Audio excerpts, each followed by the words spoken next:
fucking gamers? How's everybody doing? I see that Aaron just finished at Neo.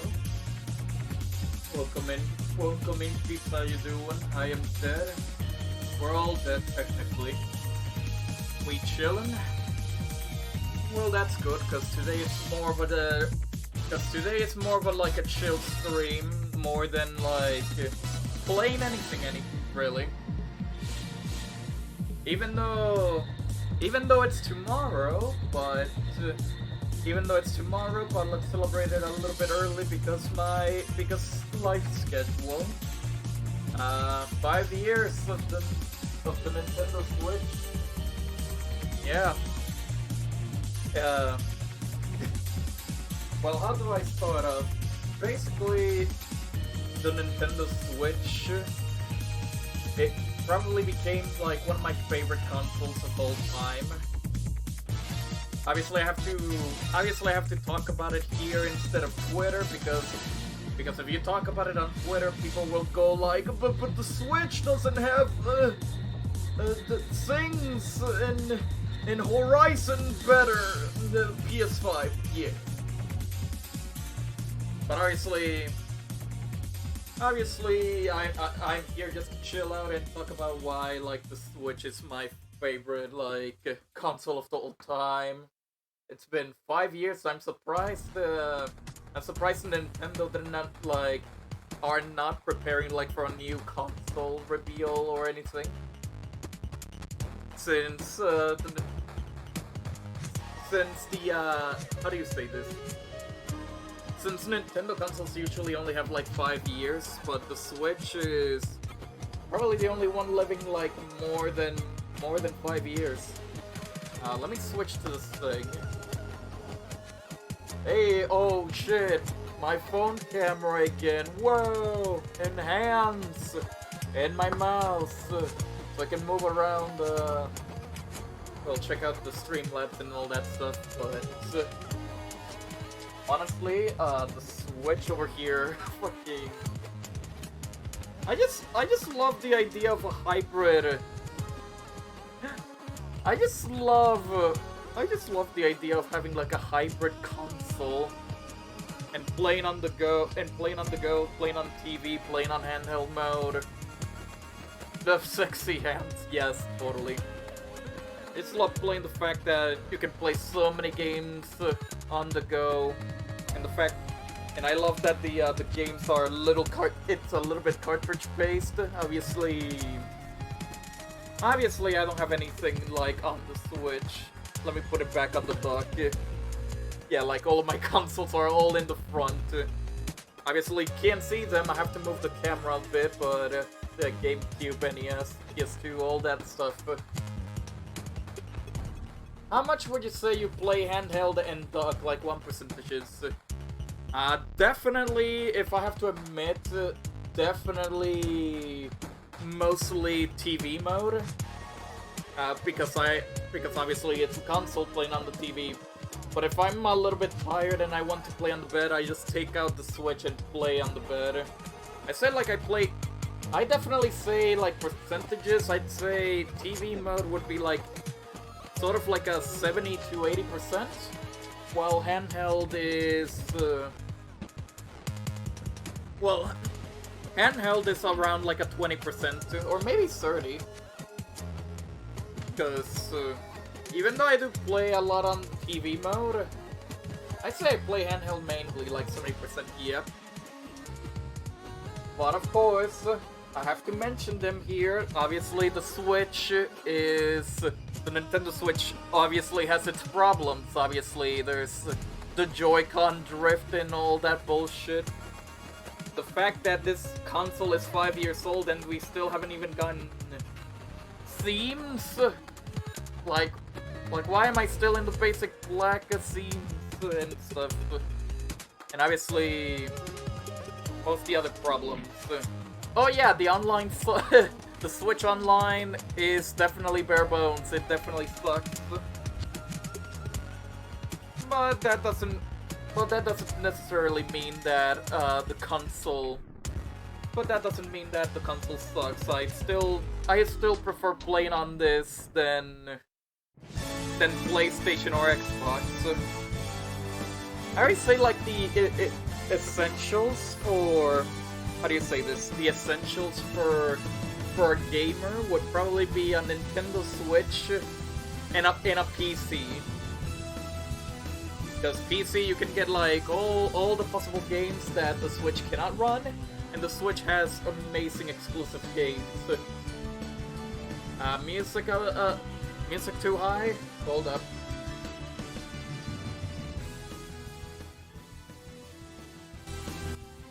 How's this? Is the song like not overtaking the sing? Is this fine? Okay. So I was saying that obviously the Switch has problems, like it's underpowered, it doesn't have themes yet, the Switch Online is bare bones, the Joy-Con drift, it has its problems, definitely. But I prefer playing on the Switch than playing on PlayStation, like now that I have a PS4, I still think I prefer playing on my Switch than the PlayStation. Because the Switch has a big-ass library of games that I'm probably gonna show soon, right now. Like soon, in a bit. But I just like the Switch library. It has like a big-ass amount of games in there that it basically, in my opinion, it reminds me of like back in the NES era where it all started. The NES had like a bunch of freaking, like, so many games, even if some were bad, but like you got licensed games. You had like a large variety. Oh fuck. I had something in my throat. Like a large variety on the NES, and then like it went smaller and smaller like each console. Well, the Wii was a little bit bigger, but then like when the Switch released, the Switch has so many, how do you say this? Like so many support, so many third-party games, so many things that I basically act like the Switch is like the new NES. It's basically like the start of a new era again for Nintendo. And even though there's definitely a lot of things that the Switch needs to improve, I feel like I just love the Switch. I just love everything about it. And the fact that the games are in small cartridges, it actually made me get more physical games than digital, because I just love how it's currently the only console where the game is actually stored. The game is actually stored in the cartridge. Unlike the other consoles where the games are in the disc, you still have to download it so it can load faster. And you are forced to download the games, even if it's on the disc. Which makes like PS4, PS5 discs, Xbox discs really useless. And even though there are some games on PS4 that I play now, but it still doesn't compare to the Switch. Not to mention the exclusive games. Probably Nintendo has like the best looking, like, obviously that's subjective, but I prefer the Nintendo exclusives over what's currently for like Xbox and PlayStation exclusives. What do they have? Okay, PlayStation has like Horizon, God of War, Uncharted, but I feel like they all look sort of like the samey for me. Like they're all dark, greedy, third-person action games. Like obviously Like, obviously, I know a lot of people like a God of War, the like 2018 God of War, which is fine. I also have it, and Horizon and Uncharted, but they just feel like all the same to me. So, and like I said, I just love the physicals for Switch. They have lots of. It's just a tiny cartridge that has all the games, and I have to admit, the Switch quickly became like the most. The console that I mostly invested on compared to other consoles. Like, I have like 3 shelves, and then I have 6 sections filled with Switch games. Like, I have more games on the Switch than any other console. It's very big. And for this stream, I'm just gonna show you like my games collection. If first of obviously physically, but if I'm not tired and if I have still more time after this, I can show you my digital stuff as well. So let me actually start showing off stuff that I have in my collection. And I'm gonna start off with this, just to get it out of the way. It's the one thing that there's one thing that I hate about some physical Switch games. It's when they do this bullshit. Okay, already starting off good with like probably my only code in the box type of bullshit. Here's the Fortnite Dark File bundle. It's literally just a code for skins and shit for Fortnite. Here's the funny thing. I actually remember for this collection show off. For this collection show off, it's definitely gonna be for. I'm actually gonna explain how did I get this game, because I actually do remember like how did I ended up with every single game. This is the only physical that it's only a digital code only. Is that an anime character on the back? No, there's no anime characters here. It's just a pair of wings, skins, pickaxes. Why do I have this, you probably ask? It was on clearance on Best Buy. And I do play Fortnite, so this code works for the PC version. So it's literally just skins. It's just extra stuff for Fortnite. It was on clearance on Best Buy, so the price was literally lower than the bundle itself in game. So it was definitely worth a shot. In the front, it's basically like a Dark Angel, Shadow Angel, some Dark Punk, and a Fire Molten guy. I really don't care about these skins. I only got it because of the clearance sale. It was very cheap. Yeah, here's the box, and let me open it because I know there's a code in here.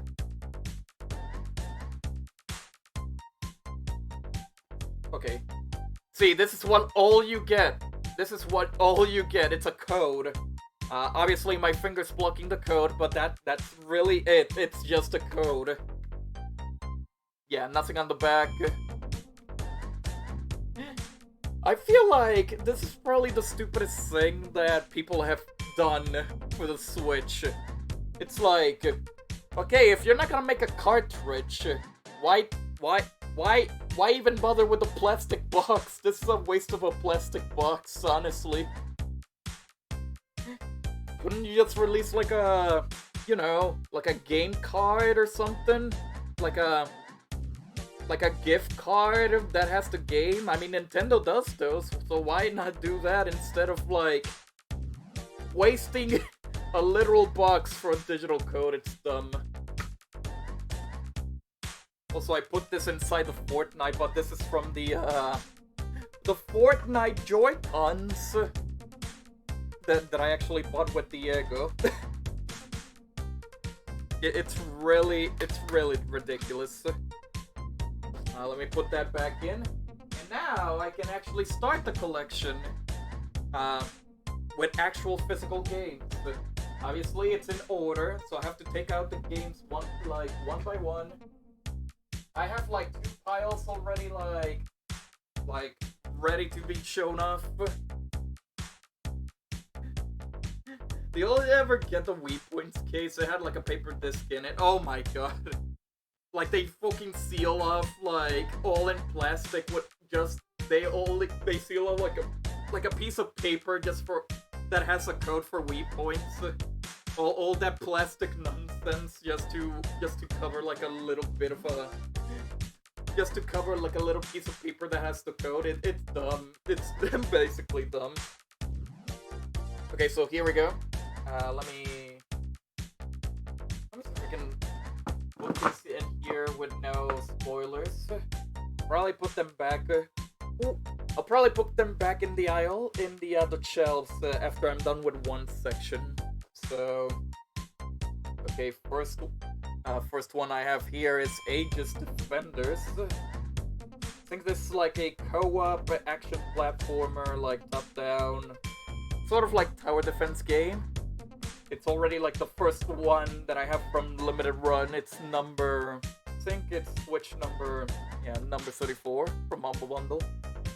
I only played a little bit. I think I got this from Best Buy when, you know, my Best Buy had the Limited Run games. I think I only bought this just to add it to the Limited Run collection.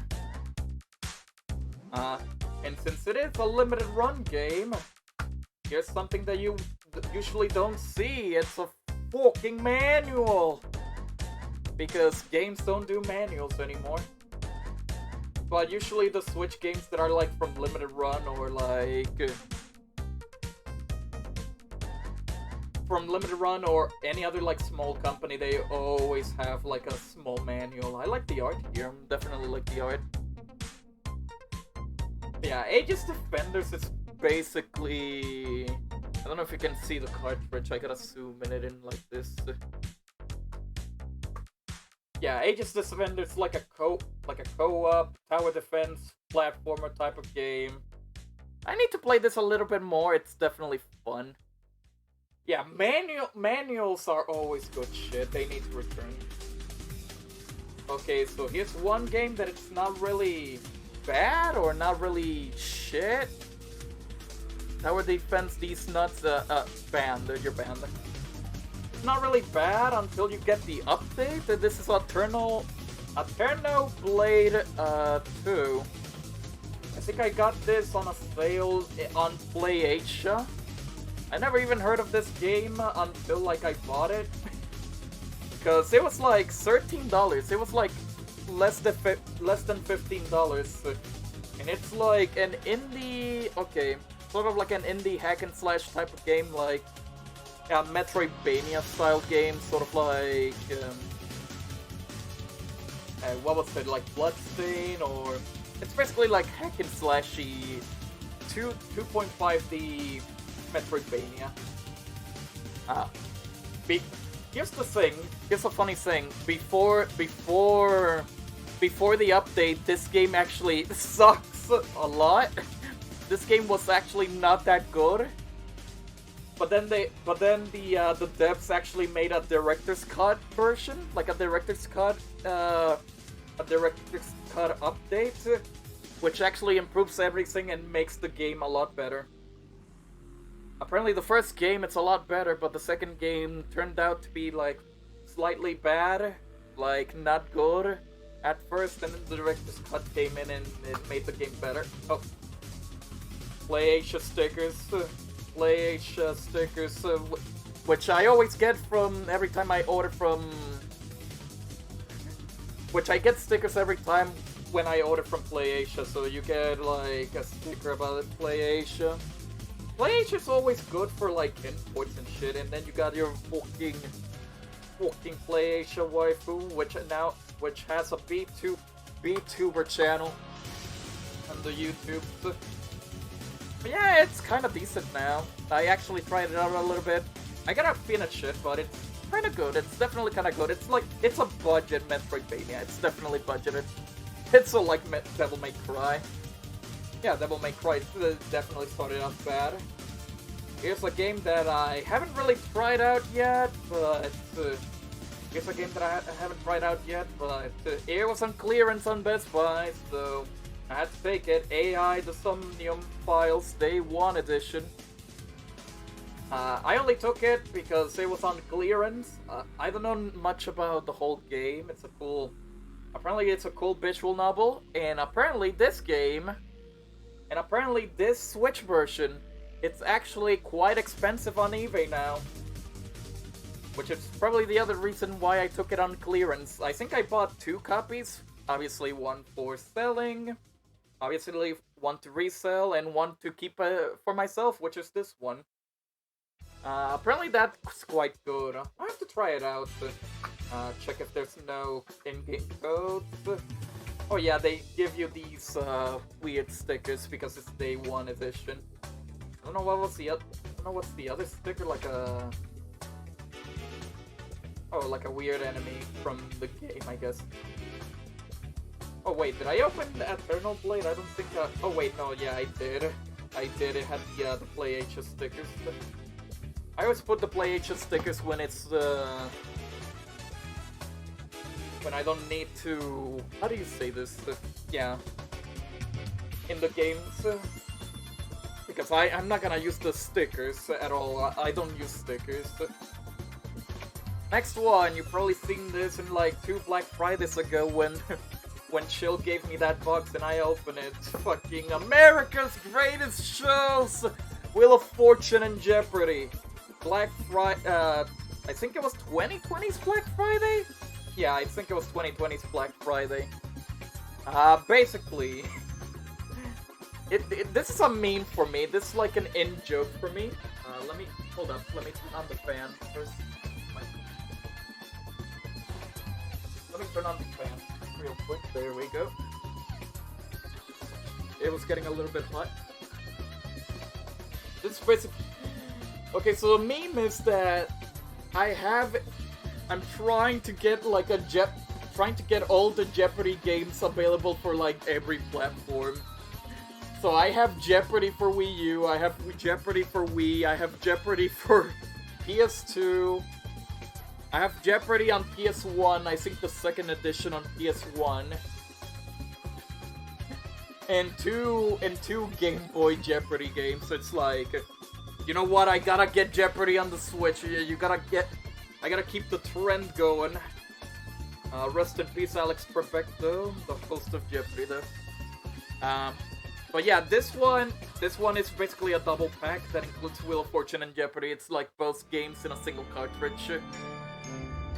Doesn't have anything on the inside, just a cartridge. I think I only bought it for like $15. I think it was on Black Friday, $15. Only got it just to get more Jeopardy, in my entire game collection. So obviously I have to get the Switch version. Okay, here's one that Tom and Aaron will probably make fun of. Assassin's Creed 3 Remastered, which includes the Liberation. Yeah, I know, Assassin's Creed. It's been ass indeed. So here's the thing. Yeah, I'm not into really the Assassin's Creed games, but I feel it was good to have like, you know, an Assassin's Creed on the go on the Switch. So obviously this is the first release they did, Assassin's Creed 3 Remastered, which is obviously 3, and then it includes Liberation as well, which is the Xbox Live Arcade game.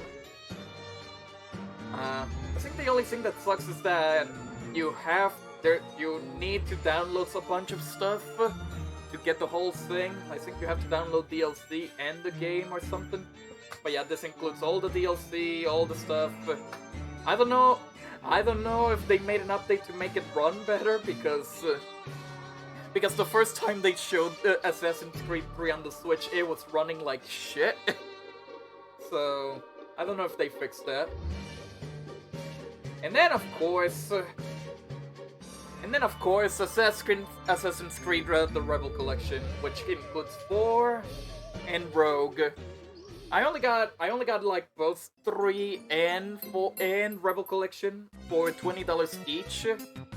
And before you ask, no, I do not have the Ezio collection.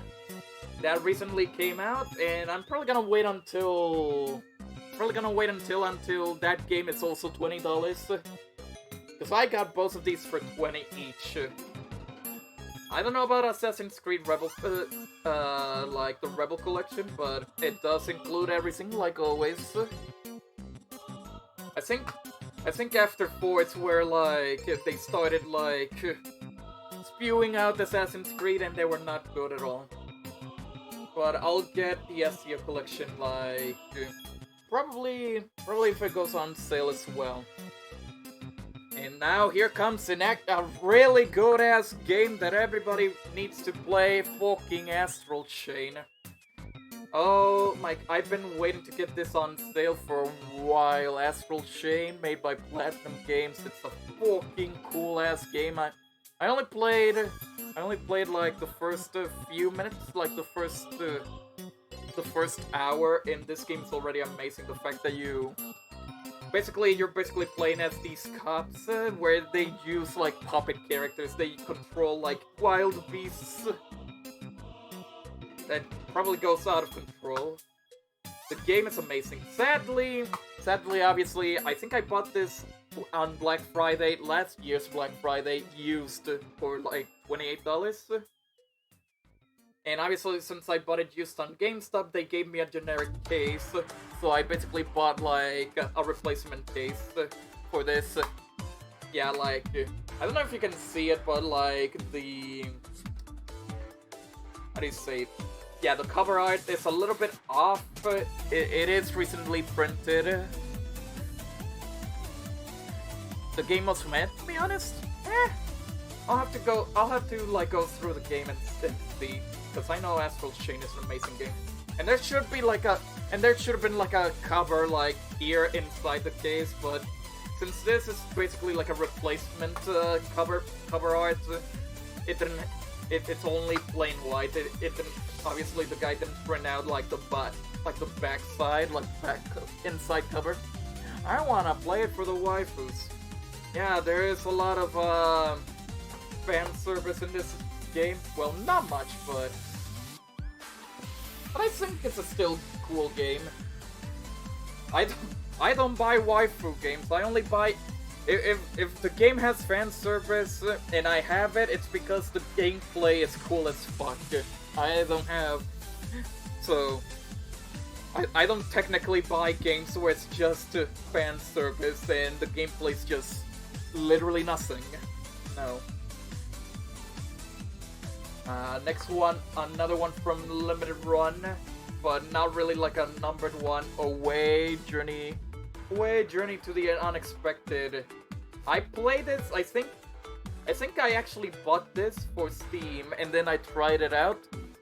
It's basically like it's a first-person shooter, but the enemies, it's all 3D, but the enemies are 2D. It's very colorful. You have like different moves to attack. I think this game is actually pretty cool and like aesthetic-wise. So I got this plus another 3 games. So another 3 games during, like, I think after the blowout sale from last year. I think someone on a website was selling a bunch of games that he got from like the blind boxes, and he was selling this for $25. Well, he was selling like a bundle of like 4 games for $100, like 25 each, and Away was one of them. And the other 3 games were stuff that I wanted, so definitely took Away. Surprised it's not on the blind box from this year anymore, so that's cool. Away is, gotta try out Away. It's a really cool game. A little small user manual. Not much, but it's still cool. It's still cool too. I mean, you even have like small comic strips. Okay, that's cool. Animated opening, all that stuff. Oh wait, it's a cool game. Oh wait, it's definitely a cool game. And here's the one for the Mega Man fans. Yeah, sure, Striker Gumball Striker Pack. Bought this used on GameStop. It came with a case. It's a little bit like, I think the cover's a little bit wet, and a little bit like, how do you say this? Like it was trying to dry out from wetness. I don't know where. Well, how did it? It's moist. Yes, it's moist. I don't know how it ended up being moist, but at least it's not like a generic GameStop case. So basically, these are like the two 3DS games onto the Switch, including all the DLC. I don't think it has anything. I don't know if it even included anything since, well, I bought it used, so I got literally nothing. I think I'm currently playing through the first game. It basically plays like, sort of like Mega Man X or Zero. It's mostly Zero. But these are cool-ass Mega Man style games. I highly recommend it. And the third game is coming out. I forgot if it was this year or next year, but it's definitely coming up. But yeah, I bought it used on GameStop. I think it was very cheap. And then over here, there's Battle Chasers Night War. An RPG game like Diablo, and also like a little bit of Diablo style based on a comic book series, if I recall. I think I tried it out. I think the RPG is really neat. Not that much to say. Characters are interesting. Bought this on clearance on Best Buy. Not much to it. I don't know how much this game goes. I only bought it on clearance, but the game is actually really cool. Okay, so let me grab some other games. You know the funny thing, in my collection, I really don't have that much like shitty games. I only buy the games that actually, how do you say this? That I actually do want. And if I do have a bad game, it's probably because it was like on clearance or on sale. Very cheap. Like, I know I have a lot of Switch games, but I don't just randomly buy everything I see, you know? I'm not in a rush to literally get everything. My collection may be big, but I have standards, okay? I think next one is another limited run one. I think it's one of the first limited run ones that I bought like since ever since I started seeing them on Best Buy. Like this, one of my first limited run games, Battleship Brigade Deluxe, an Adult Swim game. I like the concept. Of this game. It's basically a hack and slash beat 'em up game where you have to kill enemies, get vegetables, get ingredients, and then you play a puzzle game to make like the best dish possible. And you're like basically in a contest trying to become like the master chef of all town. Limited run number 19. It's really underrated. I think people should definitely play this game more. There's even an instruction manual that looks like a cookbook. I just love when limited run does like the instruction manuals. Sometimes they give you like information, the character arts, some cool ass shit. The fucking food and the playable characters. I think you play as 3 of the characters. But yeah, I gotta continue playing this game. I played it, I like the combination, like I already said, basically beat up monsters, get their ingredients, and then play a puzzle game to cook, and then play a puzzle game to make the best dishes. This is actually really cool, really fun. Well, you probably already know this one. It's Bayo 2 with Bayo 1 full game download included. Okay, so basically, I think at the, I think back in, how do you say this? Back in, I think 2017, 2018, where they, no, this is 2018 for sure. I think this was announced at the Game Awards, I think. Yeah, 2018. Basically, I never owned the Bayonetta 2 on the Wii U. And I thought it would be cool to have it, and then they announced the Switch version that includes the first game and the second game. And I think at the same time it's where they announced Bayonetta 3, which is finally coming out this year. I can't wait for that. And this is actually a good physical to buy because you get to play the first game and you get to play the second game. I played both of them. I actually completed both of them. I finished both games. And holy fuck, they're amazing. I am ready for 3. I am absolutely ready for 3. I want to get 3. Let me open it up a bit, because I know there's a download code. Yeah, they put the download code in the cover for Bayo 1. They didn't even put a pamphlet. They put it in the back cover. I don't know why. But, yeah, the download code, there's the game for Bayo 2. I think there's actually a version of this game that it's actually probably the rarest Switch physical of all time. I think in Japan there's actually like a Climax edition, like a big-ass collector's edition for Bayo 2. That actually includes the first game physically. And that's why it's so expensive, because it's the only way to get the first game physically. But yeah, Bayo 2, Bayonetta, cool-ass fucking games. Who the fuck cares about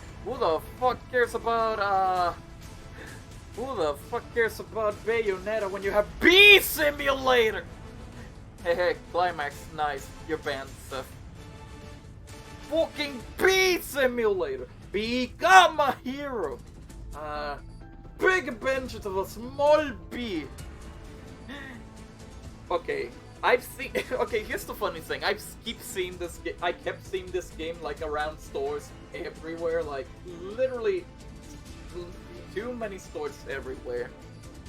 And it's like, would it be funny if I get a copy?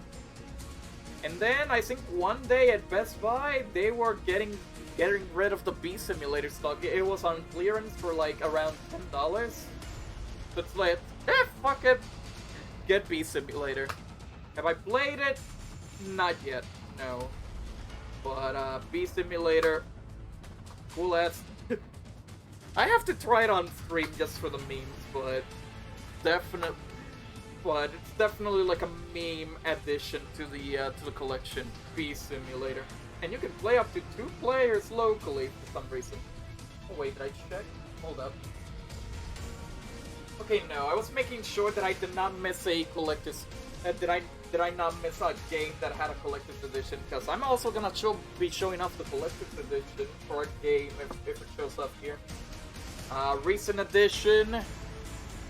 April Fool's stream when? Well, I need to think of something for April Fool's. Recent edition, Big Brain Academy. I think this is the latest game that came out like last December, like this December. $30. Good game for brain training. It's a relaxing game just to improve your brain. You need this sketch. You need this sketch, and maybe give this to Carl, and then maybe maybe you become smart. People be like, Switch has no game sign. Be like, hold my beer. That's just people on Twitter with one brain cell saying that the Switch is bad or something. PS5 is better.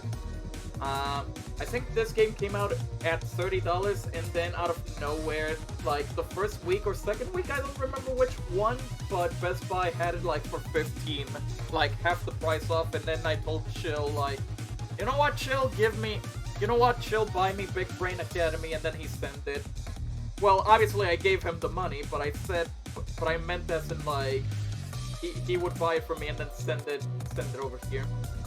And there you go, Big Brain Academy for $15. It's a simple game. It's really good for brain training. Not much to it. Not much to it, but it's good for like brain training shit. BioShock the Collection. Bought it on 2020's Black Friday, where Chill sent the Chill box full of Black Friday stuff. I think this is the only 2K collection that I have. I do not have the XCOM. I do not have the XCOM collection. I do not have the Borderlands collection. I guess I would have gone, like, I went with the BioShock collection because I never played the first game, I never played the second game. Infinite, I have it on 360, but I don't have everything on Infinite. So basically the BioShock collection gives you literally everything. BioShock 1 remastered with all of the DLC, BioShock 2 with all of the DLC, and BioShock Infinite with all of the DLC. The only problem with this physical is... I don't know if you can see it. I probably have to, like... make it focus. 31 gigabytes of a download! Holy fuck! Because you need to download... I think the cartridge only has the first game, and then you have to download like the second and Infinite. I think this is just the limited warranty. It doesn't have anything special. Oh fuck! I forgot. Hold up. I forgot. I didn't open the Big Brain Academy box. Here you go. I forgot to open the Big Brain Academy box. Sorry about that.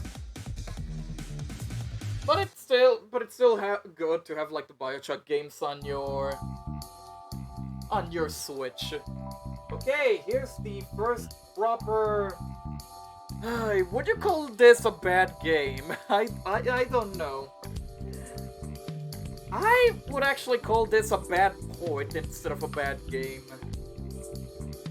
I always meme about Chill. Obviously, the Flash is doing the lithograph cards, not doing any justice. But I think me and Chill bought this on 2020's Black Friday because it was on $10 new. And I thought it looked cool. It was the limited edition. Includes postcards, lenticular images. Let me get that thing out of here. Yeah. The lenticular image. The game itself, my copy wasn't really new even though GameStop's are new. The postcards that are still sealed, there's 4 inside of them. I'm not gonna open that. Why am I gonna open some postcards? But the game itself... it's basically like an investigation M-rated game filled with anthrophories, so perfect for Camille. Or you just investigate murders and stuff. I thought this game is interesting. I thought the concept is neat. But the Switch port is just, oh my god, is fucking horrible. The port is really slow. It's really slow. Like it freezes occasionally, and yeah, nothing on the back here. It freezes occasionally and crashes most of the time. And here's the funny thing: this game asked me to do an almost 10 gigabyte update, and then I assume, oh, maybe the updates will fix the thing. The updates didn't do anything, so what's the point of the 10 gigabyte update? Like, again, like, the game is interesting, but the freezes and how do you say this? Yeah. The freezes, the crashes, What did the updates do, though? I don't know! I don't know what the updates did. It didn't fix the game, that's for sure. But if you want to get Black Sad, do not get the Switch version. be like Chill, where like he only bought this just for the box, just for the cool looking box. But the port it freezes a lot. I do like the concept of the game. I probably need to get it like on another platform. If it is on another platform, just don't get the Switch version. It's a bad port. Not a bad game. Just a bad port. So next up, probably one of the first of Nick Callis games, Blade Strangers. Blade Strangers, basically a 2D 2D sprited fighting game made by Nick Callis that has indie game characters like Cave Story and Isaac for some reason. This is like one of the two crossover games that I have from Nick Callis. The fighting itself, it's a little bit weird. Like, it doesn't have motions to attack. But then again, Power Rangers also doesn't have motions, but Power Rangers feels a lot better in terms of combat. Here it feels a little bit weird. But it's still fun to play. It has, I think it has, like, yeah, Code Princess CX characters, Cave Story characters, Umihara characters, Binding of Cave Story characters. I think Gumball and Shovel Knight are in this game as well. And then Isaac. And then Isaac fighting waifus, because why not? I think I got this for $20 in Nick Callis' own store. I think they were just trying to sell this game off like the leftover stock. It was the launch edition, which gives me a little keychain. This is not the keychain that I wanted, because the keychain is actually random. He surprised them back to hell. Keychain, instruction manual that looks like a classic NES styled manual, and then alternate cover if you want to change the cover for it. Hold up. Anime. Here's the thing. I don't know what's happening with Nick Callis currently. Like, I don't know what new games they're publishing. All I know is that, like, Nick Callis has a lot of people hate Nick Callis because they have bad, shitty practices. But I do like the crossover games for sure. Let's read the game card carefully. Hold up if you can see this. Game cards are very delectable. Follow these precautions. Do not lick the game card. Do not eat the game card. Do not cut or disassemble the game card. Do not try to make sushi with it. Try not to drop it or let it bounce off hard surfaces. Keep it away from water. It is not bait. And then Aaron just uses its like Nintendo Switch cartridges to a. Okay, but can I wear the game card? I don't know. Maybe. Oh, I forgot to put the keychain inside. Again, I'm not really into opening like the collectible stuff, so here you go. So I'll just keep them inside the thing. Bladed Fury recent edition, last year's Black Friday, $20 on Best Buy. I feel like honestly this was like a random purchase compared to this. This is more of a random purchase compared to other games because there was nothing much like inside the stores that I haven't already bought from Black Friday, so I just randomly picked this. It was $20. It's another hack and slash Metroidvania styled game, but I heard that not a lot of people. Oh god, that not a lot of people actually like this game. It's not that good. Well, hopefully, I don't know if anyone saw the code, but hopefully not. Yeah, code for a digital. Bonus digital soundtrack, which doesn't really matter. But it's not that. Apparently, it's not that good, and I did try like the first few levels. It's very simplistic. Like the moves, like to do the moves and all that stuff, it's very simple to do. But I'll just keep playing. Bladed Fury. I don't think it's bad, but it's like too simple. And here's another one that I got recently from GameStop, Blasphemous Deluxe Edition. You know, this is the retail version of the game. Limited Run actually made a physical before this, and Blasphemous quickly became like the Limited Run version quickly became like one of the most expensive Switch games from the Limited Run lineup. But then the retail version came in, and that price went down because obviously it's better off to get like the retail version than any other limited version.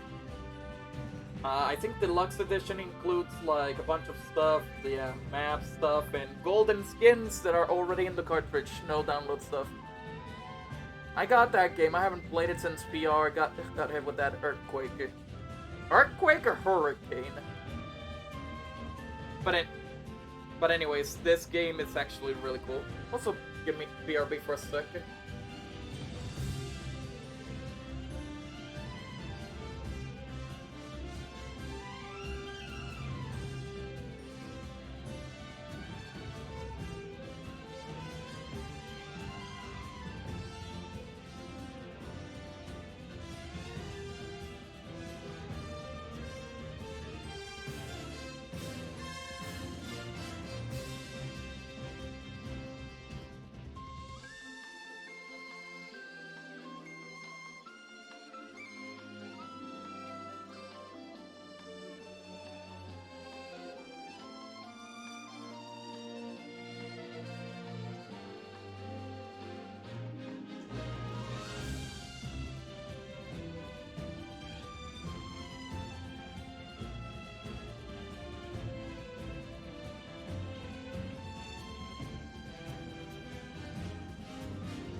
Okay, sorry about that. Came back. I got some food. They served me some food. But, I think I can eat while also showing up. What kind of food? Have a burrito. It's a good burrito.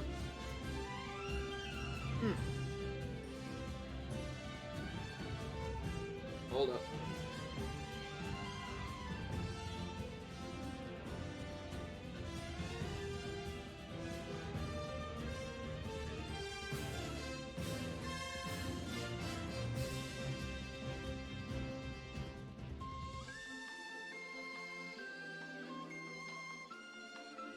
So, anyways, yeah, sorry about that. I was talking about Blasphemous, right? Deluxe Edition. This one, it's definitely the best version to get. It includes more stuff than the limited run version. And the limited run version is more expensive, so always get the retail one. Deluxe Edition includes maps, like exclusive skins.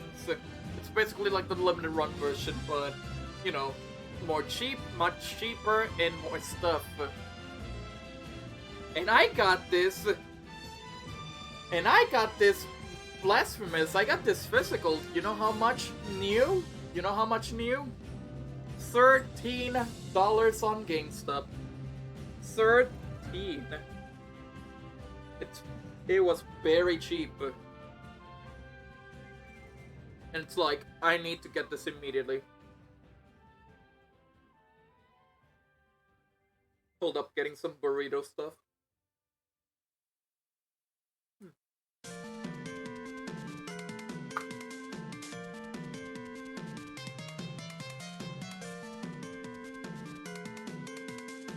So inside the box, there's a code for the digital art book, digital comic, digital soundtrack. This is to download on the website, not on the game. Let me put it side over so you don't see. Blasphemous stickers. And a printed out map of the game. I always love when like Switch physicals includes goodies like this. It's cool stuff.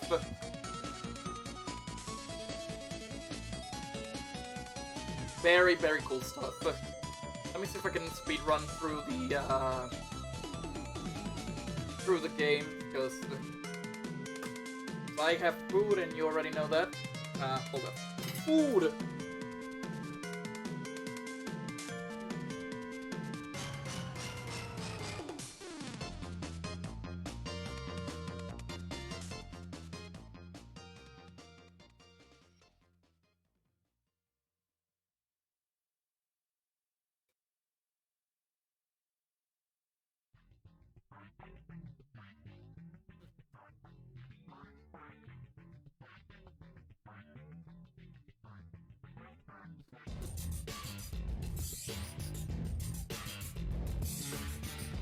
Okay, so where were we?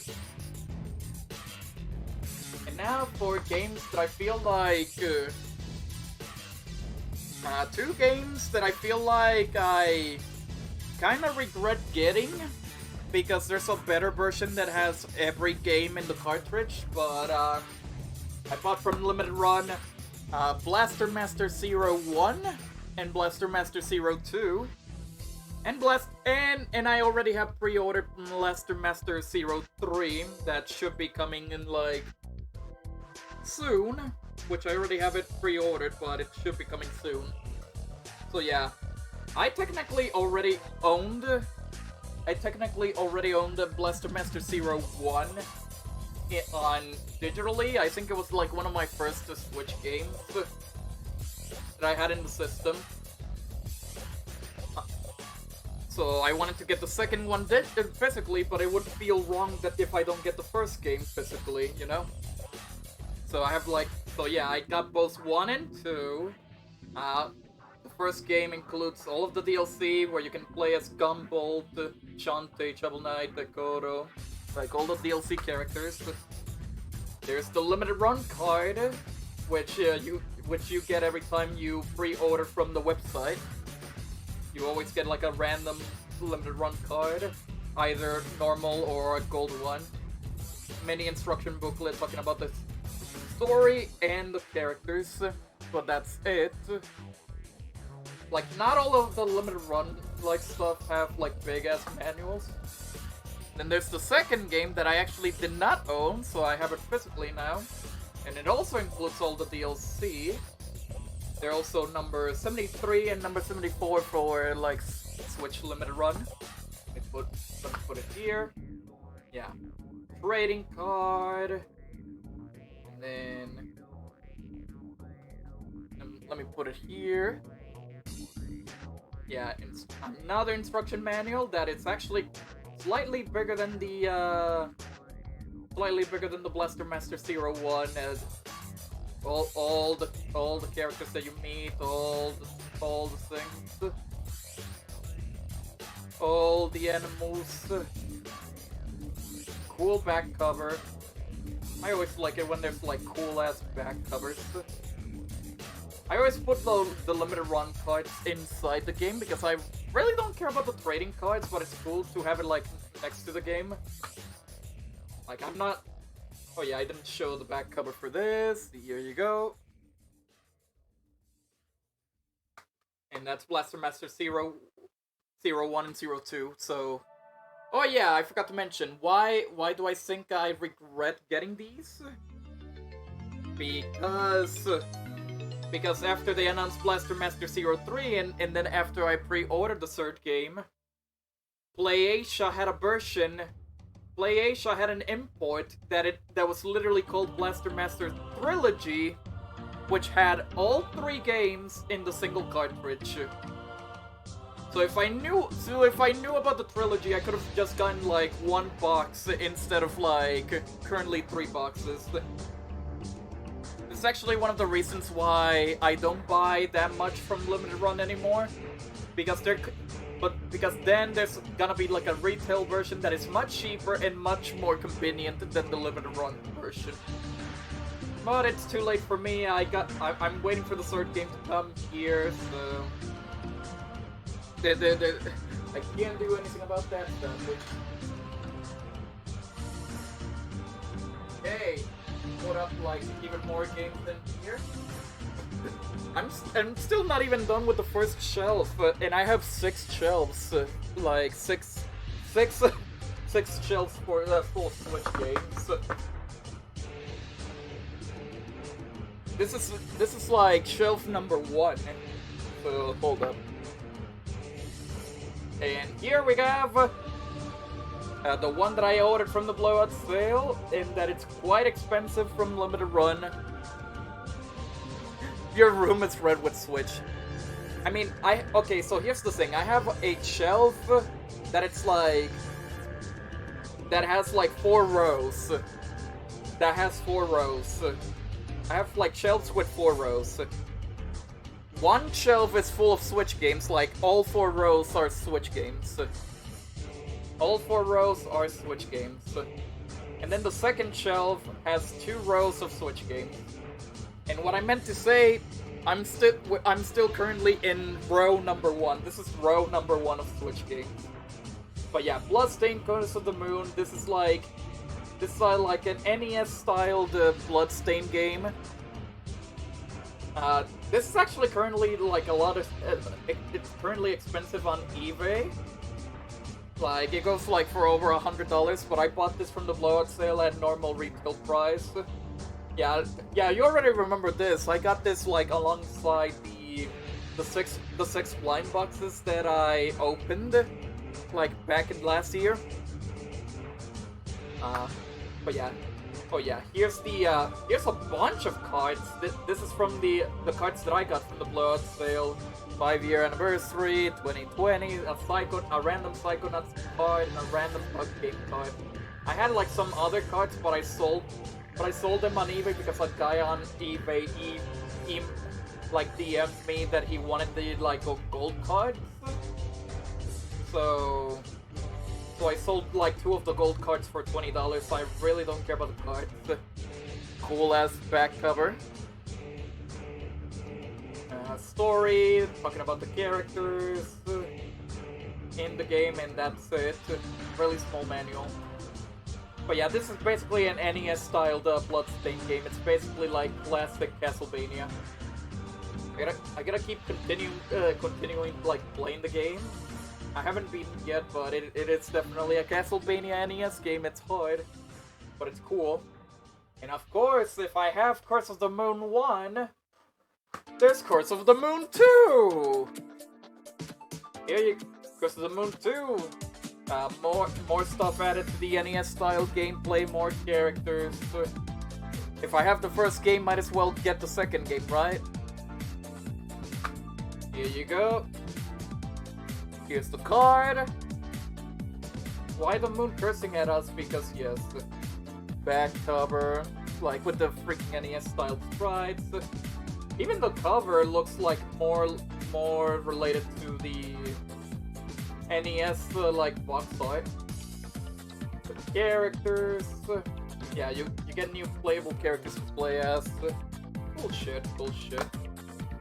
Curse of the Moon 2.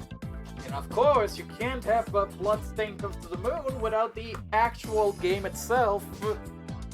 This is the actual retail Bloodstained game, Ritual of the Night, the actual 2.5D game. Which here's the funny thing. Apparently, the Switch version of this actually sucked at first. But then an update actually made the whole game a lot better. It's actually really cool. Like, I gotta play this a lot more now. This game has been updated to hell, and now it's definitely a good way now it's a good time to start playing like Bloodstained. It's a Castlevania game that you ever wanted on the Switch. It's like actual modern Castlevania, not like the not the NES styles from Curse of the Moon. Let's see what's next on the list. Oh, this is actually sealed, so I can't really... Wait, hold up. I forgot to show the inside of Bloodstained. Fucking nothing. Dang it. This is actually sealed. I still haven't opened it yet, so I can't really show you the insides, but... This is Blossom Tales, the Sleeper... The Sleeping King. This is a Zelda indie game. This is a Zelda-styled indie game. Don't tell... Don't tell Diego. He gets pissed when someone mentions a Zelda-styled game. Because he's one of those guys. But I played the demo, and I kind of regret it for not getting it on the blowout sale, because it was available for purchase separately. And oh my god! I don't think this is an appropriate song for this. But yes, let me switch the song. Thank you, Majima, but this is a chill game collection show off. But yeah, basically... No, this is perfect, goddammit. I played the demo. You can download the demo on the eShop. The game, it's just simple. It's actually really fun. And I kind of regret not getting the physical. So then, after the blind boxes, after the 6 blind boxes, I went to eBay and I saw a guy selling even more blind boxes. They were like $20 more expensive, but it's like, fuck it, let me try 2 more and see if I can get lucky. And then one of the 2 blind boxes ended up being Blossom Tales, and I'm like, oh, okay, that's good shit, because I actually played the demo and I actually wanted this, so yeah, fuck to me. Sadly, the other game was a game that I already got from the old blind boxes, so I lost money there, but Blossom Tales is actually a really cool-ass game. And here's a game that I know Sketch already knows. Blue Fire.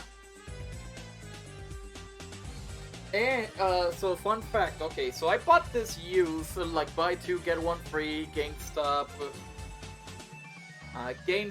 you know, Black Friday, all that stuff. One thing that I'm pissed is that since I bought this used and it wasn't on sale new at the time, because it then became on sale for new, since it was used, I don't have the instruction booklet. It did not came with the instruction booklet because it was used. I am sad. Sketch, give me your instruction booklet. I need it. But here's the good side. Since GameStop screwed up my order like multiple times during Black Friday, this and a couple of other games, I ended up getting this copy, Blue Fire copy, for free. For free. Because they basically gave me my money back out of nowhere. I didn't even ask. I just wanted a replacement, but they gave me my money back. They literally gave me my money back, which is wow. I think the other game that I got for free alongside this was Crash 4 and Final Fantasy VII Remake. That was nice of them. I don't think it was intentional. I don't think it was intentional at all. But anyways, I forgot to talk about what's the actual game. This is actually like a... I would compare this to Wind Waker, I would say, because it has that, like, Zelda style, like that cartoony Wind Waker style, but it's also a little bit of, like, hack and slashy. It's a cool indie game. I actually made it far into the game. I need to finish this. I really need to finish this. Blue Fire is a cool game.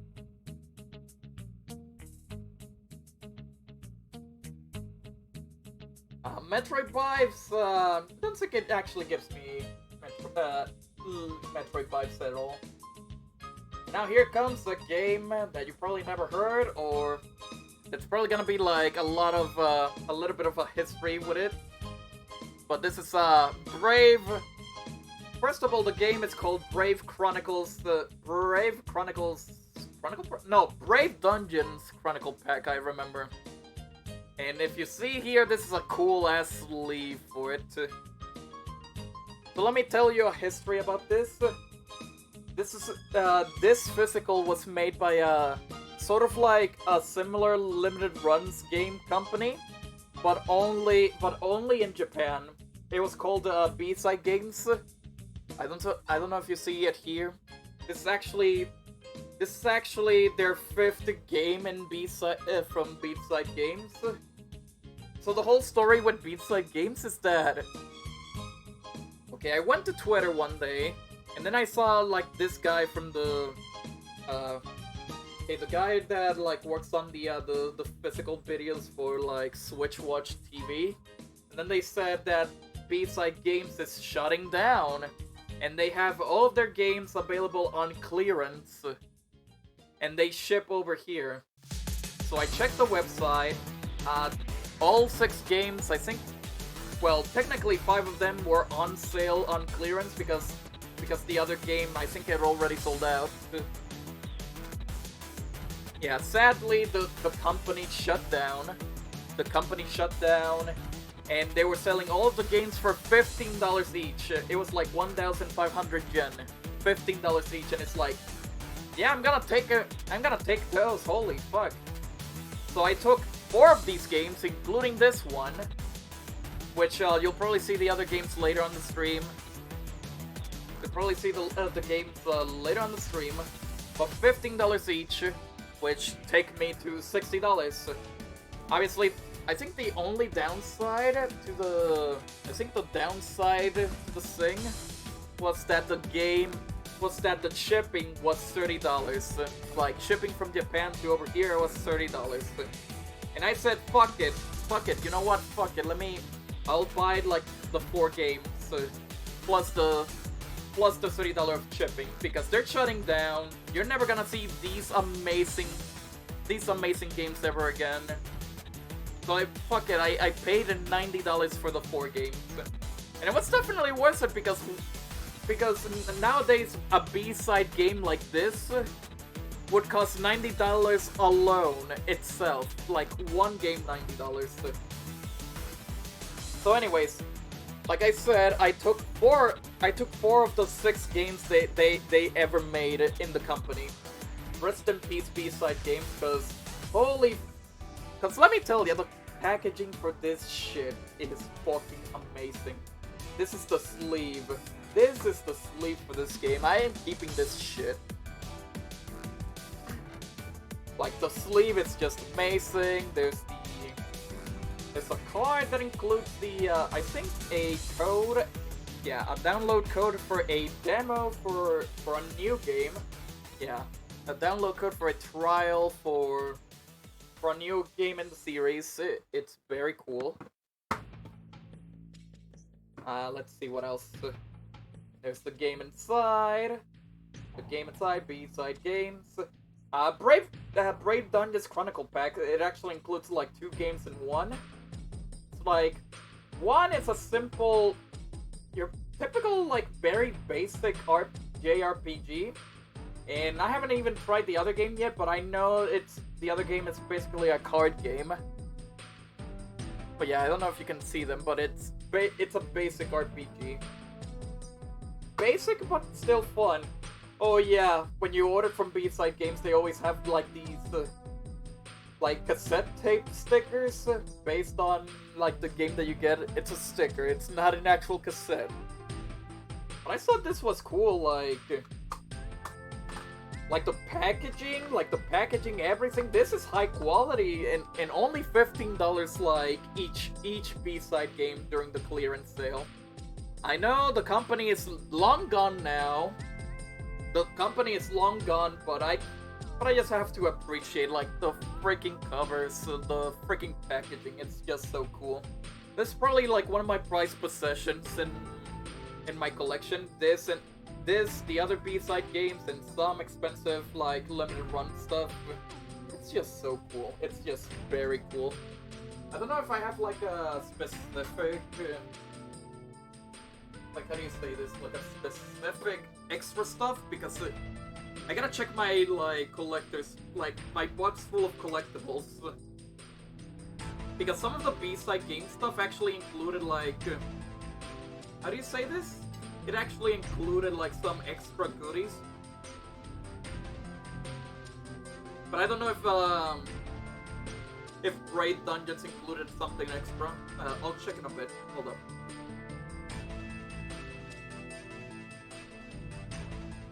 You know what? I should just finish this burrito and like continue on as best I can.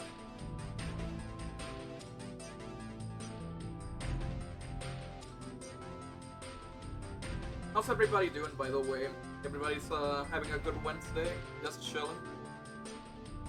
Like, this whole stream for today is just chilling and showing off the collection.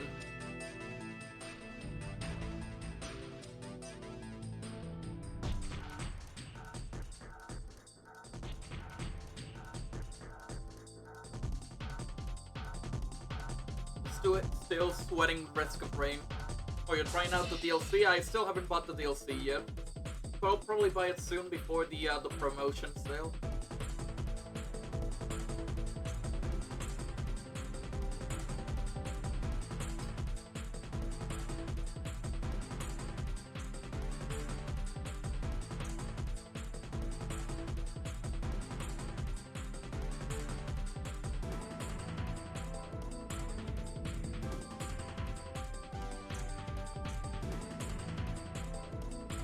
I got the Mastery skin already. Wow, you are sweaty.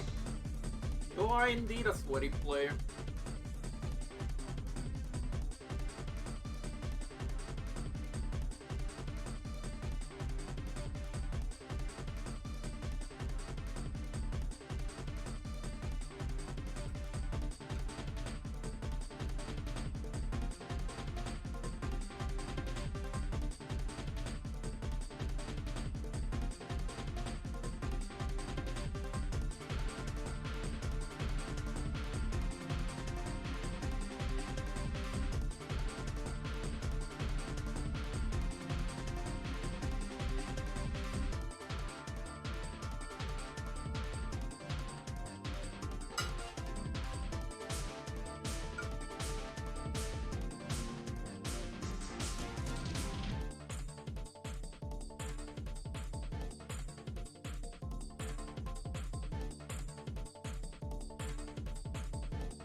Okay, finished eating, BRB, and I'll think the thing as best I can, because don't want any more distractions.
Okay, I have finished eating. I got some water. I'm actually gonna check my collectible box and see if like Raid Dungeon had like some extra stuff. Like,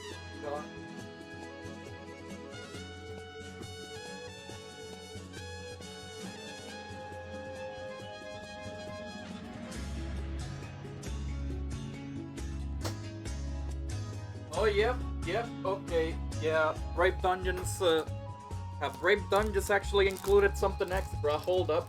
I put it in like in a bag that has like all the B-side games collectibles that included.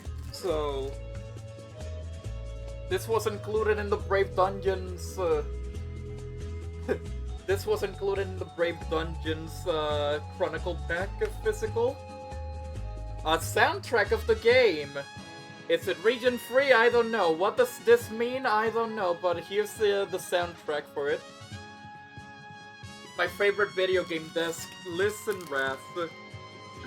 I was in the middle of eating and also like was looking for the collectibles. I already shown off some specific games, but I'm still currently showing off everything else. How you doing, Wrath? By the way, you doing good? Good. So, anyways, now that I'm back. Okay, let's continue on. Okay, after Brave Dungeons Chronicle Pack, what is this? Oh, shit! It's the game that Sketch is probably gonna steal from me. It's Bravely Default 2. Once again, Black Friday from last year. Buy 2, get 1 free. I got this alongside 2 other games. I do want to try out the Bravely Default series, so I got this during Black Friday. Hopefully I can try it soon. It was very cheap. It was like well, actually, I think this was the free game that I got from the buy 2 get 1 free, so yeah, technically free. Bravely Default 2. Want to try it out soon, definitely. Burger Time Party. Black Friday 2020. $15 from Best Buy. It's still sealed, cause I don't know when the heck am I gonna play this, but I heard it has like cool art style, cool gameplay. I think I only played the original arcade Burger Time like once, but this was basically on sale for $15, so yeah. So yeah, I just simply took it. Why not? Hey, look, it's the game that Camille played at that one time. It's Carrion. Carrion. Still sealed because it's actually a recent purchase. I literally just got it like a month ago, I think. Just like Blasphemous, this limited run had like their own Carrion.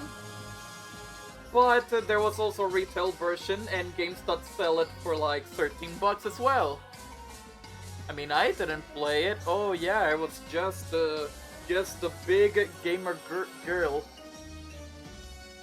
Carry on, my wayward son. God damn it, people. But I was interested in getting Carrion. It's still sealed, so I can't really open it. And see the insides. It was cheaper than the limited run version, so I got this instead. It's always better to get like the retail versions than the limited ones because it's cheaper. It has more stuff. You don't have to spend over $100 to get like a copy. Stock, consume, grow, evolve. Those are words to live by. Yes, indeed. I never finished it myself. I gotta start playing it. I gotta start opening that shit and start playing it. Chasm? Yeah, Chasm from Limited Run as well. Number 85. I heard it was like a cool action adventure. Metroidvania? Is it a Metroidvania? I actually do not know. I'm trying to see. Epic adventure, cutting monsters, explosive, massive areas, new armor, new stuff. Only got this from Best Buy just to add it to the limited run collection. But I did heard that Chasm is good, so I may have to try it out. It's also sealed, so I can't show it off, sadly. 3 sealed games in a row. Listen, don't blame me. And then this is one that you probably already seen from last week, a Castlevania the Anniversary Collection, when I was unboxing the Mega Man the Wily Wars. This is actually opened because I did actually play this. Here's the Castlevania card. Here's the Castlevania booklet. I think I told this to Chill and the other people that were in the voice chat at the time, but I never grew on Castlevania. Sign also Castlevania NFT. No! If NFTs were game cartridges, then that would be fine by me. But NFTs are just pictures, so no. Yeah, talking about like the whole games on the collection, I never grew with Castlevania. So I thought like buying the Castlevania Anniversary Collection would be a good place to start, even though I have Bloodstain and all that stuff. But Castlevania Anniversary Collection, it has like all of the NES games, the SNES game, the Genesis game, the Game Boy games. Even though it doesn't have like the Castlevania games that everybody knows more, but this is a good place to start. It was a good place for me to start as well. I never got into Castlevania. Now I can play Castlevania. By the way, guys, I'm still in row 1. In row 1 of my collection, and I have 6 rows. These are okay. This last batch is the last ones for row 1. Row 1 of the game, so here we go. I played Castle-style games, but not the OGs. I have, like, yeah, I have Bloodstain. I played Bloodstain, but I already had, like, a little bit of experience, but not like, fully played, not actually played a Castlevania game. Well, I did play Lords of Shadow 2 on Xbox 360, which is the 3D... taking place on modern age type of game. But I don't know if that counts. Stein owns more Switch games than I own PS4 games. I mean, I own more Switch games than I own any other console games. Like the Switch is, like I said, the most that I invested. Now here's a weird one that it's still sealed. Chicken. I don't know if you can see it because of the reflection. Chicken Police painted red. This is actually a weird one. Okay, so it's an investigation game. It's probably better than Black Saturn, most likely. I probably have to try it out just for the memes and check it out. But I didn't actually want to get this game. Here's the funny story. This game was on like $15 to $20 on GameStop. But I didn't actually order this because for this game.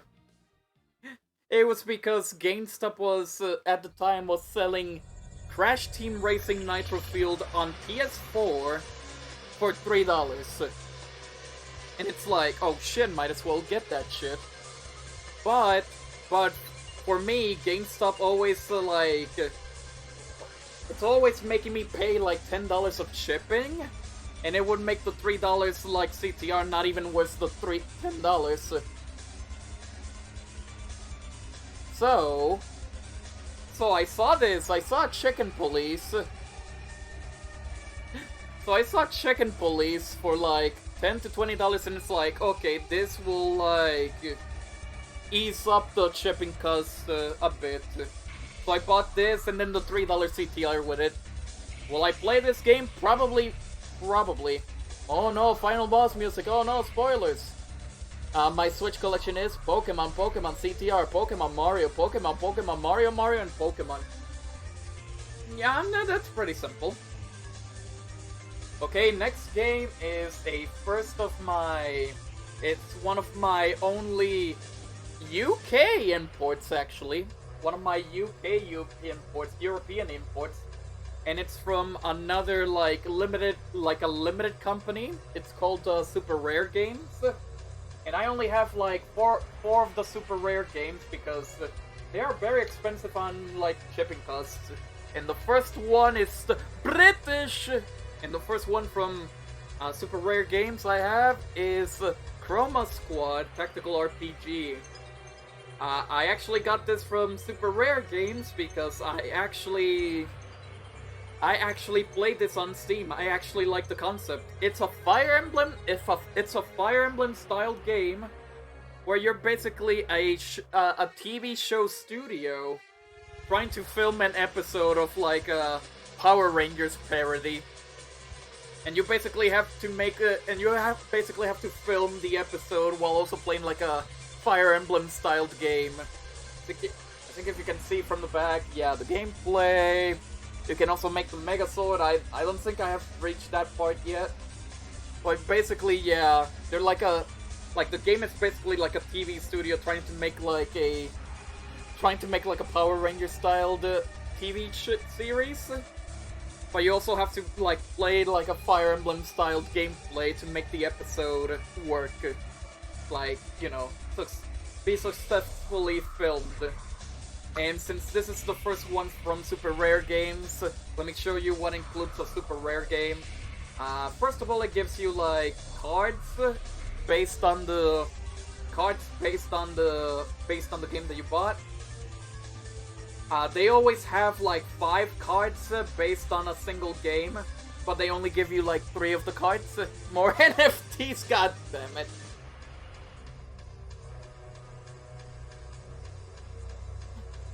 But obviously, like I said, I don't care about the cards. It's cool to have them. They also always give you like a sticker that also includes like that it's also based on the game. Like you see like Chroma Squad stuff inside of this sticker, like in the sticker. Oh, remember, always fight in an abandoned quarry mine for the Power Rangers episode. That's a classic. Goddammit. Here's the tiny instruction booklet, which is literally just the art. It's only just the art. Oh wait, no, this is not even art. I think this is fan art, actually. This is just fan art. A Switch booklet in the flesh. We already seen like a bunch of those before. It's literally just fan art in a instruction book. It's not even instructions because it doesn't even give you instructions. It's just fan art of Chroma Squad. But like I said, this is one of 4 Super Rare games that I only have. I think this is number. It doesn't say it right here. It doesn't show because of the lighting. But this is actually number 37. Number 37 from Super Rare Games. And by the and for people who are confused by the numbers, it's the numbers of like the release they did. So obviously Chroma Squad is their like 37th title made physically. But again, I only have 4 of the Super Rare. I only have 4 games from Super Rare Games because their games are expensive when you buy them online. Obviously for Tom and Aaron, it's no big deal because it is a British-based limited run company. But for me, the shipping is expensive. The games are also expensive. They go look for, and I think they increased the price, and now it goes for like $60 or $70. So it's like, yeah, I'm not buying from Super Rare Games anymore. But at least I got the titles that I actually want. So that's good. Next up, Close to the Sun. Apparently this is like a Bioshock-styled game, if I recall. I don't remember much well about Close to the Sun. It's like, I heard it's like a Bioshock-styled game. I don't know what else it is. I got this game for a measly $5. I got this game $5 new on Best Buy. Because it was like a one-day deal only, where a bunch of games were like $5 or less. So I took my chance and got Close to the Sun. Have I tried the game? No. But I don't know how's the... I think I saw gameplay of like the Switch version and runs well. It's decent. But you know what? You know what's the thing that I hate about this physical that I got?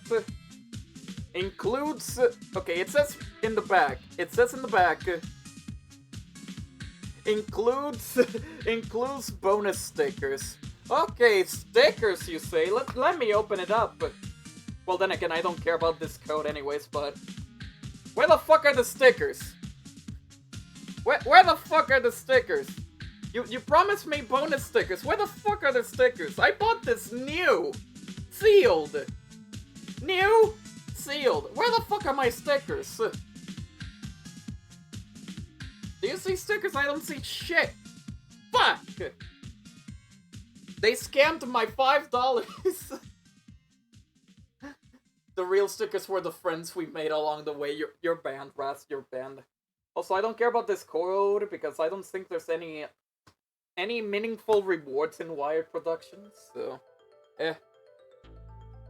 Okay, next up. Well, this is a good one. Collection of Mana. For the Swatch, $20. I got a $20 Black Friday from 2020's Black Friday.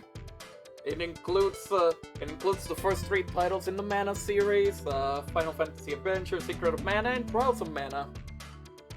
Like, literally the Game Boy and SNES games, and you can play up to 3 players at a time. Well, I think in Trials of Mana or in, like, Secret of Mana. Obviously, the Game Boy game is single player only. I have not tried Secret of Mana or Trials of Mana. I'm currently doing the Game Boy game first, Final Fantasy Adventure. The real sticker stores we made along the way. Sketch, get out. Sketch, get out. The door's over there. The door's over there. Get out. Get out. Get out. Anyways, Collection of Mana. It's actually a really good ports of the games. It's really good. Again, I'm only currently playing through Final Fantasy Adventure, but I cannot wait to, like, try out the other 2 games. They're definitely fun. And it's very cheap to get as well. You can still easily get Collection of Mana very cheap for the same price that I got it, $20. Very good, very good. Jeez, I wonder what kind of game is this? What the fuck is this? Tell me, what the fuck is this? Who the fuck is this Bandicoot? Never heard of this? Never did I. What the fuck is... Never heard of this? Fucking Crash Bandicoot? Ah, that garbage. Yeah, I know, right? Okay, but in all seriousness, I was very happy that the Insane Trilogy actually came to Switch. I think it was before I even got Tom's PS4 that I wasn't able to experience these games because they were not on the Switch. And then the Direct, here comes the Direct and announces the Insane Trilogy for fucking Switch, and it's like, fuck yeah! Like freaking... Gotta love non-reflective surfaces, yes. But freaking Insane Trilogy, I had to buy it. I had to buy it immediately. I bought it full price, like 40, because first of all, because Crash on the Switch, the original games, was probably a good ass idea. It was probably the best thing they ever done. And also, I never played Crash 1, I never played Crash 2. I've only started playing Crash with Crash 3, so obviously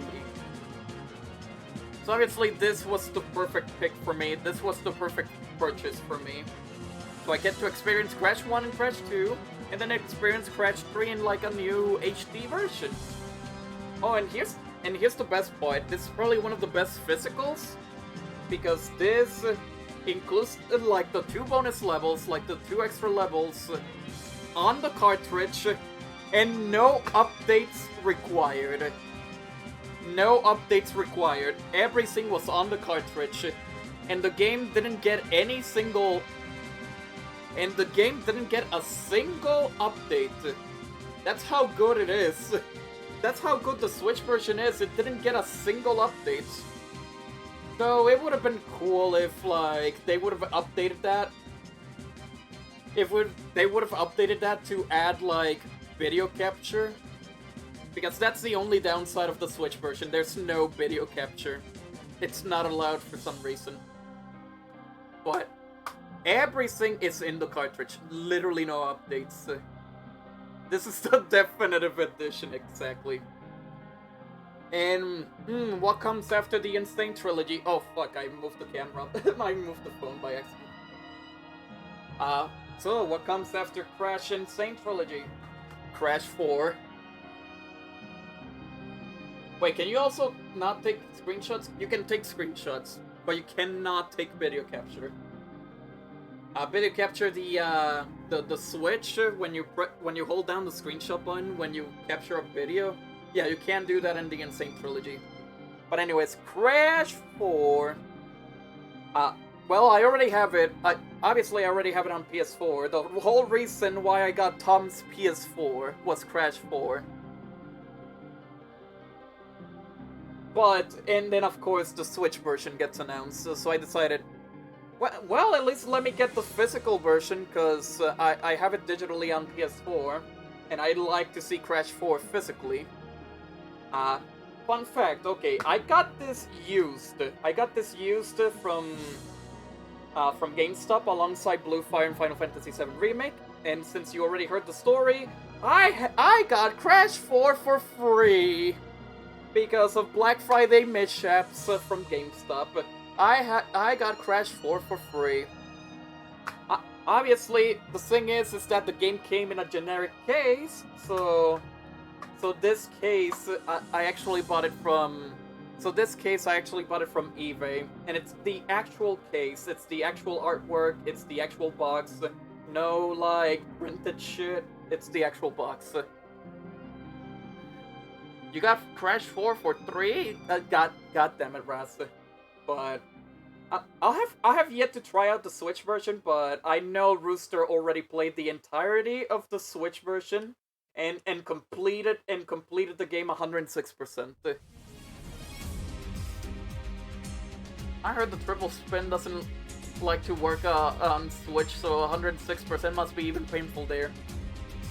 Apparently, and Rooster did the thing, and Rooster did the thing. He beat the Switch version 106% on his stream. Go follow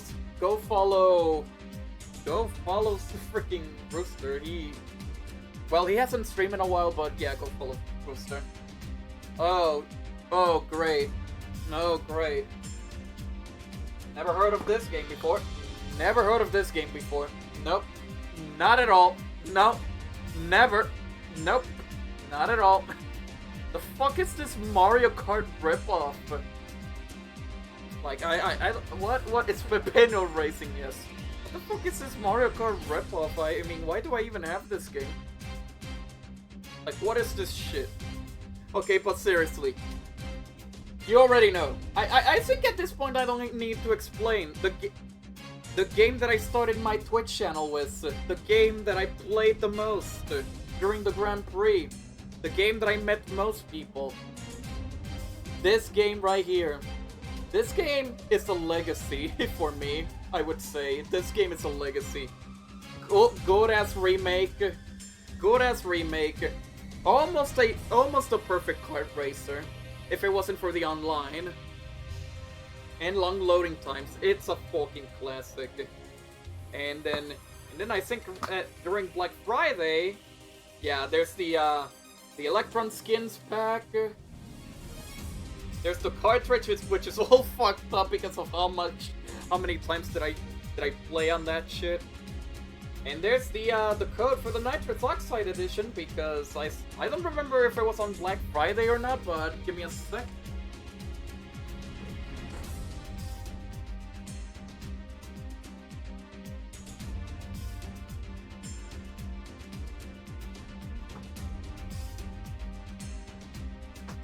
But during Black Friday,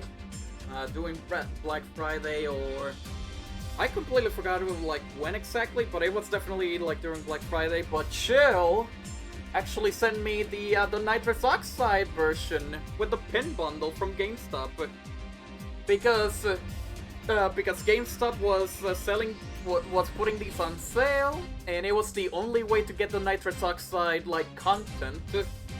So Chill got himself one, and he got me this as well. And the pins are still inside. Hold up, let me open it. It's Crash Team Racing Nitro Fuel 2! Oh, totally. Yeah, let me open this. There's the pins. There's Oxide, Coco, Cortex, and Crash. Again, for collectibles that are included inside the game, I do not like open them. I just put them back into the box because I'm not gonna use the pins, but it's cool to have them. Cool to have the collectibles. But yeah, the Nitrous Oxide edition, Chill gave me that. But very cool. CTR, literally a legacy game in this channel. Fucking good times with this shit. I'm just glad that this game exists. I'm just glad. Let me put back the Nitro Fuel back into the box.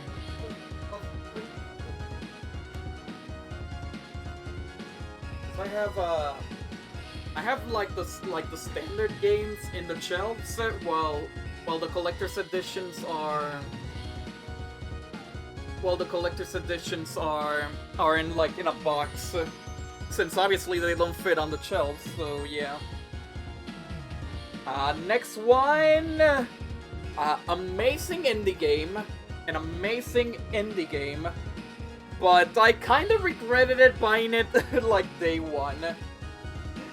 It's Cris Tales, cool ass stylistic indie RPG. I played the demo. I still haven't started this yet, but why am I a little bit pissed? So I bought this. Still haven't played it. This game went on sale on Black Friday for $20, or probably less on last year's Black Friday. When I paid full for this game, like full 40. And then the game gets given away for free on the Epic Games Store. God damn it. But other than that, Cris Tales is a very cool looking indie game. I have to start playing it now, since I think everybody now has Cris Tales for free. It's literally free on the Epic Games Store. If you didn't get it already, just get it. Just get it. Unless you're one of those type of people that says like, ew, Epic, no. But yeah, Cris Tales, good shit. I think it includes like some goodies. Oh, this Modus Games, this just like talking about the company, Prime 4, whatever. Ooh, what kind of loser plays Trine? Nah, I'm just kidding, Camille. And here's the poster for Cris Tales. Ooh.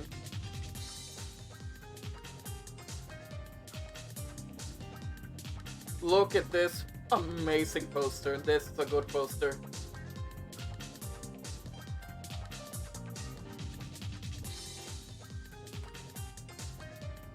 Nothing on the back, but cool ass poster. Bruh. Nah, I'm just kidding, Camille. But yeah, cool poster, cool stuff. Kind of wish I got this game like for $20 instead of the full 40 that I paid back in Black Friday. What happened with Epic that made Deep Speed like that, aside from Benson again? I don't know, it's just, I just feel like it's really dumb reasons. And then finally, the final game in the row, Creature in the Whale. In the first row, that is. It doesn't show nothing on the back or anything, but I got this from Best Buy. They had a Best Buy version. Yeah, nothing on the inside, sadly. But Creature in the Whale is basically a hack and slash pinball game. It's kind of a little bit weird. I was interested in this game for a while. It's like one of the early like indie games for the Switch. and then they finally made a physical. That's the only way I can describe it. It's a freaking pinball hack. It's a hack and slash pinball game, because the protagonist has like a freaking bat that basically reflects the balls like pinball, and there's like pinball like areas and shit. So it's sort of like it's like I said, it's a pinball hack and slash. It's a cool game. And now with that, row 1 is done out of 6 rows. Holy fuck. I gotta get through these games quickly, but first let me put the games back in the first row, and then I'll start talking about the second row.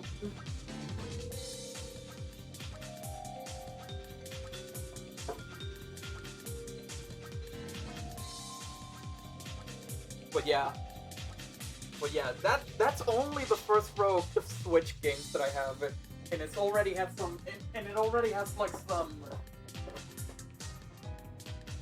some like interesting games that you guys already just saw. And I'm pretty sure like everyone's favorite physical that I showed first was the stupid ass Fortnite digital code physical. That it's not even a physical.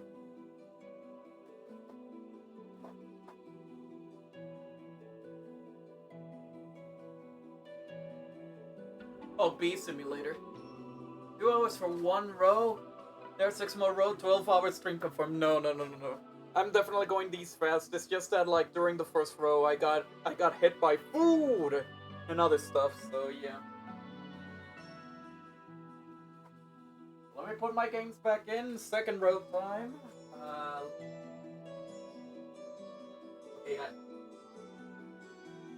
Okay, second row definitely has some big stuff that I really do appreciate. So here we go. Second row. Okay. Second row of games. Give me a second. A game just fell, goddammit, no.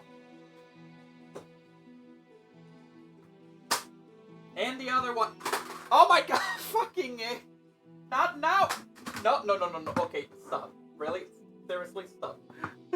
Stop. Don't be an asshole. Stop. Long live the king. Oh my god, hold up. I was just drinking water and this shit happens. What? Okay.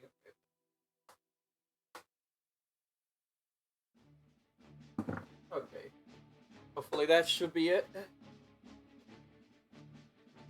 Yeah, it's definitely Diego interrupting.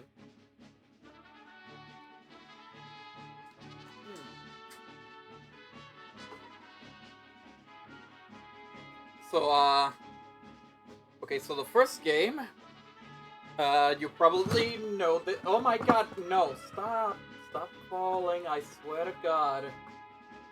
Don't be stupid. Here we go. You probably already know this. Cruisin'! Come on now, let's go cruisin'!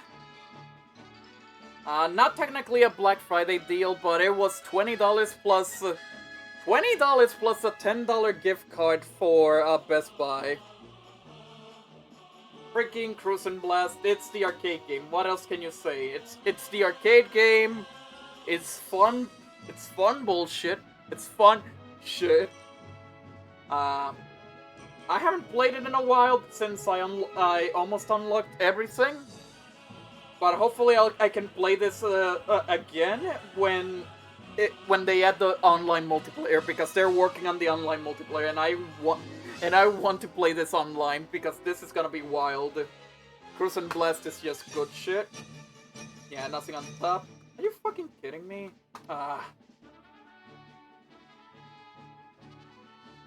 Dang it. Back cover got wet. Because it landed on the water bottle, dang it, no. It should be fine. Nothing to worry about. Listen, I blame Camille, it's definitely Camille's fault. But yeah, Cruisin' Blast, good shit. Let me Put it here.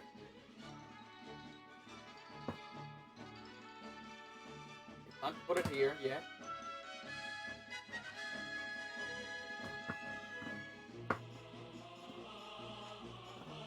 Should probably waited until like I've just put like half and half on the row. And here's the other, like, the second game related to, like, the Nick Callis crossover games, the weird shit. This is Crystal Crisis. This is a indie puzzle fighter styled game. This is literally Puzzle Fighter, but with indie game characters instead of, like, Capcom characters. Basically plays like Puzzle Fighter, but each character has their own unique ability. And you can play online, and it has crossplay with the... I think it has crossplay with the PlayStation and the Steam version as well. And of course you can play as Isaac against anime characters, because why the fuck not? And this game also has Astro Boy for some reason.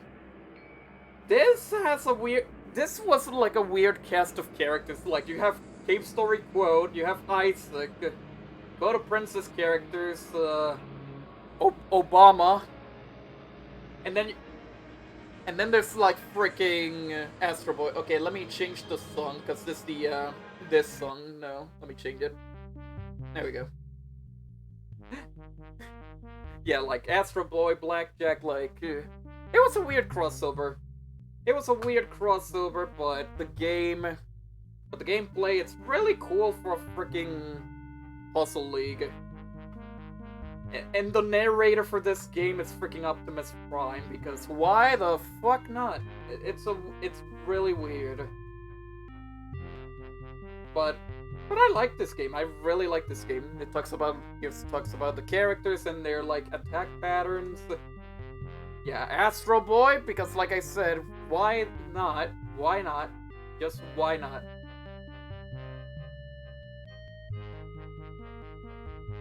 All the characters that you can play as. I think there's 20 characters, and then there's the tips and tricks. Oh yeah, and it even has game modes that I don't think the original Puzzle Fighter had, like tag team and shit. But yeah, Crystal Crisis, and I think I actually bought the launch edition, so I have to show the box for that shit. So give me a sec.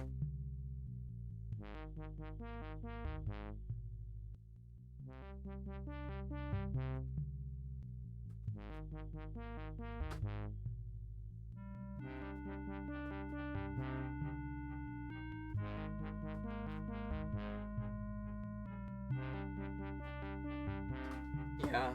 Okay, here you go. Here's the big box. Here's the big box for Crystal Crisis that I bought like at launch for 40. Why a big box? What does this big box have? It has... Hold up, let me open it. Let me open it. A crystal cluster! What does it do? It's basically like the equivalent of a fidget spinner, like fidget thingies. Let me open this.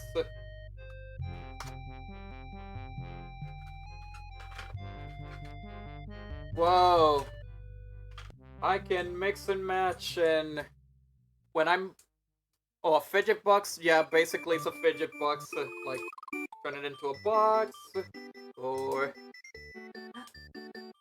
Yeah, it does nothing. It's literally just for fidget purposes. What a fidget thing would do. Just spin it everywhere. Woo! But yeah, that's the whole ordeal with the big box. It includes like the crystals thingy. Also, I like the back of the box. Hold up. I also like the back of the box. Yeah, you can't give these to like 0 to 3-year-old Isaacs. You can't give them to Isaacs because Isaac will probably use it as a power up and then like choke on it. Yeah. But yeah. That's Crystal Crisis. Very underrated, actually. And not that it matters because now the Capcom Fighting Collection is coming soon, and that's gonna have like Puzzle Fighter with rollback netcode, so yeah. Yeah, no Fiji for Babus, I'm sorry. I'm sorry, Sketch, you can't have Fiji.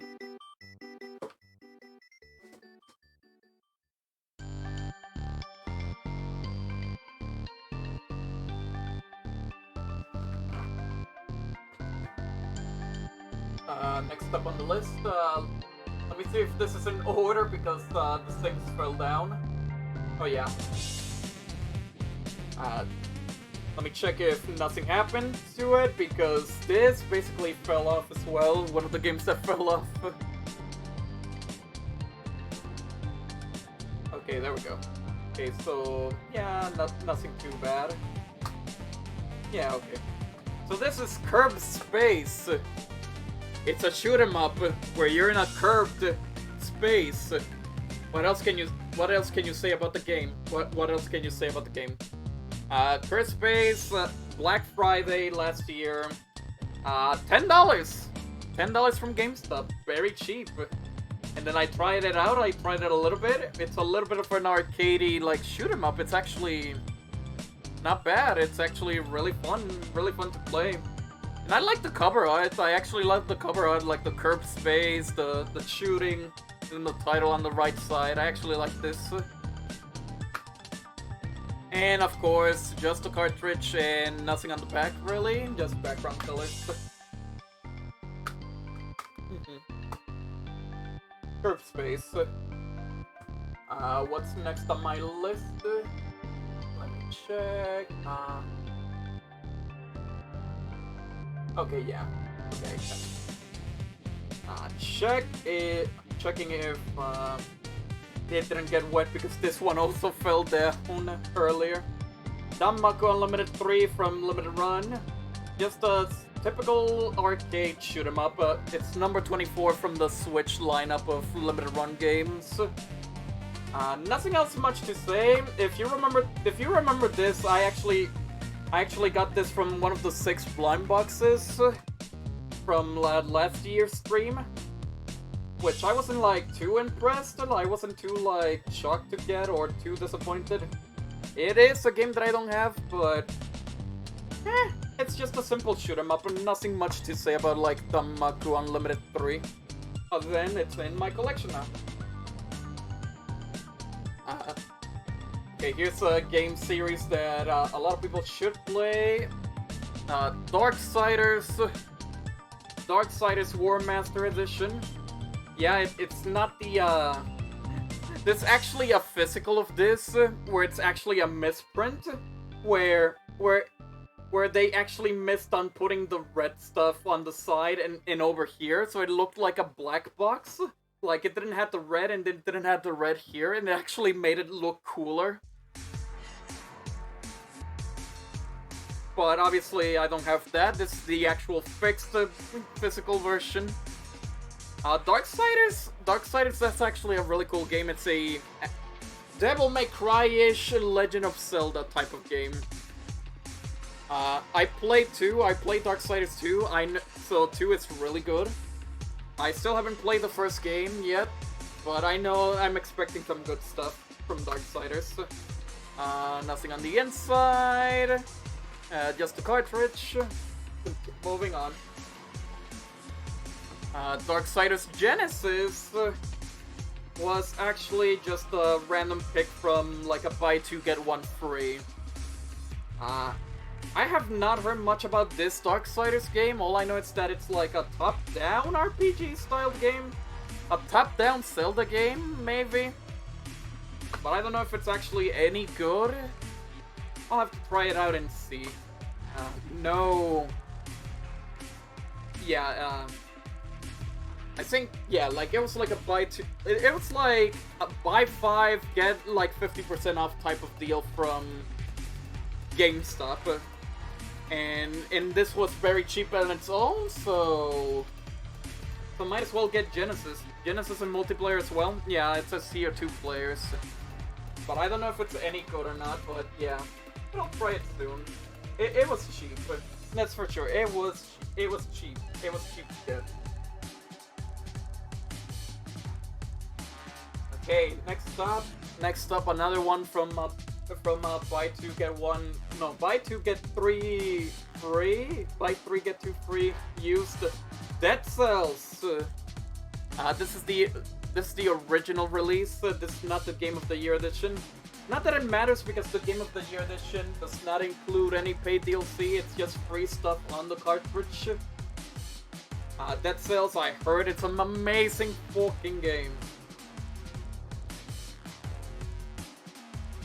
A really fucking amazing, like, a roguelike styled, like, Metroidvania.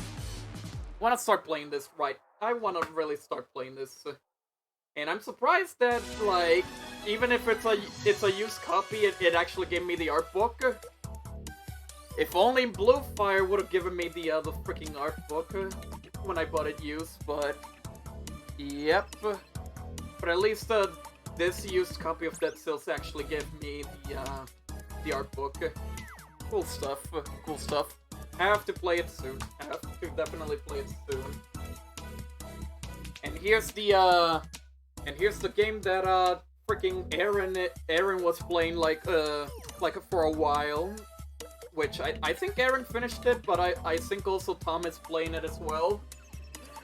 Digimon Cyber Sleuth.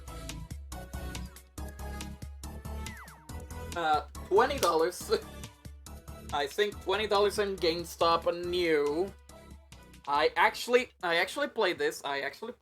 Don't worry, I actually play some of my games. Okay. Oh, hold up. Give me a sec.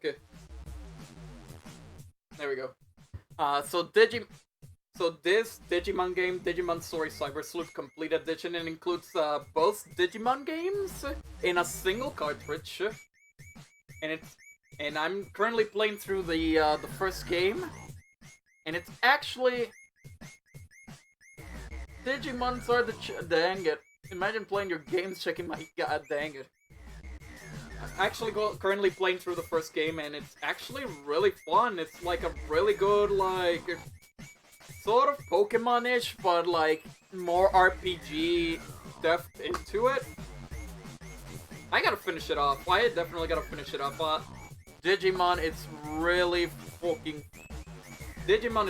freaking fun.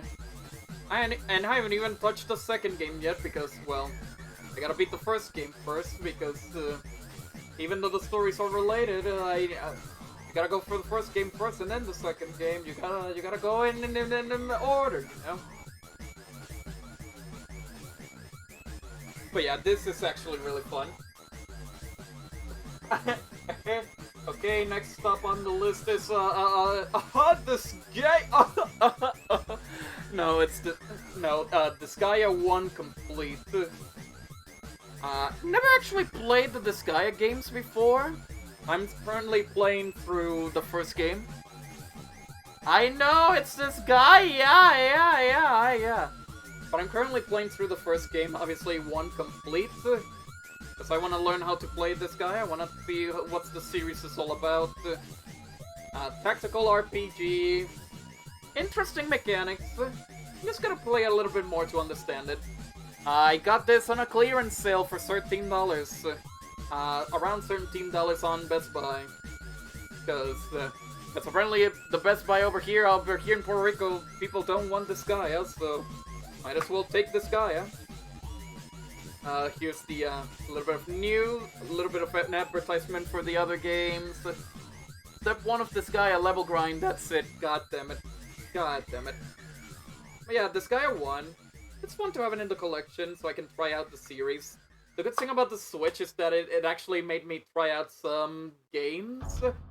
Game series that I never tried before. So like there's obviously this guy and all that shit. And then, of course, alongside Disgaea 1, I got Disgaea 4 Complete Plus. And these are the only 2 Disgaea games that I have physically. I don't even have them. I don't even have the other games digitally. Same reason with Disgaea 1 Complete. clearance sale, same price, $13. Same price. And I just bought it because of the clearance sale. I have not tried this out yet because I'm playing Disgaea 1, so I can get like a better understanding. Even though you don't really need to play like the other Disgaeas to understand, but it's always good to like start off fresh, like with the first game. Some random stickers or whatever. I don't even know what this is. I think a poster and stickers. I got almost the whole series, but never played any of them because I want to play them in order, but level grind. Yeah. Yeah. Oh, and the funny thing is, this version, Disgaea 4, this Disgaea is currently the most expensive Disgaea on the Switch. Physically. It's literally one of the rarest Disgaeas, and I got it on a clearance sale for $13. Well, you look at that. I'll probably one day, if I can get lucky, I'll probably get like Disgaea 5 complete, and maybe Disgaea 6. But I heard a lot of people do not like Disgaea 6. Yeah, playing in order also makes you appreciate the quality of life improvements more exactly. And then next one is a game that I actually finished because it's actually pretty short and it's actually quite expensive, I think. Because I think it only got a retail at Best Buy and at INA, but this is Donut County. Yeah, I heard bad things about 6. Yeah, like 6, apparently it's not good for some reason. I wanna try this guy, but it keeps escaping my memory hole. It's fine, don't worry. But speaking of holes, this is Donut County. It's a short, it's a short indie game that I can beat in like in an hour or two. Like I can do like a one-shot stream of this and beat the game again. I already beaten on the Switch, but I'll do it again. Not much information about this game, nothing on the inside. But this game is basically Katamari. It's basically like a Katamari styled game. Where you're like a tiny hole and you're trying to drag stuff into the hole. And basically, if you get more stuff into the hole gets bigger. It's basically Katamari. But it's very short. It's very short. It's just a fun little game to play for one session. Or another session if you're going to stream it, like maybe me, I don't know, one day. Fun fact, donuts have holes. That's actually the point of this game, because you're a donut shop, and then this raccoon is trying to sell donuts. But the donuts he's selling are just holes. That it's dragging people into the holes. And now for the only Doom game that I have on the Nintendo Switch, Doom 64.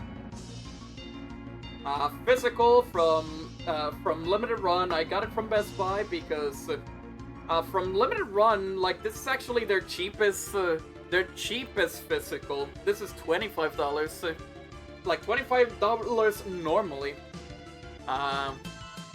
It's still sealed. Obviously, it's still sealed. I haven't tried it yet. It's Limited Run number 81, like their 81 Switch release. I just wanted to have Doom 64. I never played like. I don't think I ever played any of the other Doom games, which is kind of funny because Diego gifted me Doom 2016 on Steam, and I still haven't tried that shit. I gotta start playing games. I gotta play video games. But this is the only the only Doom physical that I have. I know the Classic Collection is physical. I know 2016 is physical, and there's also Eternal on Switch digitally only. But it's cool to have Doom 64 physically here, because it's cool. And then after Doom, there's the games that you already saw from the Mega Man Wily Wars unboxing. Yeah, Double Dragon 4 from Limited Run number 107, which is well, not a Double Dragon that everybody likes, but it's still a fun game regardless. Also, big ass manual. They didn't like Double Dragon 4 because because people think that obviously the Double Dragon games are not meant to be like NES style, that they're arcade games. And then Arc System made like Double Dragon 4 in an NES style. And I think it was like outdated or something, but I heard some good stuff about Double Dragon 4. Like, I know, like, a lot of people don't like Double Dragon 4, but it's still fun regardless. So I bought it physically. But that's not the only Double Dragon, because the other Double Dragon is actually quite fun. Double Dragon Neon, made by WaitForward, the Chante peeps. Cool-ass art style, cool-ass graphics, cool-ass fucking music. Bro-tacular! Cool shit. Just cool shit. That's all I gotta say. Neon is actually really cool, and it has probably the biggest fucking instruction booklet that I have ever seen.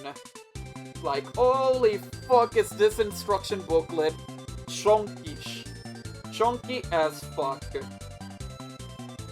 And it's just like one page for characters and enemies that you see throughout the game. And more art. Your mama's booklet your mama's so fat she looks like a Double Dragon Neon booklet. Ah! But yeah, oh yeah, of course, the art on the back, because limited run games always have art in the back. In the inside, there's Double Dragon Neon. Okay, now time to start talking about like a story that probably well, I already showed Tom about it. Like I already talked about it like on Tom's like limited Discord that he made before he went offline. First of all, yeah, Dragon Ball FighterZ on Switch, it's sealed. And if you don't know the story, let me tell you. This, alongside 4 other Switch games, the limited run Tom Murray Discord. This, alongside 4 other games, let me tell you a story. I ordered 6 games on the Namco Bandai store because they were doing a Black Friday sale. Okay? And their games were cheaper than any other retail store they were having it for. So I bought 6 of the games, and I would have spent like $120 for the 6 Switch games. So that would be fine. Yeah. I made the order. I have not received anything for like a whole week, and then a week later, I get an email saying that the games have been shipped. But then half an hour later, I get an email saying that my order has been cancelled and I'm getting a refund. So what the fuck? So I decided to keep the tracking of the first email, like the shipping tracking, to see if it actually gets delivered. And then like a week later, I receive 5 of the Switch games, 5 of the 6 Switch games that I ordered from Bandai Namco, here in my possession. And then I checked my bank account and they actually gave me a refund. So, this, alongside 4 other games, I got them for free. No joke. Dragon Ball FighterZ plus 4 other games that I'll show later in this stream. I got them for free. And I don't know why did that happen. I don't know how did that happen, but they gave me the games. And I decided to check on the website, but the website was under renovation. And then when the website came back, I go to my account, and there was no information about the order. They literally deleted the order. There's no evidence of the order at all. It's just gone in their data system. In their database, it's just gone. The order is gone. It never existed. So basically, Dragon Ball FighterZ, I got this for free alongside 4 other games. It's like, how the fuck did I get this lucky? But anyways, yeah, one of the games that I got for free was Dragon Ball FighterZ. You already know, Dragon Ball fighting game, 3v3, amazing fucking art style, amazing fighting game mechanics. The Switch version has exclusive, like, 3v3, like, actual 6-player modes.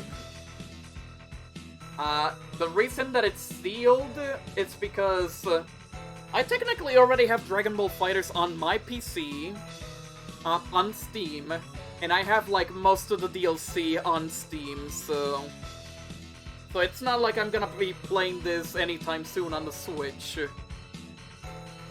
And if I do play on the Switch, I'd still need the DLC because I do main some of the DLC characters. But hey, I got the Switch version for free, so there's that. I'm still surprised, like, holy fuck. And after Dragon Ball FighterZ, here's the second game that I got for free from that Bandai Namco store mischief. Dragon Ball Xenoverse 2, which I'm actually playing a lot more around these days because I never owned Xenoverse 2. I played Xenoverse 1 on Steam and on 360. Xenoverse 2, it's the one that has more content and more stuff. So it's like, yeah, you know what? Maybe finally start playing Xenoverse 2 with the Switch version, which I got for free. Xenoverse 2, really cool-ass game, creating your own OC and going through, like, the different Dragon Ball timelines. And it has, like, online multiplayer. It's good shit. It's good shit. It's a fun little Dragon Ball game just to have fun with friends. OC, do not steal, yeah. Like, I even made a freaking Gene and Sketch get it because I think it was on sale digitally for $8, so it's a good price. And obviously, since it was on sale on the eShop, I also bought, like, most of the DLC, which includes more characters, more stages, more story, like expansion stuff. Xenoverse 2 is really fun. It's just a dumb Dragon Ball go crazy type of game. If you want to have, like, some fun.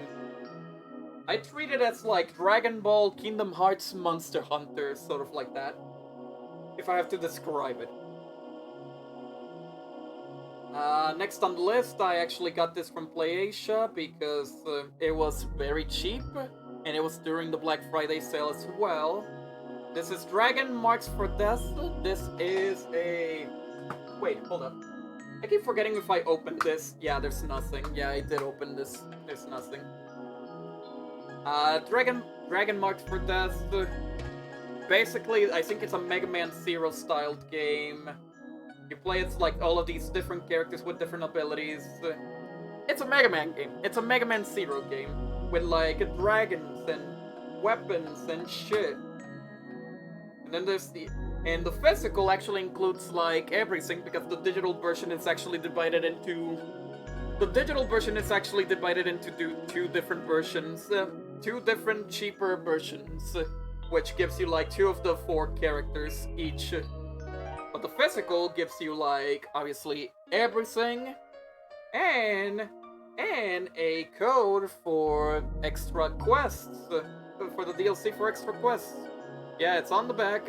Let me just, block it so no one can see the code. Even though if it's already used, but, you know. But it's a cool game, it's underrated.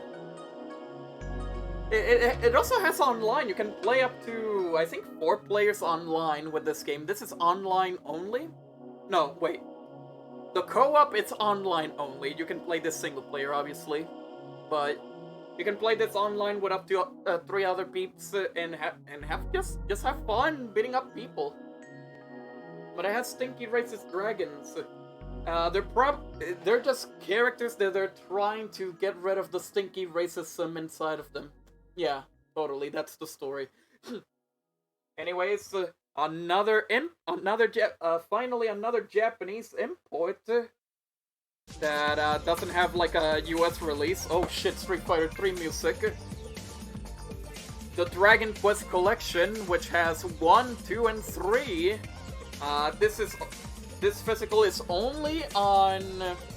This physical is only on. Yeah, only in Japan. Released only in Japan. This is the. I think this is like the Korean Asian version, but it still has English in the cartridge, so don't worry about it. I think it cost me like around $30 to $40. I think. Like the full price is usually $60, but yeah, it includes the first 3 games: Dragon Quest 1, Dragon Quest 2, Dragon Quest 3. They're all the basically like the remakes, like the mobile phone remakes. But I'm currently going through the first Dragon Quest, and I know it's the worst. And I know from what I heard from a lot of people, it's the worst. It's the worst place to start because Dragon Quest 1 has been poorly aged, but I'm having fun with Dragon Quest 1. Obviously, the only problem is, like, lots of grinding. But yeah, this is... but soon I'll probably play the 2 and the 3. I barely played a Dragon Quest game. I only have this collection, and I have Dragon Quest 8 on PS2. I gotta start playing, like, Dragon Quest. Sounds like this guy to me. Yeah, but in RPG form, this one. More PlayAsia stickers. Yeah, the stay safe, stay strong. This is like when the COVID hit, and PlayAsia was giving away, like, mask holders. More PlayAsia stickers. Pam Facts number 5. PlayAsia ships to over 100 countries in the world as part of our goal to make gaming globally accessible. Yeah. Except for China, because China hates gaming.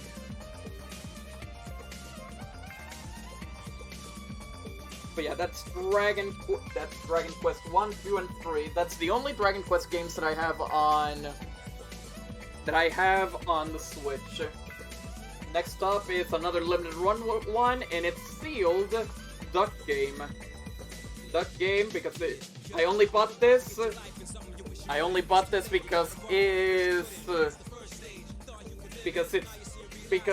part of the. I only bought it for the limited run collection.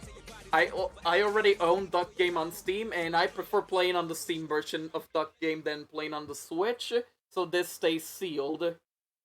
The reason is, obviously, the Steam version has mods, has more playable, like, ducks, thanks to the Steam Workshop, so... But I decided to buy this since it's the physical Switch version, it's part of limited run. I just wanted to have it in the collection. Will I ever open it? Will I ever play it? Probably not, because I have the Steam version of the Duck Game. But it's cool to have. I mean, look at this cool ass looking duck. I mean, look at him, he has swag. Oh jeez, I wonder what this game is. It's not like I'm currently playing it on stream or anything. No, nope. It's Eastward. Yep, this is the copy that I'm currently doing the playthrough on. Yep, I'm playing it from the physical version. The one that crashes like once every freaking... The one that crashes like once every stream. But, oh my god. Obviously, before I planned on streaming Eastward, I saw the physical and it's like, oh my god, I want this. This Eastward actually looks cool as fuck. The freaking... I actually like the art style, like, that was before, like, I actually bought it, like, I thought the art style looked cool for an indie game. I was interested in buying it, and then the physical came in, and it's like, yeah, let me actually buy this, I'm actually gonna buy this, so I got this physical from PlayAsia for around $40, I think alongside the Dragon Mark for Dust, and this is the copy that I'm currently doing the playthrough on, so... Man, Eastward is just, I just love the cover, it's just so charming. The cover is so charming, even though they're going to the west instead of the east, but you know.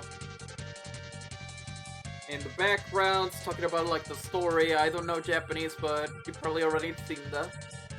John Foot. Yeah, John Foot. Oh look, the game's so wholesome, I bet nothing bad happens. But yeah, this is the copy that I'm playing from, yeah, the cartridge. There's the cartridge, the Play H sticker. Yeah, it also gives you, yeah, a little bit of Eastward stickers showing the characters. Since I'm already in part 4 of the, since I'm already part 4 in the playthrough, you already know all of these characters. At least, there's probably more stickers on the inside, but I do not want to open this. Oh, that's just a freaking Christmas postcard from PlayAsia. Because I think I bought this during Black Friday during the holiday season, so it gives you like a postcard. If you want to give someone like a thing from PlayAsia. And then even more freaking stickers from PlayAsia with their mascots. Panfex number 9, PlayAsia has a bar in the office called the Play Bar. Oh shit, we gotta go there. Yeah, hold up, let me take out the stickers, the stuff a bit. But here's the background, which is basically like the main menu of the Eastward. If you haven't checked out the Eastward playthrough, I recommend giving it a watch. Like the story, it's getting like more deep and more impactful. Like if you watch Yakuza, then you'll probably watch Eastward as well because of its deep lore. It can't wait to finish this game. I can't wait to finish this game because like you already know that I'm currently having fun and the art style is just so good. And I think in PlayAsia there was actually a collector's edition for Eastward that actually has the soundtrack and a mini clay Sam figure that it's like, oh shit. But of course that's sold out, so I only have the standard edition here. Well, yeah, that's Eastward. Let me put these games into the second row. I think Fangamer are actually making a Sam plush. I don't know if I'm gonna get that, but it's cool to have. But let me put like these games into the second row back. The second row is not done yet. I bid 2 pennies for the Eastward. You're not getting my Eastward, Diego. Yeah, let me put the games back into the second row. The second row is not done. That was just half of the second row.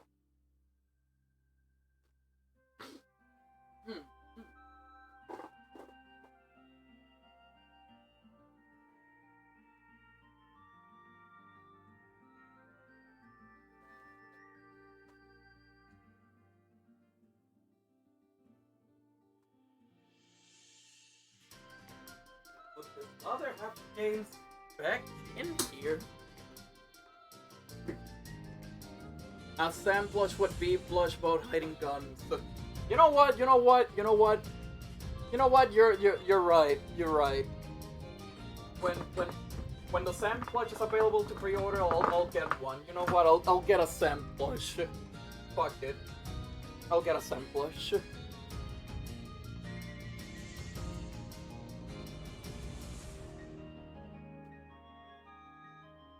So goddammit, Diego. Is the quality options again like 720p 60 only again? That would suck. Okay, so next half, the second half of the second row. Okay, this is probably my favorite physical of all time. This is probably my favorite physical because of how simplistic it is. This is Enter the Gungeon. Yeah, this is the cover art. It's just a bullet face. Like, this is the entire cover. It's just a bullet face. I like this stupid thing. And the back, it doesn't really show anything. It's just a heart made out of bullets. I just love simplistic, like, art. I just love this box art. It's probably one of my favorite box arts because it's just so simplistic and it doesn't explain you anything. I just love it. It's just a happy bullet. But yeah, Enter the Gungeon, I think it was on sale for $20 on Best Buy, and I got it. Because I do love Gungeon. I already have it on Steam, so why not physically on Switch? I think on the inside there's actually some extra goodies. You can make your own bullet! It's still sealed, obviously, it's still sealed. But hey, you can make your own bullet! Why not? Yeah. And of course, there's the OST as well, which, hold up. There you go. A code for the OST for Enter the Gungeon. Of course, there's also a back cover that people would think it's a lot better. It's a lot better than this cover, but I like the simple freaking Jello cover. It's better. Gotta play more Gungeon. I haven't streamed Gungeon in a while, but yeah, physical Enter the Gungeon. I just love the stupid ass fucking face. Let me put it over here. And now, time for the most important. Is it crossplay? I could play with. Yeah, it doesn't even have online sketch. But anyways, and now time for the most important. The most important Japanese import in my collection. It is very important. It is the only import that you need in your Switch collection if you ever want to import Japanese Switch games. Fight Crab. This is just a whole meme game, but it actually plays amazingly. But fucking Fight Crab. And if you remember from my tweet, it's the one that I made the meme about, like, putting it in, like, in my living room, like, frame it in my living room. Yeah, I know it's not actually framed in my living room, but fucking Fight Crab is just... it actually is a really amazing, stupid-ass game, and it's basically like a fighting game where you try to control a crab with its claws, and you hit people with fucking... And you hit people with weapons and shit, like crabs with guns and shit. It's just fucking amazing. And of course it has English, so I played this. It has English. Yeah, more PlayHS stickers. I probably need to give these away. Who wants some fucking waifu stickers? Anyone? Ampex number 6, PlayH introduced 24/7 customer support in 2008 and has been live since. Who the fuck wants these fucking Pam stickers? I think that's what the mascot is called, Pam. I'll pass. Dang. Tom wants the stickers? Okay, cool. But yeah, Fight Crab, fucking good ass fucking port. Good ass game. Another one from Limited Run that I don't regret because it's actually only available from Limited Run so far. This is Fight and Rage. This is a beat 'em up. This is a retro-styled beat 'em up game made by two people from Uruguay. Only two people made this game, and it's just freaking lit. This game is just freaking amazing. Fight and Rage. Because Fight and Rage is a really amazing, freaking beat 'em up. I like the style. I like the retro style. I like the gameplay. Ignore the fan service in the back. Because probably Tom is gonna get horny or something. There's the Limited Run, of course, the Limited Run card. Camille is probably like going crazy over furry shit. It includes stickers, very tiny stickers for some of them. I don't know why. Yeah, stickers, more stickers, a little bit of fan servicey, but I don't care because the gameplay is fucking amazing. The fan service is everywhere, and then the back cover where where Camille is gonna go like, oh, oh, oh, oh, oh, oh, sexy. But yeah, instruction manual, talking about the story, talking about the characters. Like, this game is just fucking amazing. This guy, I gotta play it on stream just so you can see how amazing this game is.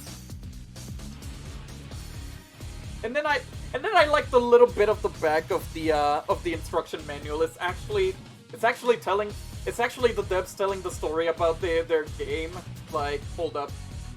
Fight and Rage was originally developed for PC and published in September 2017. The game was entirely made by two Uruguayans without any sort of external funding. Sebastian Garcia, who did the design, programming, and graphics, and Gonzalo Berala, who did the whole soundtrack. With the time, the game achieved a certain fame in the Steam community and drew attention from Blitzworks, who offered to port it to consoles and later were able to make this physical edition happen together with Limited Run. It could be said that Fight and Rage is one of those cases which it becomes evident that it's not always necessary to have a great advertising campaign behind a product in order for it to be successful. Many times it is enough to make something that a small group of people really want to play. I wanted to use this back cover of the manual to leave this message as a token of appreciation to those that support the products they enjoy. It is good to see that many are conscious of the fact that behind every creation, there are those who invested their time and effort to make it. Nowadays, it's very easy to get such products without the authors receiving any compensation, and yet, hold up.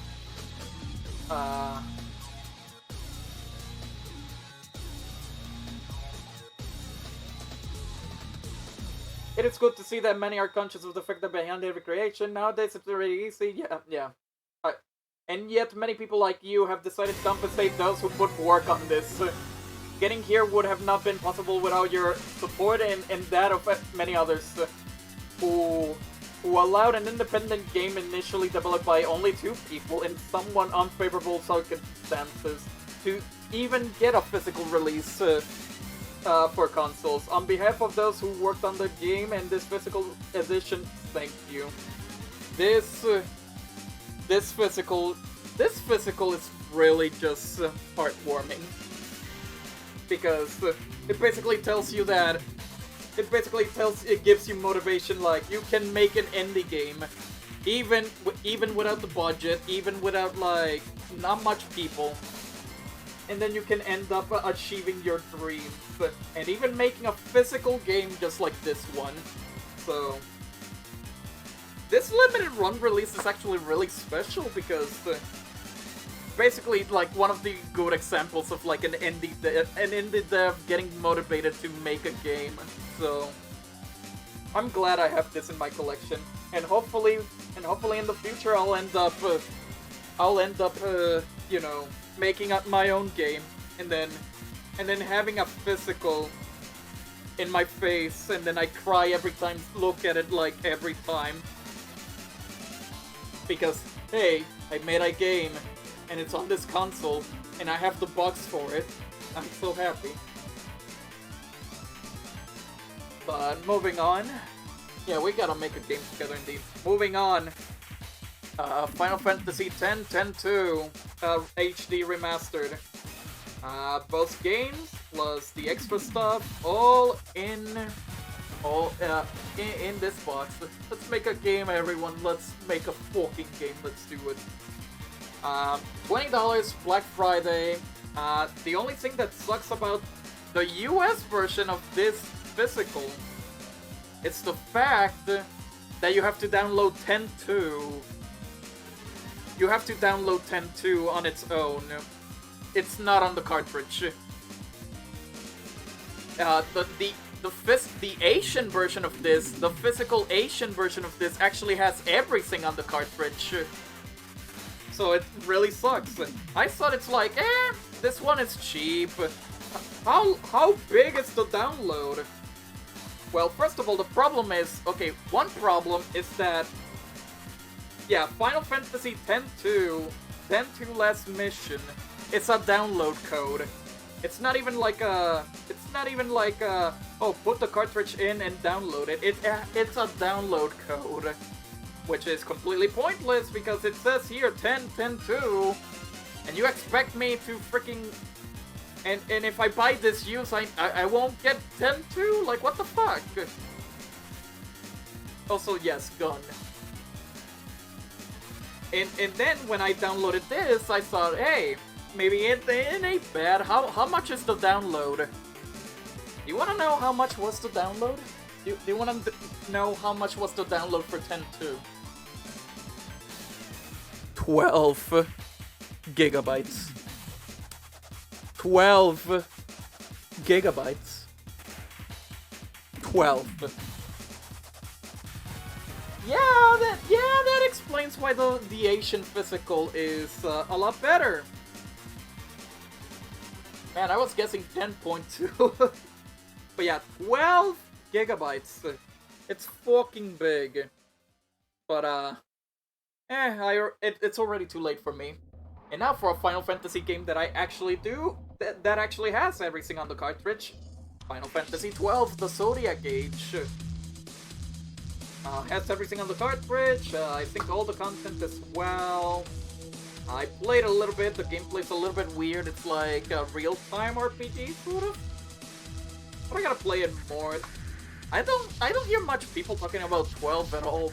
Like, not much people talk about 12. I also saw on Play Asia, they also have physicals for... They actually have imports that I actually do want. They actually have Final Fantasy 7 and 8 in like a double pack in one cartridge. And they also have Final Fantasy 9 physical for the Switch.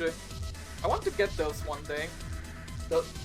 Like 7, 8, and 9 on the Switch physically. But currently I only have 10, 10.2, and 12. No 11, because obviously everybody already knows that 11 is the MMO. Okay, time for obvious gum. Bruh, do you know how much Final Fantasy 8 and the 7 bundle is in the UK physical? Fucking £60. Really? Really? I actually saw that like cheaper and like fucking... I actually saw that cheaper in PlayAsia. What the fuck? Really? Oh god. Also, Three Houses. Best-selling Fire Emblem game. What else can you say? I have still yet to play it. But I know this is a good-ass Fire Emblem game. I know it's a good-ass Fire Emblem game. It's the best-selling one as well, so... It's very big. Very big. Gotta start playing it soon. There's the back cover. What? Okay, let me see. Let me check the characters. Which house should I go for? Okay, Eldegard has fucking Bernadetta. Okay, so I'm gonna go with this house. Okay, see. Okay, now I know which house should I go for. But yeah, that's, Reddit. Oh, god. Oh, hey, Rooster, how you doing? But yeah, Three Houses, I still haven't played it, I still gotta play it. And now for the actual game that I played, and I'm disappointed by the fact that I played it, Fire Emblem Warriors. I don't know how to say this. Fire Emblem Warriors, it's a Warriors game, it still plays nice, it's decent, but for a Fire Emblem game, a Fire Emblem based Warriors games, it's not good. It's not good. You know how, I think I already said this, you know how Hyrule Warriors, it's about like the celebration of Zelda, like all the Zelda games? Fire Emblem Warriors should have been the same, but it's not the same. It's only about like the 3DS games and Marth. It doesn't even have Roy, it doesn't even have Ike. It doesn't talk about the older Fire Emblem games. The mobile game is a celebration of Fire Emblem, not this one. I even bought the season pass for this, and it's just more of the 3DS characters and the Marth characters, which is dumb. Uh, Good thing is I got this on clearance. I got this for $20. I think slightly less than $20, like 18. And then I bought the season pass out of it. And so the whole experience is for me it's like $40.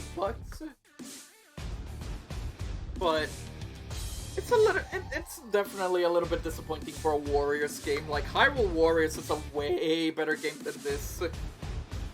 And Age of Calamity is.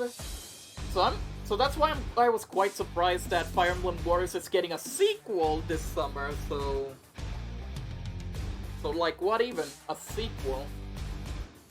But it's gonna be based on 3 houses, so I'm pretty sure it's gonna be better than the first Fire Emblem Warriors for sure. If it's only concentrating on 3 houses, then it's guaranteed to be good. Well, not guaranteed, but let's see. Oh yeah, and I forgot that the animations look stiff. Is there anything on the inside? No, just the map. Okay. The animations for Fire Emblem Warriors looks very stiff.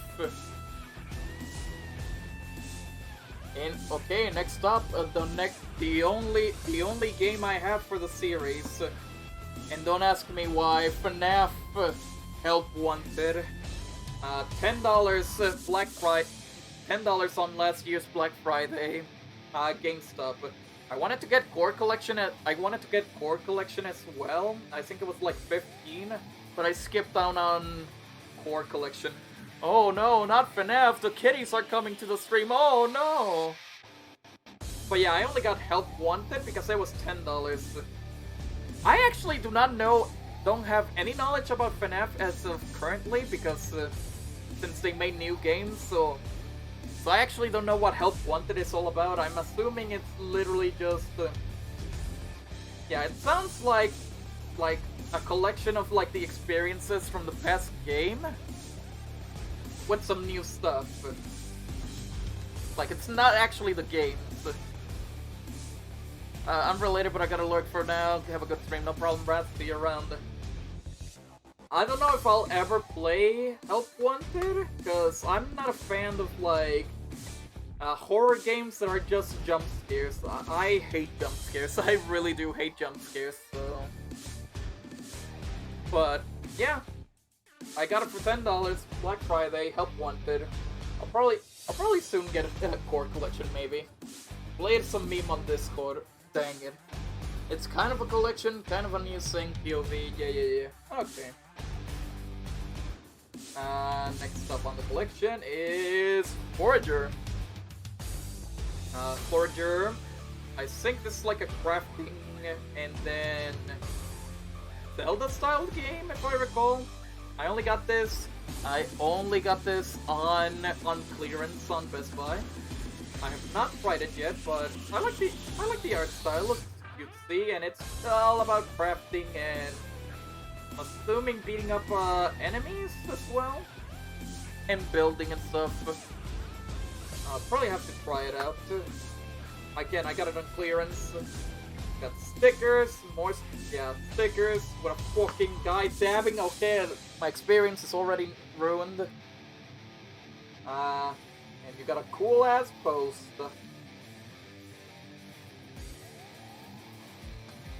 Hold up, let me open up the poster. Oh, there you go. Cool ass art poster from Forager. Very cool, very cool. And put it back in. And put it back here. FNAF Help Wanted is both a collection, but it has its own loan, and it's relating to its old game. The story says you get to experience previous games in VR, but that's just the surface level story. The deeper story goes into the lore as FNAF. Okay. And now here's the game that Rooster is probably gonna tell me, why haven't you played it, Nelson? Go play it! Freedom Planet. Obviously the physical made from Limited Run. I think it's number 35. I got this on Best Buy looking for Limited Run games for my collection. Freedom Planet, I have it on Steam as well. The physical actually goes actually goes for quite a high price nowadays on eBay because well, you don't see this physical anymore. Big instruction booklet. This game is basically Sonic with I forgot what's the combination. I think it was like a Sonic style game with something else, but I forgot. Lolly Furries. Seth your band. But yeah, this game is a Sonic-styled game. It's definitely a Sonic-styled game. And from what I heard, it's very cool. It's very cool. I only played like the intro, but I gotta play more of it. And they're making the sequel, so I'm assuming the sequel is definitely gonna have a physical sooner when it comes out. Remember, it had some beat 'em up mechanics? I think it was like beat 'em up Sonic, sort of. Yeah. This game, Black Friday from 2020. No. Wait, no, not from 2020, like a older Black Friday. I think 2018 Black Friday, or 2017, I don't remember, but... Friday the 13th, the game. Oh god, remember this shit? Ultimate Slasher Edition includes the game, plus the DLC, custom packs, emo packs, limited edition poster. This game came out when like Dead by Daylight got released though, and then they made Friday the 13th their own thing, and then Jason never got invited to Dead by Daylight because of this, and then the devs freaking abandoned this game and made this game like peer-to-peer, like for online. Yeah, this game is online only, by the way. This game is online only. It's Dead by Daylight. I only tried it once. I got feared by the fact that it had freaking voice chat. So it's like, oh god, I played one game and then I died because I don't know what was I doing? And then how do you say this? Oh yeah, and then never tried it again because the voice chat. I don't know what were they saying on voice chat, but I feel like voice chat was definitely toxic. Will I try this game again? I don't know. But this was on Black Friday. I think it was $20 or less. I guess I have it. Cool. Poster's cool. Hold up.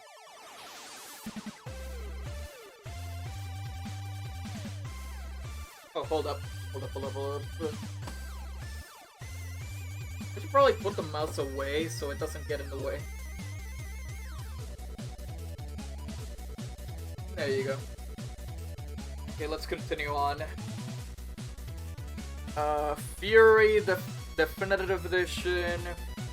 From Limited Run, it's actually number 14 in the Limited Run, like, Switch catalog. I actually got this in this year's blowout sale, like back in January.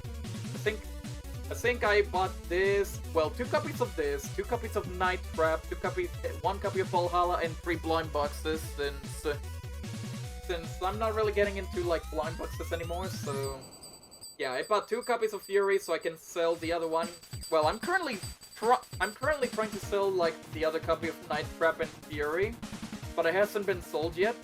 But I'm sure it will get sold as soon. I'm not, like, in a rush of, like, oh, I gotta sell this quick, I gotta get my money back. So Fury is an interesting styled game. It's a, like, bullet hell hack and slash where you fight only bosses. Only bosses. No regular enemies, only bosses. It also includes the DLC, which is on the cartridge. And basically, you just gotta keep going through the story and, like, beating up people with the bosses and continue with the story. More bosses you beat, they do get a lot harder. It's an interesting game, and it's really quite hard. But you'll get used to it. You'll get used to it. Instruction booklet, talking about how to play the game, the characters in the game. cool shit, cool shit. Gotta play more about it.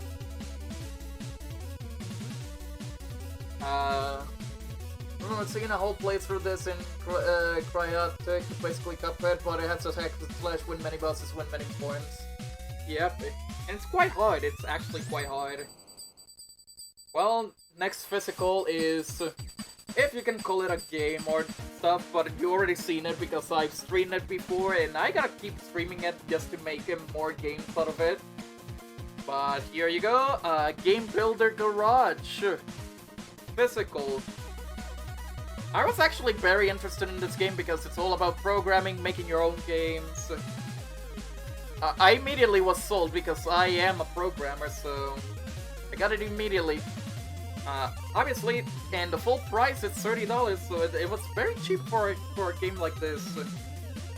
I think I'm very sad by the fact that Game Builder Garage didn't get any updates to this. Like, this game, like this, I don't even know if I should call it game. This engine, this builder maker, didn't get any updates to add new stuff because I felt like, since, you know, I use Unreal Engine. I program in Unreal Engine. This was sort of similar to Unreal Engine, but it was definitely missing some features. It was lacking some features. So I thought, hey, maybe Nintendo will update this soon and to add more stuff, to make more stuff, you know? No, they never updated this. But I do gotta stream this again to get like, I do gotta stream this again so I can finish the Mario Party minigame. Like, I haven't even finished it yet, and it's already been like a little bit too late. I think this game is already like a year old. But I do gotta go back and get back to my programming skills and play more. But yeah, Game Builder Garage. Okay, next up, like I said earlier on the stream, my super rare games. My super rare game stuff that I only bought like, I only bought 4 games from that company, from Super Rare Games, and this is the second game. And this is the second game for which I got from Super Rare Games, Ghost of a Tale.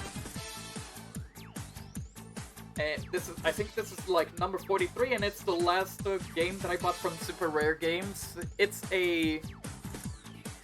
an action RPG with like a stealthy type of game with the map where you play as a little mouse trying to escape from rats and shit.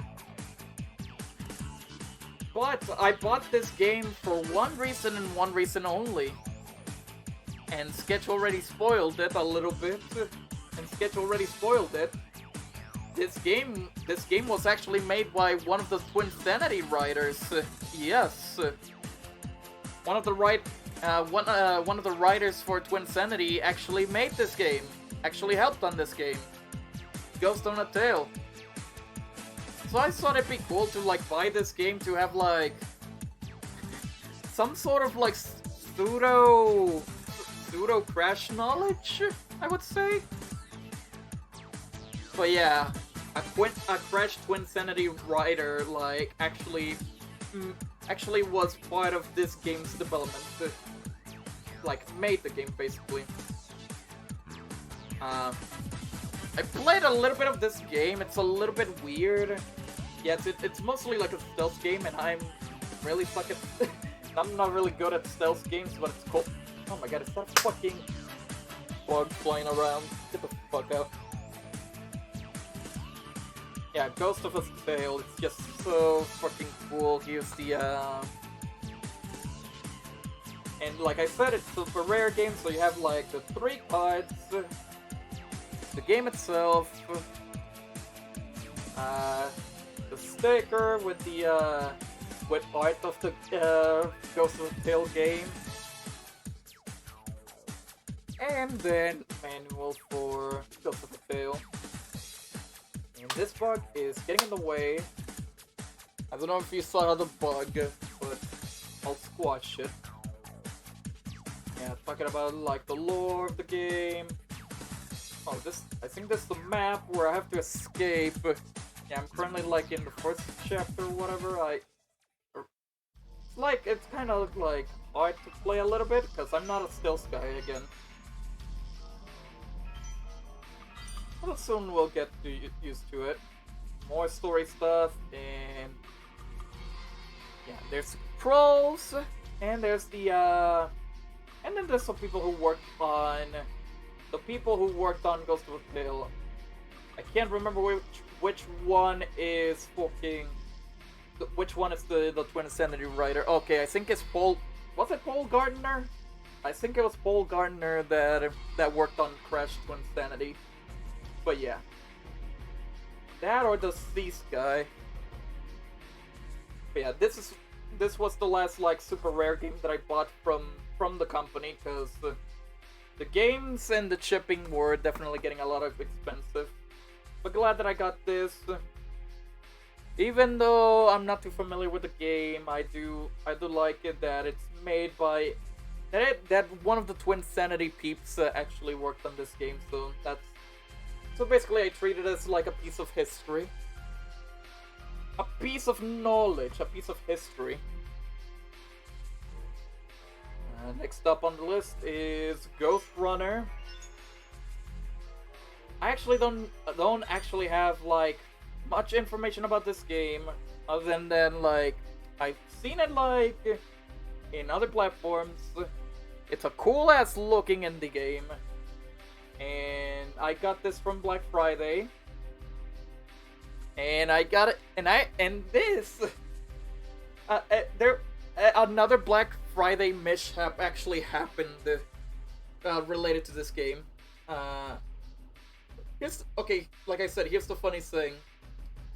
You know how... Okay, I already said about, like, the Bandai Namco bullshit. The Bandai Namco bullshit where I got the 5 free games. And then there's the buy 2, get 1 free that I got from GameStop that ended up giving me my entire money back, and I still got the games. This one, I got lucky once again. Okay. So Ghost Runner, I bought this alongside 2 other games. And then the games arrived normally with no problem. So it's fine. Then I get a call from Dad that another package has arrived, when I wasn't not expecting any packages for the day. And then I told Dad to open the package and see what games are there. And then, of course, even my dad was trying his hardest to pronounce the games because he's not an English speaker. I don't think anyone in my family is like really a good English speaker. But he was telling me that the 2 games and then Ghost Runner, and it was like, what the fuck? I actually received 2 copies of the same game with no additional cost. I even checked the bank account. Yeah, they didn't charge me twice. So I got 2 copies of Ghost Runner and 2 copies of the other 2 games that I'll talk about later. Yeah, Double the Fun. I still have not put that up on sale. I'll probably do it later, but yeah, I got 2 copies of Ghost Runner. It's a sick ass game. It's Ghost Runner. I'll probably try it out. I don't have much knowledge, but I'll have to try it out. I know it's a cool ass game, and it's free on PS Plus right now for PS5 owners. Only a PS5 for some reason. Did you know that Game Freak makes other games other than Pokemon? Well, here you go. Giga Wrecker Ultra from Limited Run. I bought this on Best Buy. Limited Run number 33 is a Metroidvania, another Metroidvania action game made by Game Freak. Yep, Game Freak themselves made this game. Also, if you were asking, yeah, I didn't open Ghost Runner because it's currently sealed. But Giga Wrecker Ultra, basically where the entire city is being taken over by robots, mechs and robots that came from outer space that want to kill all humanity. And then this schoolgirl then this schoolgirl magically gets like powers infected with her to not let her die, and using the powers to combat the mechs. But yeah, I played a little bit of this game. It's a little bit weird, I would say. Oh yeah, I saw today 13 Sentinels physical on Switch is coming to UK now. Very nice. Yeah, because I saw the US version coming in, but that's cool. That's very nice. Will I get it? I don't know. I literally just got the PS4 version. But yeah, Metroidvania style like puzzle game, beating up enemies. I think the only weird thing about this game is that when I started playing, the animations look weird. Like the animations are not consistent. Like for example, if I aim upwards, I aim for the top and I attack from the top. She does like a puppet warp animation, like no movement. But if I attack normally, it's actually new animation with new frames. So it's basically like combining puppet animations and then like actual new animation frames. It's a little bit weird, but I gotta play it more to see. But yeah, an actual game made by Game Freak, and it's unlimited run. There's the back cover, there's the big art book. No card because I bought this from Best Buy. The Best Buy limited run limited run games don't include cards, sadly. It's only when you order them online. Yeah, you see the art. You see the art of the characters. I don't know if you could say it has a little bit of a Pokemon style, since it is made by Game Freak after all. It reminds me a little bit, but you know. I also have an extra copy of it. I also have an extra copy of Giga Wrecker Ultra, which I bought like I think a year later because it was on clearance on Best Buy. Best Buy doesn't want the Giga Wrecker Ults anymore. Oh. What happened? Oh, fuck. Hold up. Give me a sec. Battery's going low for the camera. I don't want that shit. Hold up.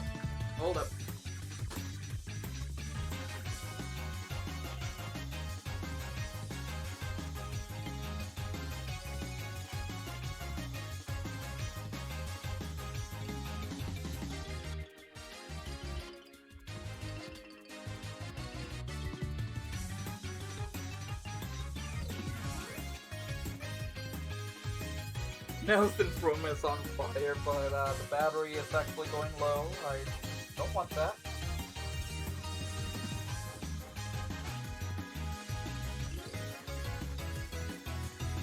Hold up, what can I do? I need to charge it, but I don't have any plugs. Fuck. Hold up.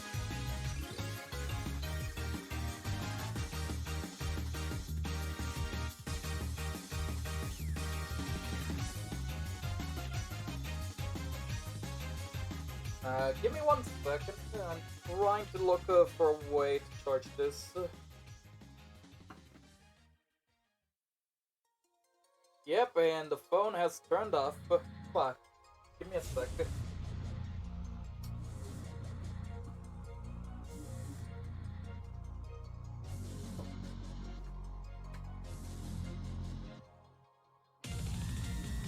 Ugh.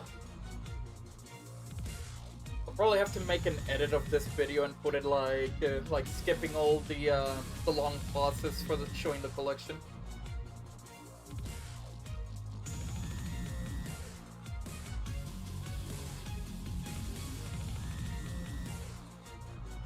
But yeah, give me a sec until I find like a power plug or something so I can charge up the fucking phone.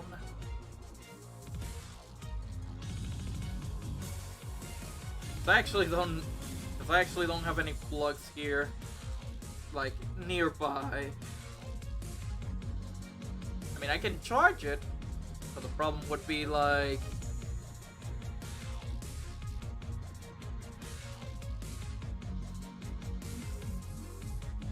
Oh, silly me. Why didn't I think of that, you fucking idiot? It's UBC... It's UBS-C Type 3. It's the Type C, just like the Switch. I can use the Switch cable for that shit. So give me a sec.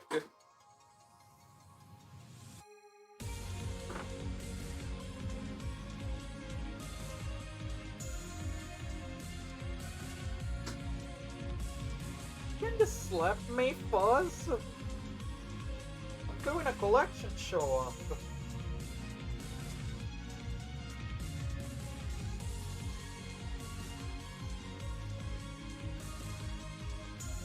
Okay, hold up. Hold up.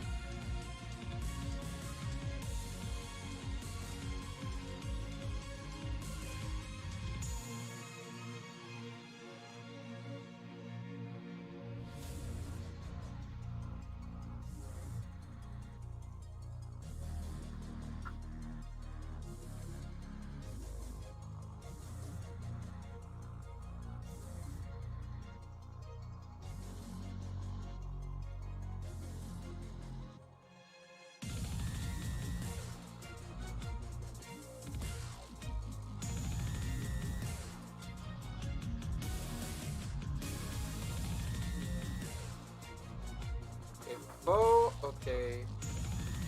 Switch cable's not cooperating because my phone is stupid. Give me one. Good.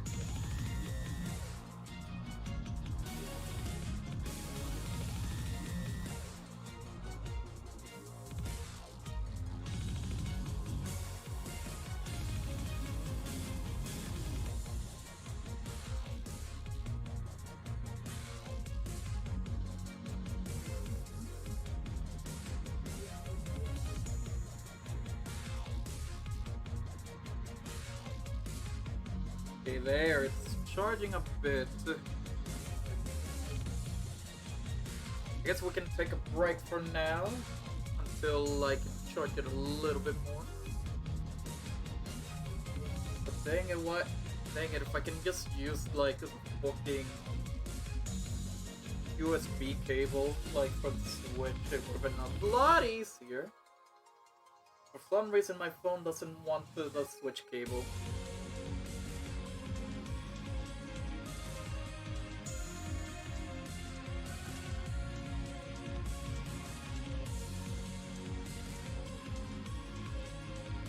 Really have to turn off like the maybe the flashlight for it.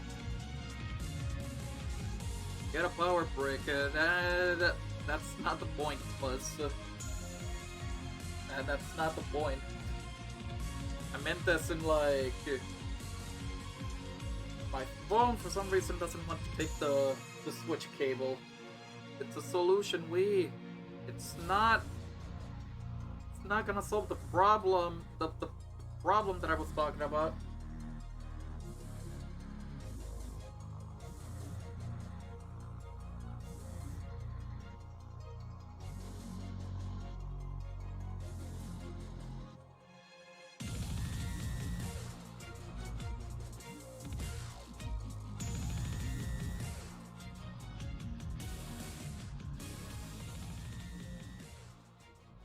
Long cable.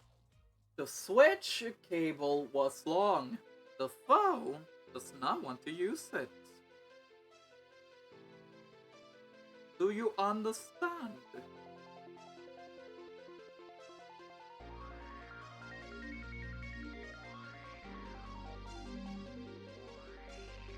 Like the Switch cable is literally a USB-C Type C.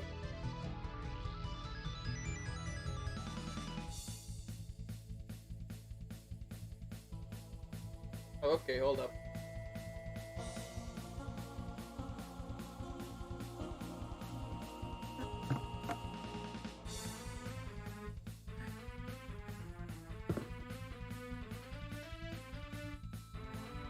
Oh god, it's probably gonna look uncomfortable, but I'll try.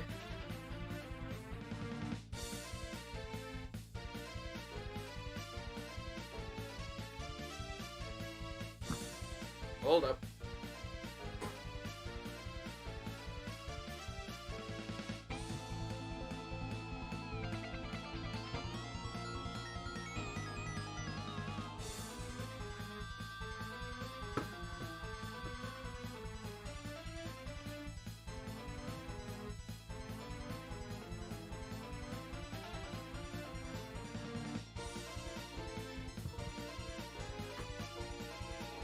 Okay. Gonna do this quick. And see if I can do... Ah, fuck it, this is also USB 3. Okay, never mind.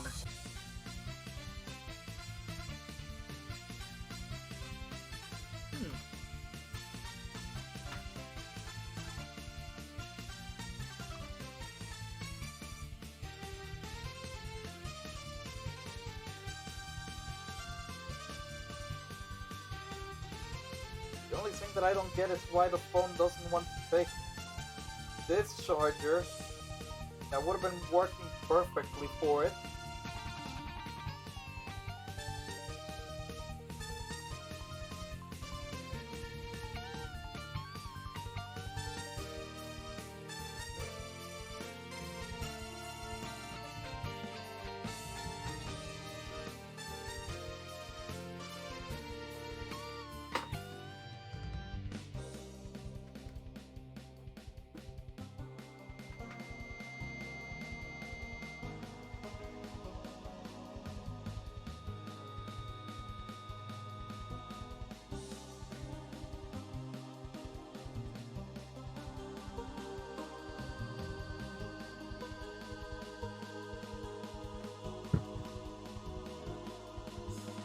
Okay, BRB for a second. Give me a sec, don't worry.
Okay, I found myself an extension. I'm gonna check and see if this will work.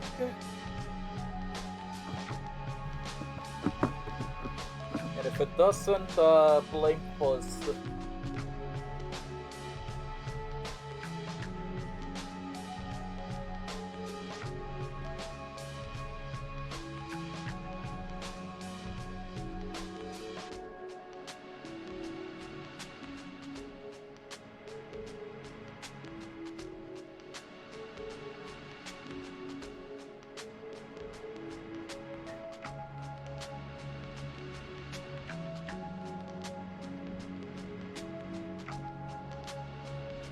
Okay, putting this. Okay, let's see.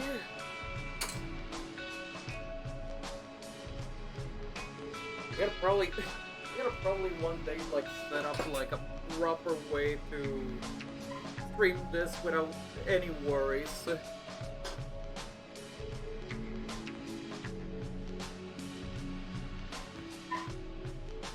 Since it is a weird setup for me, but you already know.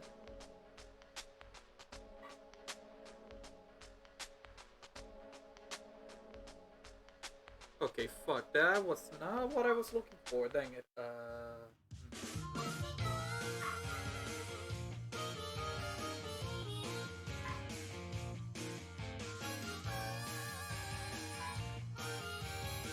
Hold up.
Okay, apologies for the long wait.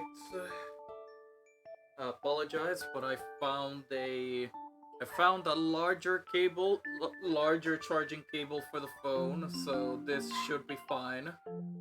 Now, am I back? Is everything here?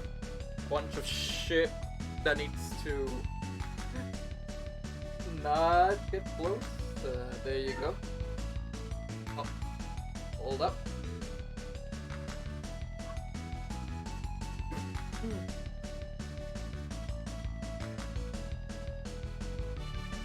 I mean, reorganize this a little bit, but no footage of like the dangling cable.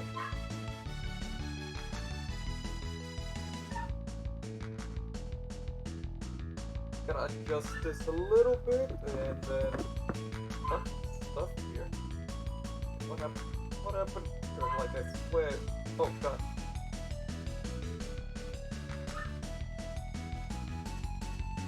And my phone closed for no reason.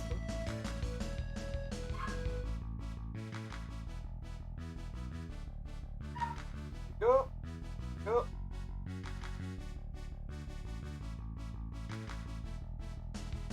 Don't look this way. Go to the other side. There you go. Perfect. Look.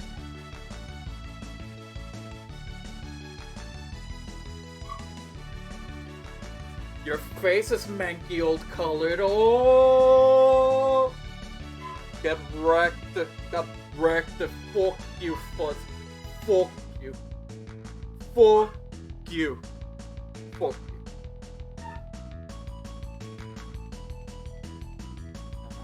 Check if I should go down a little bit, and I think that's good enough. Okay.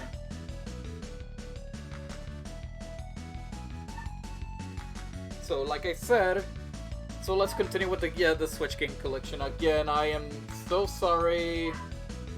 Can you guys really hear the doggo? Really? Out of all things, really? That's bullshit. Look, give me a second.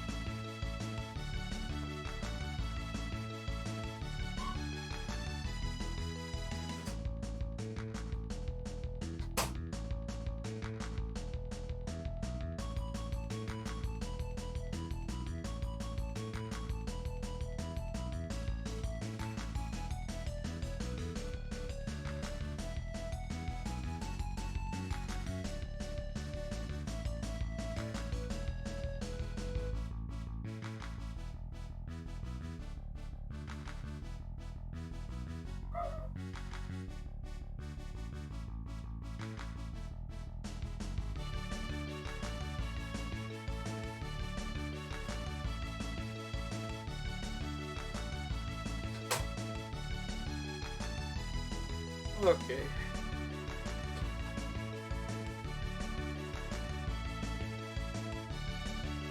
Keep working, but it's faint. That is no. She's just loud and fluffy. That's it. Okay, let's moving on. So where we left off again? Doggo bothering me in the door now. Like for fuck's sake. This is a meme.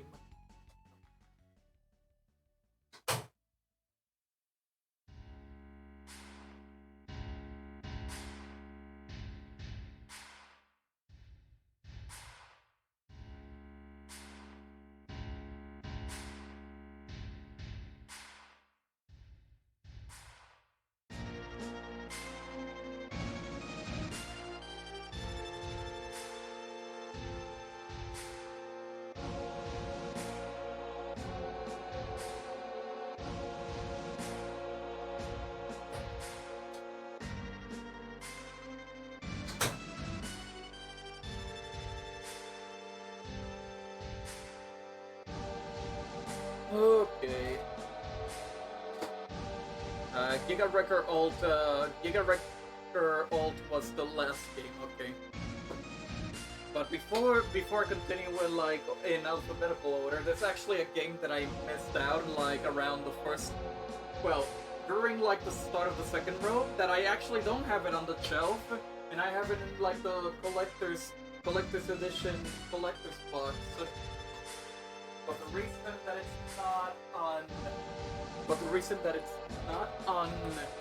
the collector's edition, not on the my regular shelf, is because there's this shenanigan.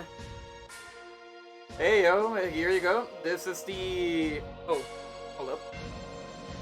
Hey, there we go. This is the Disney classic games Aladdin and the Lion King. This is the retro edition, the SNES box edition.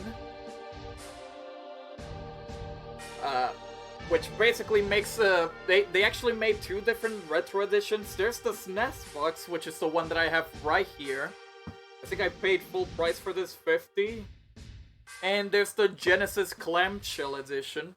But I took the SNES one because my earliest video game memory, like the first video game that I played, was Disney's Aladdin for SNES. So obviously I took the SNES box for me because it just brings me back memories. Which is kind of funny because this doesn't even include a SNES Aladdin until like the DLC they released, which includes Jungle Book games as well. The only thing disappointing about this, why is this not on my shelf? Here's the thing. Let me show you why is this not on my shelf. I open the SNES box, and there it is. There's the cartridge. There's no actual standard box in the retro box. It's actually like... It's actually a literal, like... They wanted this to act like a freaking... You know, like an actual SNES box? And it's the same thing for the Genesis one. Like, you open the Genesis box and it's literally the game inside the Genesis box. A lot of collectors are actually pissed about this because it doesn't actually have like a standard edition. But it does give me like a big ass instruction booklet that talks about like both games. Like, here's the instructions for The Lion King.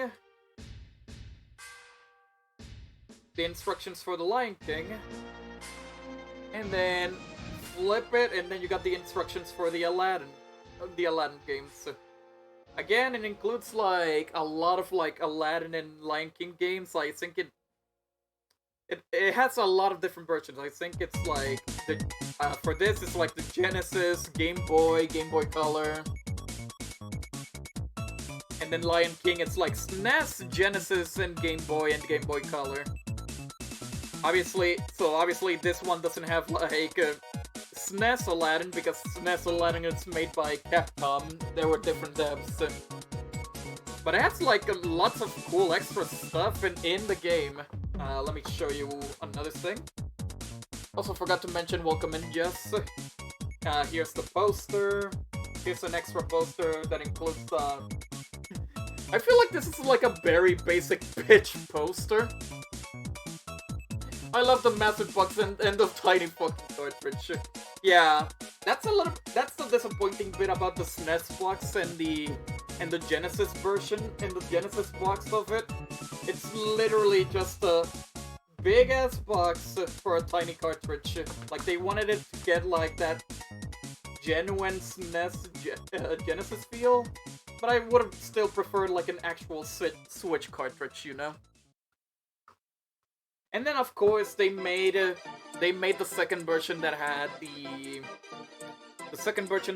like the Jungle Book games and SNES Aladdin, which I can buy it as DLC, but I'm actually gonna end up buying the physical entire collection. Like they made a physical that has the Jungle Book games as well. So I'm probably just gonna buy. Show the E.WEG for comparison or Starwing. Oh, the cartridges? Oh, the actual SNES box? Hold up, give me a second. This is probably the first time I'm showing like actual SNES games. But here's the Earthworm Jim that Fuzz gave me. yeah, from the package. There's the SNES Earthworm Jim. I think it's technically the same. Oh, wow. I think, okay. This Disney's Aladdin is actually much bigger, much bulkier, I'd say. Sort of? Hold up. A little bit bulkier, for some reason. Yeah.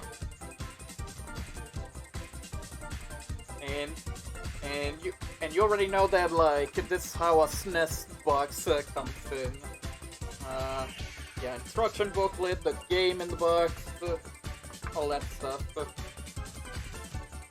It's basically what they try to replicate in the Disney Aladdin, like, SNES box. How did I pulled out my Earthworm Jim that fast? Because I think I have, like, in this disc, there's a drawer, and I think my drawer has, like, all the other retro games that I have, like SNES, NES, Genesis, and Game Boy Color and Game Boy Advance stuff in here. But yeah, like I said, this is the only Switch game that I don't have in my shelf, because it doesn't have a standard box, and the box is a little bit too big to be on the shelf, because it actually takes away space. But if I want to put this on the shelf, I'll probably end up buying the one that has the Jungle Book games physically, and then put it in the shelf, and this stays in, like, the collectibles box. But it's still cool to have this. It's definitely cool to have this. Put it back.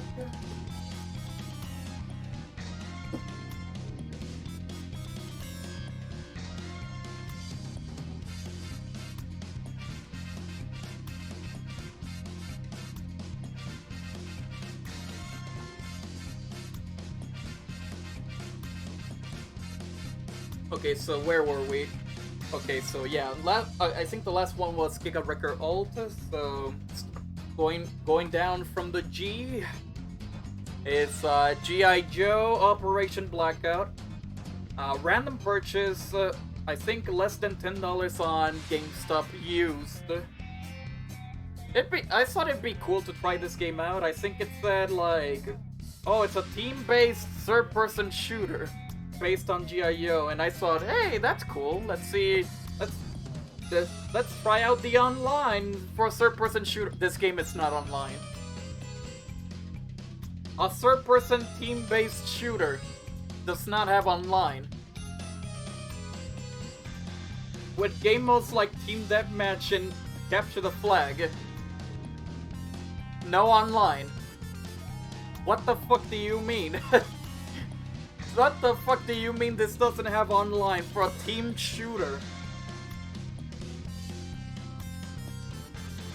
Yeah, it literally says it here. Game modes include Capture the Flag, Assault, and King of the Hill. You know, typical multiplayer online shooters game modes. And this doesn't have online. I haven't tried it properly. It was just so weird that a team-based shooter does not have online. Also, just the thing about, like, oh, buy G.I. Joe figures, I guess. Maybe the campaign is good, I don't know, but yeah, that's G.I. Joe. I don't know if Aaron is still here, but I have you. I have you. I have you. I have you. I have you. I have you. I have you. Yeah, God Eater 3 on the Switch. It's still sealed. I'll probably open it. I'll probably open it soon to try it out.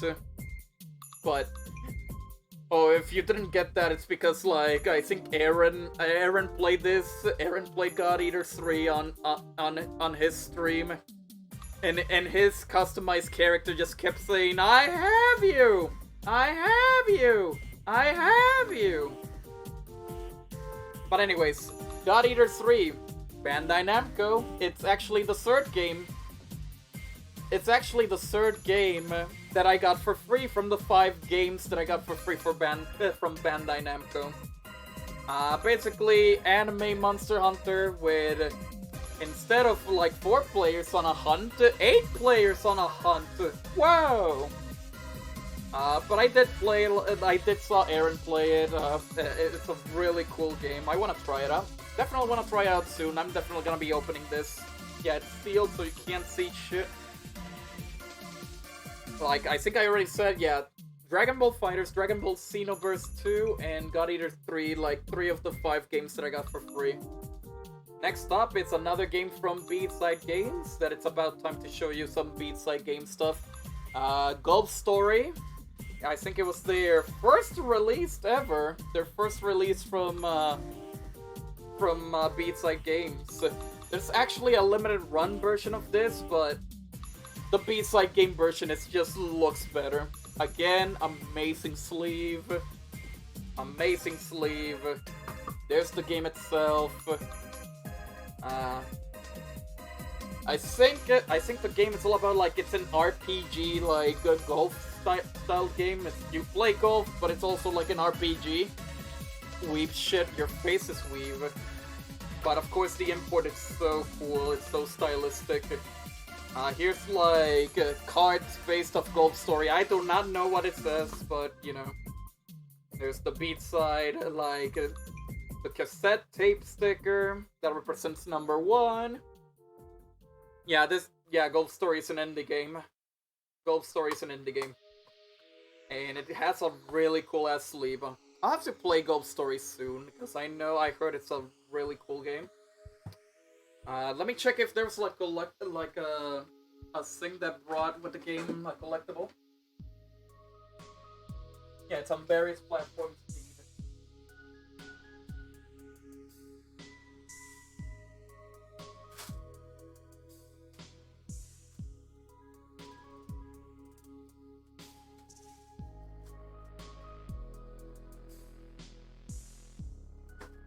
Okay, it did not include a collectible thingy-mabub. I think Golf Story was the only one that like didn't include like a soundtrack or anything. Because I don't see a soundtrack for Golf Story from the Beatside Games order. Okay, next one is a really cool Switch game. That I bought it from Limited Run. Because I wanted to try it out. This is Grandia HD. Grandia HD Collection, limited run, Switch number 80. It includes Grandia 1, Grandia 2, really cool RPG games. Did you know that the Ninjala devs made something else than Ninjala and Puzzle and Dragons? Wow!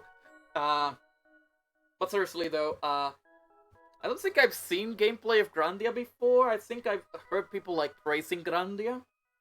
And this was actually like a last minute like purchase from Limited Run because this was about to expire. Like, because this was about to like end pre-order soon, so I said, fuck it, I'll take it. What's the harm? It's actually their expensive. I think at limitedrun.com it was their expensive like standard edition. Because usually their games go for like from $30 to $40. This was $55. Yeah, Grandia HD was $55. So I took it and I just took it just to try it out, and I'm currently playing Grandia 1. I'm currently playing Grandia 1 HD, and holy fuck, this game is amazing. I'm still currently playing it. I still haven't tried 2, but Grandia HD Collection is just so good. And then I think a year later after this, release, PlayAsia got a Asian version of this, so if people want to get this physically, they can get it on PlayAsia, and it's slightly cheaper. I think it was 50 instead of 55.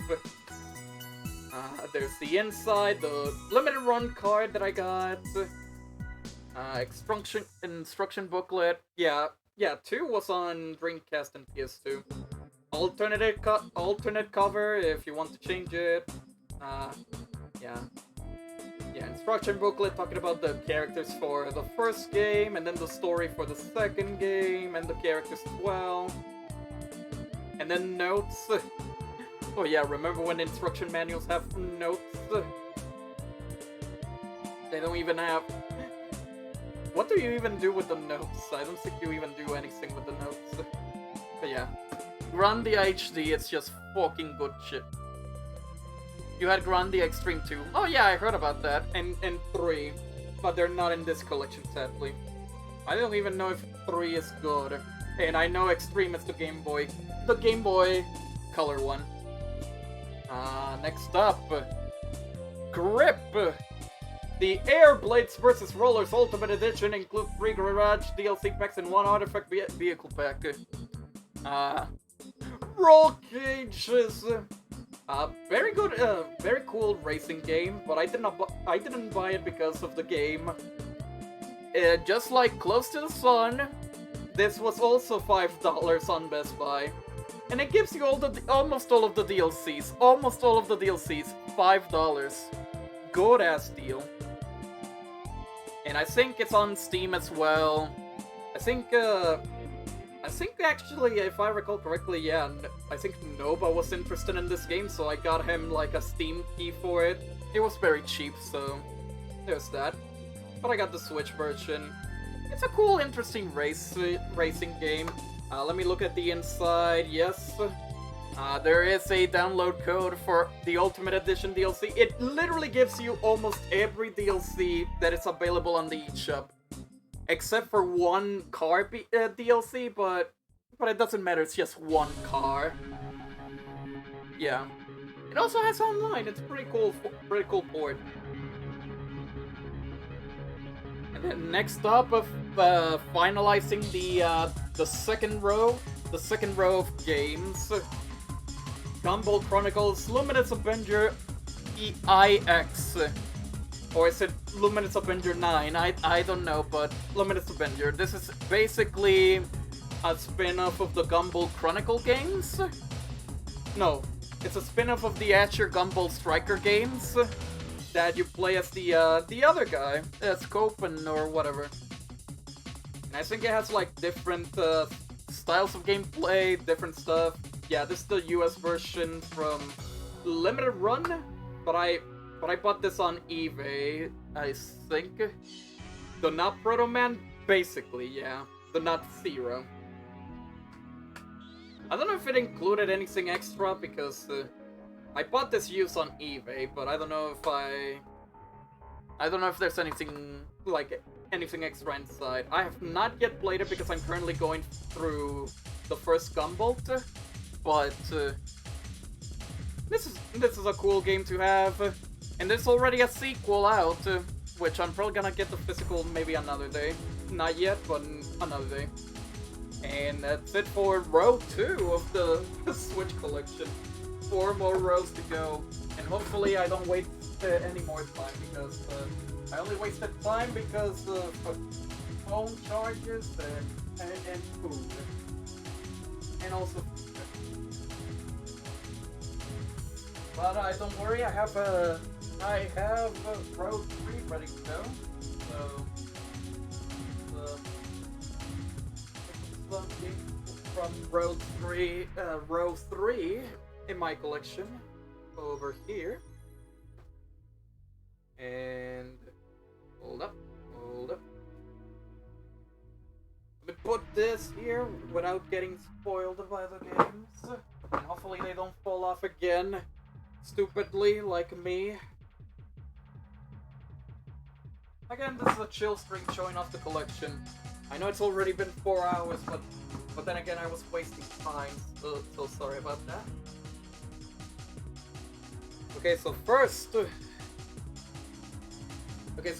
from the row 3 in my row 3 of games. It's obviously a must-have. Digitally or physically is a must-have game. It's fucking Hades. When I heard this got a physical, it's like, I need this now. Hades is a cool game. I fucking love Hades. oh my god, if you haven't played Hades, please play Hades. It's a cool roguelike styled game where you're trying to escape the underworld, but your dad, who is Hades, is like, no, no son, you stay in the fucking underworld. No! Can't tell me what to do. Slap you. I'll slap you. It's been fun so far, a lot of stuff I never heard of. Cool. Again, today is supposed to be a chill stream showing off my collection of Switch games. Yeah, Hades, basically roguelikes, trying to escape the underworld with different weapons and more upgrades throughout. In really good art style. Supergiant Games really good, does some good stuff. I think this is, yeah. Let me check. Oh my god. Okay. Let me hide this because it's the same code twice on the freaking soundtrack thing. Just to download the soundtrack for Hades. And then inside here is basically the art book showing all the characters from Hades. Best logo.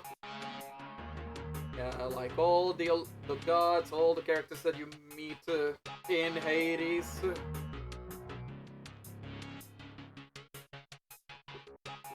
Very cool, very cool physical, very cool. Hades is a really, really cool ass game. Really cool.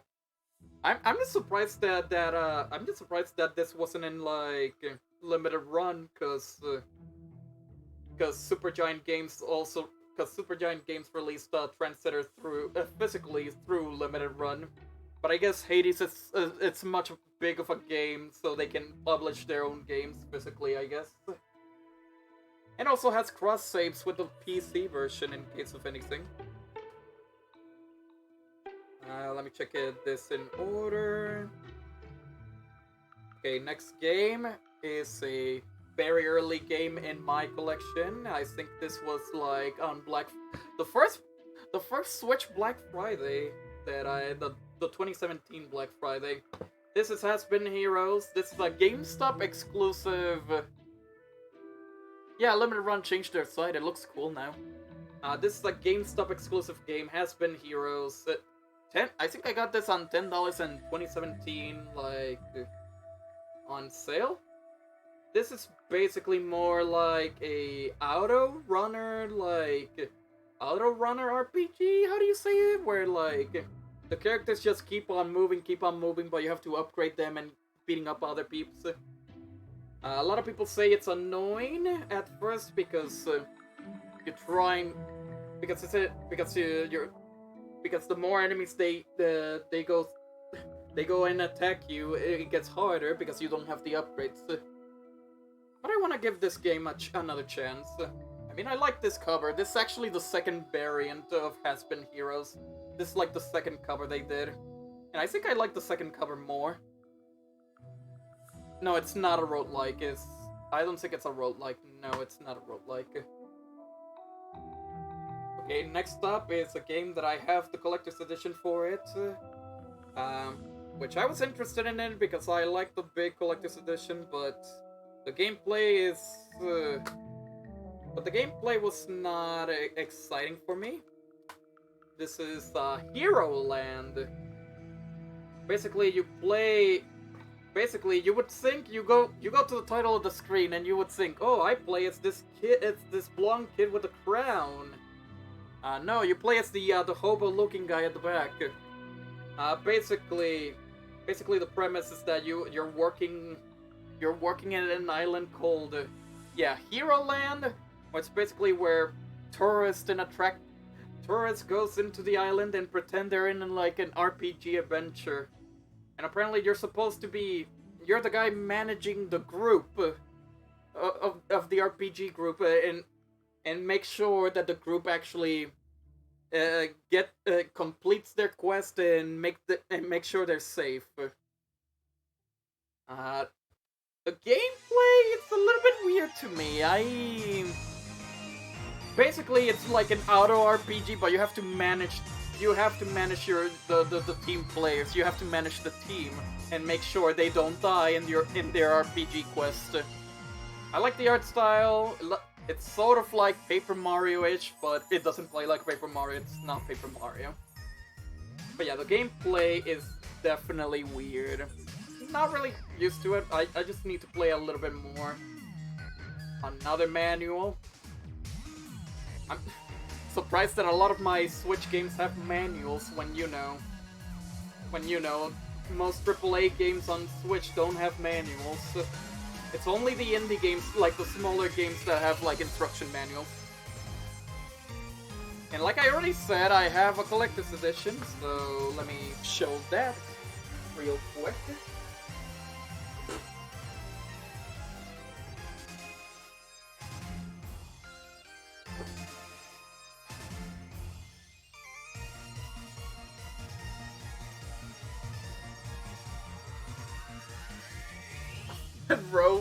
Rouge is a bad sketch. Oh, yeah, exactly.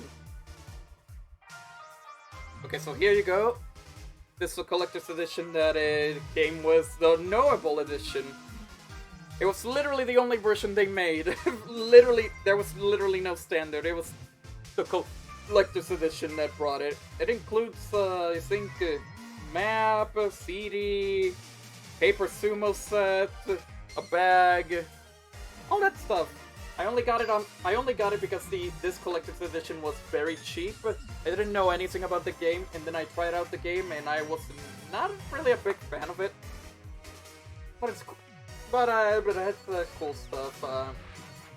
Here's the Hero Land soundtrack, art music mix, 43 songs. Cool.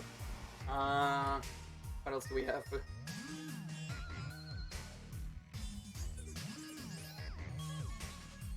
This is a big ass box. Okay, that's it. Okay. There's the handbag for Hero Land. Yeah, venture pouch. The sumo set, the paper sumo set. Obviously, I'm not gonna tear this out because I keep my the collectibles intact. I don't want to use them. Who wants to play paper sumo with me? Let's fucking go. Yeah, paper sumo. And then, like, park map and visitor's guide. I think there's, like, a bunch of extra stuff. Extra goodies, enemies. A sec.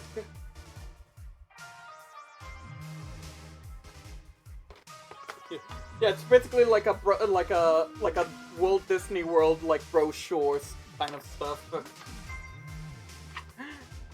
Okay, guys, we're gonna take a vacation. We're going to Hero Land. Where do you want to go? I want to go to the item shop. I want to see what the fuck do they have in the item shop.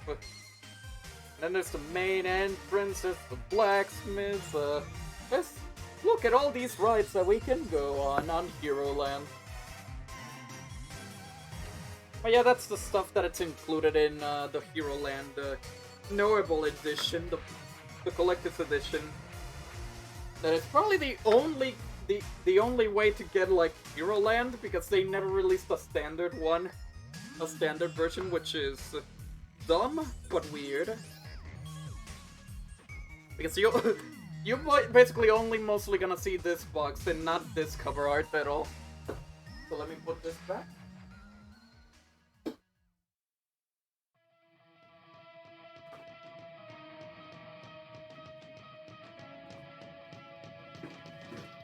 And put Hero Land back into the thing.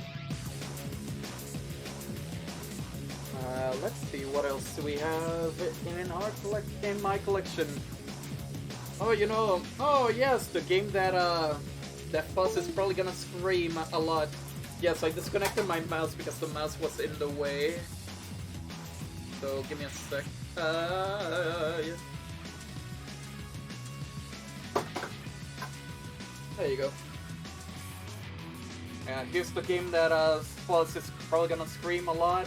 Katamari Reroll. Freaking remake of basically a remake or remaster of the first game in Katamari. Of course, I had to get this. It's usually always on the bargain bin for like $20 in Best Buy. It's always on the bargain bin. But there was one time where Katamari was on sale for less than 20, like $13. So I immediately got it. I got Katamari. I only have like one Katamari game, and it's We Love Katamari for PS2. So it's good to have like the remastered first game on Switch. You already know about the game. Roll over a ball, roll over people, and make a big ball. Big ball. Yeah, classic game, silly gameplay. Okay, I don't know if the next one was, Oh, fuck. Katamari wasn't supposed to be the next one, actually. I skipped over a few ones. But fuck it, let me put Katamari back in here. So I don't skip letters, because I always do. I always organize my games in alphabetical order. So next one, Immortals Phoenix Rising, recent purchase. I think during Christmas Day, like around Christmas Eve on GameStop, like getting something about like buy 5, get 50% off on all the games, which is a really good deal. And I think Immortals is actually one of them. I played the demo, I thought Immortals was actually interesting. Includes bonus quest, A Tale of Fire and Lightning. I thought it was an interesting take on Breath of the Wild. Obviously people are not talking about this anymore. I can't look at eBay's listings right now, sadly. But yeah, and then it gives you an ad about like, buy our season pass, and no thank you. Yeah, I know Immortals it's not that much of a good game, but I find it interesting. I wanted it, and I got it for like what? Less than $10? It's fine. It's fine. Obviously nobody talks about Immortals anymore, but I thought it'd be interesting to have it, to play it. And now here's the game that everybody here is feeling. Just Die Already. Just Die Already, Old People Mayhem Sandbox. This game made by the Goat Simulator devs, where you play as an old man or an old lady, and you just do wild shit as old people, and you end up cutting your legs and your arms and stuff. I bought this on last year's Black Friday for $20 on Best Buy. It has online. I have to try this with Diego because Diego has this as well. But the Switch version is actually running well. It's pretty cool. If you play Goat Simulator, you know what to expect. Just Die Already. So yeah, just die already. Seriously though, just die already. I thought it'd be cool to have it. Putting it there just so I can put it back into the row. And then the third, basically the third B-side game that I got, since I did say I got 4, but this is the third one. This is Kamiko. Kamiko. It's B-side game's fourth game that they made. Basically like a little, a tiny Zelda-styled like game. How do you say this? Like a indie-styled indie game. Fun fact: this game was actually one of my first Switch games as well. I bought this like digitally, like during like the first month because it was very cheap, and then I played it, and I think it's cool. And I think it's cool to like get this physically because. It is one of the first digital games they released, so I thought it was cool to have this. Obviously it's sealed because I have the digital version. I don't plan on opening this. Once again, the cool ass sleeve, the cool black sleeve. I think this is, oh yeah, this is a postcard.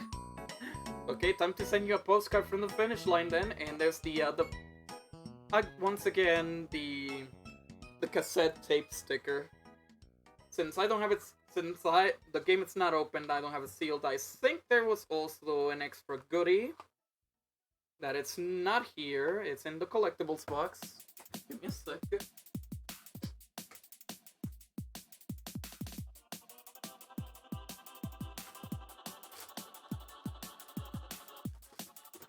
And here you go. It's the soundtrack for the game. It's the soundtrack for the game. All the songs, all the songs in the game. Cool art. Cool shit. Cool shit.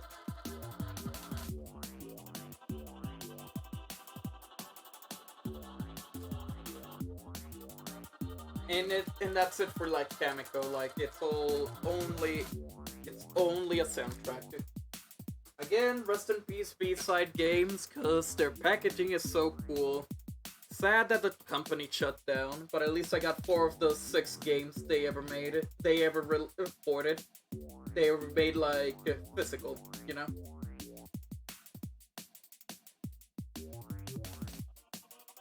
So, but yeah, okay. Yeah, you already saw Brave Dungeon Chronicles. I think that was number 5. Kamiko's number 4, and Gold Story is number 1. The other game that I have, which I'll probably I'll show later when it reaches the 4th row. It's actually the number 6, the last one they made. I do not have number 2 or number 3. I think number 2 was like a Japanese only like virtual novel mystery game that was not available in the clearance sale, sadly. So I missed it out. And the 3rd game was Cat Quest, which I didn't took because the US already has like a physical that has Cat Quest 1 and 2 in the same cartridge.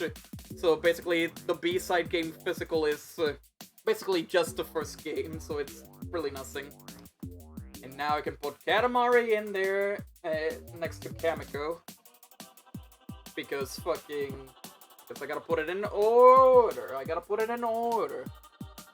gotta organize everything, okay? I organize my shit.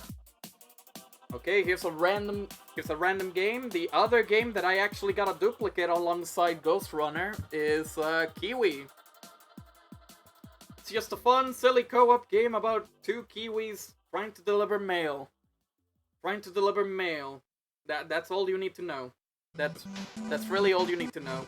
And like I said, I ended up getting an extra copy because GameStop sent me an extra copy of Ghost Runner, Kiwi, and another game that I will show later.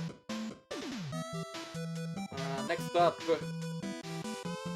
I really haven't heard much about this game since Nintendo promoting it like a bunch of times during E3, but here's Killer Queen Black. I got this for $10, I think? No, $15 on Best Buy. This is basically like an indie joust game where you can play like up to 8 players. You can play like team games. It's like a different type of joust. It's basically not only killing your enemies but also collecting like berries, I think? I have not tried this out yet, but opening it up, you have Joy-Con skins. Joy-Con skins for, because why not? Skin for your, I think your Joy-Con grip as well. Cool. I'm never gonna use these, but it's cool to have like extra stuff. Need to try it out soon. Killer Queen Black. It's like I heard it's cool, but nobody talks about this game anymore, so. Rip. And now for my, just like Blaster Master Zero, here comes another like limited run related mistake that I did. So let me show you these 2 games first. I'm gonna show both games at the same time. So first of all, here's Kingdom New Lands. This is from limited run. This is like number 7 in their like Switch catalog. I bought this alongside Away and 2 other games.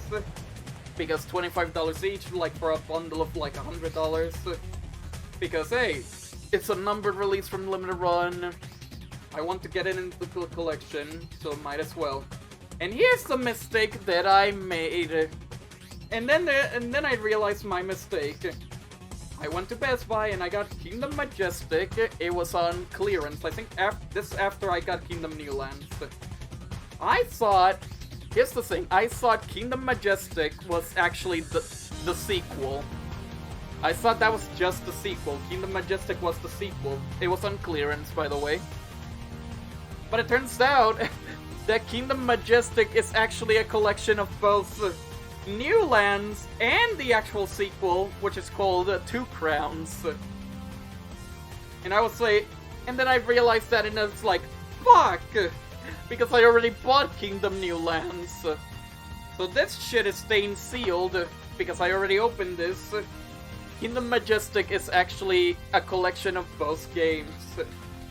And I was wondering why, like, the limited run release was so cheap.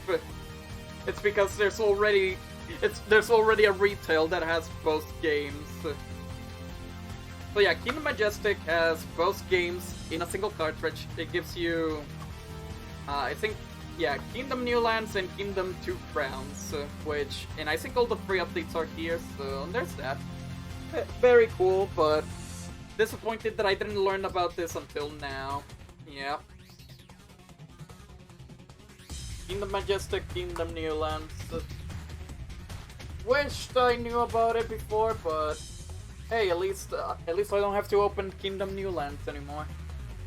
I don't have to open it at all because I have Majestic, which has both games. Making sure everything is in order, organized. Here's Kirby Star Allies. I'm actually a little bit disappointed of having this in my collection. I mean, it's a fun game, but it's a very short game, and it didn't have much content at launch.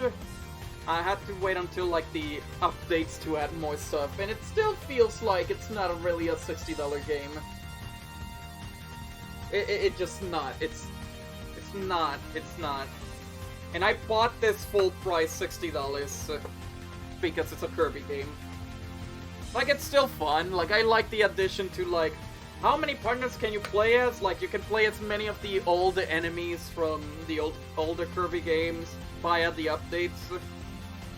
I still appreciate this game, but I was disappointed by the content, and it was fucking...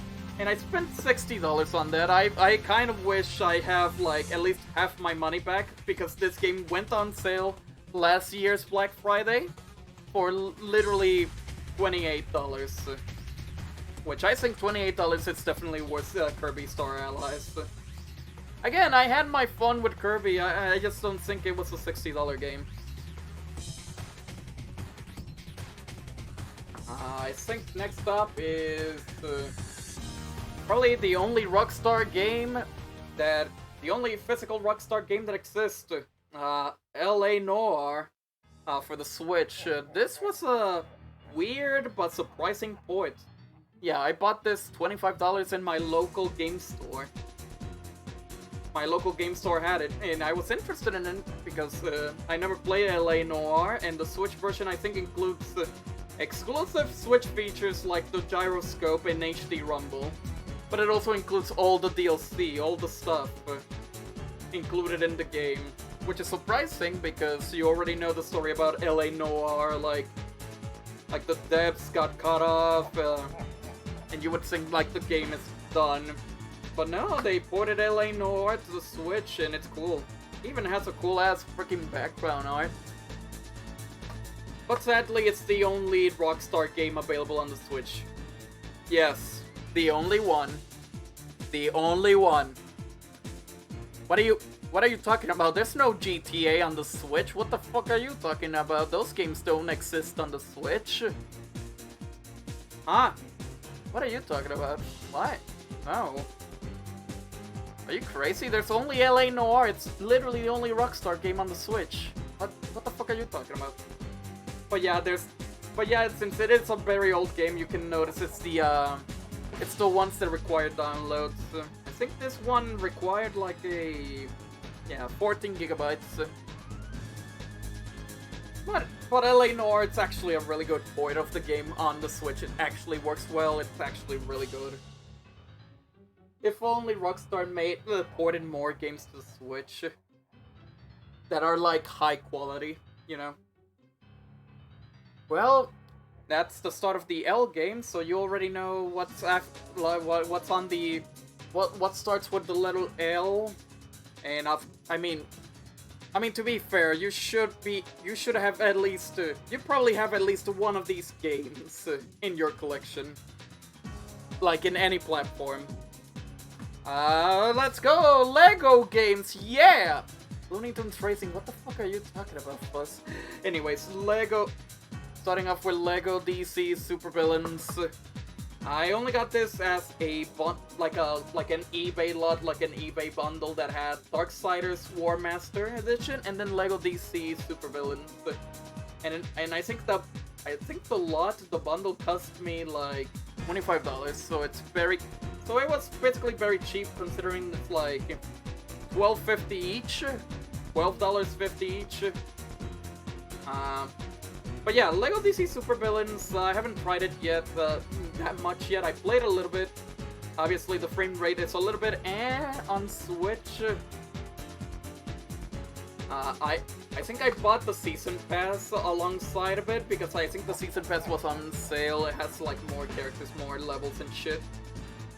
I don't know much about this game. I know probably Aaron played this, like, completely. He got a Platinum Trophy on it because it was on PS Plus. Come on. Yeah, but Lego games are always fun. I don't have obviously I don't have all of them on Switch. I only have the ones that do matter. DC Supervillains was not really one that matters, it was just like, it was a cheap Lego game that I got. But this Lego game, oh, this is one of the best ones. It's kinda meh, it has a high focus on combat. Okay, yeah. This one is definitely the best one of the best Lego games. Lego Marvel Superheroes. The first one, actually. Got it on Black Friday last year. It was $20. It's the first Lego Marvel game. This is like, other than Lego Star Wars, this is like one of the best Lego games of all time. Lego Marvel Superheroes gives you all the superheroes, including the X-Men, including the Fantastic Four. Unlike the second game, which removed the X-Men and the Fantastic Four. But, yeah, I'm surprised they ported the first game to the Switch, because this came out last year. This port actually came out last year, like, after they already have the second game on Switch. Which is cool, because Lego Marvel 1 is a really, really good Lego game. The only thing that I haven't checked this is still sealed, but I have to play it and check. I don't know if the DLC is actually included in this, because they did make DLC for the original releases, but I don't know if the DLC is included. I checked the eShop, it doesn't say anything about DLC, so I'm assuming the DLC stuff is already included in. Damn, not Lego Harry Potter. Yeah, I don't have Lego Harry Potter, sadly. Again, I've been told by other people that Lego Harry Potter was not that good, even though I've seen you play it and it looked to me like just another regular Lego game. But yeah. But that's it for the Lego games for now. Because I have another Lego game, but it doesn't start with Lego. It doesn't start with the with Lego. It starts with duh. And yes, I organized the ST. Don't blame me. Linguini's Apartment 3. Black Friday from 2020. I think it was $30? Yeah, $30. Still have not played this, because I want to stream Dark Moon soon. I wanted to stream Dark Moon first before playing 3, which was a pain in the ass because you already know that the Dark Moon is on the 3DS. Dark Moon is on the 3DS.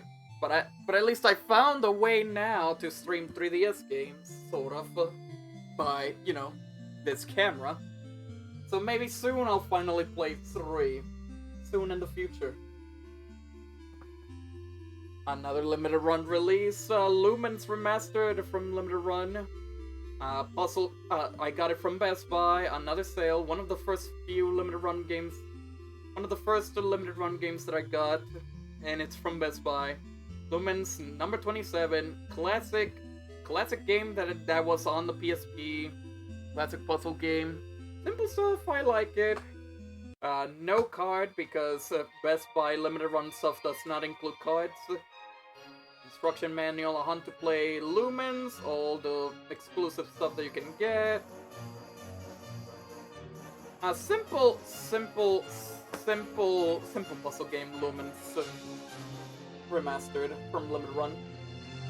Oh, here we go. Here's a game that I'm pretty sure like almost every Switch owner has, because it's kinda like there's no way you don't have this game unless you're Fuzz. Mario plus Rabbids Kingdom Battle. You know, the game that everybody was like, what the fuck do you mean? Why is this a thing? Why?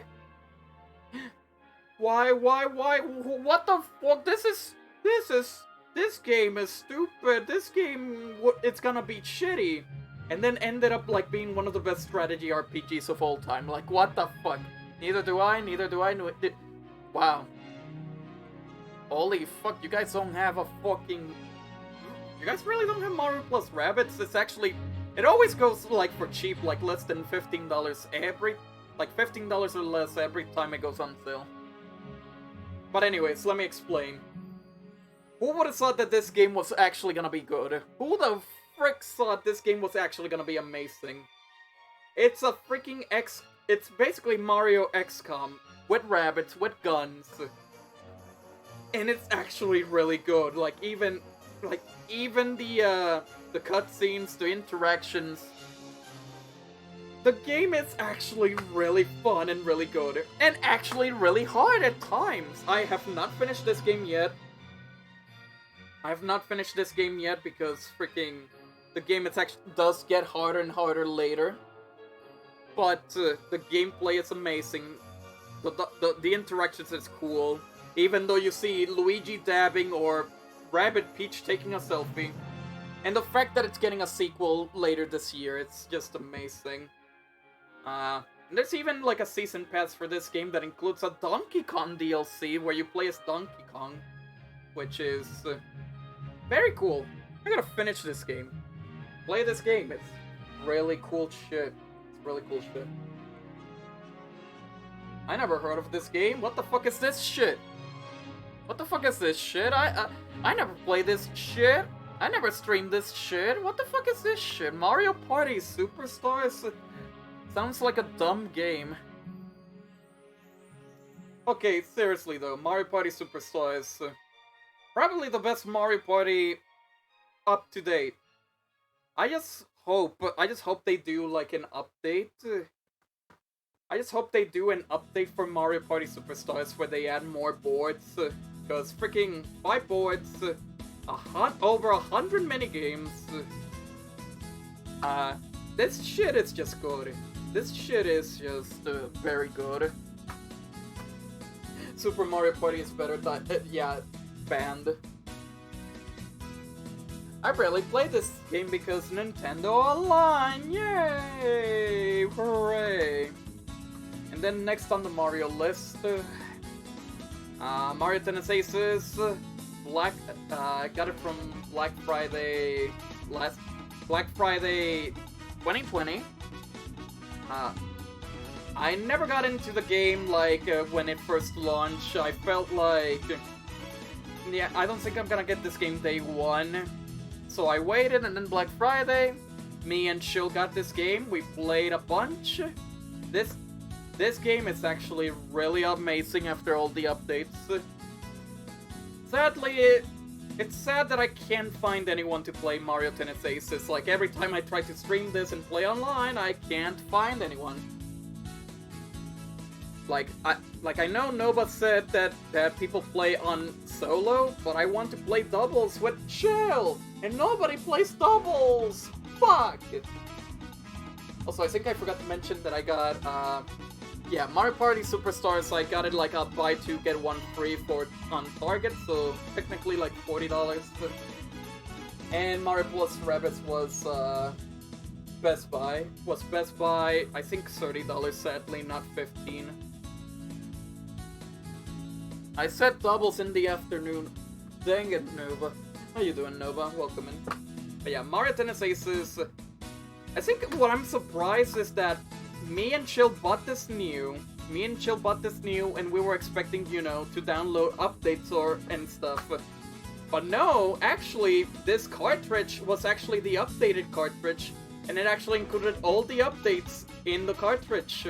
This is actually a reprint with all the updates. So this Mario Tennis Aces is actually the most updated Mario Tennis Aces. It has like every update in the cartridge, no download required. I'm surprised about that. Here's another first-party game that not a lot of people talk about anymore. I feel like it's underrated. But Marvel Ultimate Alliance 3, The Black Order. I was just surprised that they made a new Ultimate Alliance game. I thought it was cool. Obviously they made it more cartoonish, and obviously the story doesn't follow the other two previous games. And it's not even the same dev. I think Activision made the first two games. This is made by Koei Tecmo and Team Ninja. I don't know how did they get like the... I don't know how did they get the license for getting Ultimate Alliance 3, but yeah, the third game. Obviously there's the expansion pack, which adds even more characters. There's the story. The story is like basic bitch Marvel, basic Marvel story about like, oh no, Thanos is gonna get the Infinity Stones, we gotta stop him. It's basic stuff. It's very basic story stuff. But the DLC actually adds like even more stuff to it. Oh, yeah, I bought this on like buy two get one free during Christmas or during Black Friday, if I recall. Yeah, I got Ultimate Alliance 3 houses and Mario Maker 2 out of this deal. I probably have to throw this away. It's like an old receipt, so why not?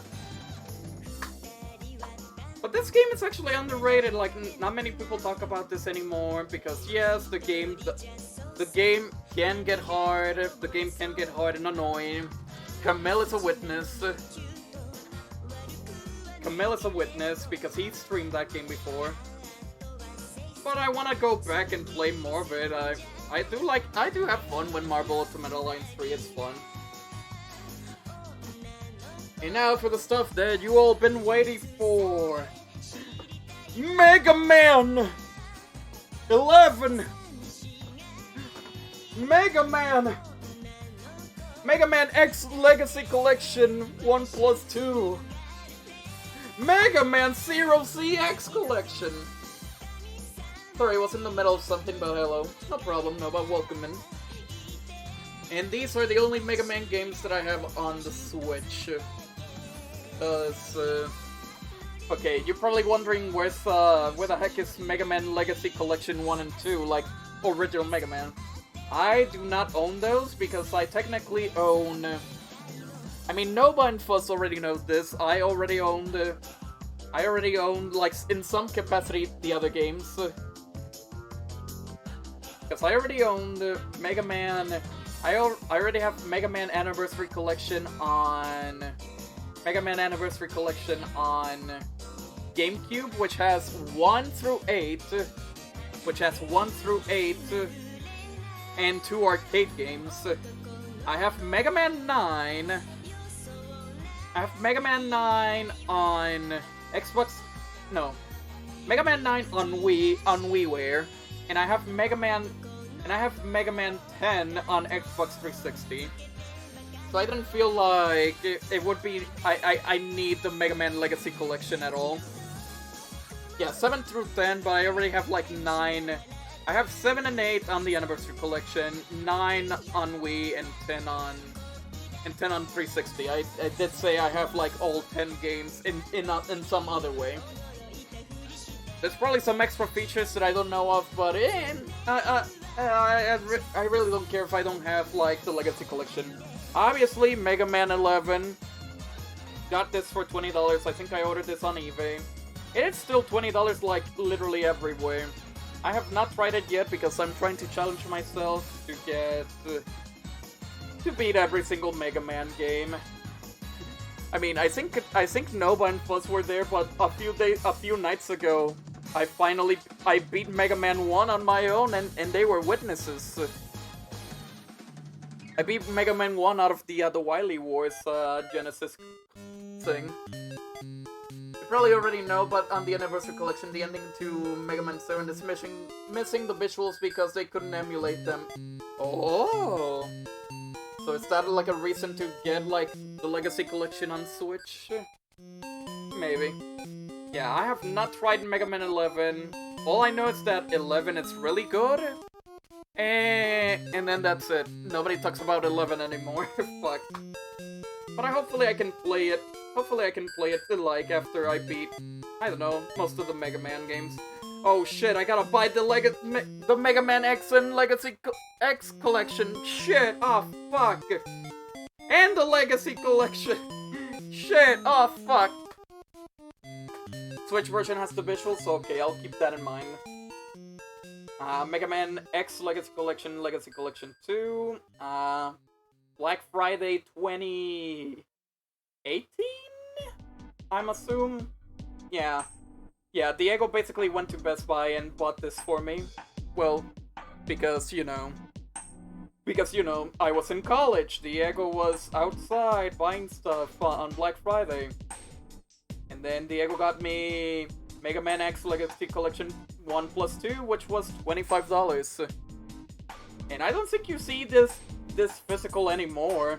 I don't think you can see it anymore. It's nowhere to be seen anymore. Sadly, it has that Capcom curse of like, oh, it's only the first Legacy Collection that is on the cartridge and a download code for the second game, which is very dumb. It's on eBay, but not cheap expected. But yeah, sadly, the Legacy Collection 2 is only on download. Ah, shit, guys, I gotta buy Mega Man 11! Ah, shit, I gotta do it! Ah, fuck! And then, of course, the download code for Legacy Collection 2, which is on the back. Which apparently expires in 2799. In the year 2799. Somehow. But yeah. Legacy X Collection, I think I already told, like, Nova and Fuzz in there, but I was currently in the middle of, like, almost finishing the first Mega Man X game, but then I realized that I have to do like the Sigma stages all in a row without saving. So basically I have to do it like one day, concentrate on doing the Sigma stage, the Sigma Fortress, and then of course Zero CX Legacy Collection, where it has all the GBA and DS games on a single cartridge. And it even includes, like, Boss Rush and... Well, no, hold up. Legacy X Collection has the Boss Rush. Oh, and even an anime movie in here, which is cool. Zero CX Collection, like, all the GBA DS games. And it also has a time trial mode, casual scenario, gallery... I have not tried this yet, I have not played this, but I got this on day one, I think $30, because it's Zero CX Collection. You're never gonna see these games ever again. It's like, I think these games are very popular, like the Zero games are very popular. So, I got these. And that's like the first half of row 3. Let me get this out of the way. Holy fuck, look at all these fucking games! Let me put them in the shelf.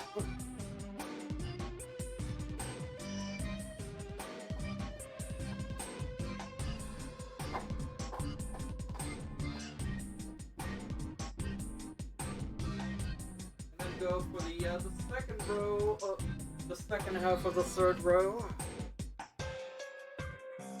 Put them here, and here we go. Let me read some of the things. Also, the subject passed a bit about Mega Man 8 on the Anniversary Collection. This toys the voice acting in some places for whatever reason, also fixed latency. Okay then. I don't know if I'll get another if I'll find like a new copy, since obviously used copies will probably have like a used code for the second game, which and I'm gonna probably end up only having like the first game. So next half for the second row, another import from PlayAsia. New copies exist, not too expensive. Oh, that's cool. Maybe I'll think about it. Another import that I got from PlayAsia, Metallic Child.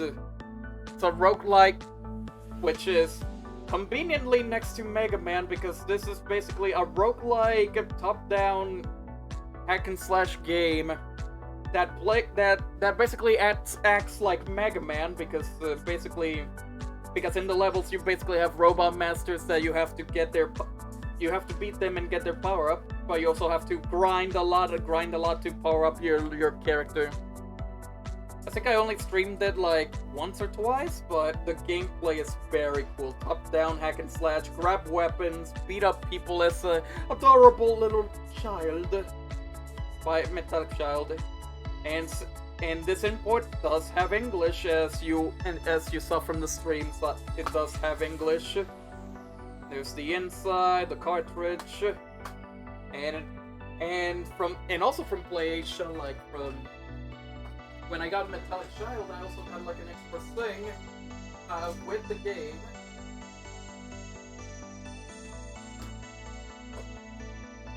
Here you go. And there's the Metallic Child soundtrack. Like, obviously I'm not gonna use these soundtracks, but send you the DMs. I'll check it out in a bit, no problem. But it's always cool that like they include some goodies alongside the game. But yeah, the soundtrack for Metallic Child. Metallic Child itself, it's a really cool ass game. I recommend it for people who likes to play roguelikes and maybe a little bit of Mega Man style. Even though doesn't really play like Mega Man, it's more like a hack and slash top down. But it's a really cool game. I recommend it. I think it's on the eShop. It should be on the eShop.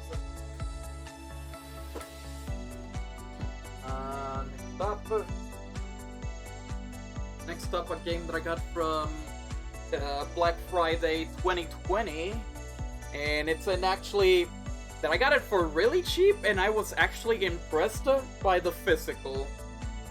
You're actually not gonna believe by the actual effort that they made for the Switch version. But this is Metro Redux. This is actually both Metro 2033 and Metro Last Light Redux, both on the Switch. It actually plays well. It actually plays really well. It's actually nice looking, not gonna lie. It's actually really nice looking. And here's the kicker.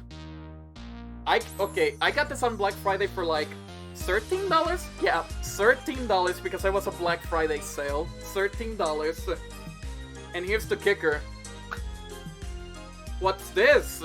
No download code? What? Impossible. Yes. Both games are in the cartridge. Both games are in the cartridge. And no updates required. They actually fit both games, both Metro games, on the cartridge. Two very heavy games. Two very heavy games are in the cartridge, no download required. And literally no updates either. And the game actually runs really well.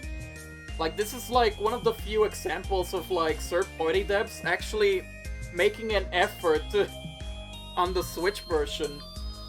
Like, actually making some hard-ass efforts on the Switch version. Metro Redux, it's one good example. Everything on the cartridge, both games on the cartridge, all DLCs, No updates required.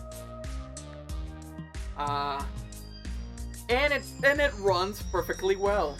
Like, it runs well. Obviously, it's 30 FPS, and it has, like, some, you know, downgraded some Switch stuff, Switch graphics, but it just works perfectly well. Like, this game actually has no problems. It's quite surprising. I don't know what this game is all about. What the fuck is this game? Can you guys tell me what this game is all about? I don't know. I don't know what this game is all about. Can you tell me? I don't know what this game is all about either. The fuck is a Metroid Dread? I don't know anything about Samus? Meh. Got it alongside Mario Party Superstars in another game that you'll see soon in the buy to get one free from Target. I still have not finished this game. I just beat Kraid in Metroid Dread, but this game is just really cool, and I'm glad that it happened. I have to finish this game. What else can I say about Metroid Dread? It's Dread. It's Metroid Dread. Is this a kart racer? Oh, absolutely. Another one from Limited Run. Don't get scared by the title. It's actually a good game. Please don't run away. It's actually a good game. I got this from Limited Run. Mighty Gumball Burst. It's Limited Run, number 82. I think I ordered this. I don't think it has a Best Buy version. This is actually a crossover between Mighty Number 9 and Azure Striker Gumball in an 8-bit style Mega Man game. Obviously, we already know that Mighty Number 9 is a shitty game. It's a shitty game, but this crossover is actually good. Like, the game is actually cool as fuck. Yeah, it's basically a crossover between, like, Gumball and Mighty Number 9, so... And since this is a physical, it actually has all of the DLC included, so you can play as Beck from Mighty Number 9, you can also play as Gumball, a Koto from Galgun, because why the fuck not, Ray from Mighty Number 9, Copen from Gumball, Kurona, I'm assuming it's from Galgun as well, Call from, Mighty Number 9, Joel from Gumball, and then the other, like, Galgun character. I don't know why it's the Galgun characters here, but don't blame me. Don't blame me. And no, I do not own Galgun. The game may be like a freaking shoot 'em up like freaking Time Crisis, but it's mostly like a loot game. But this game is actually really good, and it's not bad. It's actually really good. Like, don't judge it because Mighty Number 9 is right there. It's actually a really good game. I'm just glad that Mighty Number 9 is not on the Switch. And speaking of Mighty stuff, here's Mighty Switch Force Collection from Limited Run, number 16. Got this on Best Buy because it's a way forward game. I did have Mighty Switch Force on the 3DS, but this is an entire collection of, like, all the games. It has Mighty Switch Force Hyperdrive Edition, Mighty Switch Force 2, and Mighty Switch Force Academy. It's all... I think all of the games that they made for Mighty Switch Force, and on the Switch. And of course, there's your little bit of fan service in the background, but the game is a simple platform. It's a simple platform and trying to get, like...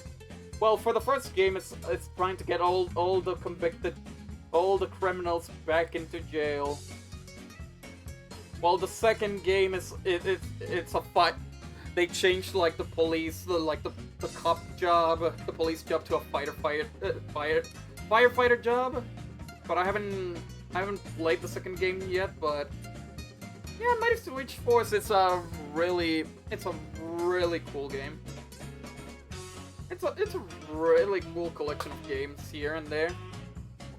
Why not? Why not have that in the collection? one game that I got from Black Friday 2020 that I basically regret. Getting because they made a better version. Minecraft Dungeons Hero Edition. The only Minecraft game that I have on the Switch. Yeah, I know it's sad, but I was interested in Minecraft Dungeons. I saw the dungeon crawling RPG was cool, and I did play it. The gameplay is cool. It has cross-play between all the different versions. And the Hero Edition includes the Hero Pass, which is the Season Pass. Why do I regret it? It's the fact that they made a better version, the Ultimate Edition. Like, I think a year later, which has even more DLC that the Hero Edition does not include, which, dang it! Yeah, I got the better version for nephew for his birthday. Very nice. This game is really fun. And again, this has co-op, this has crossplay. I'd say give it a try. I mean, Kamel tried it. I mean, Kamel played it before, so it's good. It's a good game. £1 more than the Hero one. Yeah, again, which I kind of regret. Even though I got this for $20, but if only they gave me the knowledge that an Ultimate Edition was coming soon. But I'm stuck with the Hero Edition. Another numbered limited run one. Momodora Reverie Under the Moonlight. It's number 37 on the Switch catalog from limited run. Hack and slash Metroidvania styled game once again. Cool graphics, cool stuff. I only bought this on Best Buy because there was only like 1 or 2 copies left, and I wanted to fill in like the limited run collection. You can't get these anymore. You can't see these anymore unless you paid like over $80 on eBay. So I only paid normal price for this. I do gotta play it though, because it does definitely look fun. It is definitely fun. But yeah, I only bought this because just to add to the limited run collection, and there was only like 2 copies left. Getting started, the characters that you play as, and then the notes. Simple stuff. Simple stuff. Momodora. 37. Of course. Well, I mean, it's kind of obvious to have these games. I mean, I'm a big Monster Hunter fan. I play Monster Hunter, so here's Monster Hunter Generations Ultimate, the one that not a lot of people talked about when it came out, but the one that definitely came out and a lot of people talking about, Rise. Monster Hunter Rise. Obviously, I started with Generations Ultimate on the Switch. I think it came out like a year after the Japanese release of this. I immediately got it. I think I paid $40 for this, if I recall. Yeah, like around 40 or 30. And you can transfer your data from the 3DS version, from 3DS Generations, into Generations Ultimate. It's basically the 3DS game, the Japanese-only 3DS game, or the Switch version. The Switch, it's literally the 3DS game into the Switch version, which includes even more quests. And for people who just started Monster Hunter Rise, I recommend Generations Ultimate, because it's like the ultimate collection of monsters in this game. It's like the big-ass list of quests, the big-ass list of armor that you can get, the big-ass list of everything. Like, this is like the ultimate Monster Hunter. It has like over 100 monsters, over like a bunch, literally too much weapons, too much quests. There's so much to do for Generations Ultimate, because there's so many things in this game. And I have not even finished this game at all. I have not finished this game at all because there's so much quests that I haven't even done yet. Really cool. Really, really good game. I recommend Generations Ultimate if you just got Rise. So yeah. And then of course, Rise came in, and this is the one that everybody started. Rise is similar to Rise. I feel like jump into this game and then it feels like the 3DS game. First of all, there's no wire bug.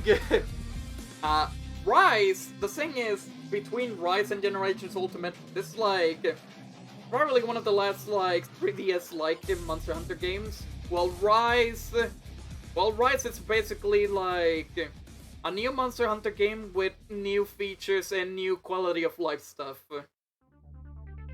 This one is like more of like the classic Monster Hunter. And how's the internet with Ultimate?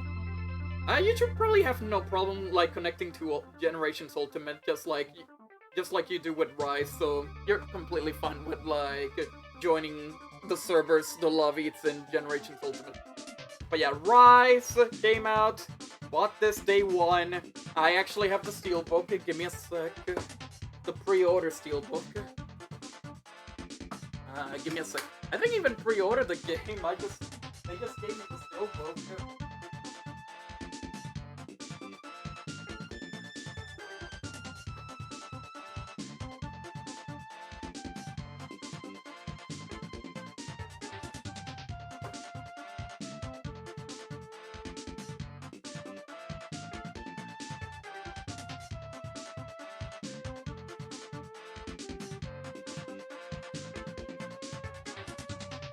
There you go, there's the Steelbook. I usually keep the Steelbook like closed because I'm not a Steelbook guy. If you're gonna give me the standard case, you're gonna give me yeah, I'm gonna keep it in the standard case. I'm not gonna open the Steelbook. I mean, I'm not a Steelbook collectible guy, but I just think Steelbooks are just like a cool bonus. But yeah, it's still sealed, the Steelbook looking cool. Well, hold up. Gonna have a shower. Dang, you stinky fuss. You very stinky. Why are you so stinky, fuss?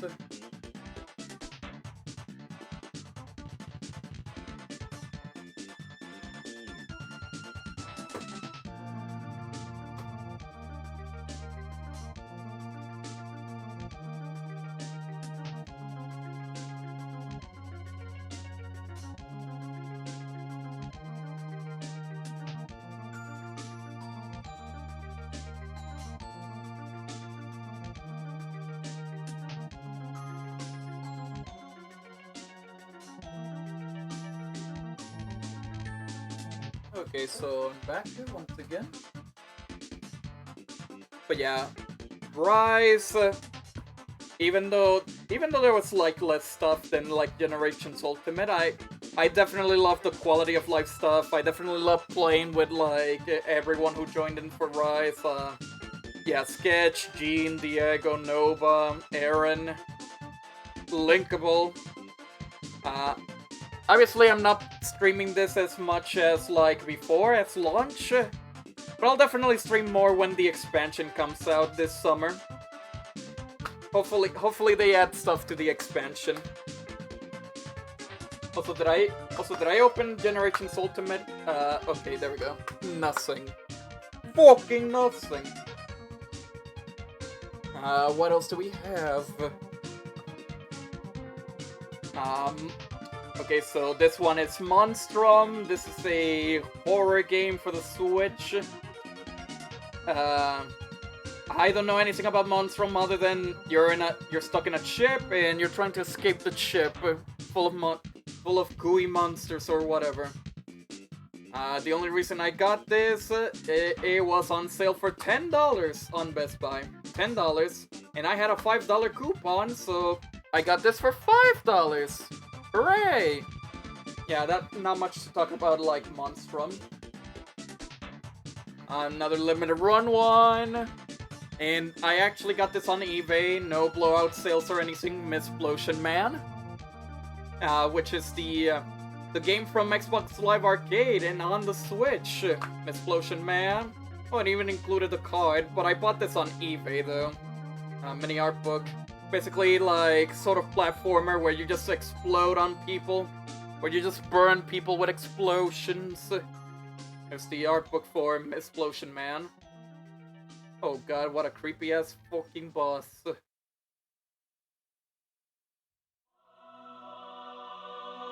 What I'm surprised is, the fact that Mistplosion Man is on the Switch, but not the original game, not Splosion Man. Epic music playing. I need a little bit more chill music, hold up.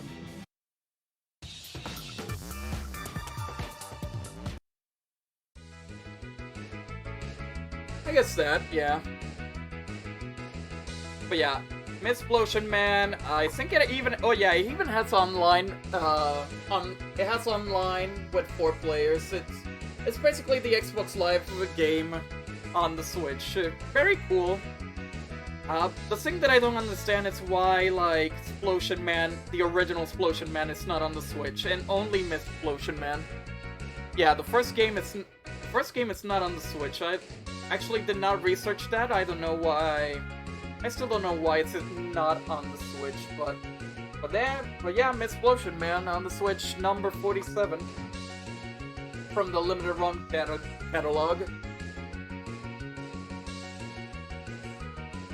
Now it's chill music. I mean, it's playing like dramatic battle music while showing off like a Switch collection.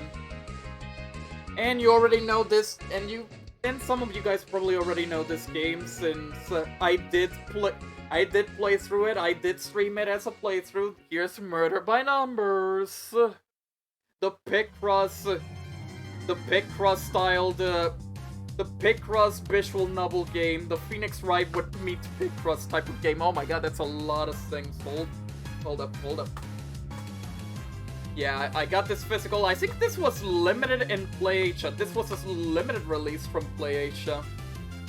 I think my story behind this game is that, like, I first saw the trailer when they first revealed it. It was like a Picross game, but it's also like a murder investigation game. So, dang, 5 hours game, how many do you have? A lot. And it wouldn't be 5 hours if I wasn't eating or charging the phone. But yeah, Murder by Numbers, you already know this game. I played through the entire game. The VODs are still in my channel. It's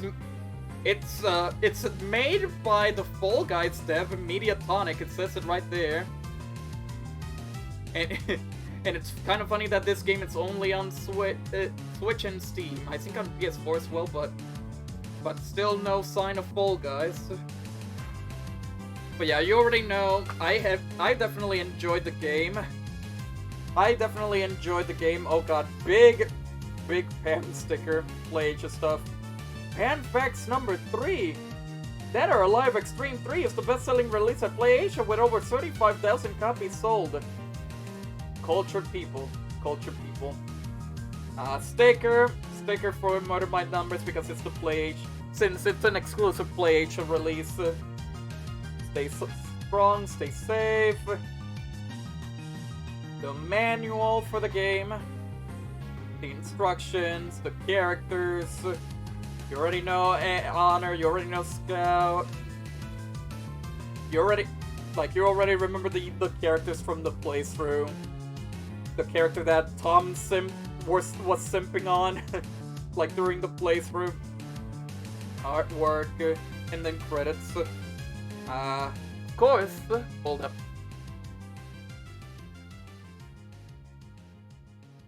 There's the Play Exclusives card. Like, thank you for supporting amazing games.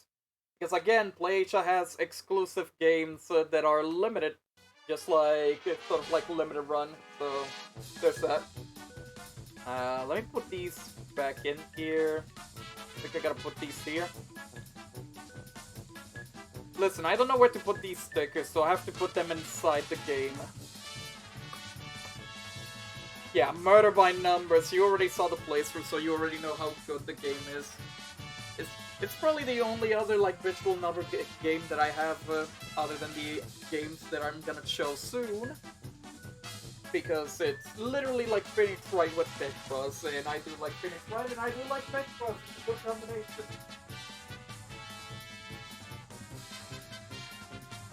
Of course you already know that's not the only thing that I have for Murder by Numbers. because it came in a limited edition box that I ordered. It was, here's the funny thing. I think when they put this up on PlayAsia for pre-order, the limited edition was, the standard was 30, the limited edition was 35. It's literally just an extra $5, so I had to take the limited edition. Wait, no, this was 40, standard was 35, so obviously take the limited edition. It's just $5 extra. And it includes a bunch of things, holy fuck.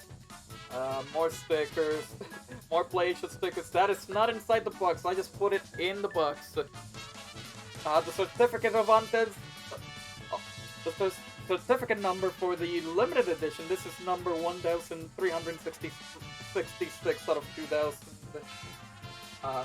Limited edition actually had like loads of stuff. The art book, which actually has like information like about like the history behind like the characters. I think I showed this before, did I? No. Well, I showed it to like, I think I showed it to Sketch and Buzz one time, but yeah, character art of the characters. Oh yeah, there's the famous line for this guy. For some reason, Goro Majima from the Yakuza series was a big inspiration for me here visually. This was a guy who had come into money later in life and wanted to be classy without knowing what classy actually is. Hence the expensive but tasteless jacket. Yeah, apparently this guy was inspired by Majima. Somehow. Oh yeah, there's Aaron. There's Aaron, and then there's of course the characters. I think that this is the only other characters they show in the art book because they didn't want people to get spoiled by the final case of the game. There's the giant shoe that crashed into the gay bar. Oh, classic. And the dead guy next to the freaking gay parade float. And talking about the backgrounds of the other cases, which doesn't tell about the final case because obviously spoilers. And then more art. Again, doesn't show any art about the final case because that would be spoilers. Animated sequence. This is a literally big ass book of art. Big ass art book. But that's not the only thing that is also in my limited edition. Scout stickers. The Murder My Numbers OST. And then, even though this was not inside the box, but I put it anyways, a little mini Switch case. A little mini Switch case for Murder by Numbers, where you can just put the game in, put the Switch cartridge here, and then you can put it as a keychain. I don't know if you guys seen this like in other Japanese stores, but I think Nintendo of Japan had like official mini cases like this for Splatoon and Mario Odyssey and Mario Kart. It's so tiny, it has a keychain, and I like how it has like the mini information from the box. Like they just shrink down the back cover into the small case. Obviously, I'm not gonna use it and wear it as like a keychain or anything, but this is a cool extra thing that they added. Now, time to put everything back into the box. Yeah, get back, you two. Soundtrack, get back. Freaking art book, get back. Number of authentic certificate number. Pam sticker. Freaking keychain. Everything, go back. Yeah, the limited edition. Lots of content for a big ass box. Oh yeah, even says it here. I don't know if you can see it, but number 1366 out of 2000 limited editions. What about I'm just glad I grabbed that. I'm just glad I grabbed this because I enjoyed Murder by Numbers.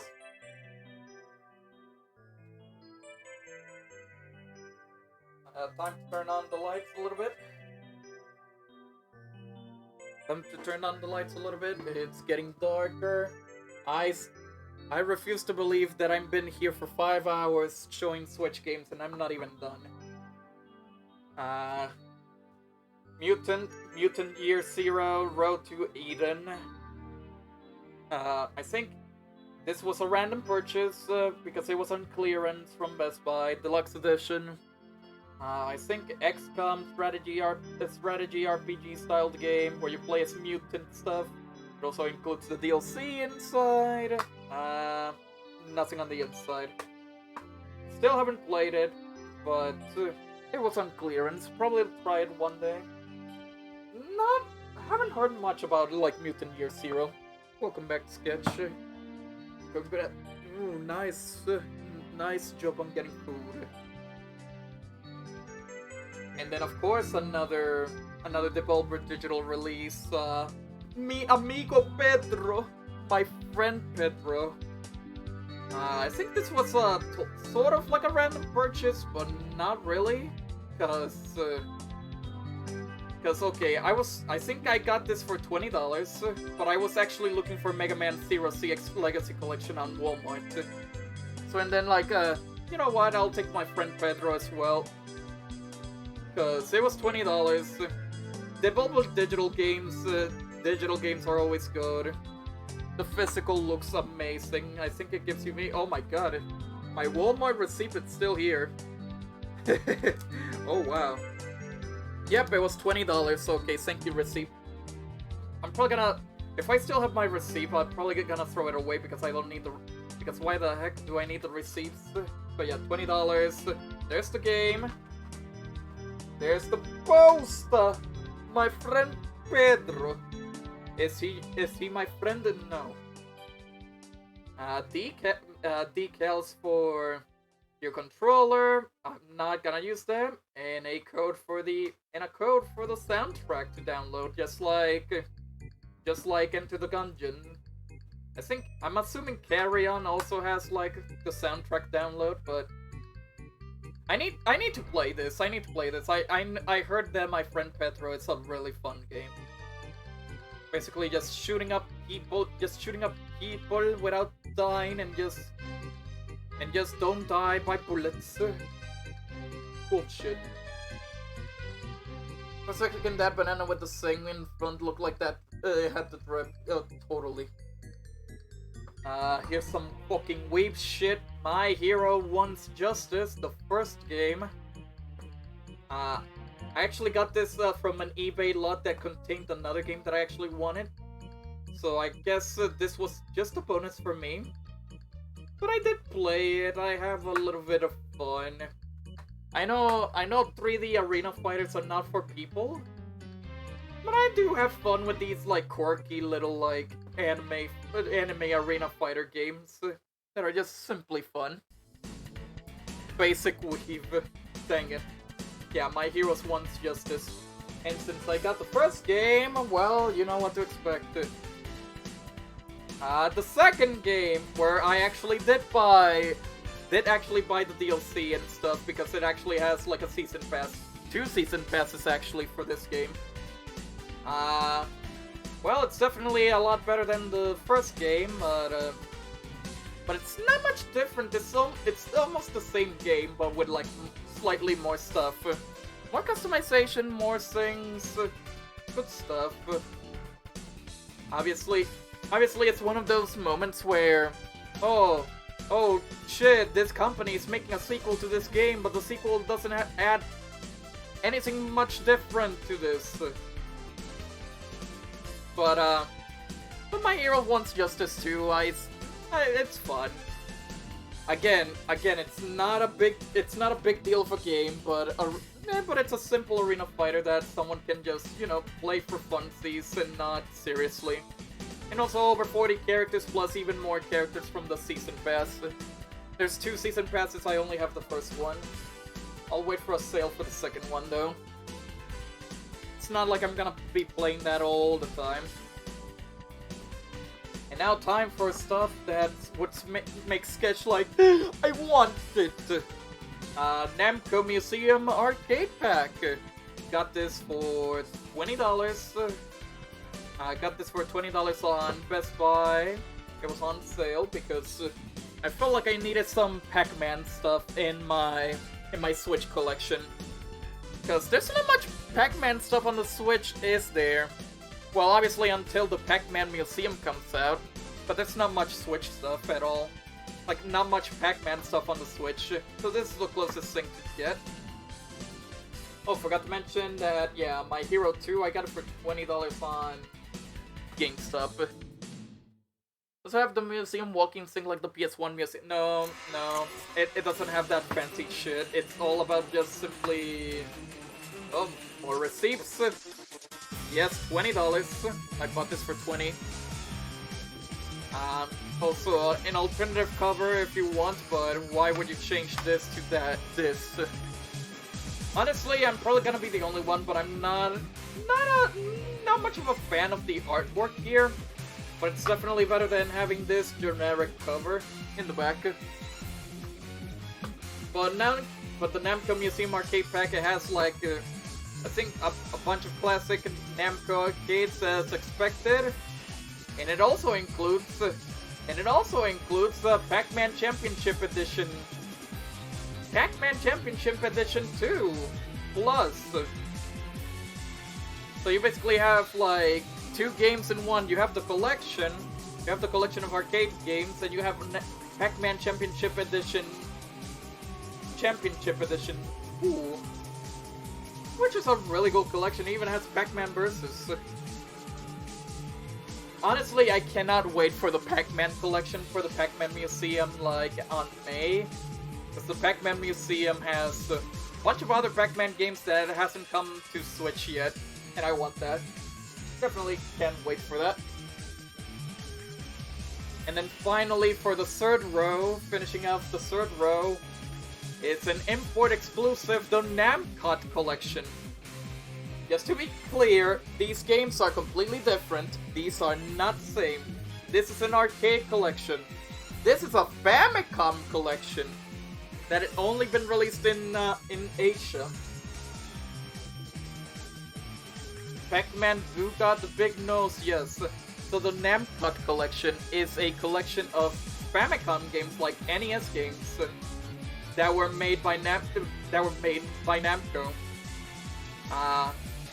They're actually, and this actually has English. Like, some of the games are actually translated to English. Surprisingly, games that never came to the West actually got translated to English in this pack. I think the only problem for this collection is that if you buy the Namcot collection, you only obviously you're gonna have all the games that are listed in the back of that obviously doesn't say anything. And obviously it's all in Japanese, so you don't know which one is which. But there's also DLC. But there's also DLC for even more games for this, which I think it would cost you like around $30 to get the entire library. Obviously, I have not bought it because it's a little bit too expensive, but I think I'm fine with the games that are included in this collection. It even gives you like a D-make, like an NES D-make of Pac-Man Championship Edition. That's cool. Oh yeah, there's even more PlayAsia stickers. And more PlayAsia stickers. Oh, and this is the thing that I was talking about.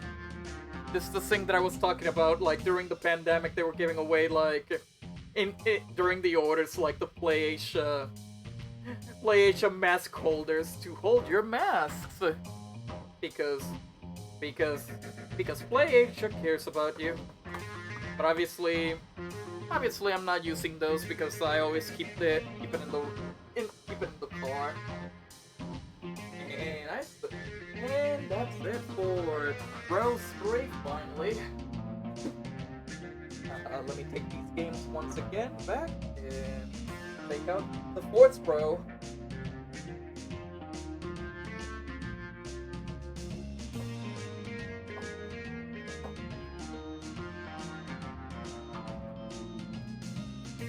I honestly was not expecting this to be like a long stream. I thought this was gonna be like a 3-hour stream, but no, it's currently at 5 hours, and I still have like 3 rows to go. I'm only halfway done. So hold up.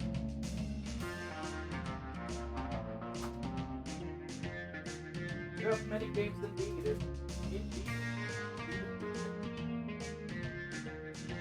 Probably have to make an edit. I'll probably have to make an edit version of this so people can watch like a whole collection without like waiting the whole 6 hours.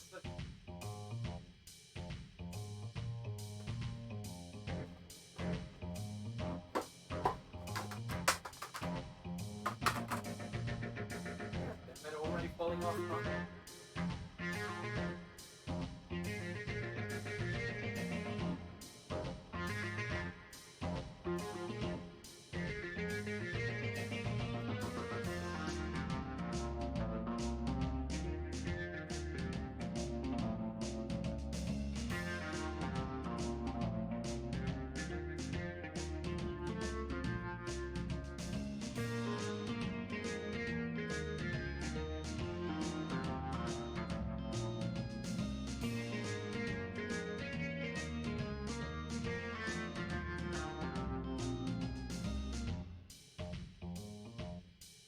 Okay, so row 4, let me put games over here.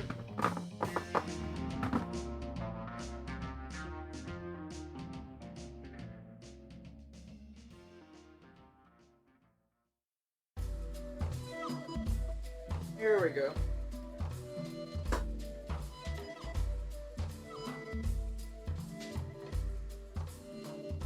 But it's only the start of every sentence.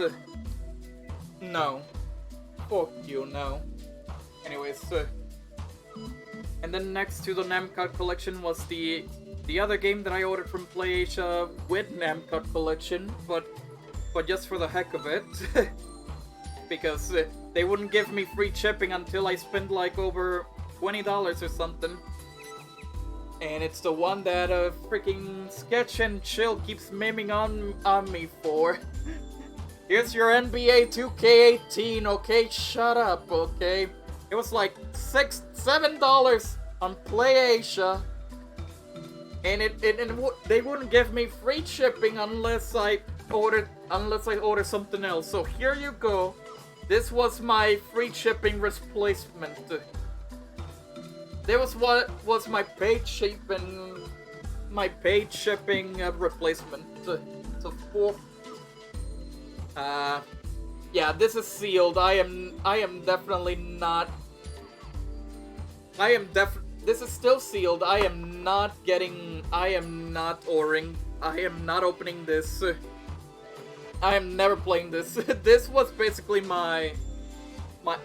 It was either this or paid shipping. So this is basically my shipping payment for Namcard collection. But yeah, NBA 2K18 includes 5,000 BC, 10 my team packs, my player lab rolls, micro SD card required. Yeah, I'm not downloading data for NBA 2K18. No, screw you. And the code inside it's probably expired, so there's literally no bother in opening this. That's staying in the collection unopened. I'm not bothered with that. Okay, next up, Need for Speed Hot Pursuit Remastered for the Switch. I think it was like $20 to $15 on Best Buy. I got it. I still haven't played it. But I opened it just to get the gold points. But from what I saw from other peeps, this game on Switch is actually quite good. Like, no lie, this game is actually quite good. Hold up. Quite good on the Switch, a big surprise, which is interesting. I haven't played a Need for Speed game in like tens of thousands of years. But maybe I'll give it a try. I mean, the download required is only like a 2 gigabytes, so why not? I'll try it out and see if it's true, if it's a good port. I mean, if they say it's a good port, then I'm assuming it is a good port. What the fuck is this game? I don't know what the fuck is this game. I feel like it's like some weeb shit that Aaron is playing currently on his stream. I don't know, like some weeb shit, like Neo: The World Ends With You. This is the other game that I got from buy two get one free from alongside Bravely Default 2. Oh, it's Kingdom Hearts 3D. Oh shit, you're right. So yeah, bought it used, but I had to replace the case. I had to replace the case for this because this shit, because the used copy came in with a fucking case that like was literally cracked and destroyed, and it's like, what the fuck happened to this Neo? What the fuck happened to the case of Neo? But I replaced the case, don't worry. So, and the artwork is still good, intact. Man must have not liked the game. Fucking, he just bashed on the fucking Neo case or something. I don't know. But yeah, Neo: The World Ends With You. Got it on buy two get one free. I already know it's gonna be a fun game because I'm watching Aaron play it and dying in the game. But yeah, Neo: The World Ends With You. Apparently everybody needs to buy it because it's they didn't meet sale expectations, but then again they didn't market it, so dang it. This another random purchase, clearance purchase. Never Winter Nights Enhanced Edition. I think this was like less than $10 on Best Buy. This feels like your typical like regular Dungeons and Dragons type of RPG. Games in English. There's you can play online. This is sort of like an MMORPG then. Interesting. Still haven't tried it. It was on clearance. Maybe I'll try it one day and maybe say that the game is actually fucking good or something. I don't know. Here's a game that was also on clearance, but I actually did try out. It was on clearance on on my local Walmart actually, but for like $13 as well. A new Super Lucky's Tale, also known as. We all thought this was Conquer when they first revealed it. I don't know if you guys remember that Microsoft conference from E3, and then they were showing like Orange Tales. And then people thought it was like, oh fuck, Conquer! But no, it was an indie game called like Lucky's Tales. And this is the Super Lucky's Tale. And this is new Super Lucky's Tale. This is like the latest version that was added into the Switch that was ported to the Switch. And I actually play this, and it's actually quite fun. It's actually really quite fun. Not gonna lie, a little bit underrated. It's basically a 3D charming platformer, like that has like a set end goal, sort of like how do I compare this? Like 3D, like Mario 3D Land, Mario 3D World. I can't really say Banjo because this is a straightforward like reach point A to point B type of game. It's not like a collectathon like Banjo. Here's another one from Black Friday 2020, if I recall, but me and Chill don't even play it anymore. Nickelodeon Kart Racers 2 Grand Prix, because you know, the game had online. The game had online, had more playable characters, but still no voices. So like Treasure 3D Land, yeah, that was Super Lucky. I'd say more open 3D, like a 3D Land, since Crash is sort of more like more linear. Also, Nickelodeon Kart Racers 2. The one game where with Jojo Siwa, the game is actually quite good. It's definitely better than the first game. But I have not touched this game in forever. I haven't even unlocked everything. Still no voices. It still feels like bland in a way, but it's definitely better than the first game, and the online is actually quite good. The thing is, me and Chill will not touch this game ever again. And we spent $25 on that on Black Friday. Dang it. Oh, here's a recent purchase that you guys probably already saw or did not. This was from this year's blowout sale. It's Night Trap! Whoa! The Sega CD game on the Switch, limited run number 8 in the catalog. It's the game that cost DH ratings because this game is gruesome, violent. Oh no! You can't see this. It's a very violent game. Oh no! It's very disturbing. Ah shit! Ah shit! Cover your eyes. Okay, but I actually tried out a little bit of Night Trap, and I'm actually surprised by the amount of content inside the Switch version. Okay, because you can play the original version, you can change the languages, you can change the subtitles. There's actually behind the scenes videos. There's even the freaking documentary about like banned games in this version of the game. And there's even a prototype, a playable prototype Night Trap in this version of the game. Like there's so many content in this Night Trap. It's basically a piece of history if I say anything. It's literally a piece of history. And I'm glad that I got this recently in another copy that I'm currently selling on eBay. But Night Trap is definitely a piece of history to own, and I'm glad that I own it. Almost 6 hours free. Well, excuse me, princess.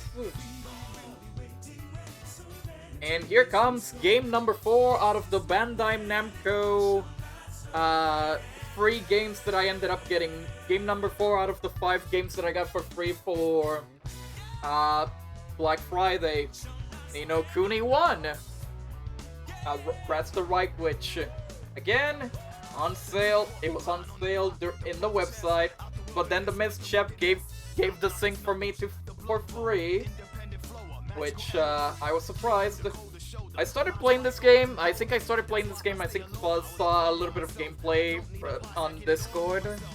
Like I was playing it a little bit on Discord. Gameplay, the RPG. It's actually I like the art style. The gameplay's fine. Obviously, when you start playing the game, it's gonna be a little bit hard because it's a little bit weird. It's like it's a turn-based RPG, but it's also real time, so you gotta move around and shit, and try to not die and control your like monsters, your fake Pokemans in here and there. But it's a really good, it's a really fun game. Oh, I'm hoping I will finish it one day. And since I got the first game for free, Best Buy decided to put the second game on sale for $20, and I took it immediately. Ni no Kuni 2 Revenant Kingdom Prince Edition. $20 for the second game, very cheap. Obviously, since I'm playing the first game, I might as well have the second game so I can be ready for the second game. It includes all the DLC, all the content, and it's quite a surprise that I got this for $20. It came out last year for the Switch. Obviously, this is an older game, but it came out for the Switch last year. And then here's a game that a certain someone would go like ape shit crazy if they see it.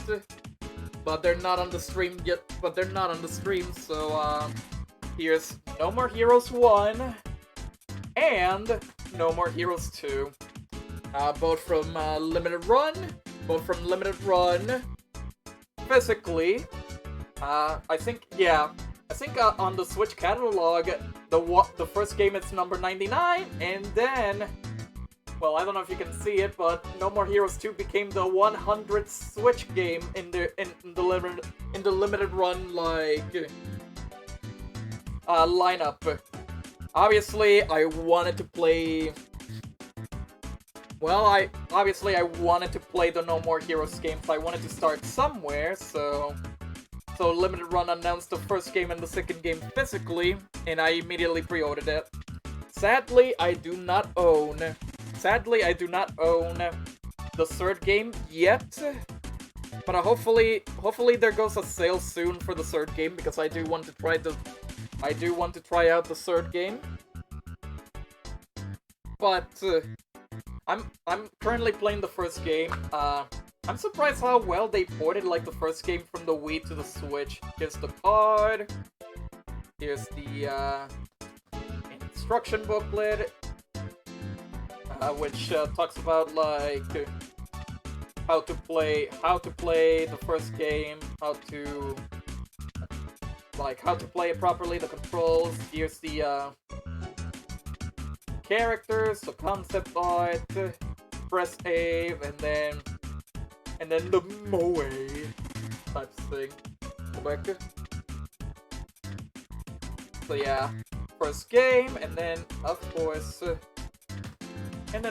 the second game is here as well. The limited run card, second game. Of course, I have not played the second game yet because I'm currently doing the first game. I think it only talks about the characters in the second game. And then the concept art for the second game. Yeah, that's pretty much it. Not much on the instruction booklet. Yeah, but sadly, after I already pre-ordered these, I once again kinda regretted buying these from Limited Run. Because PlayAsia had both games in a single cartridge in an Asian physical version. It's like, god damn it. And then there was even a collector's edition in PlayAsia that is called the Killian Dollar Trilogy, and it has the 2 games in one cartridge and the third game, and they have English. So again, even though these are cool, I would have preferred having the PlayAsia version to have more space, space in my shelves. But at least I'm still glad that I'm enjoying the No More Heroes games. I just need to get 3. But I do have another related game that I'll show later on the stream. Oh look, it's the Jolts game, No Straight Roads. Got this on sale on GameStop. I think it was $20 or less, I don't remember. I have not tried this game out yet, but I know that the music is cool and the characters are cool. I need to play this one day, for sure. The inside cover, cartridge, No Straight Roads.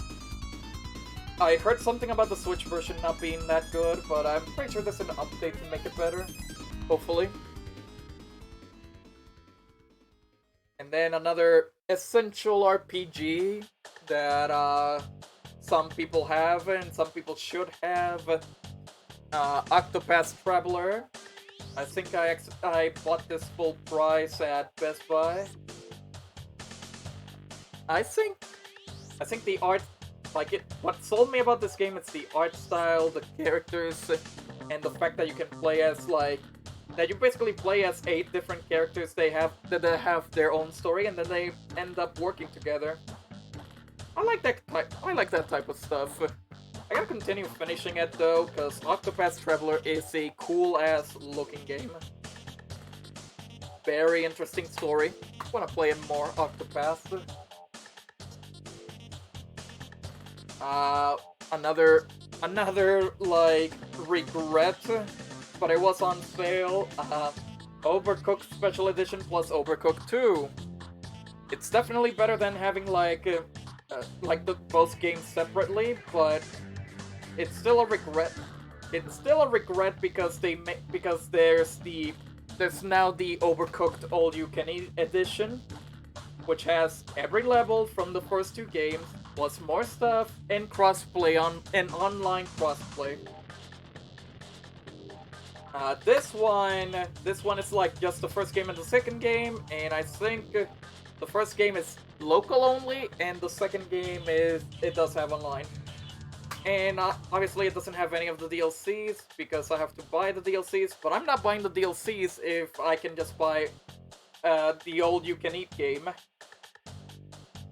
So I guess I get to play Overcooked, but I'm not buying it on any of the DLC if I somehow manage to get the All You Can the latest Overcooked game, which is All You Can Eat. Again, it has crossplay and it has more stuff. Here's one that a few people can remember: Oxenfree. This was one of the games that I got from the blind boxes. If you remember, like last year's stream where I did the unboxing on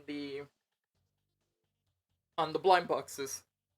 If you remember, I kind of reacted like meh about Oxenfree because I'm not really like a point and click guy. This is number 10 from Limited Run, by the way. I'm not a point and click guy. But then I think after that stream, here's the funny thing. After that stream, this ended up actually being, I actually searched up. This ended up being like the best game that I could possibly get from the blind boxes. Because this game goes for over $100 on eBay. And it's like, huh, cool. I didn't actually know that. Here's some extra cards, some gold cards actually that I got from the blowout sale, but and I think I remember Fuzz telling me like, but if you don't care about the game, why not just sell it? The thing is, yeah, I don't really care about Oxenfree, but I can just keep it in the collection and add it to the Limited Run collection. So here's the art for Oxenfree, like the characters. Hold up, what happens if I turn off the lights? Oh, you guys can still see. Okay, so okay, I guess I can just turn off the thing since I have my backlight, my room light. Yeah, Oxenfree stuff, art. All the art. Put the remaining cards here. Again, I don't care about the limited run cards, but I'll put them in the game case just to keep the cool collectibles. Oxenfree, the best game that I got from the blind box because it's over $100. So next game, another limited run. Yeah, I mostly got a lot of limited run stuff, so Panzer Dragoon for the Switch. It's a remake of the Saturn game, if I recall. Sega Saturn game. Limited run number 67 from the catalog. It's basically a full-on remake of the Sega Saturn game. I got this from Best Buy. I never pre-ordered this one because I didn't know what was Panzer Dragoon back in the day. Oh, this is literally just a dev diary. This is literally just a dev diary in an instruction booklet. Diego, please, Diego, no time for distractions now. I'm literally doing a freaking collection. But yeah, Panzer Dragoon from Limited Run. I got it $40 from Best Buy. Cool game.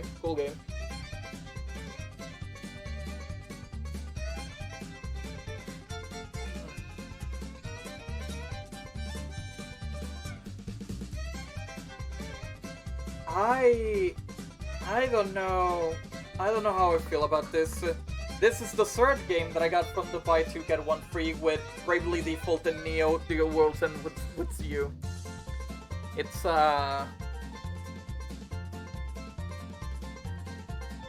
well, I mean, I guess my reaction would be might as well get it and hopefully try it out and see if it's good.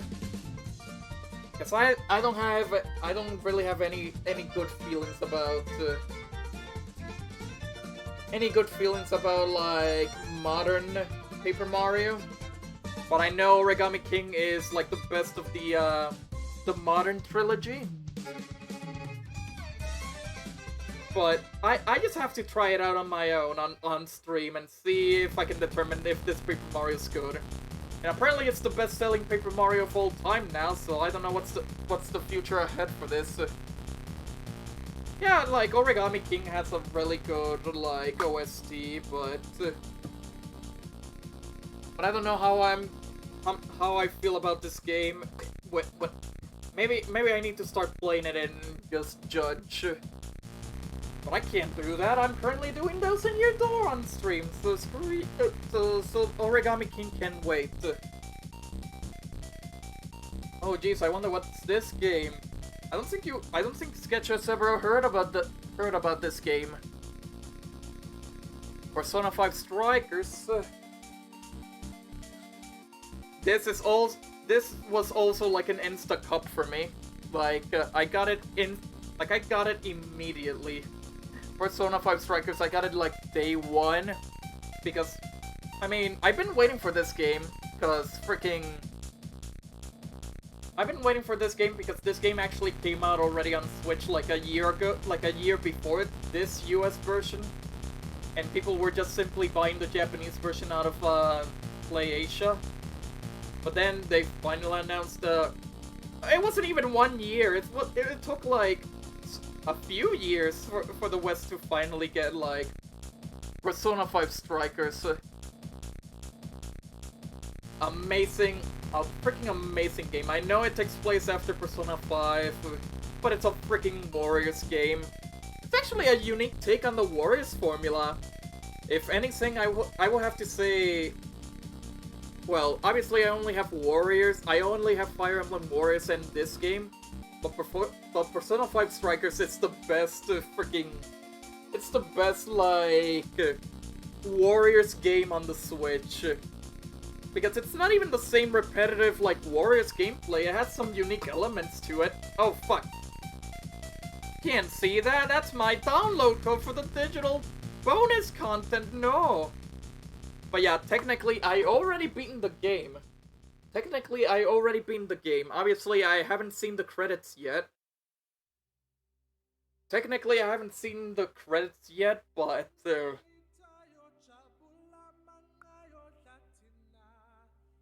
I mean, I redeemed it. I did redeem it, but if someone sees the code, they could probably, I don't know, do something.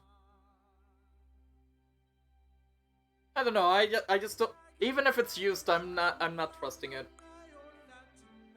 But yeah, Persona 5 Strikers, I beat the game, amazing game, even though I never played the Persona 5 yet, but oh, it's really good.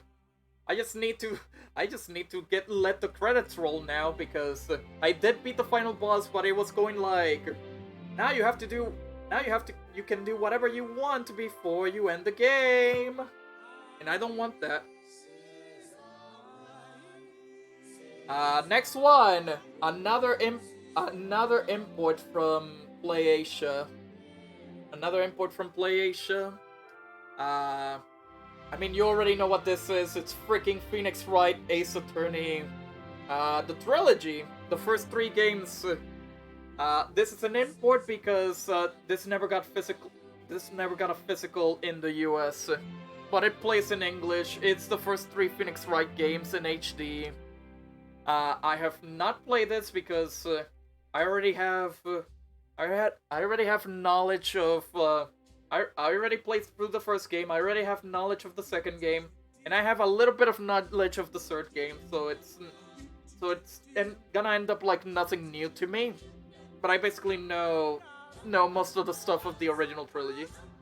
the one game that I'm playing, it's something that I'll show you later, but Phoenix Wright, Ace Attorney, the original trilogy, it's definitely a must-have. If you never played Phoenix Wright, you gotta play Phoenix Wright. Play Phoenix Wright. It's fun. It's a fun visual novel. It's the only visual novel that I play. More PlayAsia stickers, more Pam. Here's the cartridge. Here's the inside. Phoenix Wright.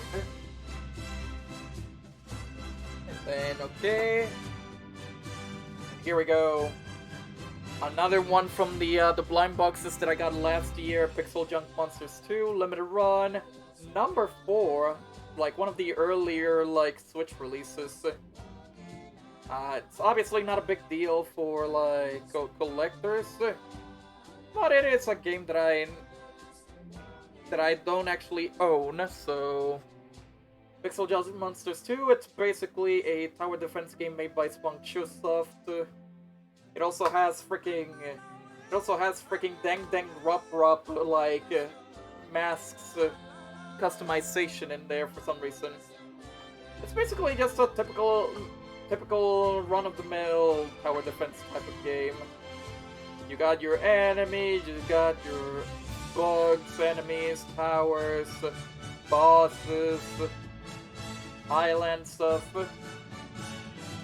Like a simple game, not much to say about the game.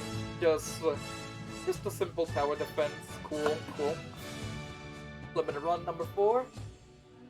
Then another one from the another one of those like big massive RPGs that I only got it because of a clearance. This was actually $8 on Best Buy on clearance. Planescape Torment and Icewind Dale Enhanced Editions. This is basically just a large-scale like D&D RPG on your Switch. Nothing special about it. I just got it on clearance sale. Apparently they're expensive as fuck now, these games, but I got it for $8. Haha. And now, another game that you probably don't even know of. It's probably so underrated that you probably don't know shit about. Yeah, I never heard of this game either. Did you heard about this game? Because I haven't either. Pokemon Sword. Honestly, I wasn't back into like the Pokemon games until like I think Rooster gave me Ultra Moon, and then I got back into Pokemon like playing Ultra Moon, and of course Gen 8 came out for Switch. I was waiting for like a Pokemon Switch game, and then the Let's Go games came out, and I was like, I'm gonna skip, because the Let's Go games are basically baby's first Pokemon game. Obviously, I have no problem with people enjoying it. It's just that the Let's Go games are more intended for newcomers. But then Gen 8 came out, and obviously there was the bunch of controversy, all that shit that happened surrounding Gen 8. I'm not gonna go deep into it. I think we're past that. But yeah, I was not feeling Sword and Shield, and then they put the game up for sale for like around $40, and then I had a $5 coupon, so I got it for $35. So I can finally try out Sword, and maybe later get the DLC. It's fine, it's good. It's Pokemon. I like the new stuff they added, but obviously a lot of people are gonna be pissed for the cut content and shit. Did you finish it? Did I finish Pokemon Sword? I have not finished Pokemon Sword, surprisingly. I actually need to finish it, but I did get some of the promo Pokemon, some of the Chinese. It's a fun game. $60, and don't think it's worth that much. what made you choose that sword over shield? Blue, Farfetch'd, Blue, Farfetch'd, and Bay. But especially the Farfetch. The third Farfetch and the evolution, the Galarian Farfetch is probably like... Galarian Farfetch is probably like one of the best Galarian Pokemon I've ever seen. So of course I had to choose Sword for that, and also Blue, and also Bay. So yeah, that's why I prefer like Sword. I'm like freaking Farfetch this cool shit. And that's like the first half of the fourth row. Give me 1 second. I'm probably gonna skip like showing off like the digital games. Also, if you noticed, since I already skipped the M, I sadly do not have Mario Kart 8 Deluxe physical. I do not have PVC Battle for Neighborville physical, because I have those games digitally. I have ARMS digitally as well.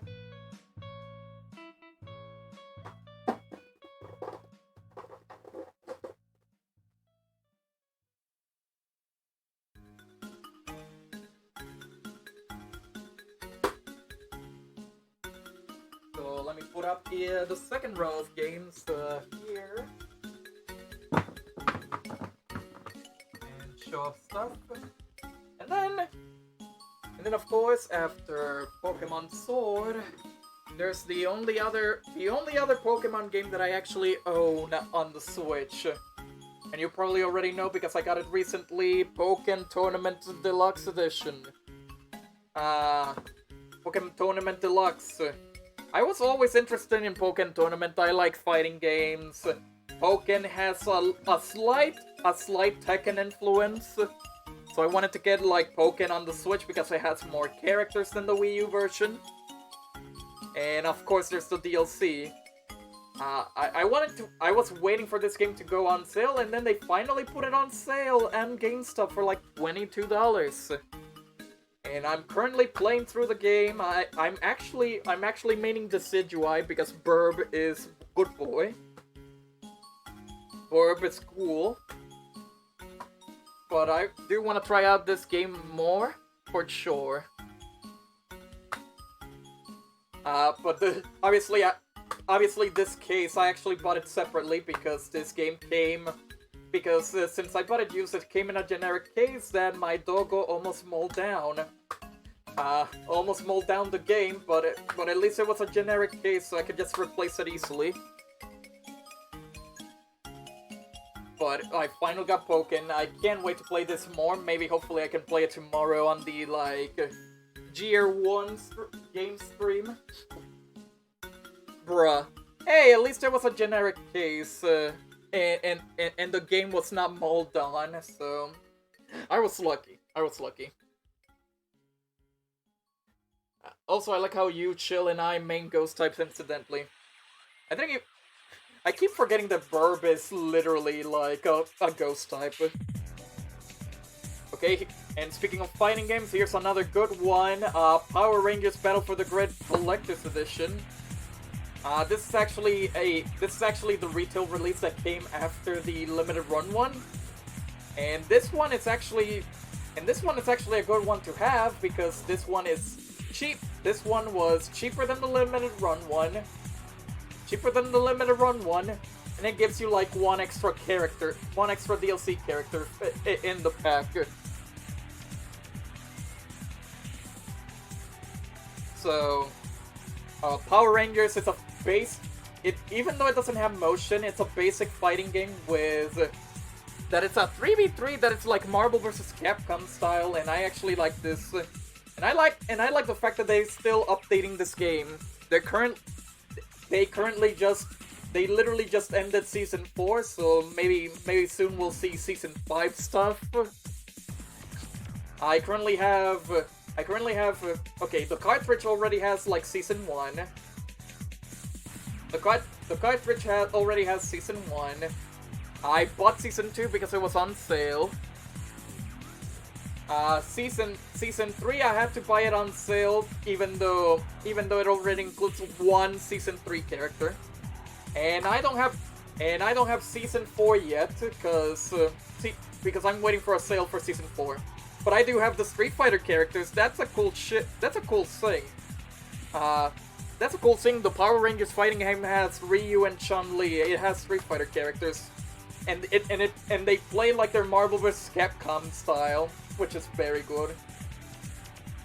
Obviously, I should have waited a little bit, because they made there's actually a better version of the Power Rangers physical. It's called the Super Edition, which includes all three, like the first 3 seasons and the Street Fighter pack. And I think the regular price was $50, but it goes for like $30. It goes at $30 nowadays. The Super Edition, the same price I bought for this. I wish I could have gotten the Super Edition, but I already have the Collector's Edition. Yeah, but do not get the limited run version. It has less content and it's like very expensive. Here's like 3 imports that you probably never heard of. 3 imports that you never heard of. Saikyo Collection Volume 1, Volume 2, Volume 3. These are all imports from PlayAsia. I didn't realize there was a US version that was only 2 different games. But this is 3 cartridges. All 3 games contain like 4 games each. They're basically a collection of arcadey shoot 'em ups. Let me open the first game. Oh, look at that art inside. Yeah, the first game includes Strikers 1945, Gunbird, Samurai Aces, Soul Divide. Again, it's like 4 games each. I think they cost me like around the $20 mark. So, Saikyo Collection Volume 1. There's Volume 2, which includes Strikers 1945 2, Gunbird 2, Tengai, and Dragon Blaze. There's the inside for the second game, for the second collection of arcade shoot 'em ups. And then the third game, which is the third volume. It's a little bit weird actually, because the first 2 games actually have a single icon, where Switch icon, where you go into the game and then you go into like their own menu to select between like the 4 games. This one doesn't have its own menu. When you pop up the cartridge, it actually just pops in like the 4 games, the 4 icons into the Switch menu for some reason. But this is Volume 3, Strikers 1945 3, Gunbudic, which is not even a shooter. It's like a breakout styled game, but it's good to have it here. Something Cannon, I don't know what that says, and Zero Gunner 2. And I think this one, has the PAM stickers, big PAM sticker. PlayAsia was founded in 2002 and remains an independent company to this day. Cool. Yeah, stay strong, stay safe. The back cover, the inside of the back cover of the games. Also, perfect song for this chill stream. Perfect song.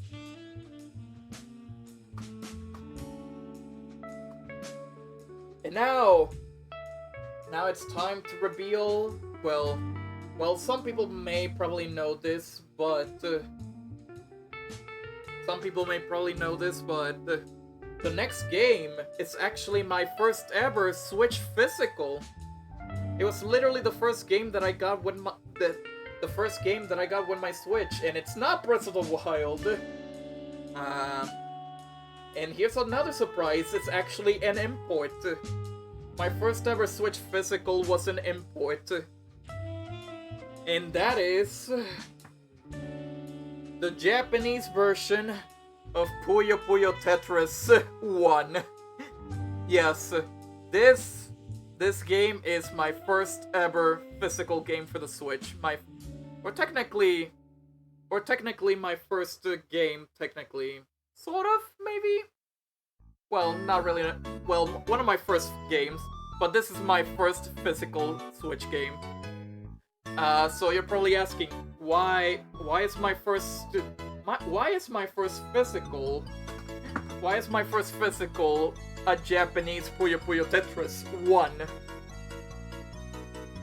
So here's the thing. I don't know if you remember, like, when the Switch is coming out, I think the launch titles for the Switch were... Okay, for the US, the launch titles were... Breath of the Wild, Bomberman R, I think there was a Just Dance game in there, and then Skylanders, and then some other game that I forgot what it was. Oh, One to Switch, of course. Those were like the 5 only like launch games, like physically for the Switch. But Puyo Puyo Tetris was coming out like a month later. But here's the thing that I heard of, like, while trying to order... Like, Breath of the Wild was going to be my first game. Until I heard that Puyo Puyo Tetris, like the Japanese copy, was gonna be the first... was gonna be a launch title for the Japanese Switch. And then here's another thing. The English version of Puyo Puyo Tetris, the English version only had English voices. And me and Rooster were getting into Puyo Puyo by then. So we were used to the Japanese voices. So me and Rooster decided, you know what? Let's buy Puyo Puyo Tetris. Let's buy the Japanese Puyo Puyo Tetris. And this became my first Switch game. Wait, did it? Yeah, no, this only had Japanese audio. And the English one, the English Switch one, only had English, no Japanese. I'm serious. It wasn't until, like, the Steam version had, like, the option to switch between both languages. But the Switch version only had English, if it was English. And this was only Japanese, if it had Japanese. So,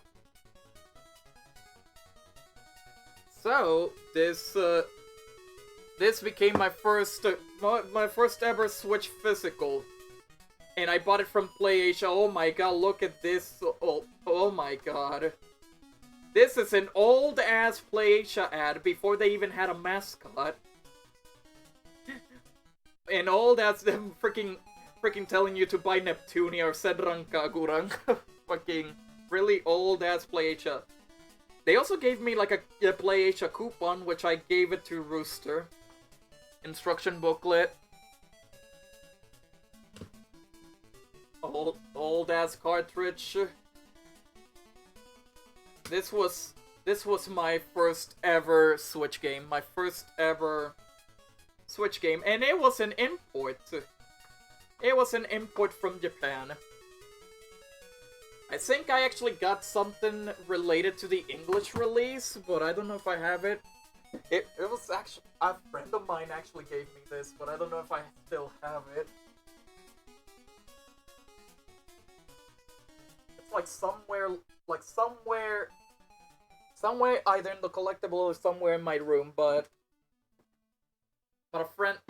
someone that I knew in college actually bought the English version, the launch edition that had the keychains, and he gave me the Puyo keychain because he knows that I play more Puyo than Tetris. It was a nice thing he gave me. I wonder if the guy is doing well, because after the hurricane he literally disappeared. After Hurricane Maria, he literally disappeared. I'm not joking. He was nowhere to be seen. But yeah, this is my first ever Switch game, and it was an import. My first Switch physical, Puyo Puyo Tetris 1. And of course, everything was in Japanese, so it didn't have English. But who needs English to play Puyo? Who the heck needs English to play Puyo? Well, my first ever PS4 game was an I Am Bit the Import, and that was even before I bought the console, months before, in fact.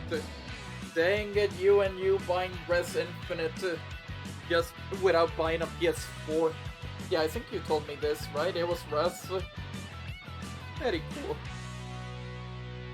But of course, if I have Puyo Puyo Tetris 1, there's the second game, which I actually bought, which is actually the US version, because they actually decided to put both language options into Puyo Puyo Tetris 2. I honestly haven't played this much at all, because it's literally the one problem that like some specific sequels have, where it's like, oh, this is the sequel, but it's more of the same. Yeah, I even have to admit, good thing I didn't bought this. This was actually a gift from Chill. Like, Chill sent me this as a Christmas gift, which again, thank you, Chill. I appreciate it. But yeah, Puyo Puyo Tetris 2 is literally more of the same, and they only added like one new game mode, which is like an RPG style game mode. But other than that, it's the same game with even more characters. And Sonic. I keep forgetting to plug the download code. Well, it's not like they're gonna use it anyways because it's already been used by me. Yeah, download code for like a launch bonus for like power-ups on the RPG mode. How many people did they actually play the RPG mode? I was similar with the PS4. I bought Bloodborne months before I got my PS4. Dang it, people. I would only get 2 if it was dirt cheap on Steam. And like, again, 2 it's not much different, only more characters and stuff. Oh, and if you guys remember the, and if you guys remember when I was talking about the B-side games, I already showed you 3 of the games, which was Gulf Story, Kamiko, and Brave Dungeons Chronicle Pack. This is the last one that I got from B-side games. Yes, the case is not as like special from compared to the other B-side games, but this is the last one they did. This is number 06. It says here Kyogeki Quartet Fighters. But obviously I put it after Puyo because the English version of this game is called Quad Fighters or Q Fighters. Meaning that this is the only game that I have in my collection that starts with Q. Because I organize it by English names. Oh shit, face reveal.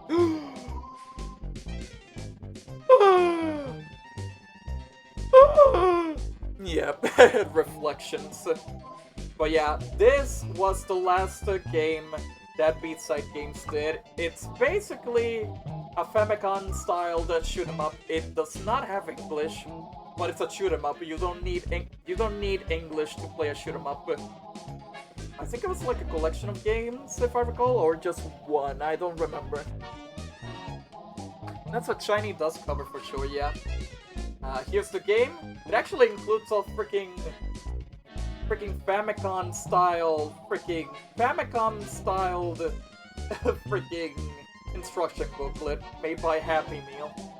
And of course, yes. Speaking of B games, was it the Switch you got B Simulator on? Yes, I think I showed B Simulator earlier in the stream. And then there's the final cassette tape sticker for the B-side games. Rest in peace, B-side games. They had good quality for like the B-side games. And like I said, this is like the final one that I got, so yep. But there's also some goody collectibles that I got with the B-side with this release. And it's probably even better than what I got for like Kamiko or Brave Dungeons Chronicle. Or Brave Dungeons like Chronicle Pack. Not only do I get the soundtrack, Not only did they give me the soundtrack, but look at this cool shit. Hold up. Hold up. Hold up. Look at this shit. They gave me a Famicom-styled box. But even with the little stuffing that you can add to the box, like build your own like Famicom box for quad fighters. It's just really cool. I don't know if the Switch... I feel like the Switch case does not fit in here. But yeah, it's basically a replica, like, Famicom box for the game. And it even includes... And like I said, it even includes the stuffing. Oh, wait, no, it's for the game itself. You can actually see the holes. You can actually see the holes for the Switch cartridge. This was it's basically the Lion King one. That is so cool. Obviously, I'm not gonna build this, but I'm definitely keeping this in like the collector's thingamabobs.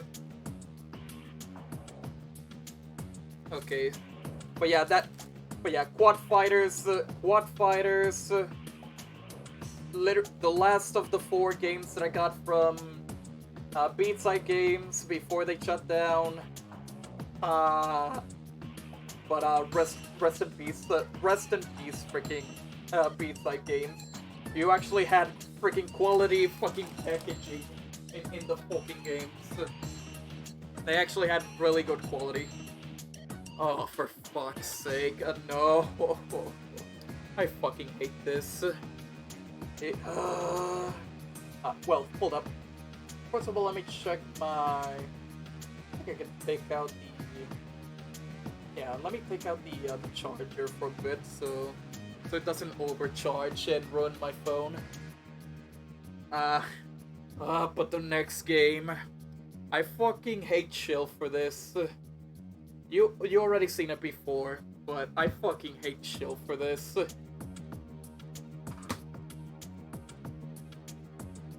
I hate it. I hate it.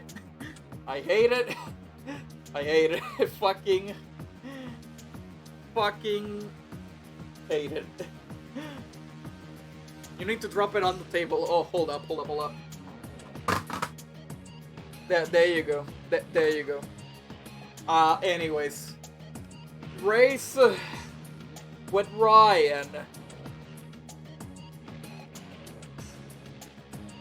Let me talk about the backstory for this shit. Let me talk about the backstory for this.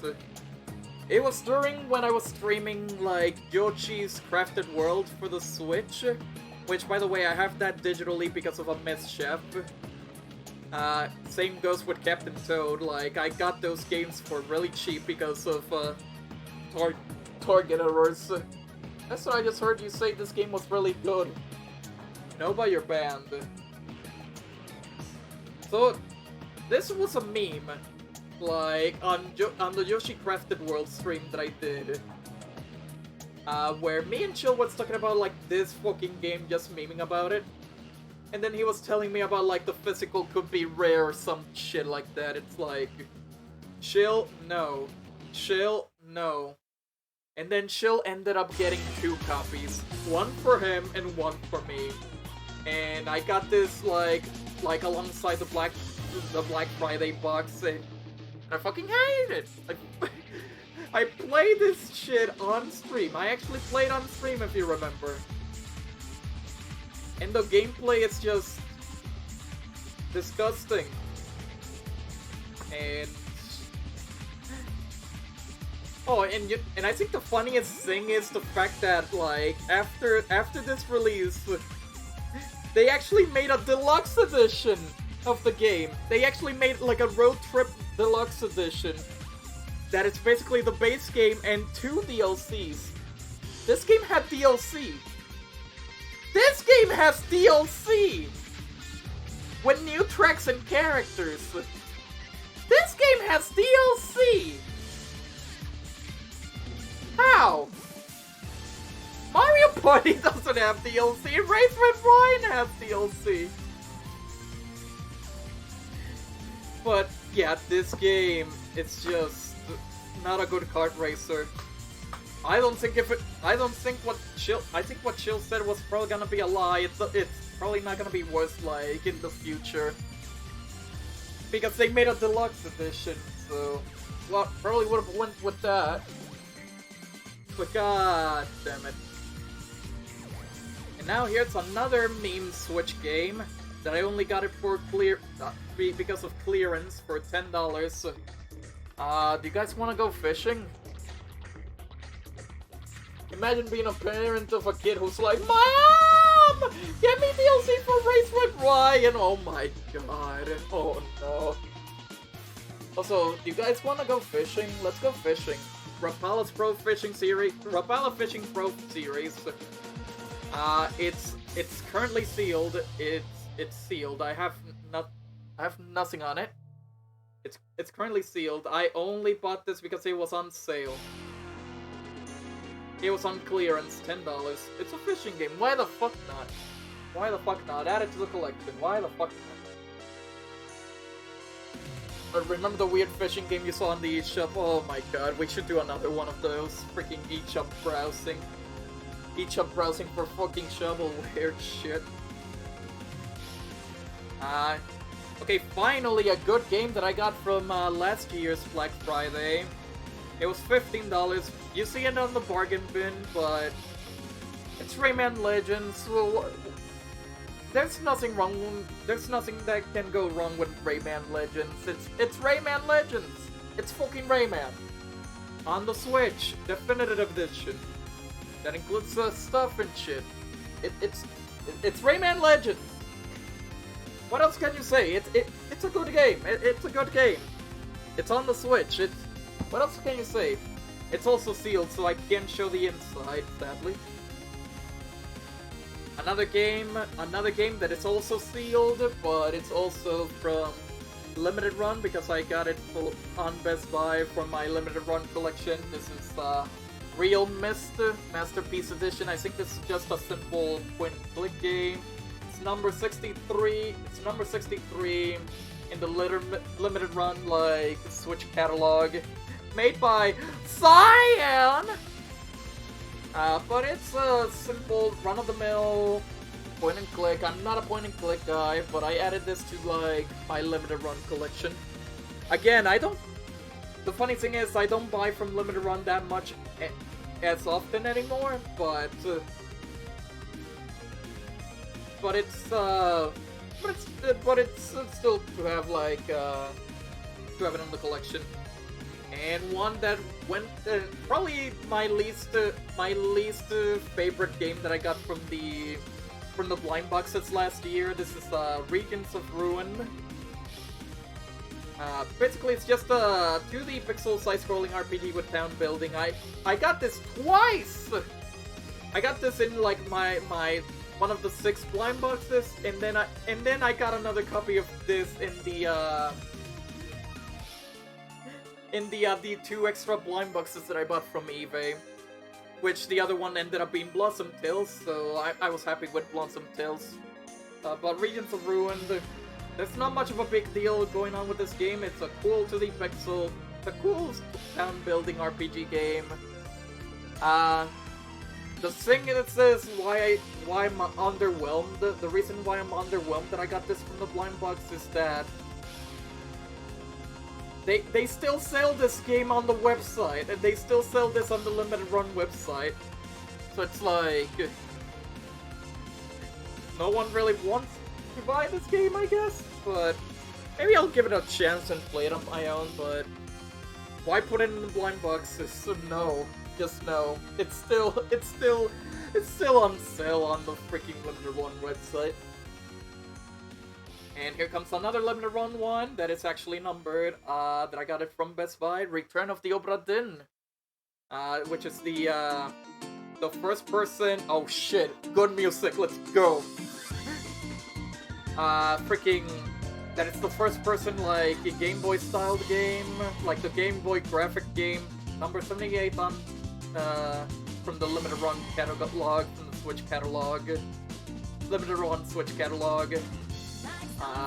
It's still sealed. It's still sealed, so I can't show the inside, but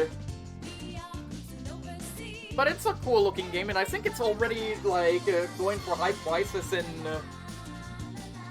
It's already going for high prices in like on eBay. Also, la la la la, a new venture, la la. Ah shit, it's the sweaty. Ah shit, it's the Sweaty Camille game now. Oh boy, it's the Sweaty Camille game. It's Risk of Rain 2. Yes, even though Seth actually gave me the Steam version, I actually went to Best Buy and found this one, the Switch version, on clearance for around $10. Very cheap. And it's and it's very cheap for a game that actually includes the first game on the cartridge as well. Like, this is not just Risk of Rain 2. This is actually a bundle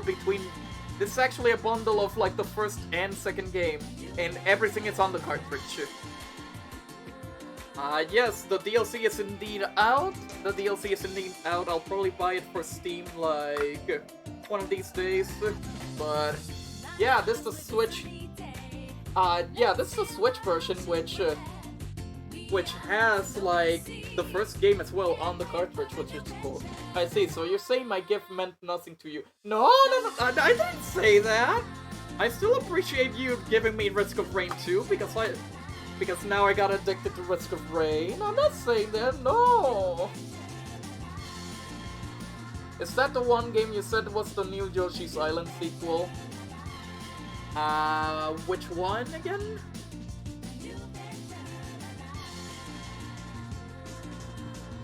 Risk of Rain? Or the,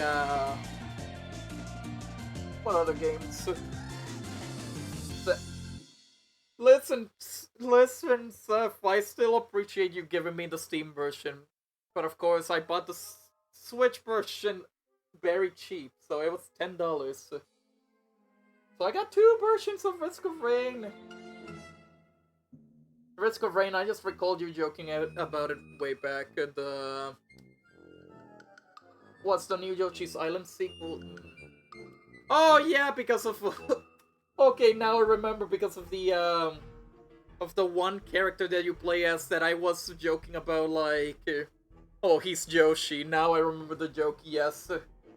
It's Yoshi. It's the new Yoshi's Island game. Okay, here's the game that Tom is gonna take away from me. That Tom is gonna try to take away from me. That Diego's gonna try to take away from me. Probably one of my prized possessions, but I also like the game a lot. It's from Limited Run as well. River City Girls. This is the Best Buy variant. I bought this on Best Buy before my local Best Buy shut down, like my close local Best Buy shut down. Now we only have one Best Buy in Puerto Rico, only two.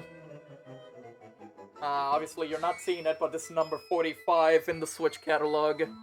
River City Girls, amazing beat 'em up. I like the art style. I like the characters. I like everything about this game.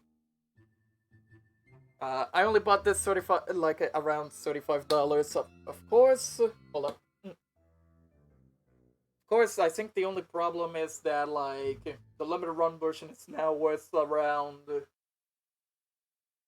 how much? Like yeah, like over $100 now. But you can literally get the PlayAsia version for a lot cheaper, like around 40 to 30. Like, just get the Korean version. It still has English. Diego doesn't want to get the Korean version because he wants the American version for some fucking reason, but... Yeah, but this one is the US one, this is the limited run one. I actually beaten the entire game. This is actually really cool. It's really cool, really fun. I do wish I do wish the first game had online. I know the second game is gonna have online, but definitely had my fun. Like like the characters were definitely the characters are enjoyable. The characters are fun. The art style is good. The gameplay is River City. It's your typical beat 'em up River City. It's cool shit. Really cool shit. And then of course the characters, and then the animated cutscenes in the instruction booklet, like literally the manga panel cutscenes, all of them here, Yes, and yes, it did say spoilers, so it even includes final boss stuff.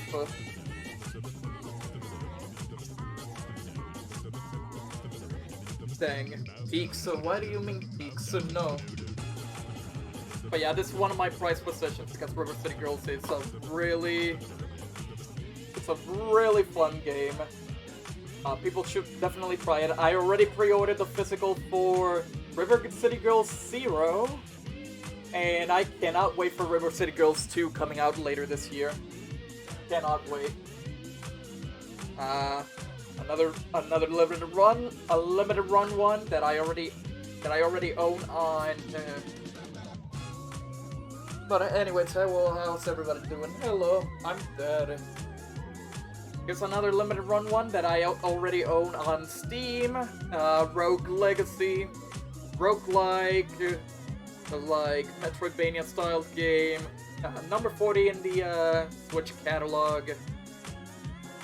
It's freaking Rogue Legacy. I got this from Best Buy just to add it to the collection. I already have it on Steam, but you already know it's a really cool ass indie game. You got where basically you just keep going and to beat the castle, but then you die, and then your ancestor has to do the work for you, and then your and then you just keep going until like. Hold up. Can you clearly see this? Hold up. I feel like it's a little bit like blurry. The more you die, the more you carry on, right? Yep, basically carry on your legacy. Because I'm dead, Jahiel, I'm dead. I was not expecting this to be like... Oh yeah, there's even a freaking... Okay, this is funny. There's even like a little bit of a puzzle in like the instruction booklet. Bucket list. I think this has, yeah, solutions to the puzzle. But yeah, Rogue Legacy, already have it on Steam. It's already a cool indie game to have like physically. Yeah. Next up is probably one of the weirder games in my collection that I got it from 2020's Black Friday for $10 when Chill sent me this thing. But this is Roman Rumble in Las Vegas, Asterix and Obelix XSL 2. Obviously, since the subtitle is first, I'm actually ordering it like from the subtitle. Roman Rumble. It's basically an Asterix and Obelix like 3D beat 'em up platformer.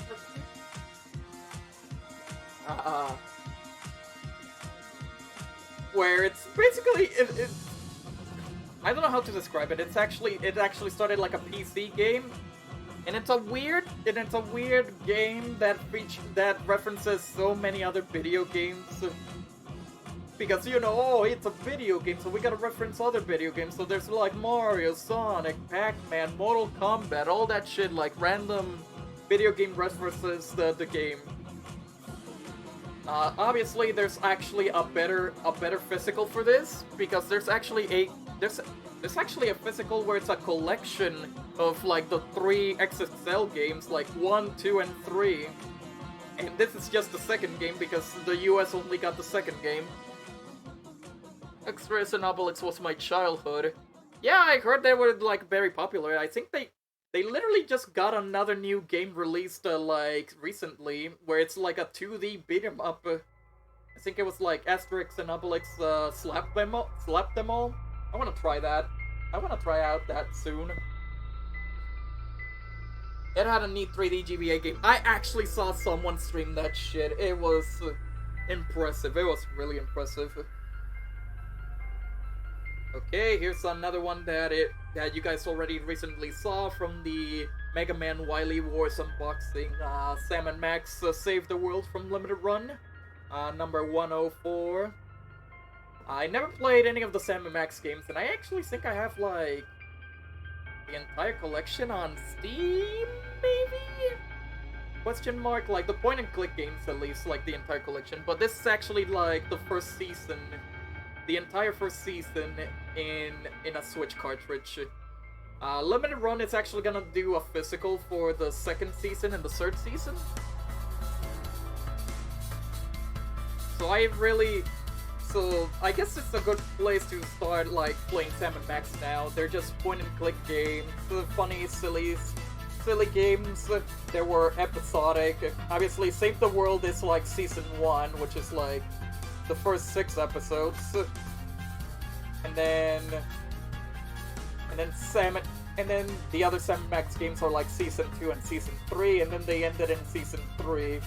I don't think Telltale is gonna make, like, another Sam and Max game. I mean, there's a VR Sam and Max game currently in the works, but I don't know about a new Telltale style game. I mean, Telltale is back after all. Not sure, but the comics and animated series were very popular in Poland, and games were fun beat 'em ups. Oh yeah, I can definitely tell. I hope I can try out Slap 'em All, like Asterix and Obelix Slap 'em All. Definitely want to try it out one day. Want to try out someday what the which one, the Sam and Max games was? Yeah. Zion, how many Switch games do you own? Yes. That's basically me. It's kind of funny, like, I have a big Switch collection, but it's not as big as, like, some other Switch collectors that I saw. They have, like, an entire room filled with Switch games. Oh, the OG games from LucasArts. Yeah, I heard they were fun too. Going to be doing some homework while we lurking. No problem, Urk. And now here's Sakuna, which... Okay, this is actually funny. It's actually funny. I just got this game today. Because I ordered this and Pokken Tournament on GameStop. Pokken arrived earlier, but Sakuna was taking a while to arrive, and then Sakuna actually arrived today. So obviously, I have not tried this game out because I literally got the game today. It's not as big. Man's been on for nearly 7 hours talking about Switch games. Because there was some parts where I have to cut off because I was eating and then the phone died. So yeah, Sakuna. Hold up. Let me push this artwork a little bit because this actually came out sealed, but the artwork was like literally getting out of the sleeve. But this is Sakuna Rise of Ruin. I got it for $20 alongside like Pokken. And I don't know much about this game. All I heard it was like a hack and slash, and then you grow rice in order to power up your family. All I know is that it's like a cutesy, good ass art style-y, like cutie, like cutesy art style type of game that it actually looks nice. Zion, guess what? Team Sonic Racing is on PS Plus. Don't remind me. Don't remind me. I'm gonna get it obviously, but god damn it. Team Sonic Racing for free. I don't know how I feel about that. PS Plus is PS Plus, I guess. But yeah, I literally just got this game today. It arrived today on my mail. Because it was taking a while. Maybe I'll play it tonight, I don't know, who knows. But yeah, Sakuna. And that's it for row 4. Oh my god, row 4. 2 more rows to go and I'm done. I was not expecting this to be 7 hours long. I saw you guys call it Meme Sonic Racing. Might as well call it Meme Sonic Racing. Might as well call it that. It's definitely a meme.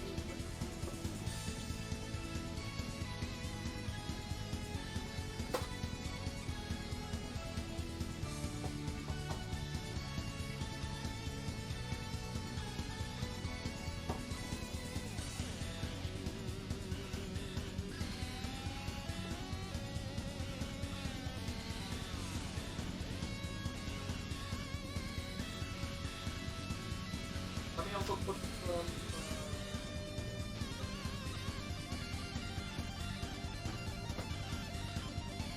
yeah, I was putting the little like into this thing.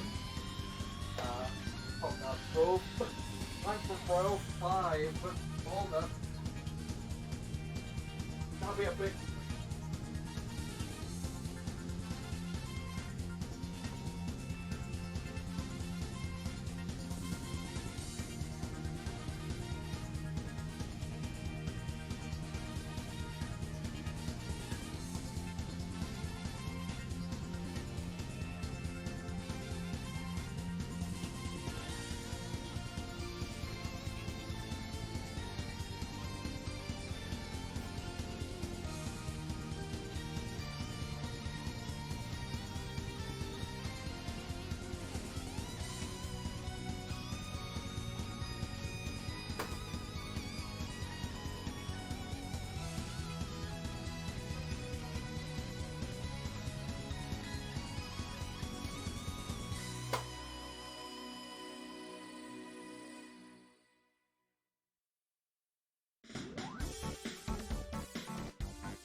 Okay, row 5 time.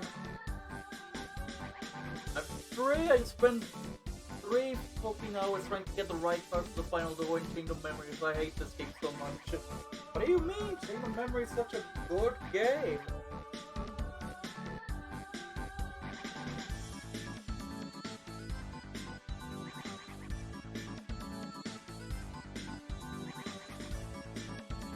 Okay.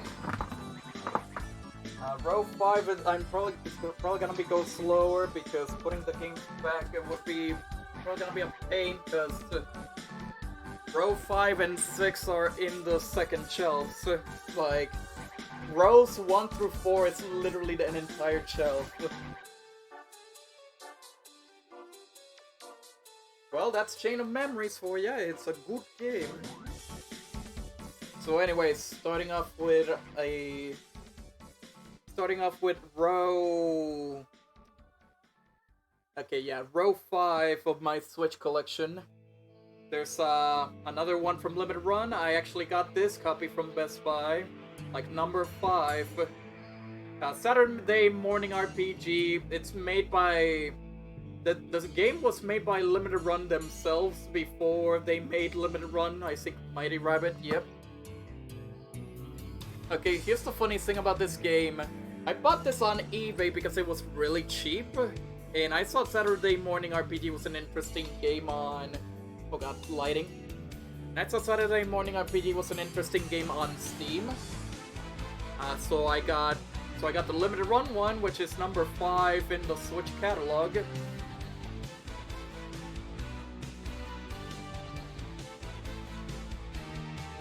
Oh yeah, I saw that. I actually saw that. You can actually cheat your way through getting the Platinum Trophy. Nice. Very nice. The combat just feels like it was made by 4 different people who had never had spoken to each other. Chain of Memories is so cool. But obviously I bought this on eBay and then I got like an extra copy on from the blind box, which I sold because I can't have like 2 copies of Saturday Morning RPG. But basically, this is basically like a Mario and Luigi styled RPG, which has basically references to 80s cartoons and 80s culture, basically like classic movies, classic toys, classic animated shows, all that shit. Let me take this out. There's the alternative cover for the game. The alternative cover for the game. And here's the instruction booklet, the story about it.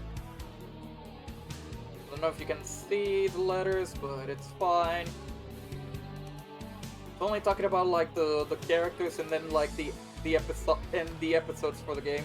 Yeah, there's only like 5 episodes in this game. And then the stickers, which are basically the abilities. The stickers, which are basically the abilities for this game.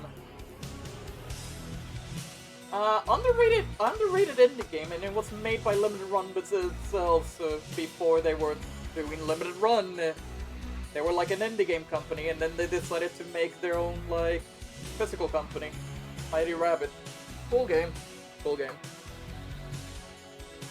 Oh boy, here's one that I got hyped when the physical got announced. Because it's one game that I have it on 360, and I'm glad that they ported to modern systems, and then even got a physical. Here's the Scott Pilgrim vs. the World, the game, the complete edition. Oh man, I'm so happy that this game actually made a comeback to modern consoles. I am glad. I'm literally glad that this even got a physical. Really good beat 'em up game based off Scott Pilgrim. It includes all of the DLCs, the online. The online is good. Well, it has online, 4-player co-op. And I pre-ordered this from like a limited run. I bought the classic edition, which you'll see in a bit. Give me a sec. But inside of it, it gives you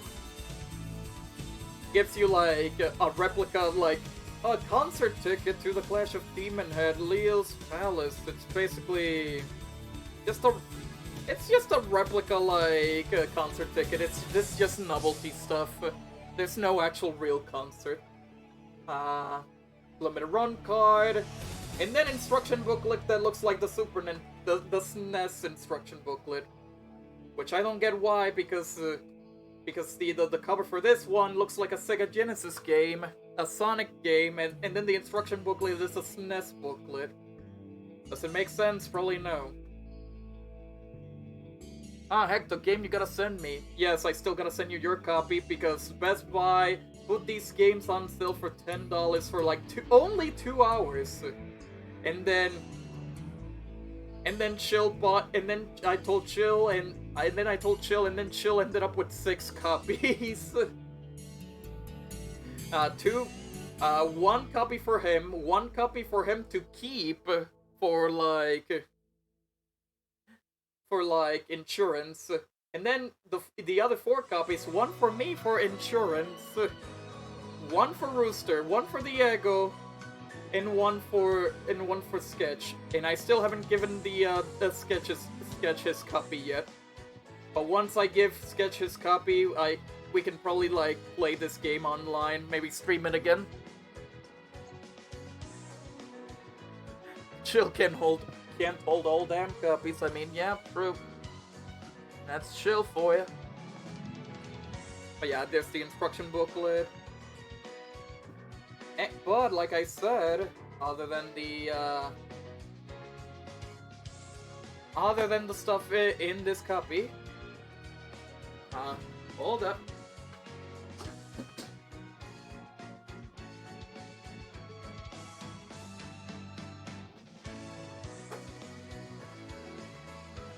Here's the actual version that I actually bought.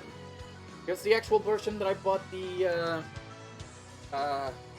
Scott Pilgrim with. This is the classic edition of the game, and I actually like this cover a lot more. I wish that was my standard copy cover.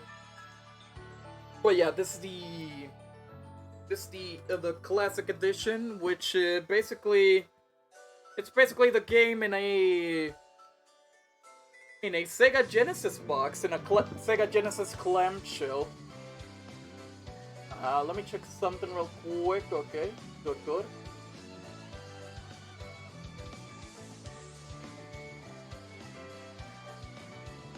There you go. Yeah, this is basically the classic edition, like a Sega Genesis box, a Sega Genesis box for Scott Pilgrim. Even though it's not really like a freaking Sonic game. Oh yeah, limited run number 94, by the way. It's not really a box. It's not really like a Sega Genesis game, but it is a retro styled game, so the references are there. There's Scott Pilgrim. The cover on the back. That's big. Looks like more like Neo Geo size. Yeah, I think someone compared it to an actual Genesis case, and this is a lot more bigger than an actual Genesis case. Of course, I think this is where the game was. And then if I take this out, hold up. If I take this out, there's your... Hold up.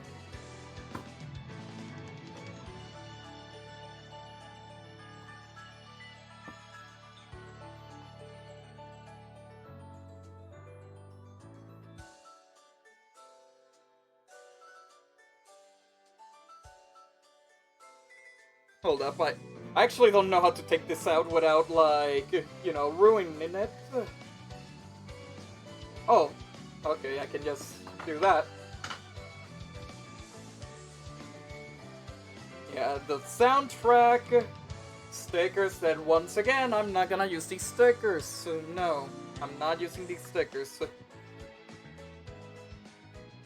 And then the big-ass map from the game. Big-ass map from the game. Here you go. Scott Pilgrim. And yeah, nothing on the back. It's literally just white. It's like the entire map of the Scott Pilgrim game. I put these back here. Yeah, CD, soundtrack. Obviously the game it's not there because the game it's outside this thing. How the fuck do I put these again? Oh, there we go. I think I'm putting it properly. Obviously, I don't have like the bigger like KO edition, collector's edition, because it's like very expensive. It hasn't even been shipped for people who actually order that shit yet, so eh. And there you go. That's the classic edition for Scott Pilgrim. Don't worry, Sketch, I will send you your copy of Scott Pilgrim 1, maybe, hopefully soon, because I didn't have the time to do that. But yeah, Scott Pilgrim, the classic edition, I like this cover more, but it's on the clamshell, not on the actual game.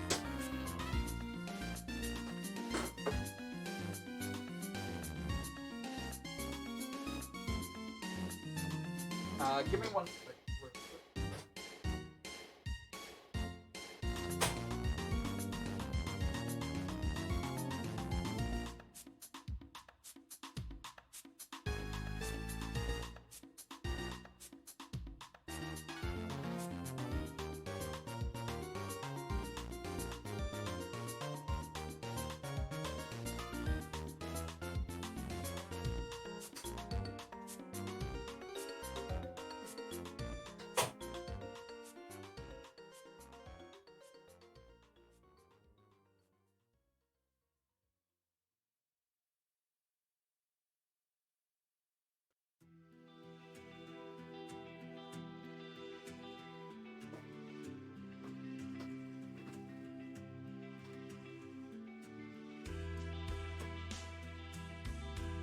I have returned, sorry about that. But yeah, Scott Pilgrim, good shit. Number 94 from the Switch catalog on limited run.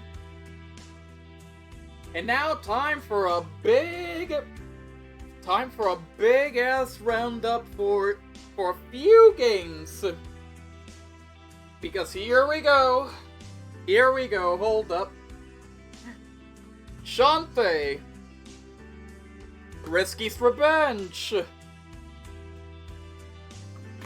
Half Genie Hero,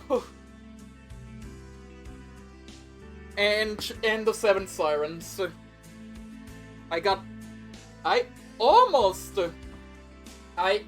have I almost have the entire collection. One's missing. Plus, go fuck yourself. Uh, yes, I got 4 out of the 5. 4 out of the 5 Shantae games in the series, all physical.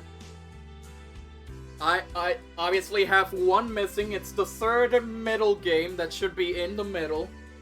And you probably already guess why I don't have the third game. You probably already know. I mean, take a guess. Take a guess.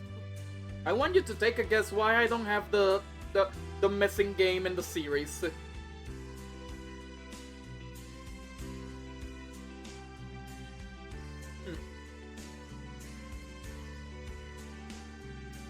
Well, technically scalpers, but yes. The third game in the series that is physical, which is Shantae and the Pirate's Curse. That is the most expensive Switch physical of all time. Well, probably not all of time, but one of the most expensive ones. They go for around like over $400 on eBay. Because it was one of the few, like, the first few limited run games before people really got into, like, Switch game collecting. But I do have Shantae 1, Shantae Risky's Revenge Director's Cut, which is the second game in the series. Shantae Half Genie Hero Ultimate Edition, which is the fourth game in the series. And Shantae and the Seven Sirens, which is the fifth game in the series. Obviously, Shantae games are really great. Shantae games is what you expect. Hold on.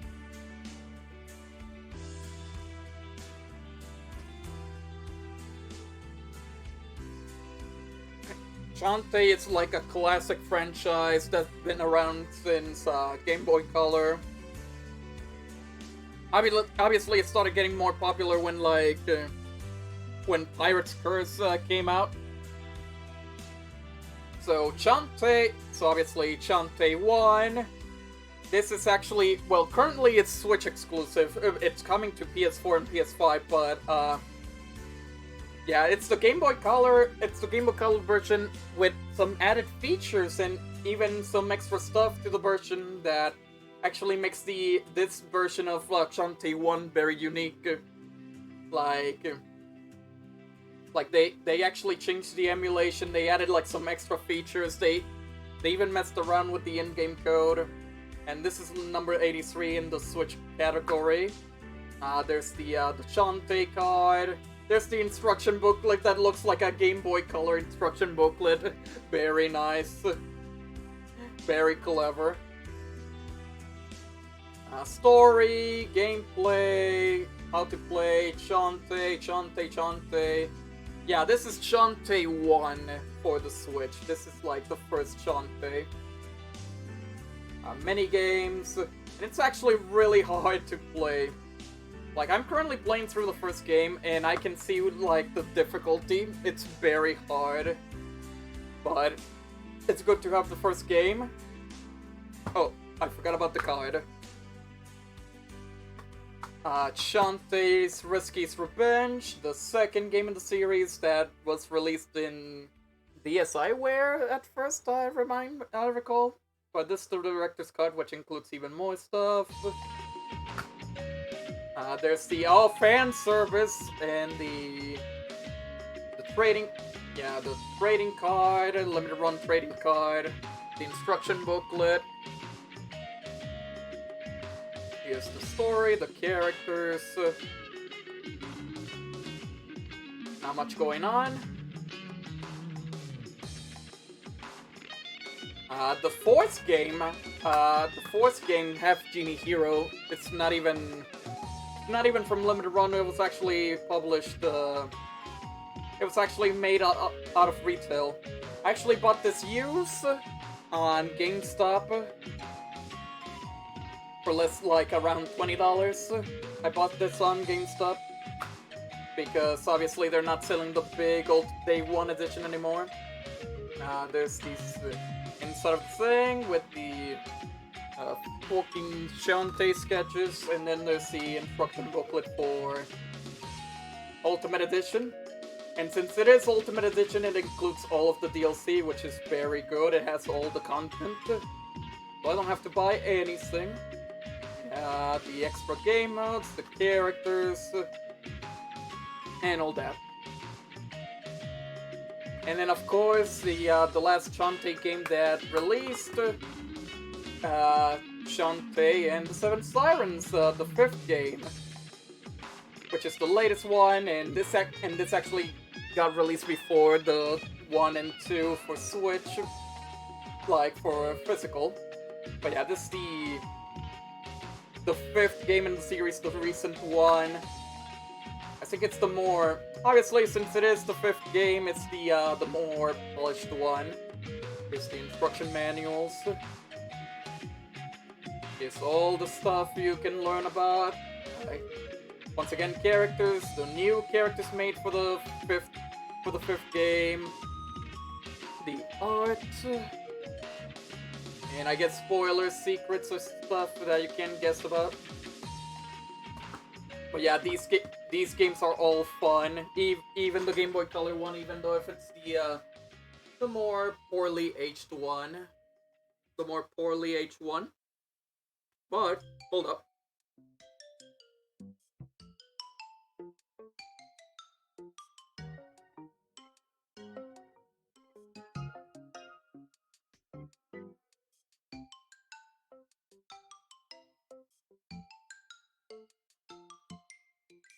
But I am not done yet with Shantae because because 3 out of these 4 games. Oh boy, here we go. Hold up.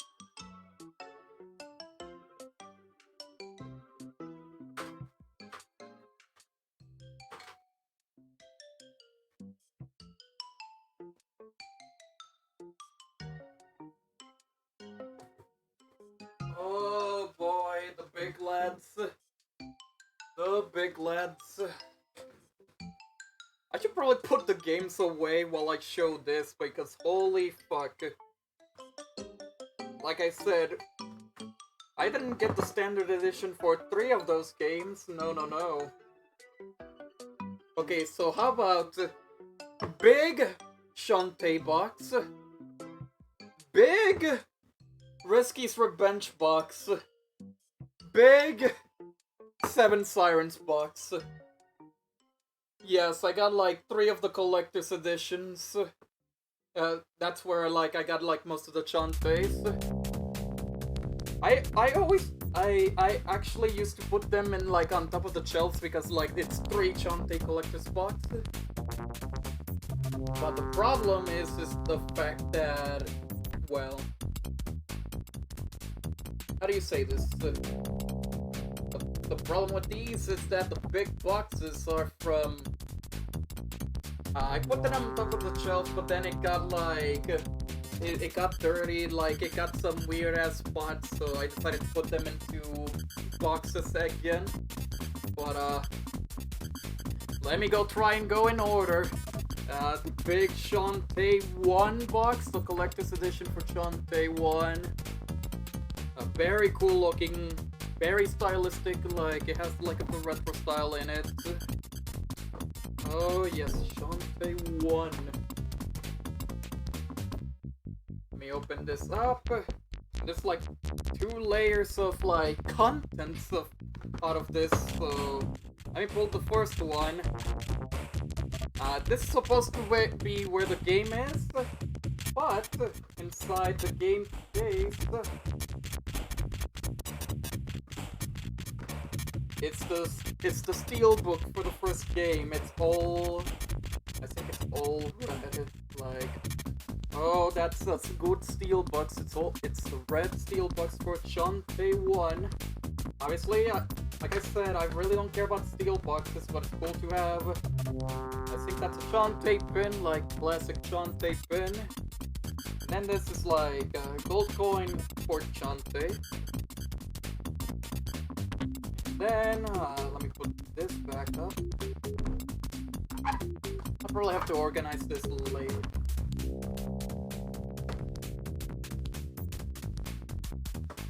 Even more Chante stuff, the soundtrack and like...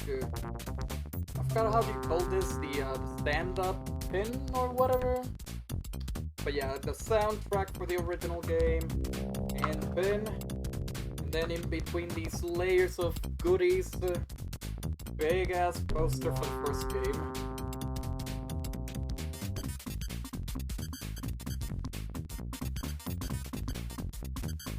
Big ass poster for the first game.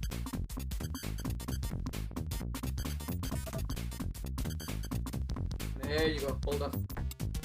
Oh my god. Big ass poster for Chante 1. It's moving the camera, it's so big, I'm touching the camera by accident.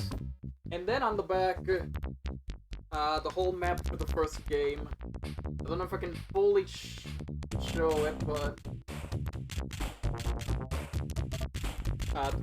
the first map for the first game. Yeah, this is a big ass fucking Chante, big ass Chante collector's box, and this is for the first game. There's still the I still got like 2 other freaking collector's editions for Chante. Hold up. I put this properly because organizing this is a little bit of a problem. And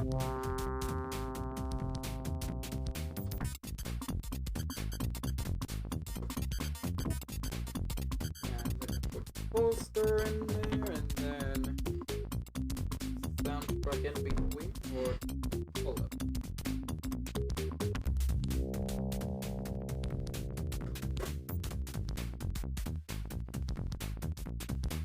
Okay, there we go, okay. I'll just put the poster in here, slightly down. Wait, hold up. I forgot where to put the poster properly, but I'm messing it up. There you go. Yeah, that's the first box, that's the first Chante box, the big one. Now, the second one, the second big collector's edition. Let me get a little bit of food. Dang it, people making me food while I do this.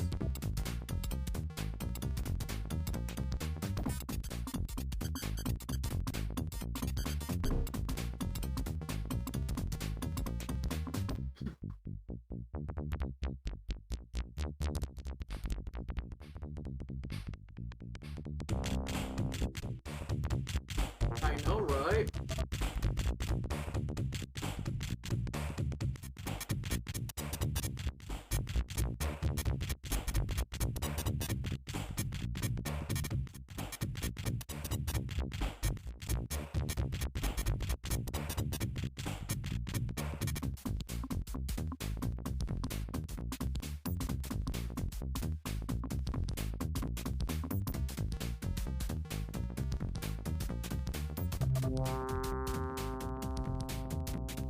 Thank you. I'll definitely make an edit of this box for sure, like, just to make it shorter. This stream shouldn't be in, like 7 hours at all.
Okay, food's done. Let's continue. So like I said, just like Shantae, I also got the collector's edition for Risky's Revenge Director's Cut. Big ass box, big ass back. So it has the same. It actually has the same layers as like. It actually has the same layers as the freaking. How do you say this? The same layers as the Shantae Collector's Edition. Welcome back, Tom. I am dead. Dang. Why you dead? But yeah, I was showing off the fact that I have like 4 of the 5 Shantae games on Switch physical. Here's another pin for.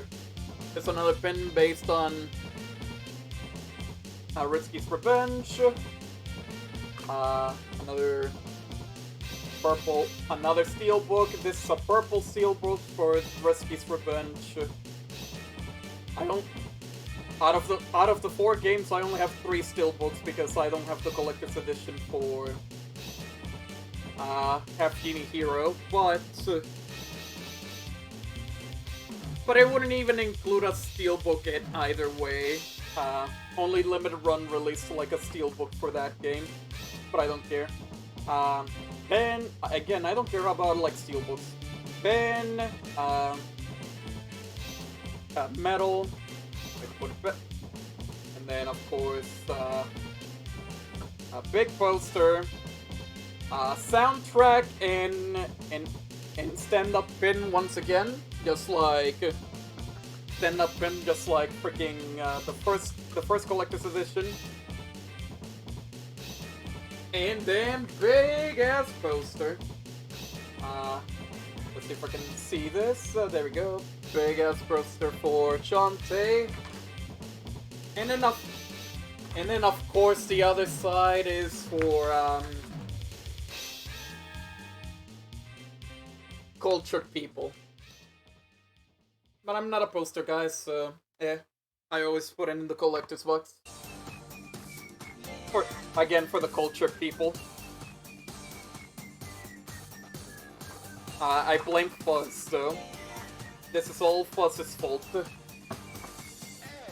let me put it back here. Oh god.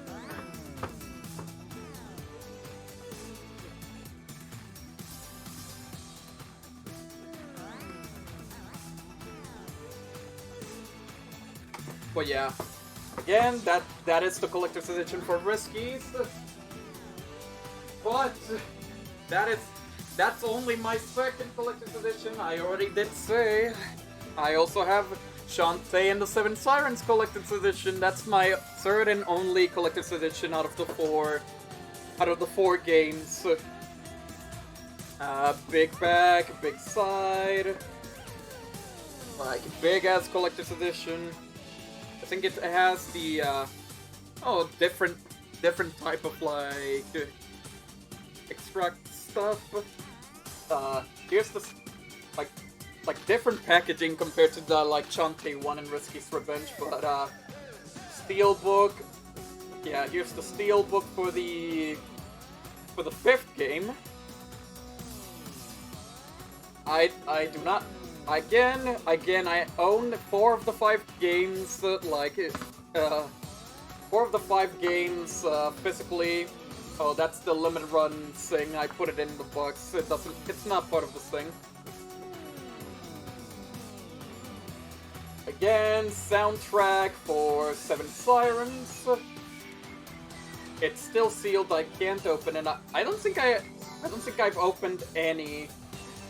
I don't think I've opened any of the, like, soundtracks. I don't have a disc player, okay. Poster, which you already know what to expect from, the poster.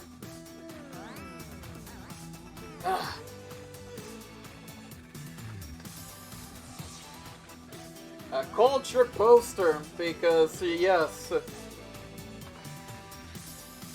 And also the backside, which is also cultured.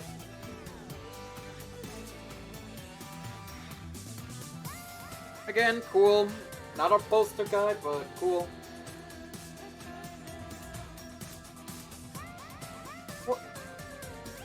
Bobber Dolphin has to do with anything? Wait, let me just put the poster back up. And might as well put the, and put the steelbook back. I think there was some extra stuff in here that I haven't touched either. Oh, here we go. What's the other thing though? I swear to God, I swear there was something else here, but I don't see it. But here's the replica Game Boy Color cartridge with a stand for it, I think. Yeah, it's a stand for the Game Boy Color like replica. That obviously does not work because it's about the 5th game. And there's something extra here, but I don't see it. Hold up. Oh yeah, what's down here? Hold up. I just have to take out everything. So hold up.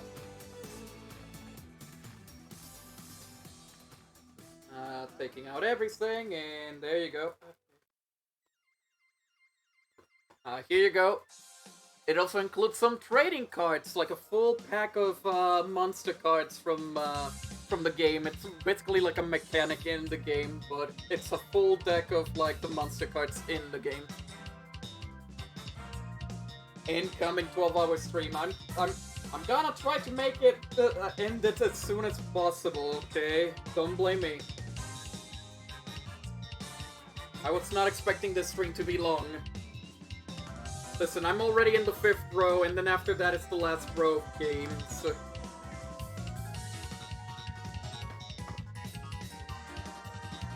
This is how much I appreciate the Switch, okay? Listen! Also, hold up.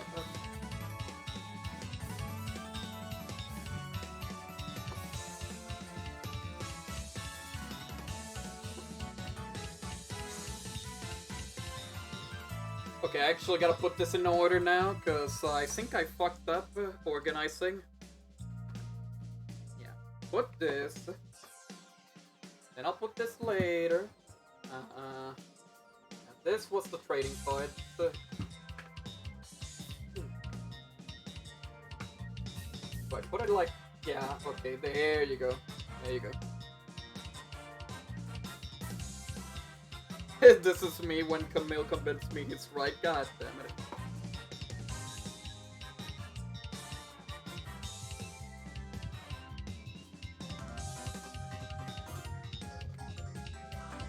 And there you go.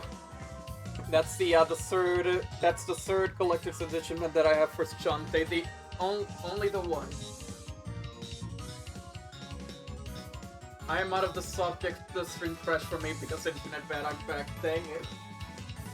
But yeah, four of the five Shantae games I have it physically, and 3 of those 4 I have a big ass collector's edition. Let me just put them back here. Yeah, and like yeah, Shantae 1, Shantae 2, 4, and 5. I don't have the 3rd game because that's Pirate's Curse, and that goes for like over $400 physically. And the only chance for me to get it is from the blind boxes. And then there's the collector's edition for like 1, 2, and 5. Just buy it. I am not spending $400 on a single physical Switch game. Yeah. Well.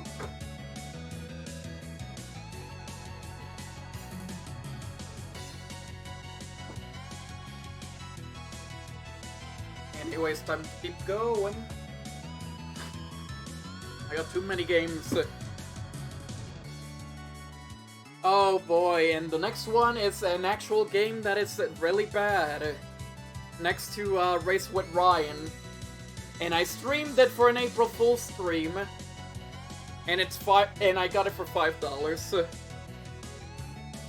Hey, Jack Fu, let's go! Jack Fu Legend Reborn. The fact that they decided to make like a pseudo sequel to Shaq Fu, it's just impressive.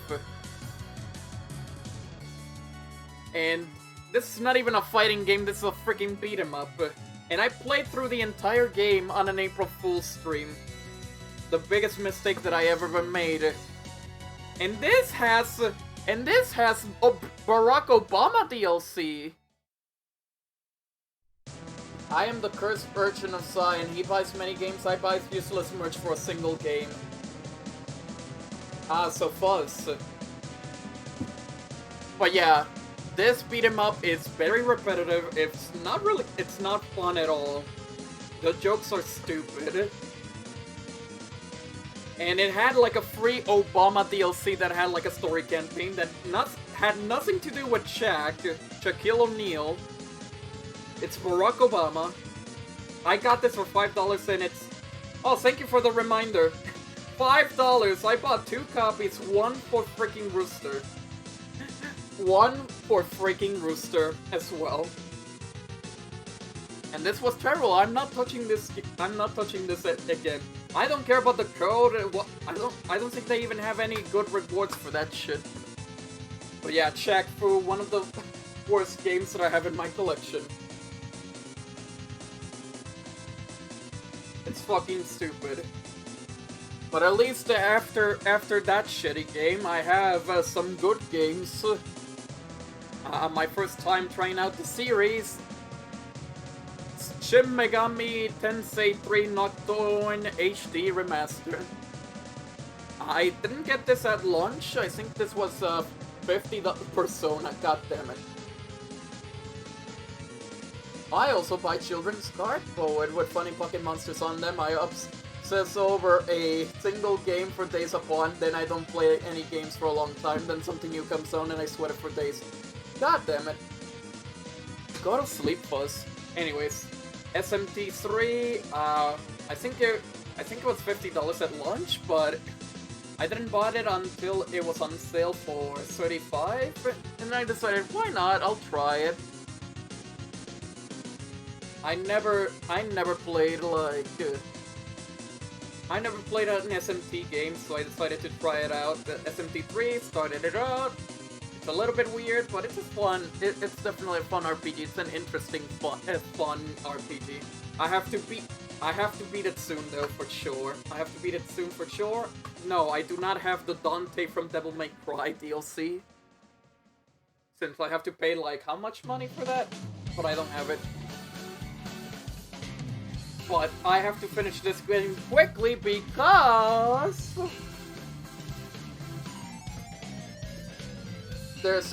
I have SMT5.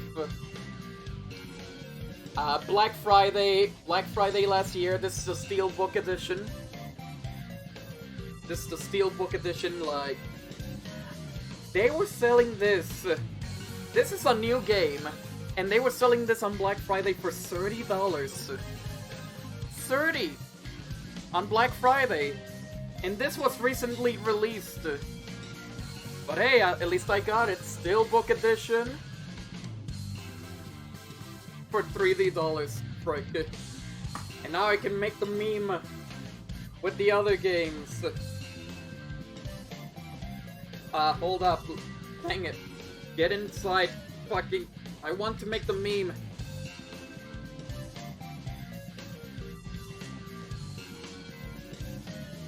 There, no one can bet a difference.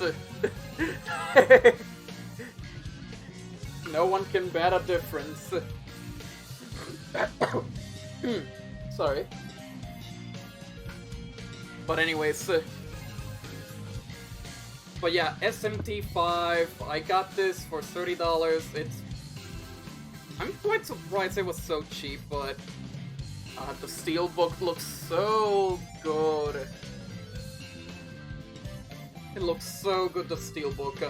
Again, I'm not a Steelbook guy, but if my game is gonna come out with a Steelbook and only a Steelbook, then I'll keep the Steelbook then. But this is some rad shit. This is some cool shit. I like this. And I'll play it as soon as I beat 3, so I can get some knowledge out of so I can start 5 with some knowledge. But yeah, this is the SMT5. It's so cool. Okay, next up, Tom's fucking. The boy himself would back. What the fuck? No. The game that Tom likes a lot. It's Shovel Knight. This is the Treasure Trove, which includes like all the expansion games and the Smash lookalike game. Fucking rat! I'm currently going through like the first game, obviously, because I can't play the other ones until I play the first game, obviously, but I always wanted Shovel Knight physical, and I got it like $30 on. I always wanted to buy Shovel Knight. I never got the chance on Wii U or 3DS, so the Switch version actually includes like all of the current games. Obviously, it doesn't include the puzzle game that came out, but this is a really good collection. I think I got this for $30. Yeah, $30. Good collection.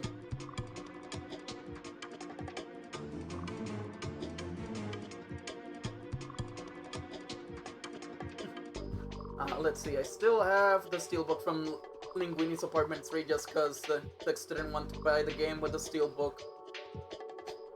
Well then.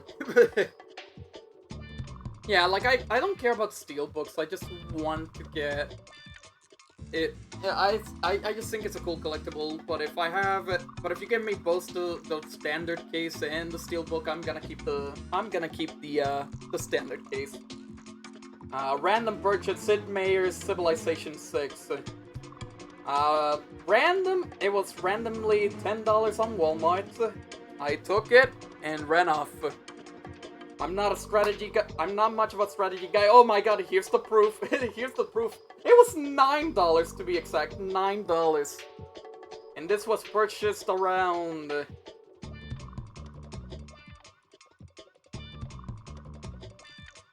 It doesn't say the date. 2020. Like March 3, 2020. 2 years ago. Exactly 2 years ago tomorrow. But Civilization 6, I heard it was good Switch port. I'm not a Civilization guy, but they should add a new mode in Shovel Knight 2 where you dig your own grave, because that's what the first game made me want to do. God damn it, Plum. But yeah, Civilization 6, I only got it because it was very cheap. I'm not a strategy guy, I don't know anything about Civ.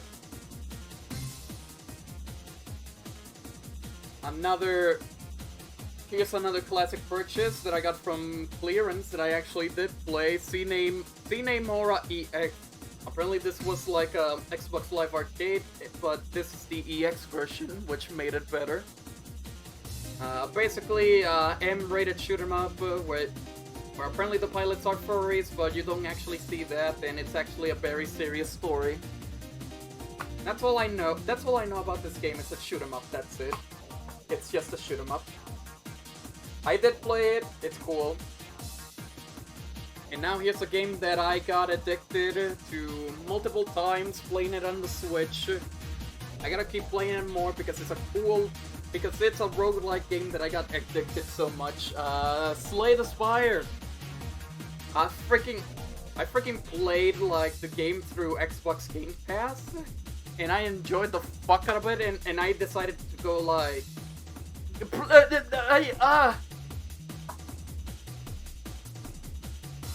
If you don't see them, what's the point of the story mentioning that?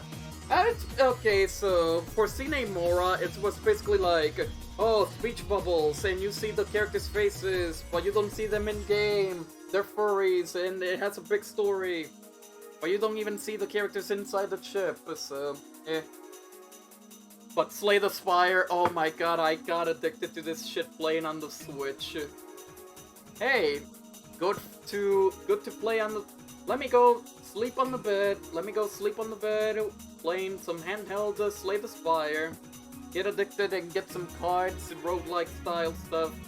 It's actually very relaxing to play on handheld mode, like you can just relax, concentrate, without worrying about, like, I don't know, speedrunning the game, unless you're a speedrunner that speedruns Slay the Spire. But Slay the Spire, Yeah, you already know it's a good game. I like it. I fucking got addicted to it. I got it from Amazon, like, for $20. Slay these nuts and you're banned. Here's the third game from the games that I bought from Super Rare Games. It's the third one. I think I bought 4. I have 4 games from Super Rare Games. This one, I didn't really actually ask for it. This is Smoke and Sacrifice. I don't even know what the game is all about at all. This is number 25 from Super Rare Games. Here's the sticker, the cards that usually it comes with. I got the rare card for Smoke and Sacrifice. Whoa. But what I'm talking about, like, about that I didn't really ask for this game is because they were doing like a anniversary. Super Rare Games was doing like an anniversary event for their company, and they were doing like a promotion where, oh, you actually get free shipping if you pick either one of these games. And Smoke and Sacrifice was basically one of the games that was offered to get free shipping with your order. So basically, if you want free shipping in your order, you actually have to pick either this or a collector's edition of a game that I don't remember what it was. So I picked this game, Smoke and Sacrifice, and Chroma Squad, because I really wanted Chroma Squad, but I really wanted the free shipping, so I just simply took Smoke and Sacrifice just to be... This is basically my paid shipping. This is basically my paid shipping, Smoke and Sacrifice. I really don't know what the game is all about. Maybe I'll try it out, and maybe it's fun. It's just a narrative, like, open world RPG, but maybe I'll try it out and see if it's actually good. Next up on the list, another clearance sale game that I actually tried for a little bit, but wasn't a fan of the slow combat. Snack World, the Dungeon Crawl Gold! A game made by the Level 5 peeps, the Professor Layton peeps. So basically this is like an RPG styled get top-down game, where you beat up people and get food or something. It was on clearance. I tried it out because I saw this looked fun, but then I tried the gameplay and it looks slow. Like, it feels slow and doesn't feel, like, engaging. I probably have to give it another chance, but it feels a little bit slow, Snack World. And then finally, look away, Tom, or else you would be horny again. But seriously though, SNK 40th Anniversary Collection. This is a collection of very, very old arcade games. It doesn't even have... You would think when you say SNK, you would think, you know, like King of Fighters, Metal Slug. It doesn't have this collection doesn't have any of that. This is actually a collection of their really older classic games. Like even go as far as like their first ever arcade game. It has a bunch of good collection here, a bunch of classic arcade games. I kind of wish they do like a collection with like King of Fighters or like Metal Slug, all that shit. But this is like the oldest of the old bunch of the classic games. It's really good. I got this on a clearance sale, just with Battle Chasers Night Boy. And that's like the first half of the 5th row. Oh good, I'm almost done. So I can go to sleep.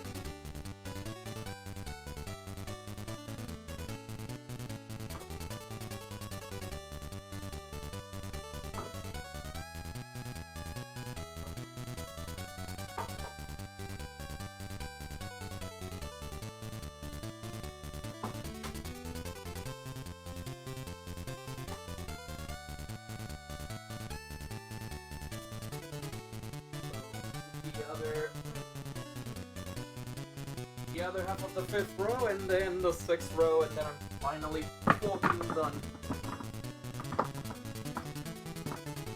A bunch of games that I'm probably gonna fall down, so... over here. Well, it's time for some fucking, after SNK, it's time for some fucking Sonic! Well, it was kind of obvious, but Sonic Colors Ultimate, where with the Cyan Wish, but where? Anyways, I was, the funny thing though, I was actually not, like, in the mood to get this game, like, day one. Because, I already have the original Wii game. I don't think Ultimate added anything new other than, like, icons and a new Wisp, I guess. And then there was also the Switch problems that the game came with. Obviously the updates fixed them, but I wasn't so sure. But then, this was on sale on Black Friday for $20. And GameStop also had a promotion where you buy 2 get 1 free on new games. So I got this, Lost Judgment on PS4, and 13 Sentinels for PS4 because Tom was forcing me. But yeah, I got this for $20. It includes like a code for like an Ultimate Icon pack. It's just icons, it doesn't really matter. It doesn't even have a real multiplayer. Here's the game. But of course, I got this from the launch edition of the game, which I'll show quickly. Because it's probably... okay. It's probably the worst collector's edition that I have. It's probably the worst collector's edition that I have in my collection. There's the big box, there's the launch edition, because... and it includes a baby Sonic keychain. Because this is totally related to Sonic Colors, absolutely. Holy... literally the packaging inside. Literally the packaging inside is just the game and the keychain. There's nothing else. That's it. There's the baby Sonic keychain from the movie. That's literally it. They made a big box. They made a big box just for this keychain. They couldn't sell when the movie came out because yes.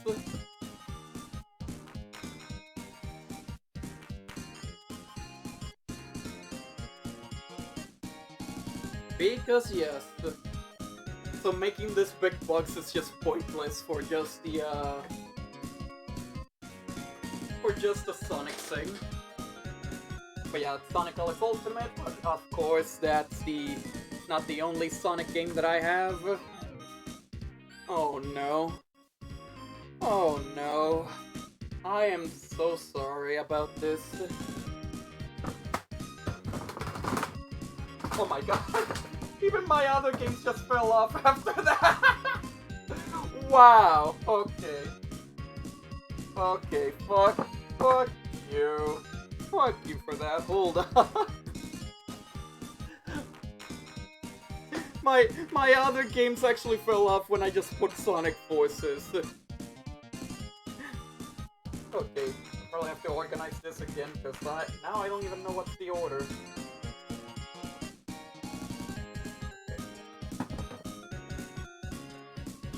Hold up, let me organize this a little bit. Need this to be properly organized.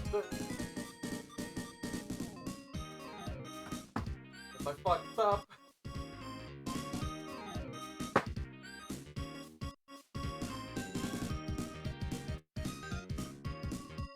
This is your fault, Steven Universe. This is your fault.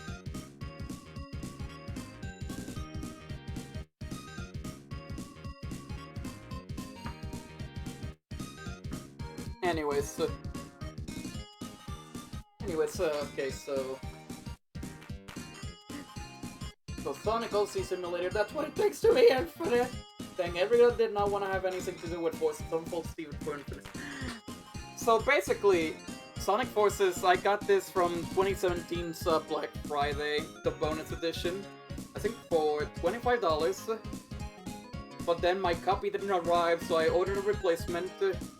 And then both copies arrived, and then I sold the other copy for like $20. So I basically got this for $5.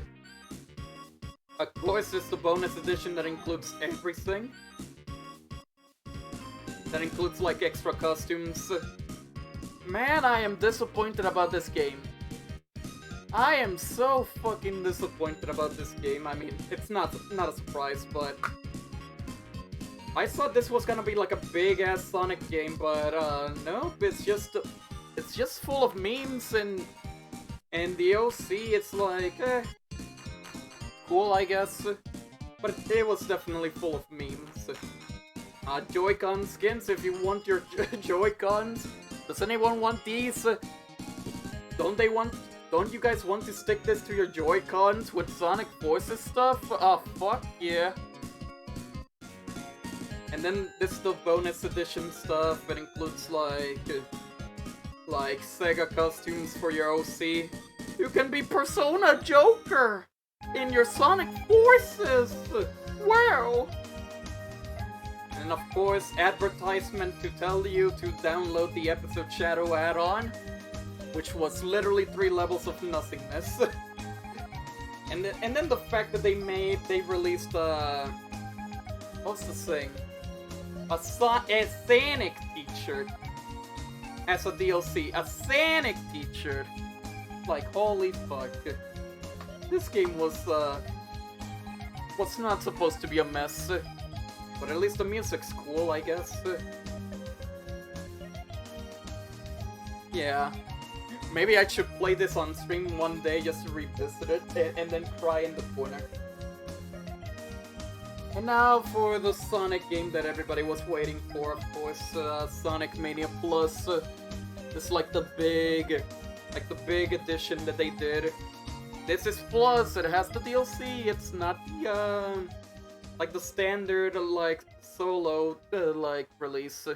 I got this for $20. It's a must-have. It's a must-have. It's Sonic Mania Plus. It has the DLC. It's the Sonic game that you always wanted. The sequel that you always wanted.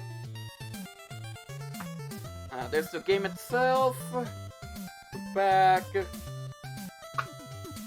The cartridge. The alternate cover. It's Sonic Mania Plus. It's just what? Nothing else to say. Buy Sonic Forces. It's available now. But I'm just happy for this release. This is just good shit. This is good shit. And since it's the big box, it even has an art book for Mania. Buy the Mania for the Mania. Ah, yes. Yeah, buy Sonic Forces.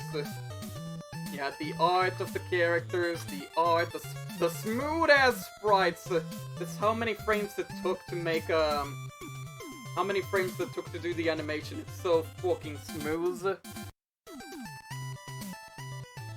More of the Sonic art. More art. This game is just good shit. This game is just good shit. More art. The logo concept art. More fucking art. More information. It's a little bit like destructed, but I think it's fun. But I don't want to like destroy it, you know. Special thanks. More art. And then like I don't know if you can see it. You probably can't. But there's like Morse code on the top that actually reads like a special message from the dev. I don't remember what it said, but it was definitely heartwarming. It's definitely like a heartwarming message from the creator of Sonic. But yeah, this is good. This is a good game. Good game.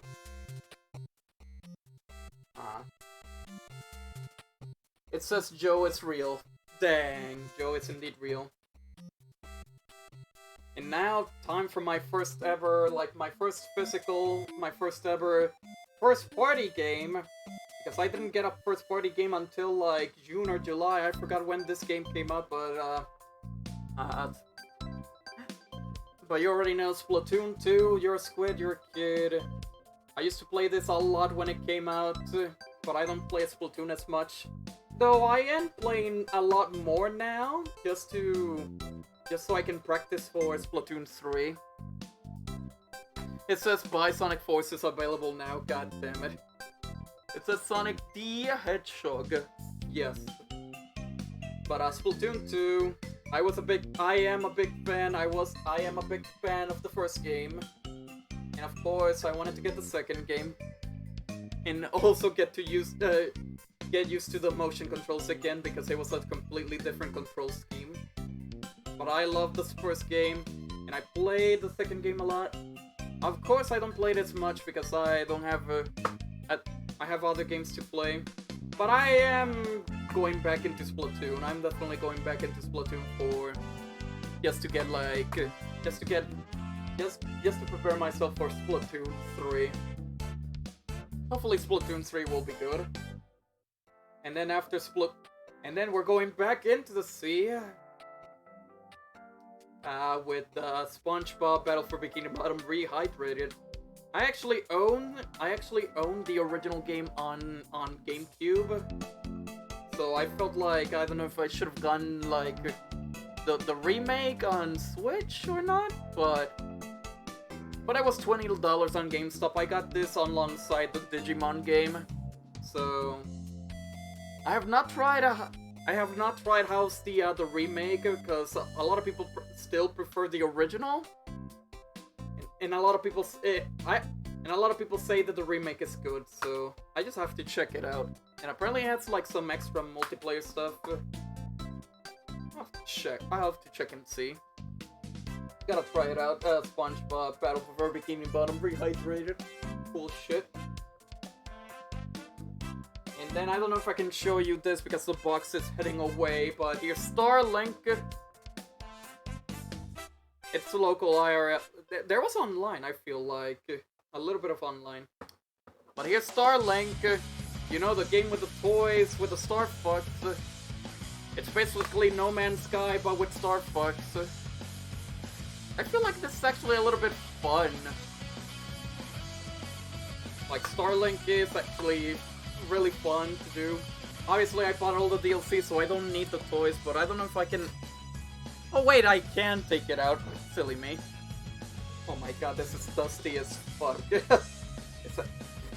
I actually have enough place that it's a little bit too dusty, but hopefully I can fix it. Here it is. There's the Starlink that I got. I think this was on Black Friday that I got it alongside the Mega Man X. The fix! I didn't play the OG, but the remake is kinda jank, to be honest, and has some difficulty spikes. Really? I have to check, they probably fixed that, but yeah, here's the Starlink stuff. I don't want to really open it, because it's a lot of pieces, where you use the guns, you use the characters. There's a lot, even more pieces in here, because I actually bought some of the accessories, I bought some of the toys to put it in. But you basically don't even need the toys anymore if you buy the DLC. If you buy the DLC, you don't need the toys. You just play the game. Like they tried to do the toys thing, but it failed. So they just went to like, oh, just release it a DLC. Like, just play the game normally. I gotta play this more often, and maybe buy the other Star Fox DLC where you play as freaking Falco and Slippy and Peppy. Don't forget Peppy. Rest in peace, Rick May. Since he also voiced Pepper. Bunny. Yeah. He also voiced Pepper, other than the and of course the TF2 soldier. Rest in peace. But all But yeah, the best way to play Starlink is the Switch version because of the Star Fox stuff. It has more content to play the Star Fox stuff. And now for a bunch of regrets from Limited Run, because I didn't know they made a retail version that is a lot cheaper and a lot better. But I wanted to get these games to try them out. Here. First of all, here's Star Wars Episode 1 Racer from Limited Run. It's number 77. I never played Star Wars Episode 1 Racer. I never had like an N64 for that. So, here's the trading card. Here's the instruction manual. That feels like an N64 game. Oh shit, yeah, it's literally just the N64 game. Ported. Very cool, very cool. Oh yes, motion controls, fuck yeah. And then alongside that, the Limited Run Episode 1 Racer, I also have... Hold up. I also have the Star Wars Jedi Knight double pack that I bought from Limited Run. Jedi Knight 2 Jedi Outcast and Jedi Knight Jedi Academy. Both games, 2 cartridges, double pack. That it cost me like around $60, number 69, nice, and number 70 on the Switch, like Limited Run catalog. I have that game. I remember seeing you.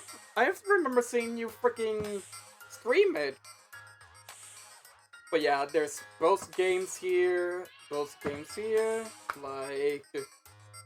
there's Jedi Knight 2 Jedi Outcast physical with the trading card and the instruction manual.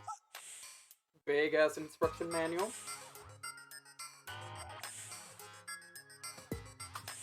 And then Jedi Knight Jedi Academy with the card. The Limited Run trading card and the instruction manual. So why do I regret buying these? At first I thought like it was cool, because I wanted, you know, the Star Wars games, physically, getting like all the Star Wars games that are available physically on the Switch. And of course Limited Run doing the stuff. And then, like, after I already bought these, and I already also have, like, Republic Commando pre-order from Limited Run. After I already pre-ordered, like, Republic Commando, I think months later, THQ Nordic makes a retail physical version that it's cheaper, and it has 2 games in a cartridge. So, for example, the Jedi Knight games... THQ made a retail version that has both games in 1 cartridge, and a lot cheaper. And then Star Wars Episode 1 Racer was bundled up with Republic Commando in a single cartridge, and they called it like the Racer and Commando pack. Again, a lot cheaper, and it has both games on a single cartridge. Which makes these ones from Limited Run completely dumb. Like, waste of space. Dang it. I should have known. If only I should have known before, I would not have done these at all. But yeah, because I already pre-ordered Republic Commando like solo, like alone, separately from Limited Run. Of course it hasn't arrived yet because my order isn't completed yet. But I wish I would have gone like the double packs instead. And that's also a reason why I also skipped Star Wars The Old Republic, Knights of the Old Republic, because they Limited Run made a physical for Star Wars Knights of the Old Republic on Switch, and it's like, I want it, but I am skipping it because THQ is probably gonna do another double pack with probably, I don't know, the recently announced Force Unleashed port.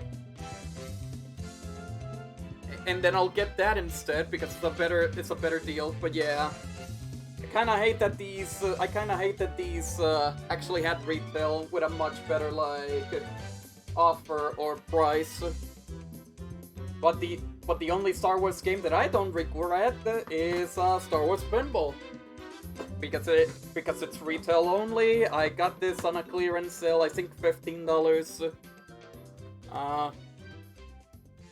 It's fucking it's Pinball. It's the same guys who made Zen Pinball. It's Pinball Effects. It's just Star Wars Pinball. I mean, what else do you expect? Star Wars Pinball. What else can I tell you? It's Star Wars Pinball. And now here's the game that Sketch wants to steal from me. Steven Universe Saved a Like and OKKO Let's Play Heroes. Clearance sale, $13. Yeah, clearance sale. You don't see this physical anywhere on the internet. Even though it's like Cartoon Network games, you expect them to be bad. But apparently the Steven Universe game is actually good, and the OKKO is actually decent, so it's fine. You have never watched the show yet, you got the game somehow, give me. Listen, I'm a collector, I don't need to watch every... Okay, listen, though. Oh, there it is. Freaking $13. Clearance sale, $13. And like I said, you don't see this game on eBay anymore. You don't see this game on sale anymore anywhere else. So maybe I got a rare copy, so maybe I got a rare game in my hands, I don't know, but... Yes, Steven Universe and OKKO, it's 2 games in 1 cartridge. Oh, is that the game Nintendo really wants me to play for some reason? Yes, Nova. You should probably go play it. And here's the Street Fighter 30th Anniversary Collection. 12 Street Fighter games in 1 collection. Really good for the Switch. The online sucks, sadly. The online is not that good. The online is not that good because I think it only has online for like 4 of the games? Yeah. Online for only 4 of the games. And the online is not even good, it's like a little bit laggy. But I like this collection because it has most of the Street Fighter games on the Switch, and even has some Street Fighter games that were never re-released until now. I think for okay, yeah, Street Fighter 1, that's an obvious one. 5 versions of Street Fighter 2, Street Fighter Alpha 1, 2, and 3, Street Fighter 3 New Generation, and Second Impact, which you rarely see nowadays because you see Third Strike, and only Third Strike. Imagine making $1,000+ for a Steve game like 20 years from now. Freaking Steven Universe is gonna worth like more than $1,000. Holy fuck, imagine. Yeah, nothing on the thing. It does include a gallery about like the art and all that stuff, so it's cool. I cannot wait for the Capcom Fighting Collection later this year. Holy fuck, that collection, it got me really the most hype because you got like 5 Darkstalkers games, Puzzle Fighter, Cyberbots, Pocket Fighter, Radhards, and Hyper Street Fighter 2, and they all can be played online, and they all have rollback, so that online is gonna be so that collection is gonna be a lot better than the 30 for this one. This is still good, but the online sucks. So, and how many Street Fighter 2s have you played so far? How many versions, I mean? At this point, I feel like I played every Street Fighter 2. I even have like an arcade 1-up in the room. That is like Street Fighter 2 stuff. That is a Street Fighter 2 arcade 1-up. I think I actually played all of them. Yeah. Regular, Champion Edition, Hyper Fighting, Super Turbo, Hyper Street Fighter 2. And if there's any other Street Fighter 2 that I haven't played, oh, yes, I do have another Street Fighter 2, but I'll show it later in this stream, and you probably already know what it is. But for now, Streets of Rage 4 physical for the Switch. Oh, from Limited Run. This is number 65 from the Limited Run catalog. This is actually the first. It's actually the first Limited Run game that I bought from their website. It's actually the game the first time that I pre-ordered from the Limited Run website because I was so hyped for this. Streets of Rage 4. Here's the trading card. Here's the manual, alternate cover. Oh my god, this is just so cool. The only thing that sucked is that after I already pre-ordered the Classic Edition,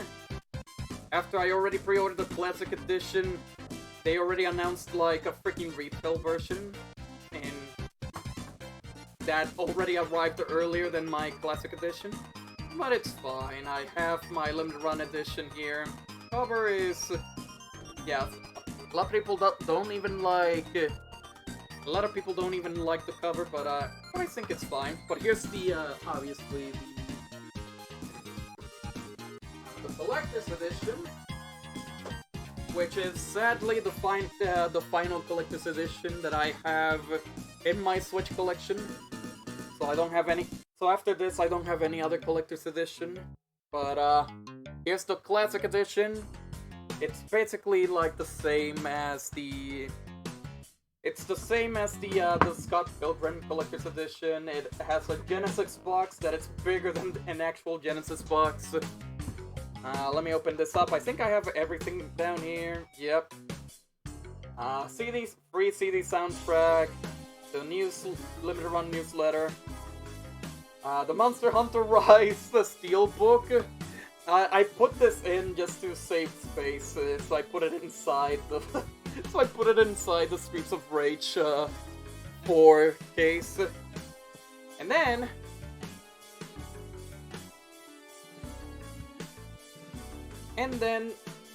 here you go, the actual Steelbook for Streets of Rage 4. I think this is actually one of the coolest Steelbooks here. It's so cool. And Streets of Rage 4 is probably one of the best beat-em-ups that came out that year, the year that it came. I'm so glad that I played that game, and I'm so glad he even had a DLC, like a fucking roguelike DLC with more content, which is very good. Yes, the Steelbook that I throw away somewhere and I don't know where. Listen. I guess you're not a Steelbook type of person either, I see. Because I'm not a Steelbook type either. I already said this, I don't care about Steelbooks, so if you give me the Steelbook, if you give me both the Steelbook and the standard case, I'm just gonna keep the standard case and put the Steelbook somewhere else. But if the game only comes with a Steelbook, just like SMT5, then the Steelbook is gonna be the case. Not a Steelbook guy, but cool nonetheless. But yeah, Streets of Rage 4, I'm happy about this game. Even though I should have waited a little bit more for the anniversary, like the Mr. X Anniversary Edition retail that includes the DLC in the title. I hate them. Persona 5 Royal was only released as a Steelbook for a few months, and I was like, well, fuck it. Yeah, like, if they give me the Steelbook, I just say just fuck it and give me the Steelbook. I don't care. I don't care either way, but, yeah. Next up on the list, one of the launch titles for the Switch. And I got this on a Black Friday sale, like, in the same year. And I don't play as much often at all. Super Bomberman R for the Switch, a launch title. Probably the only games that have the weird-ass fucking logo on the side. Yeah, I was supposed to get this as well for launch, but I waited until Black Friday to get it. I think $25. I think this is the receipt for it. Wait, I paid 30 for this shit? I don't remember paying 30 for this shit. What? Okay then. But yeah, Super Bomberman R. It's a new Bomberman game on the Switch, and then it came later to other consoles. But apparently not a lot of people actually like this game at launch. But the updates actually made it better. The updates actually made this Bomberman game a lot better. And I don't know how many people are playing this now, but... Well, but expect this game to be on tomorrow's stream. Because it's a year one game, it's a launch title. I'm gonna be playing some Bomberman R.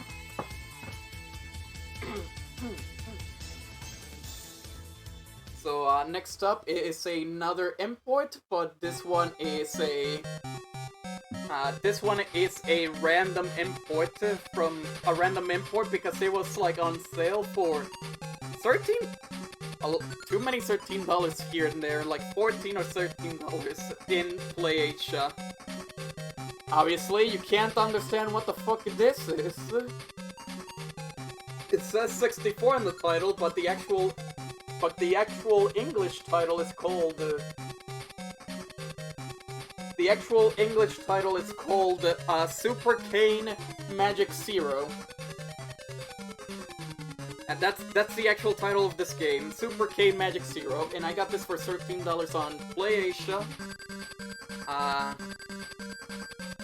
I don't know what this is about, like a four-player co-op, like RPG adventure game. It's actually really weird. It's a really weird game. Look, the cover is actually really weird. But yeah, I think on the inside, it was, it includes a code for the DLC for the Season Pass for the game, which you have to enter it on the Japanese eShop because it's a Japanese game. I really got nothing to describe about this game. It's just a weird co-op RPG. A weird co-op RPG game. The actual game, the game is actually called Super Kane Magic Zero. And then next on the super list is the 5th game that I got for free from the Bandai Namco like Black Friday order, and that is Super Dragon Ball Heroes World Mission. This is a card game. This is a card game based on the arcade game that is only in Japan. And basically you collect these cards and make your deck full of like Dragon Ball characters, and then you move around the cards like if it was like playing the arcade game. It's actually a little bit weird. It's actually a little bit weird when you first start playing it, but then you'll probably get used to it and make like a good deck. And of course, since this is a card game, there's gacha. But there's no microtransactions. It's only just like, oh, play the game normally in story mode, get money, and then use the gacha to get like better cards. It's a weird game. But yeah, this is the 5th game that I got for free from the Black Friday order. Like I said in the like I said earlier, I ordered 6 games for the I ordered 6 games from Bandai Namco, and I only got 5 of them. The missing game from the order was a One Piece Pirate Warriors 4. It was a One Piece game. It never arrived, but who am I complaining? I got 5 games for free, so don't even bother with the One Piece game. I got the rest of the game for free, you know? Maybe that's why I got them for free, because they didn't have One Piece. But anyways, next up is Super Epic, The Entertainment War. This is also from like the blowout sale. This is from the other game that I got from the $100 bundle. I think like the 4 games for $25. Super Epic Super Epic is actually underrated. Actually quite underrated. I actually tried this game out. It's a Metroidvania where you're a raccoon trying to go inside of a video game company and stop them from making terrible video games and make video games good again. This game is actually underrated. I actually played this like throughout like a couple of hours. And the combat is good. It actually has some QR code mini games. Like, okay, there's actually a section where it shows like a QR code. You actually used your phone. You actually used your phone to scan the QR code, and then it takes you to a mobile website where you play a mobile game. And you gotta beat the mobile game in order to get like a secret code for a treasure chest in the game. If that's not the coolest shit that devs did, I don't know what is. That's like one of the coolest shit that they have ever done. Holy, like, that's actually really, really clever. I actually like this. I recommend it. I'd recommend Super Epic. Really, really cool. Okay, another game that if you own the game, you probably regret getting the game. If you own the game, you probably regret getting the game.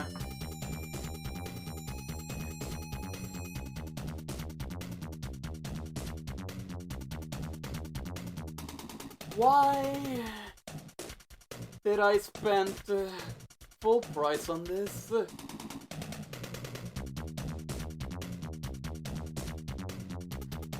Right lads, I'ma head off to sleep. It's 1 AM. Thanks for the chill stream sign. You have a sick collection, my friend. No problem.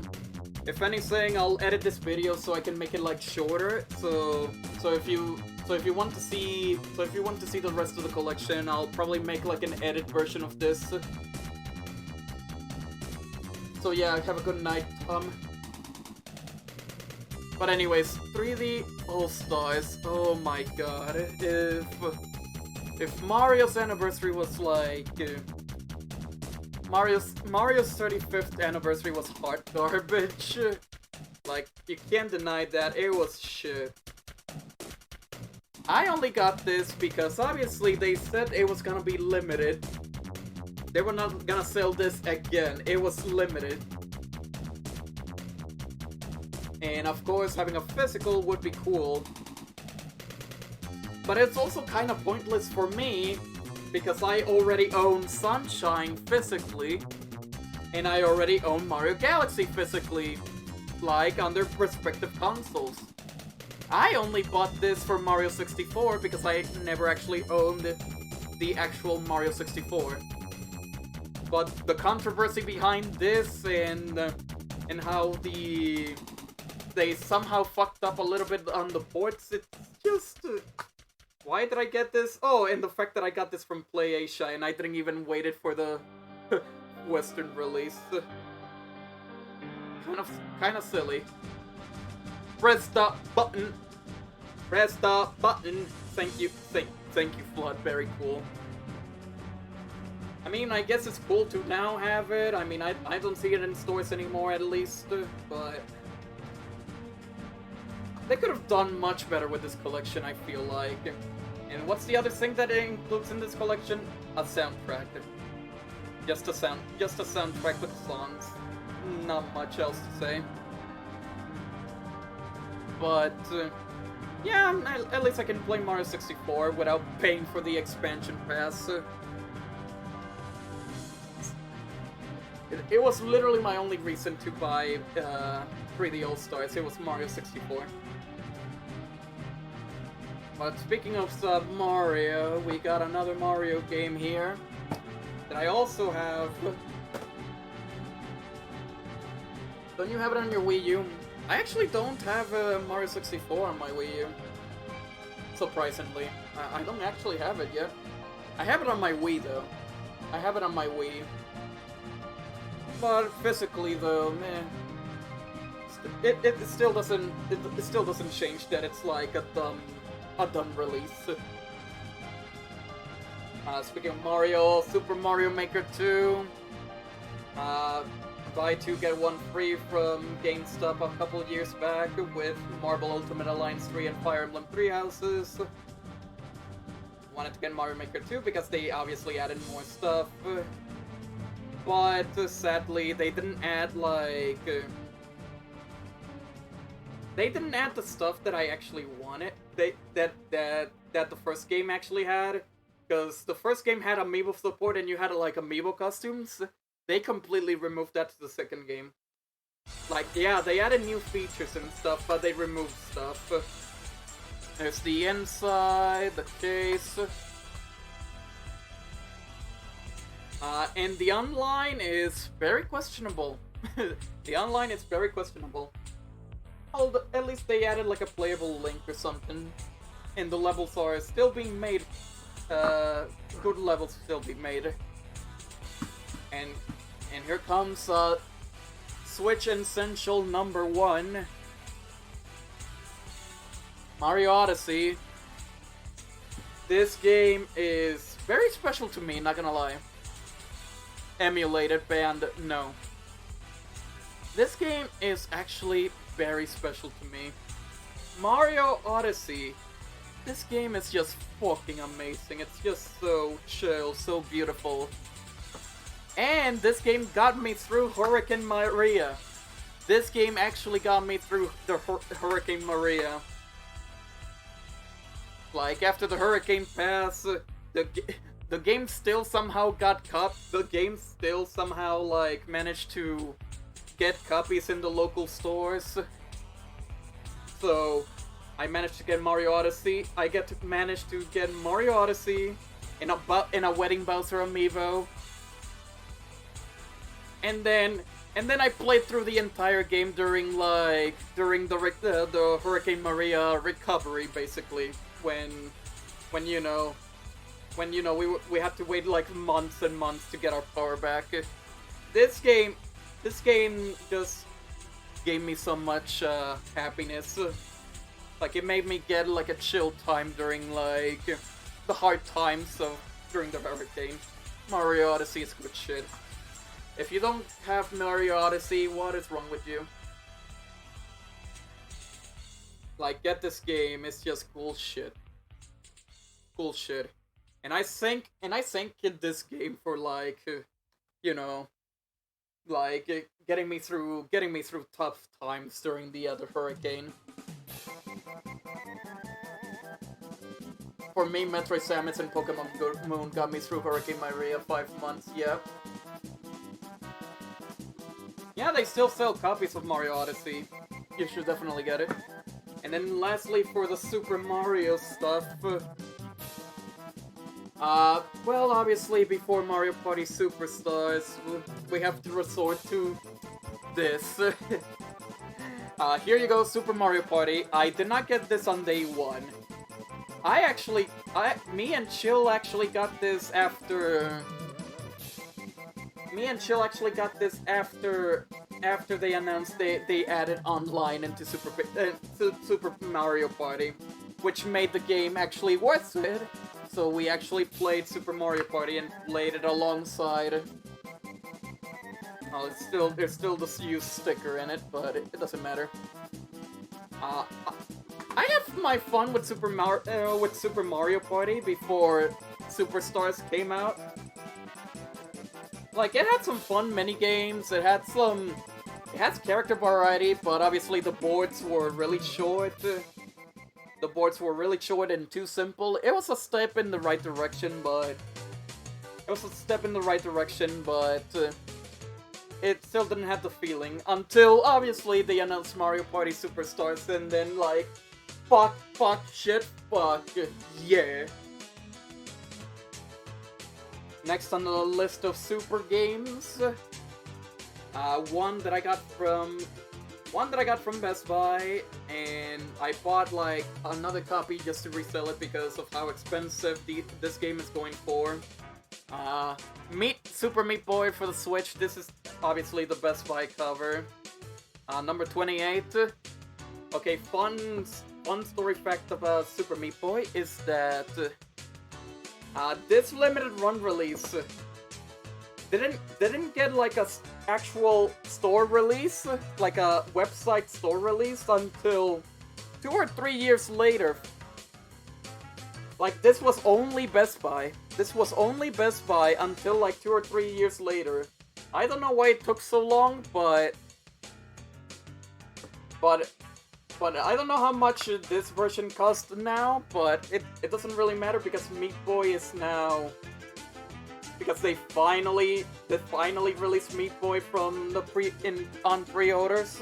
They finally released Meat Boy on the website. But yeah, this is one of the earlier like Meat Boy releases, and it took 2 or 3 years to put it on their own store, like their own version of it. I like the instruction manual. It's basically the Superman comic. And then a comics telling about like Edmund McAllen's process on the game, and then the art for the games. And of course the things, the peeps. And this is probably the only Best Buy release that had this little pen flip about like, oh look, buy our stuff from Limited Run and shit. Only played like once on my own lol. What, Meat Boy? Meat Boy's fun. Meat Boy's fun. I bought this because, well, obviously no one can get this on the website or on eBay. But I get but my Best Buy had like copies left. But I don't think the price matters anymore because Limited Run finally released their website version. Oh wait, oh yeah, that was like, oh yeah, Super Mario Party, right, sorry about that. All I know of Meat Boy was the indie game the movie. Oh yeah, for sure. And then I think ending up with the super stuff.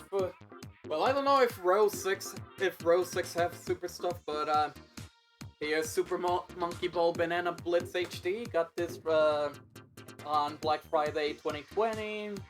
I think $20. It's just a Wii game in HD in an HD version. They definitely improved the game from the Wii version. It's kind of funny. A lot of people hate this. A lot of people don't like a Banana Blitz, and I thought the Wii game was fine. And then of course, when Banana Blitz HD came out, people were like, "Okay, cool, but why though? Why Banana Blitz?" Out of all things. But the HD version actually made the game a lot better. First of all, it's not now you can actually use an actual controller instead of like motion controls only, like the Wii version.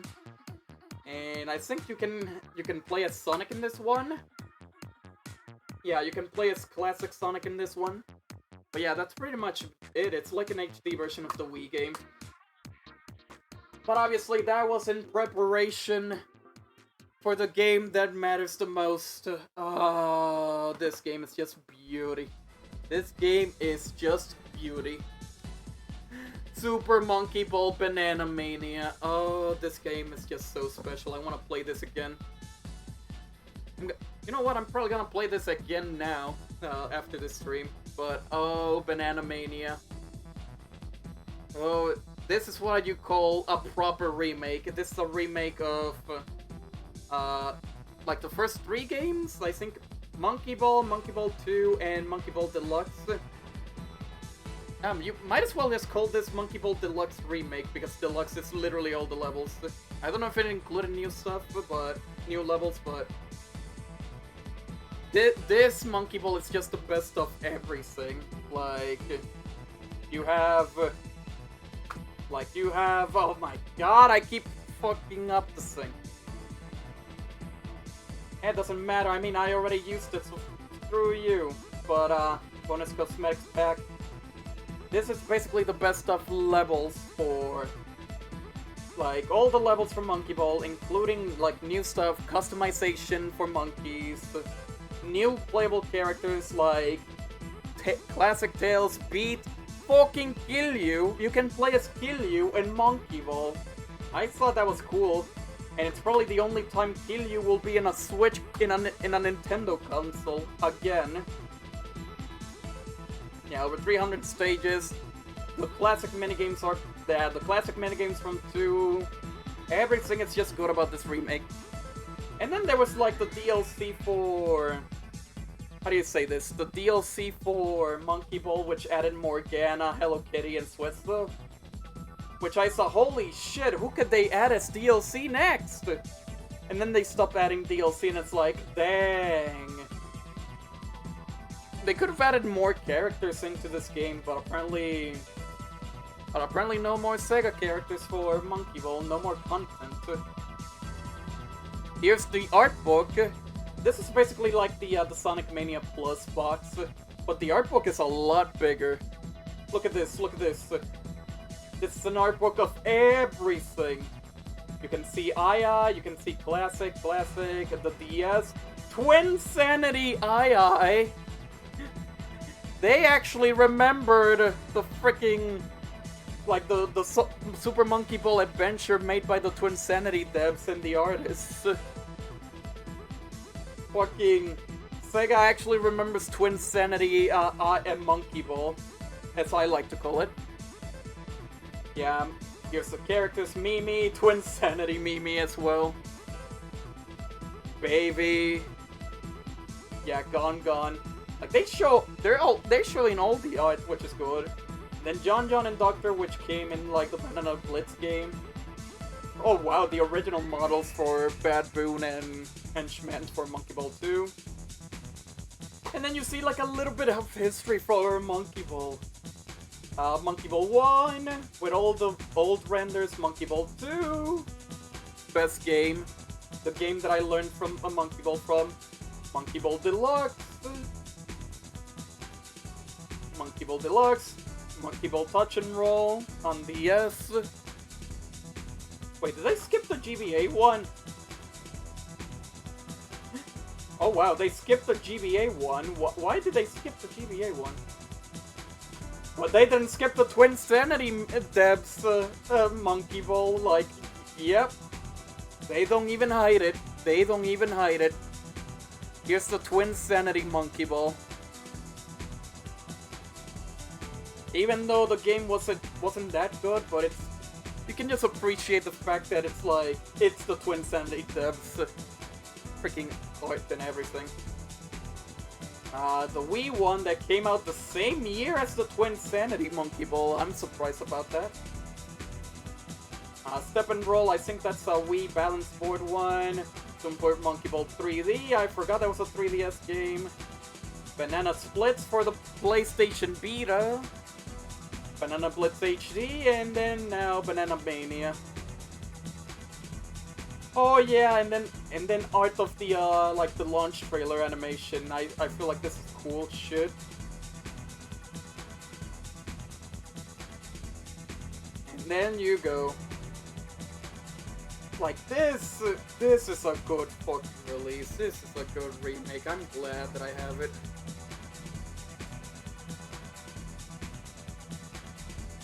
I'm glad that this game existed. They actually put a lot of effort on this remake. And sadly, this was the last game before... But sadly, this was the last game before the creator of Yakuza left Sega. This is like the Yakuza creator's last game before he left Sega. Which is sad. I remember in an interview saying that Super Monkey Ball Adventure was meant to explain why the monkeys were in the ball. Was that answered? Probably not. I don't think it ever did. And then finally, to wrap up, row 5 out of my Switch collection. The other Switch Essential. Smash Bros. Ultimate. I want to play this a lot more now, but I feel like this game is like a really good-ass way to end the series. There's probably gonna be more Smash in the future, but not as impactful as this one. Like, literally every single character from every Smash game came back, and then a bunch of new characters came in. Over 100 stages. I just appreciate that this game exists. And then the DLC adding more characters. Of course, I know that Crash never made it into this game, but that's fine. That's fine. We got like a big ass cast of characters in this game already. Obviously, I don't play it as much anymore, but oh my god, I appreciate this game for existing, for all the hard work. Though I kind of wish there was like more content to keep me going to playing this game. Because obviously it was missing the events match, it was missing a proper all-star mode.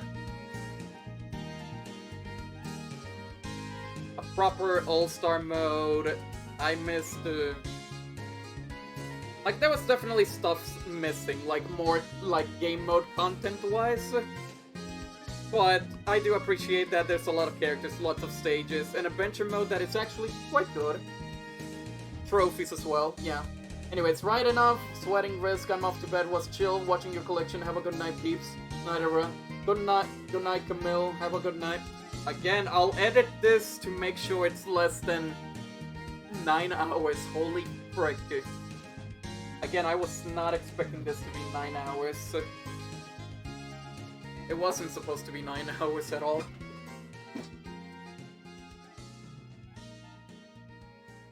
But at least with that smash out of the way, it's time for the final row. And then I'll probably make an edit based on around all of that in the future.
Okay, here we go. Final row time. The final games in my... The final row, the final games in my collection physically. I said I was gonna say, like, if I had time, I could have, like... If I had time, I could have shown my digital games, but it's... Yeah, I'm definitely past the time limit. I'm definitely past the time limit, so... Okay, so row 6, or the final row. Clearance sale for $10 on Best Buy. Really underrated. Really underrated. And I don't think Nintendo wants to remember it anymore, but, oh god. Freaking zoom in. I mean, focus. There you go. Sushi Striker, The Way of Sushido. I think this game is also on 3DS. Really underrated. It's basically like a 1v1 puzzle type game where you eat the most sushi and then throw the plates at the other. Oh, and throw the plates at the other opponent. It has a cool animated intro, cool concept, and I think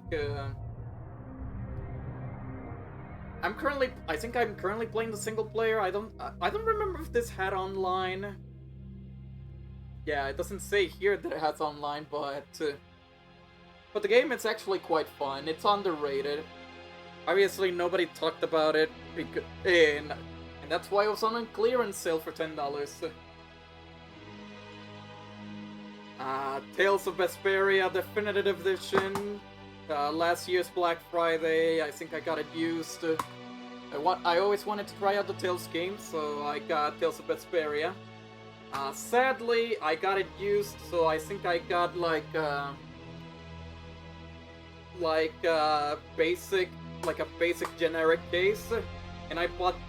I think I got this case like from eBay, but of course the artwork is like printed out. It's like not the same artwork.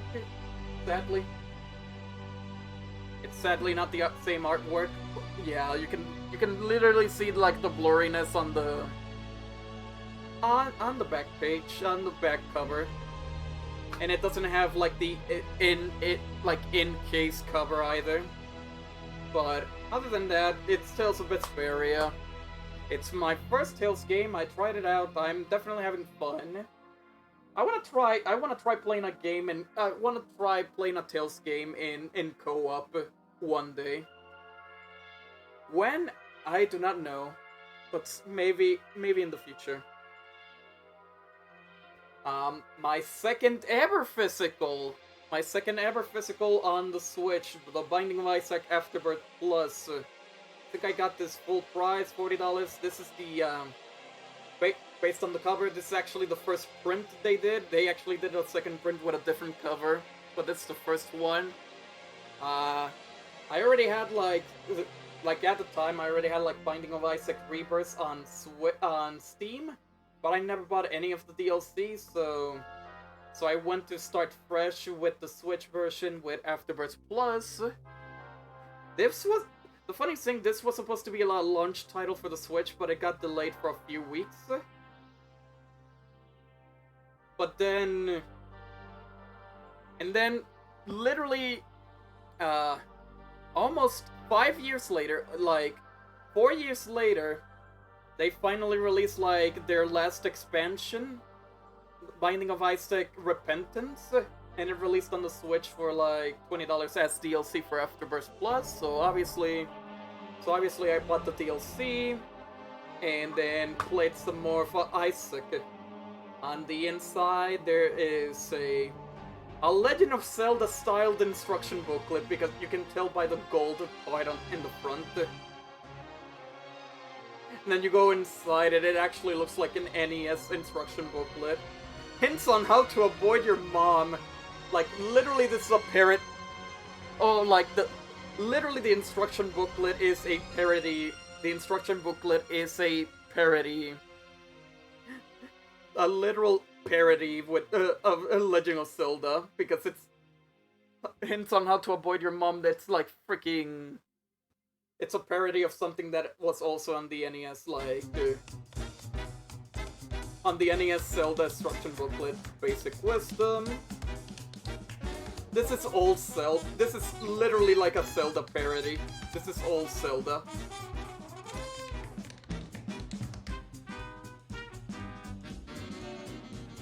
It's definitely Zelda. Of course, it included free stickers that once again, I do not use because I don't care for stickers.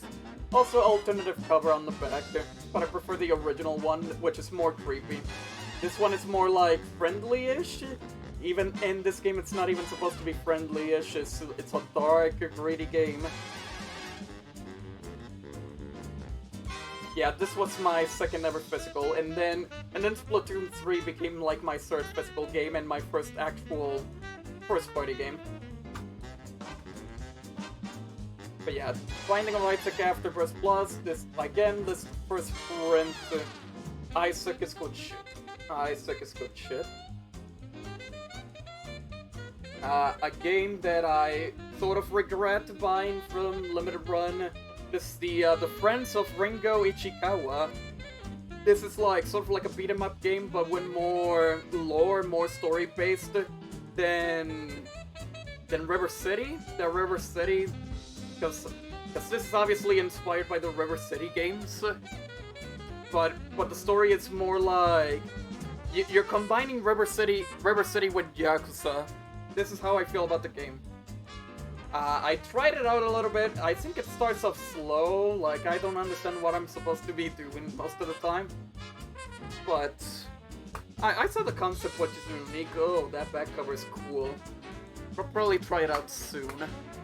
I'll probably play it more soon. Again, and why am I saying I kinda regret it? It's because PlayAsia has a double pack with another game made by the same developer, which is called The Arrest of Stone Buddha.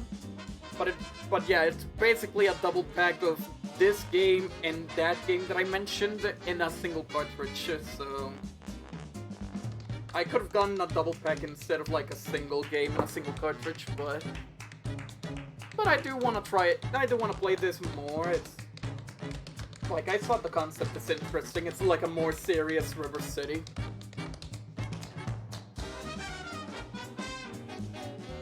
And you already know this game. I did say that I have things right, but I'm currently playing this. The Great Ace Attorney Chronicles. Basically like a Phoenix Wright prequel series where it's a collection of like Phoenix Wright games that never gotten like a translation in the West. And then they finally announced like a Western release, and it's like, oh shit, and we're gonna have a physical for the Switch. Oh shit! So I immediately got this like day one, like on PlayAsia. I'm just happy that this actually happened. Because a lot of people have been wanting for the Great Ace Attorney to come to the West for a very long time. And now you got like both 3DS games onto the Switch. I think it's also on PS4, but of course I had to get the Switch version of this. I'm still currently at the final case of the first game. I have not continued it. I have to continue it and finish it off. But Great Ace Attorney, I'm just happy that it happened. And now a game that took me almost 5 years to buy, but thanks to last year's Black Friday, I finally got it. Hey! Breath of the Wild. Breath of the Wild, it was on Black Friday, $28. I had to get it finally after all these years. I've been waiting for so long for Breath of the Wild, and I finally got it. It's still sealed, but I'll play it soon. I'll definitely play it soon. I already told you with Puyo that this was supposed to be my first game that I bought with the Switch. But sadly, I got the imported, like, the Japanese Puyo Puyo Tetris. The Japanese Puyo Puyo Tetris 1 instead. And I didn't get Breath of the Wild until literally last year. 4 years, almost 4 years, and I finally got Breath of the Wild. Well, more than 4 years, and I finally got Breath of the Wild into the Switch. It's still sealed, and fun fact, I have another copy of Breath of the Wild. I have 2 copies because this is the other game that I got a duplicate copy. Because I did say that I got a duplicate copy for Ghost Runner, Kiwi, and this game, which I didn't actually ask, and they delivered it like 2 copies of it. So I got 2 copies of Breath of the Wild, 2 copies of Kiwi, and an extra copy of Breath of the Wild, an extra copy of Kiwi, and an extra copy of Ghost Runner. I'm probably gonna sell them, but who knows. And then here's the Zelda game that I actually wanted, that I actually got it for Black Friday in 2020. I still haven't played it, but I need to play it. It's my favorite Zelda. It's my favorite Zelda game. It's Link's Awakening. Yeah, there's Link's Awakening 2020's Black Friday. I think I bought this used, I recall. It was $30. But I loved Link's Awakening on Game Boy. So the remake caught me by surprise, so I actually wanted Link's Awakening. But I didn't feel like it was worth $60, so I waited, and then it was on sale for $30. So I got Link's Awakening. I have to play it soon, and that and Breath of the Wild. And then that's it for Zelda games. Yeah, I know, I don't have a Skyward Sword, I don't have Hyrule Warriors. I'm surprised as well that I don't have Age of Calamity. I do want Age of Calamity. I don't have Candace of Hyrule. I only have Breath of the Wild and Link's Awakening. And I did say I wasn't done with the Lego games because it starts with duh. And here's the Lego Ninjago movie video game. I don't know if this was I feel like this I only bought it because it was on sale for $20. But then I realized it was like I felt like it was like a random purchase because Lego nowadays all the Lego games go for $20. So it's like it feels more like a random purchase. I don't even watch the movie. I don't even know what a Ninjago is. It's just a Lego game, so I took the Lego game. Okay, here's a funny story about this game. Since I bought this game like on sale for $20, I actually played through the entire thing. I actually played through the entire game, and I almost got 100%. But thanks to a Switch glitch, I didn't complete this game I couldn't complete this game 100% because I was stuck in 99% because there was a glitch that happened with this game that it wouldn't let me collect the last golden brick. So I was stuck at 99% for like about a year. And then I randomly decided to put the game in again, and then a random update happened. Update happened to the game, and it's like, what the fuck, an update? An update happened and it fixed the issue, and I finally completed the game 100%. Literally a year later it took me, I think. Yep. Yeah, it was weird. It soft-locked me from getting 100%, sadly. And I didn't want it to delete the save or start over. I was done with the game. The Mummy Demastered, another one from Limited Run, number 86 in the Switch catalog. This is based on the Mummy movies. And this is actually a SNES-styled Metroidvania. It's made by WayForward. It's actually really fun. I barely remember the Mummy movies, but I don't care if they're good or bad, but the Mummy Demastered, that's actually a good movie. Here's the instruction booklet with the art and everything. It's just art. But Metroidvania, you play as a random soldier trying to defeat the evil Egyptian forces.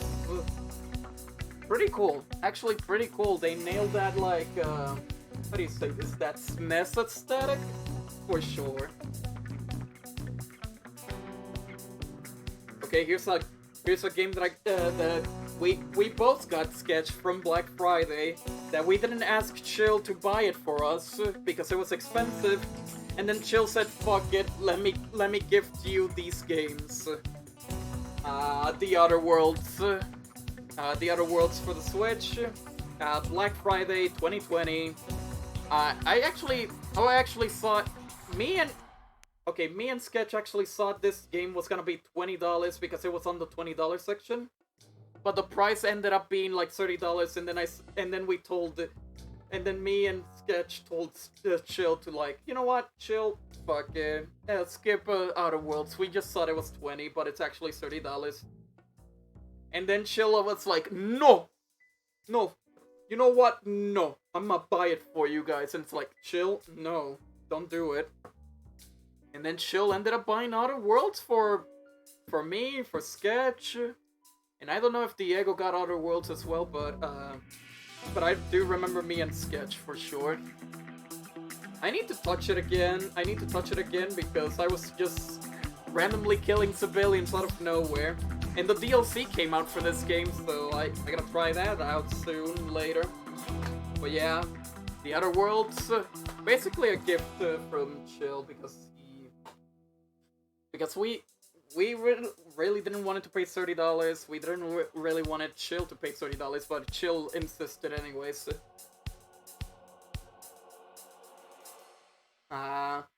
Another random purchase. I think it's a really cheap one used on GameStop, less than $10. The Persistence.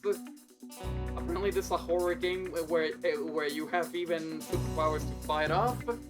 Apparently, there's a VR version on PS4 and on Steam, but I haven't tried it yet. But yeah, this is the Persistence for the Switch. You gotta try it soon. Okay, this is the police. Open up. Get over here. Open up. This is the Police 2. This is actually a strategy RPG about like cops trying to arrest people and investigate, interrogate, and sort of shit. I got this on sale on Best Buy, $10. I have not touched this game. I haven't even touched this game because I actually want to get the first game. I actually do want to get the first game before I start playing this. But the first game is actually hard to find nowadays, so it's kind of impossible. But at least I got the sequel here ready. Yeah, this is the Police 2.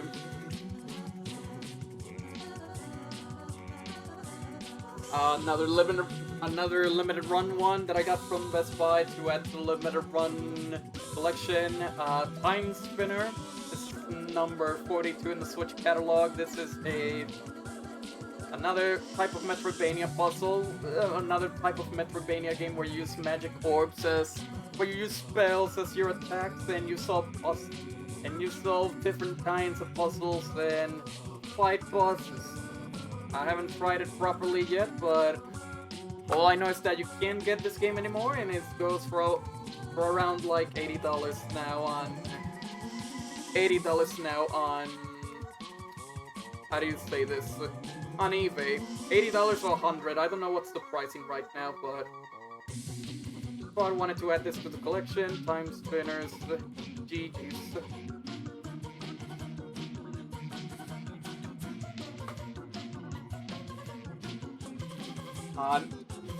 Okay, we're gonna go for like 2 more limited run games in a row because like I said, the organization based on the letter.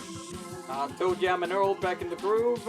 This is the Best Buy version, but I got this on eBay because I couldn't find another copy of Toe Jam and Earl. This is like the latest new game. I think they actually recently updated with new stuff. I always wanted to try out a Toe Jam and Earl game, and I did play it a little bit. I did play this game a little bit. It's weird to play. You got like this like a squarish land where you move around and I guess defeat enemies and collect stuff. I really don't get the gameplay, but I have to play the game more to understand. But it's basically more like isometric and try to get back.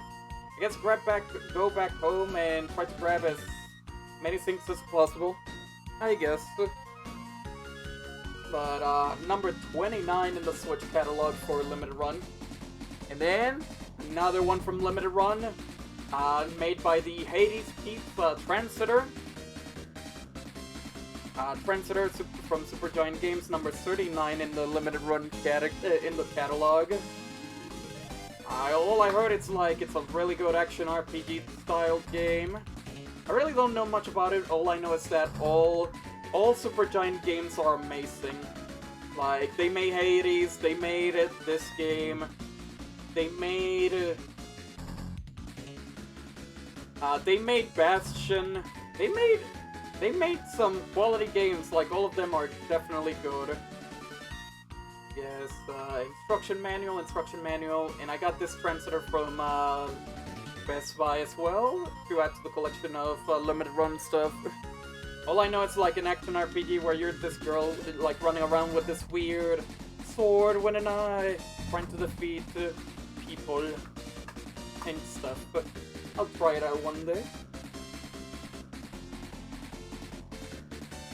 And okay, I may not have No More Heroes 3, but I technically have No More Heroes 2.5, since this game takes place in between 2 and 3. This is Travis Strikes Again, No More Heroes. Of course, this is the European import. I think I actually bought this on a bundle that was $100.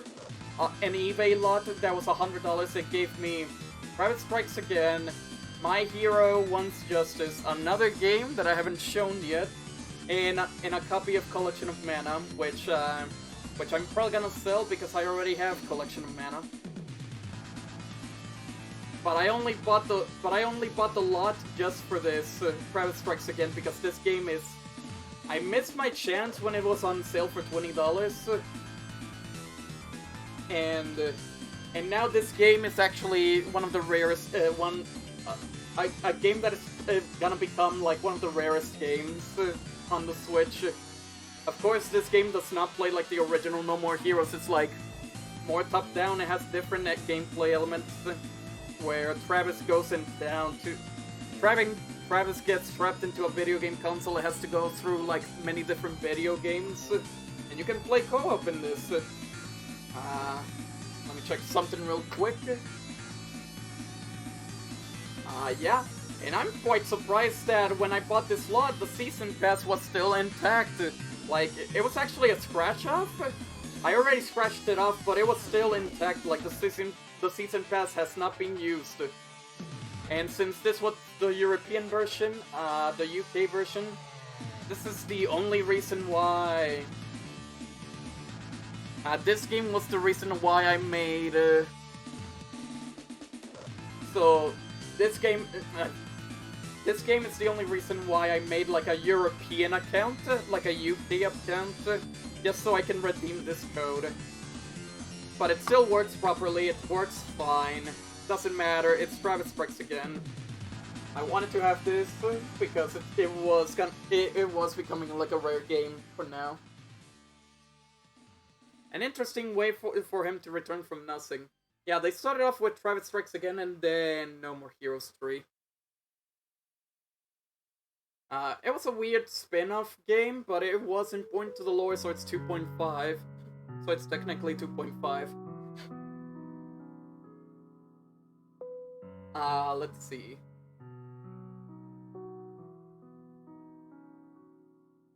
Obviously, what I'm missing is No More Heroes 3. I want to get that. Next up is Trials of Mana, Black Friday from last year once again. I think it was 20 or 30? Oh, no, $20 as well.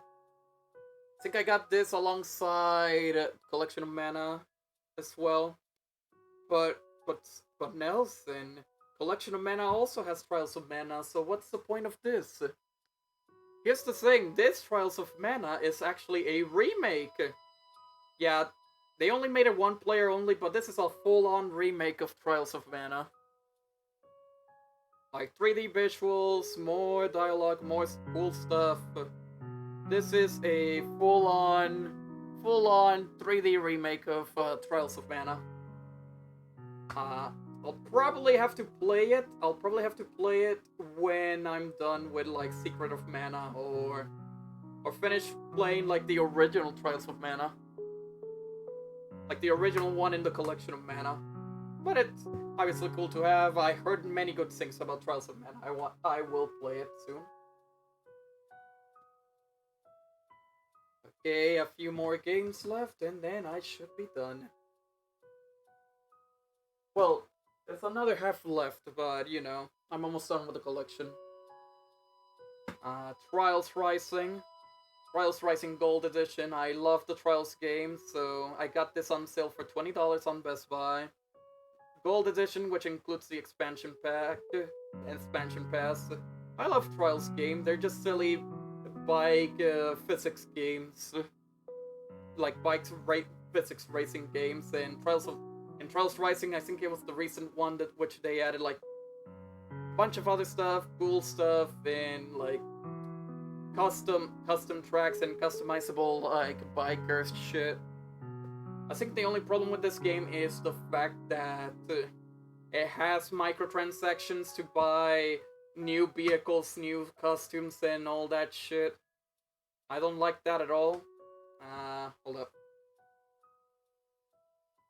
There's the art book. There's the season pass for the thing, which I already used, which gives you like even more stuff.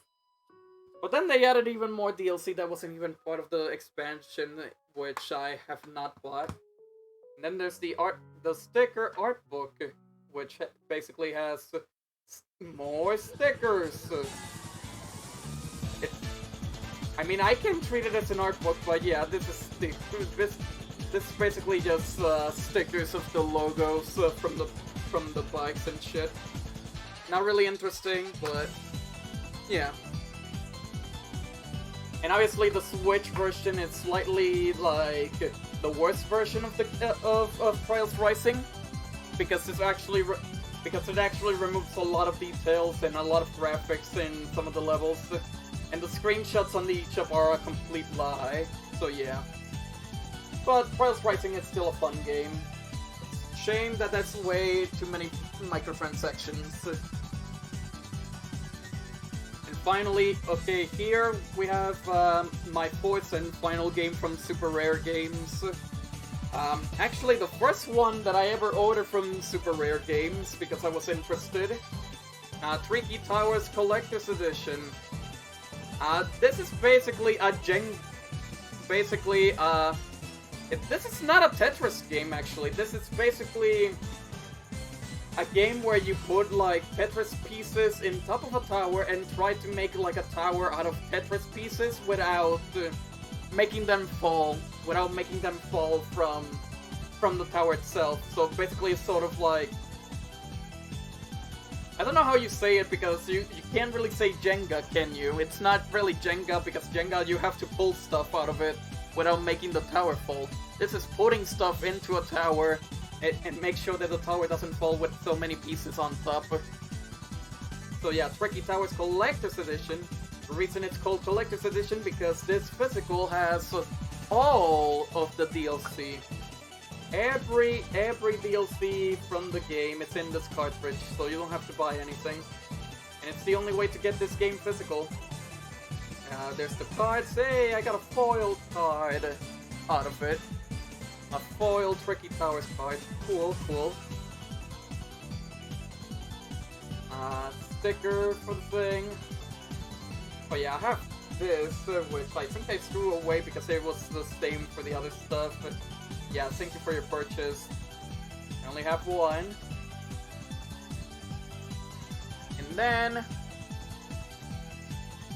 And then the instruction booklet or whatever. Yeah, the collector's edition includes all the game with all of the DLCs. Here's the background sketches, all the stuff, wizards. And then there's the indie game characters. Hey, I talked to that and Lethal League, Candyman, and Powerful Woman, and Nuclear Throne Man, and Iconoclast? I forgot what was this one, but basically, this is also probably like the rarest one, like the rarest super rare games thing that I have in my collection. My first purchase from Super Rare Games is actually one of the most expensive ones. One of the current expensive ones on eBay, that is. Because again, this is a physical that has all of the DLC. And the only other way to get this game is digitally, and you have to buy the DLC separately. This has everything, and this is number 32 from the Super Rare Games Switch catalog. Well, their only catalog. They only do Switch games. They don't do anything else.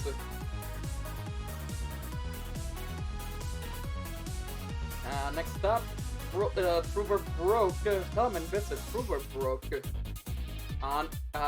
This is a random purchase that I bought alongside V Simulator. Clearance sale.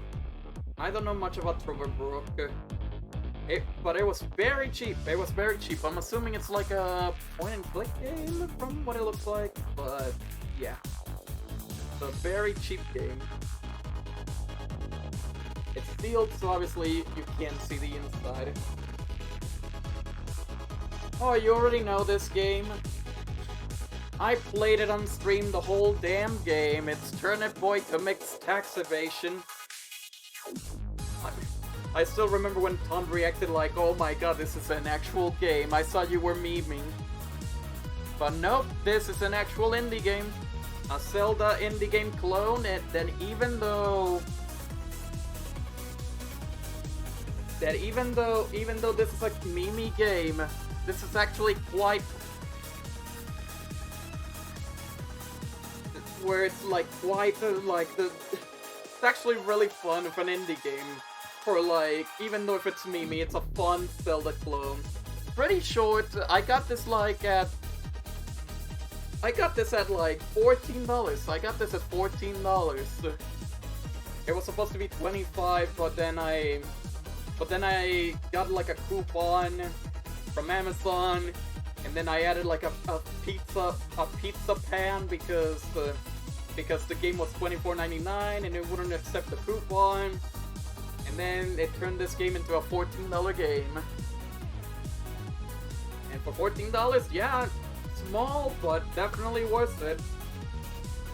Turnip Boy Commits Tax Evasion. Such a meme game, but it's definitely good. And there's the Mayor Onion in the back of the cartridge. Very cool physical. Very cool physical.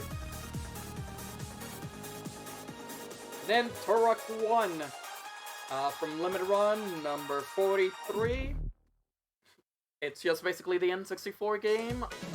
The N64 game ported to the Switch and Slight HD. Very cool game. I'm still haven't finished Turok 1. I need to finish it before I play the next game that I'll show you. Oh wait. Good game. Turok is definitely a good game. Oh, here's the receipt. But yeah, I paid $30 for both, like, Turok 1 and Turok 2 because, for my limited run collection, but Turoks are amazing games. Here's the instruction booklet, which doesn't have much information other than the play the game. But Turok is such an amazing game. Such an amazing game indeed. Okay, that's the first half of the final row. So there's only one row left for the one half left for the final row, and then I finally showed off my entire collection. 10:40 now.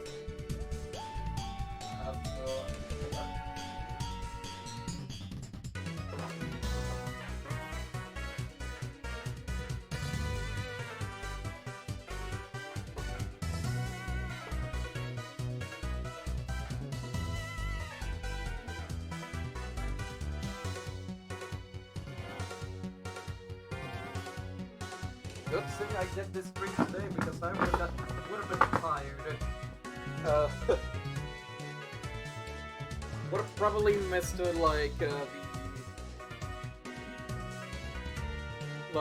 year 1 stream like did today. But anyway, like during the week. But anyways, final half of the final row of Switch games that I have in my collection. And you already knew this was gonna happen. Turok 2, Seeds of Evil, the sequel to Turok. I'll probably have to, like I said, I have not touched this yet.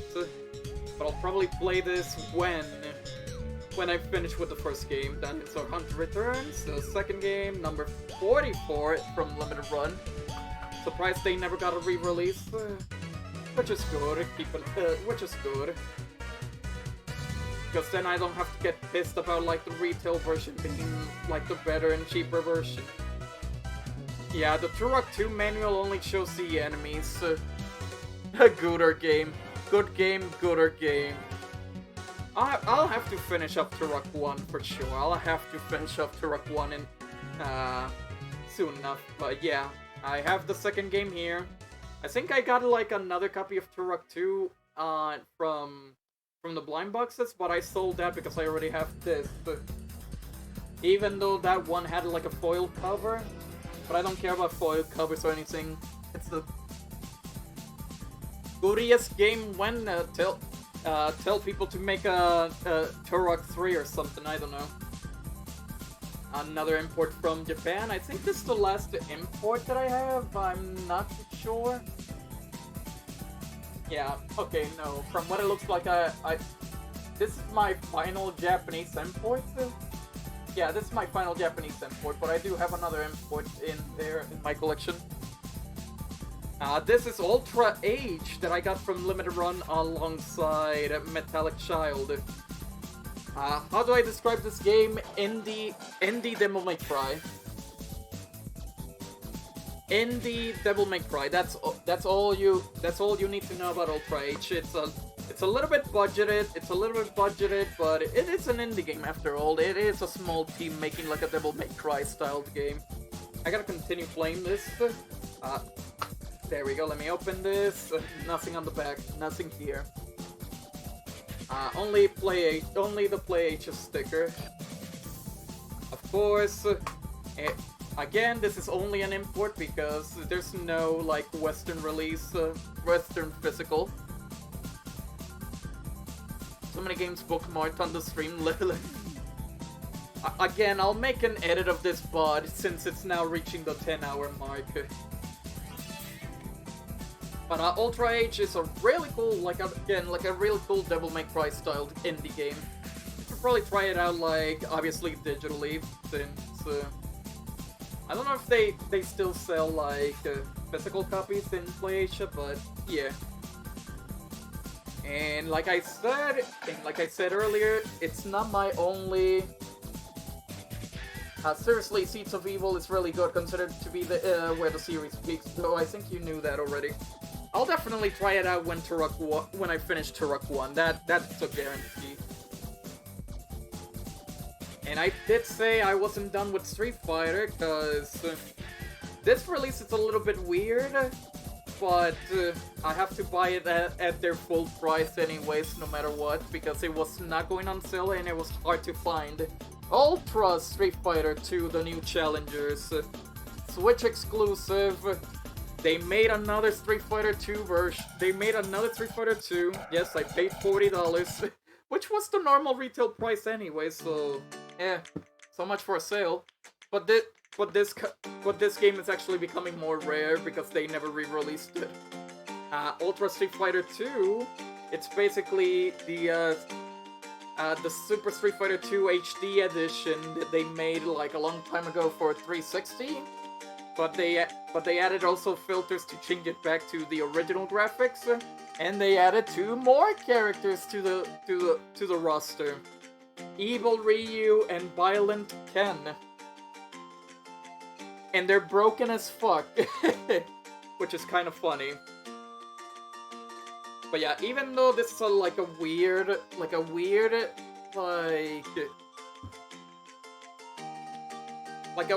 release.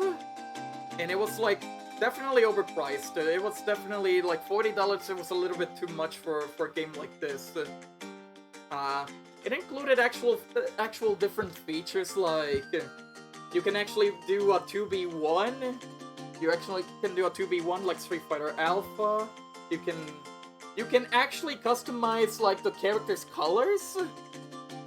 Like you can actually make your own custom color for the Street Fighter cast. And then they added like a Joy-Con exclusive game mode where you're Ryu throwing Hadoukens at people, and they're using like the Street Fighter 4 model, which makes everyone pissed that why the fuck is Street Fighter 4 not on the Switch? You would think Ultra Street Fighter 4 would easily be on the Switch, but no, it's not on the Switch. But also included in Ultra Street Fighter 2, there's also a big ass Capcom art book that obviously has been released physically, but in a big ass Capcom art book that is in this game that you can see in the gallery. And I love that. I love that. It's a big ass like art book and talking about the history of Street Fighter and shit. Only in Ultra Street Fighter 2. Only in Ultra Street Fighter 2. Okay, we're going for the final games already. Now I'm starting like a game that starts with V. Another one that I got for sale, but the gameplay is actually interesting. This is Valkyria Chronicles 4 for the Switch. This is basically a war tactical RPG, you know, with guns and also technically waifus, if you can call that. There's a lot of Capcom older games that would work on Switch. No, pretty much every old game works on the Switch if they wanted to add it. I mean, again, the fighting game, the Capcom Fighting Collection is coming to the Switch, and that's gonna have Darkstalkers, Pocket Fighters, really old games onto the Switch, so that's good shit. So anyway, Valkyria Chronicles 4, it's a third-person, like, strategy RPG. Basically, you move, like, your war units and your tank against, like, other war, like, the other opposing army. It's War World 2 bot anime, I think. It is, basically. But basically, you control your units by moving them around, and then after you set your units, you basically aim and shoot like a third-person shooter at the enemies.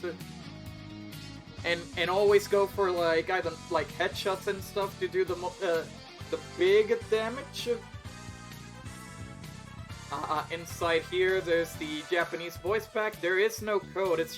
It just tells you to go to the eShop and download the Japanese voices if you want Japanese voices. And even more Joy-Con skins.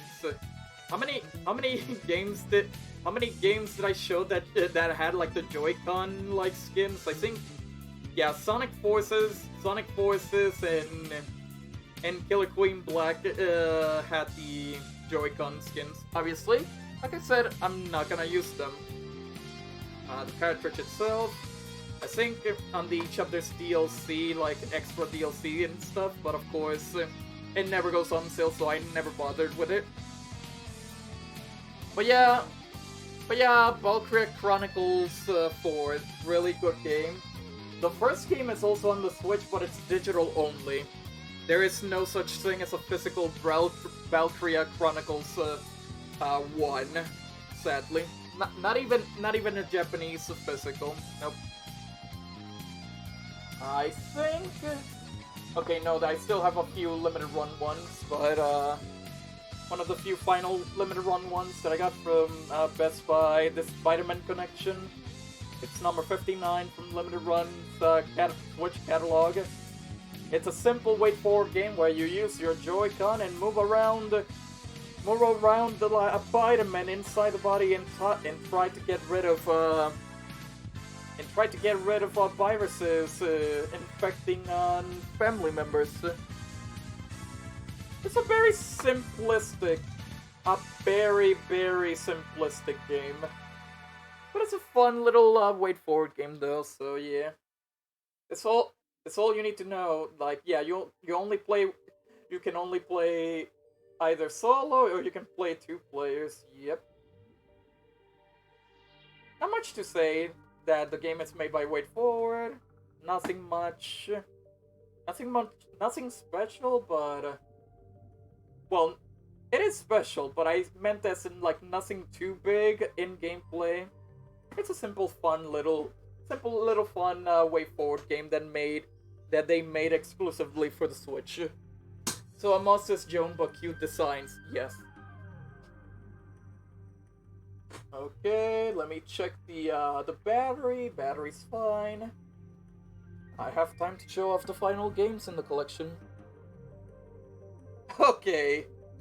This is the other game from the 4-game bundle from the limited run $25 each bundle that I bought, and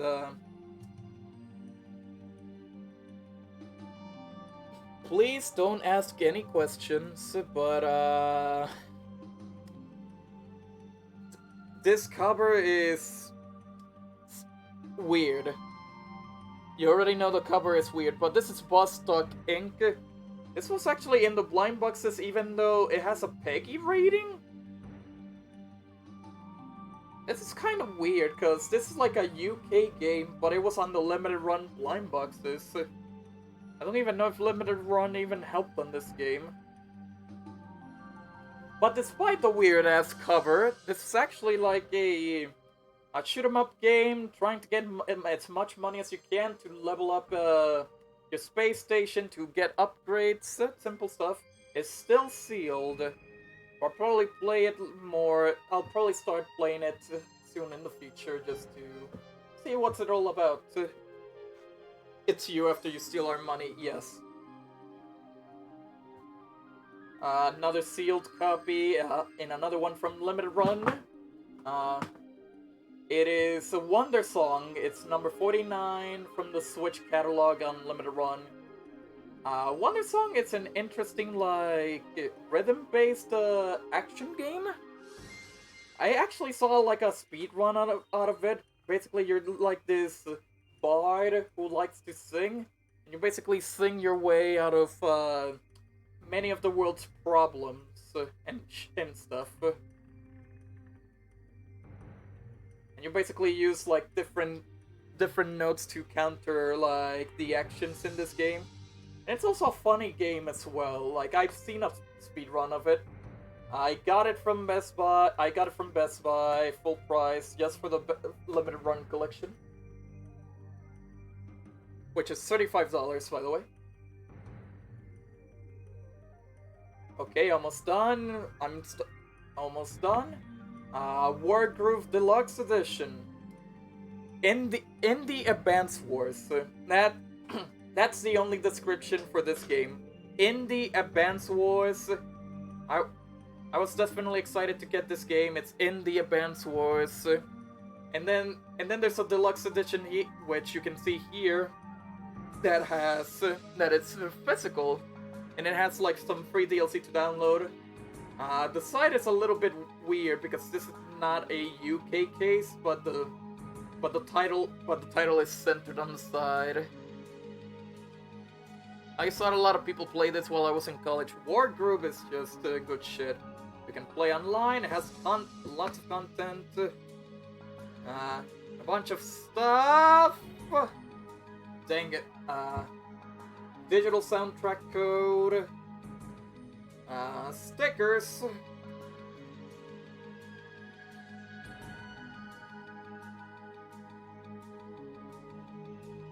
A map of the game.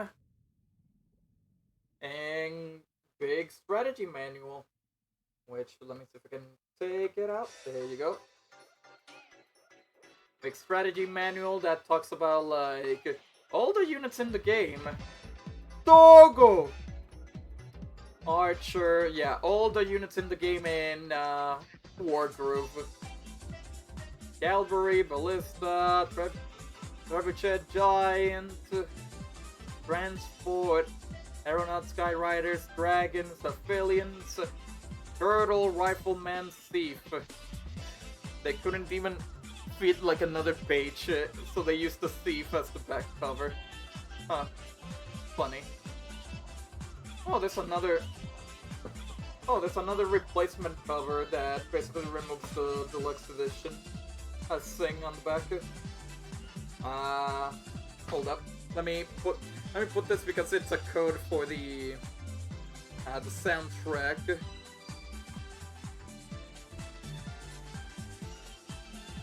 Oh, oops. think I did something wrong. Okay, there we go. But yeah, Wargroup, good shit. I played some of the levels. It's definitely Advanced Wars. Go give it a try. Wargroup is good shit. And now, after 4 years on the Switch, they finally decided to make a Wario game. WarioWare Get It Together, got it alongside Mario Party Superstars and Metroid Dread. It's been...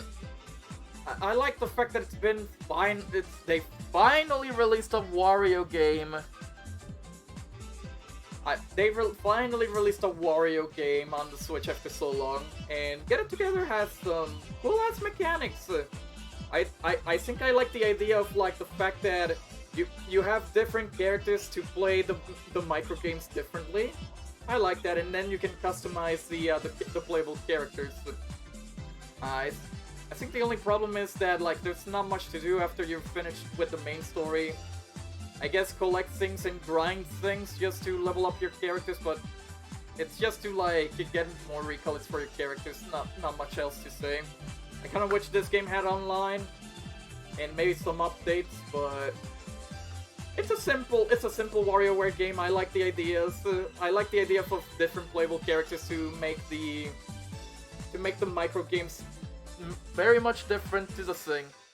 Oh, I didn't notice his pant breaks loose between his legs. You noticed that now? You noticed that now? He break his pant.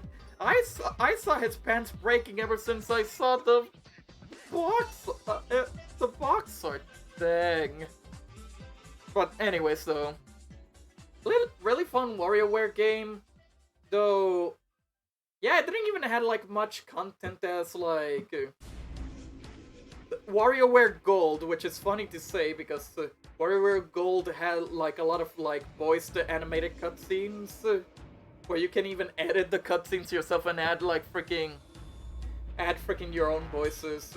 There wasn't like much cutscenes for this game, but still a good WarioWare game. I do wish there was like more, but it's a good WarioWare game. It's fine. But geez, it took them that long to make a Wario game onto the Switch.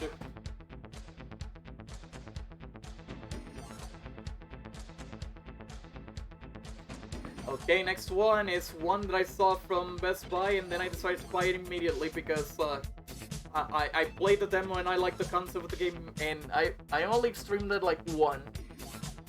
Do you ever get into redubbing the cutscenes yourself? Which one? The WarioWare Get It Together ones? No, I don't think I redubbed them myself. And if you mean WarioWare Gold, I don't think I never bought the game. I never bought the game. I never bought WarioWare Gold because I thought they would port it to the Switch, but I was wrong. Yeah, I never owned the WarioWare Gold, sadly. I'll probably get it soon now that the 3DS eShop are closing down. But what the golf? Basically a Mimi puzzle golf game with so many Mimi mechanics and shit. The golf game for people who hate golf. Thank you, physical game. Thank you. Thank you, physical back. Basically, this is not even a golf game. This is like a puzzle, sort of like Katamari game, where you need to get the ball into the hole. But there's different ways about getting the ball into the hole. Sometimes you'll end up in space and you gotta like launch the ball into the planet, or you're basically or you're basically playing as a car and you gotta get it into like a barrel or something. It's like the weirdest shit, but it's like the good weird shit. It's a fun, dumb puzzle game. Another one from Clearance that I never really tried myself yet, but this is apparently inspired by classic Fallout, and this is Wasteland 2 Director's Cut.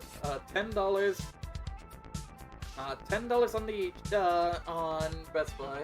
Also, did I open this? Yeah, nothing. Fuck. $10 on Best Buy. I don't know much about the Switch version, but I know it's basically classic Fallout. Classic Fallout, but made by the same classic Fallout devs or something like that. Here's the thing.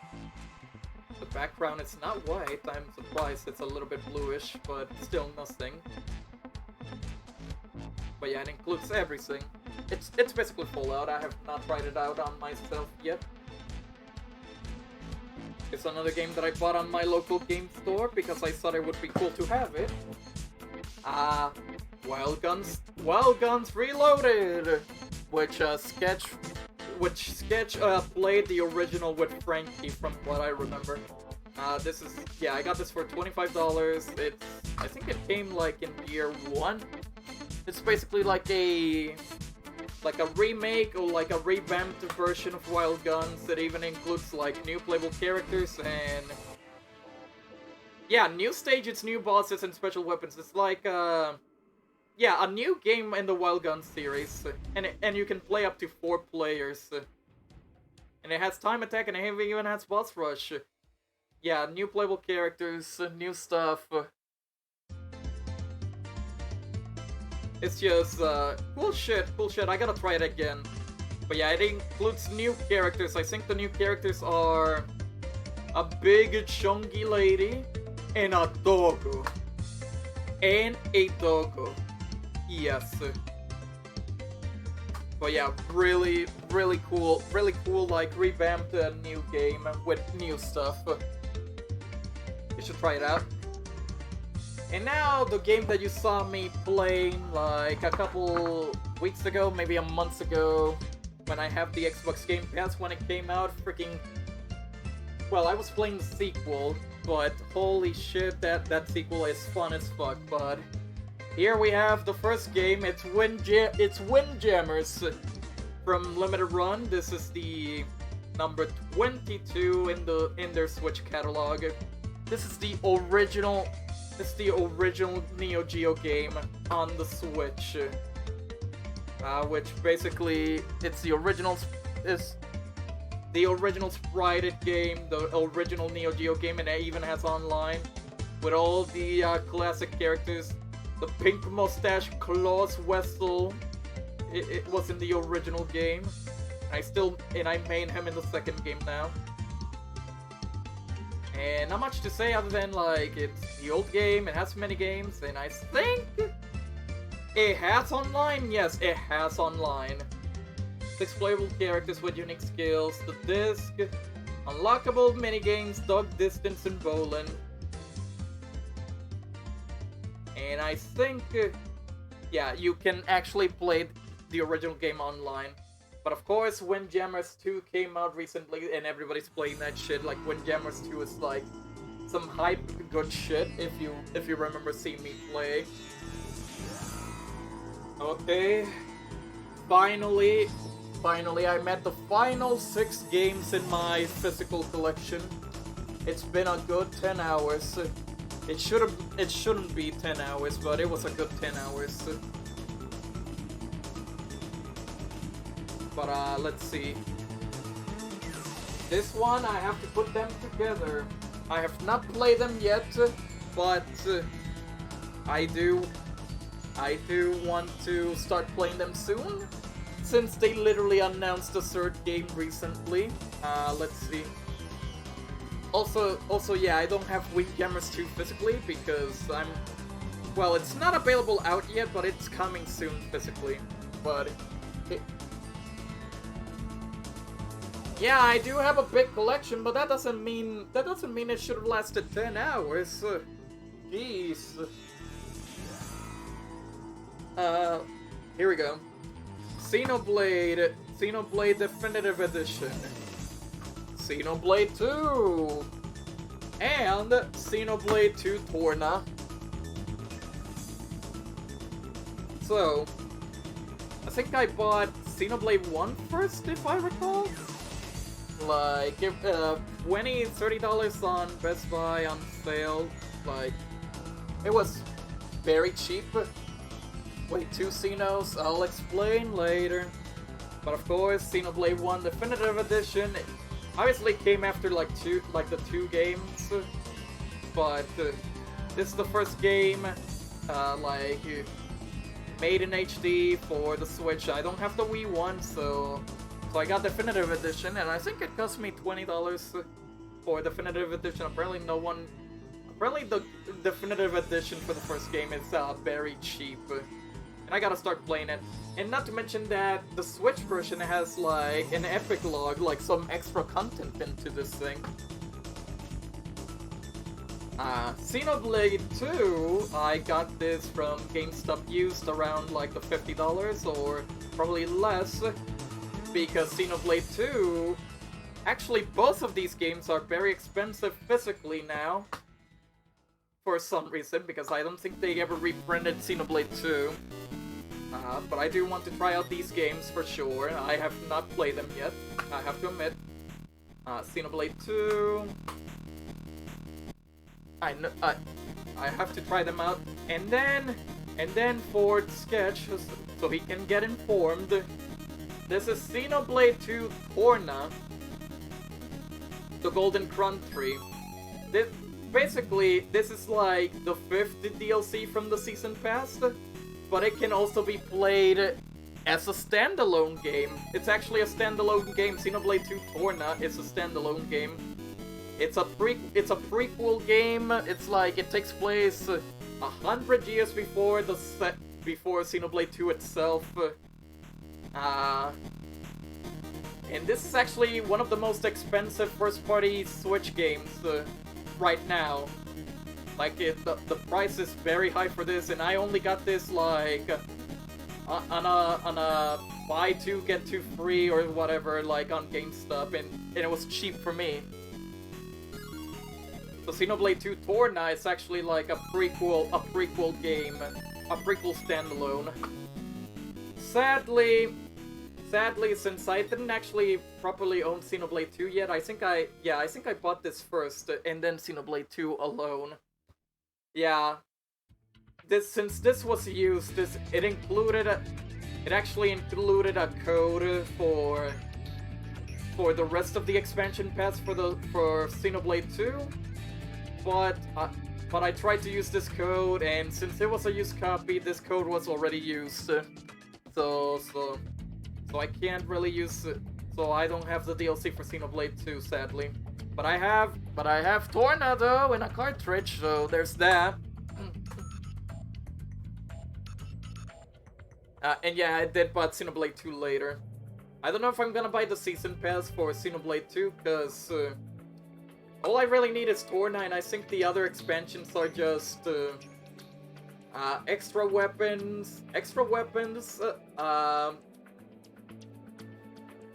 fan service episode, and that's pretty much it. Not much to it for the Season Pass, other than Torna itself, but I already have Torna physically here, so yeah. There you go.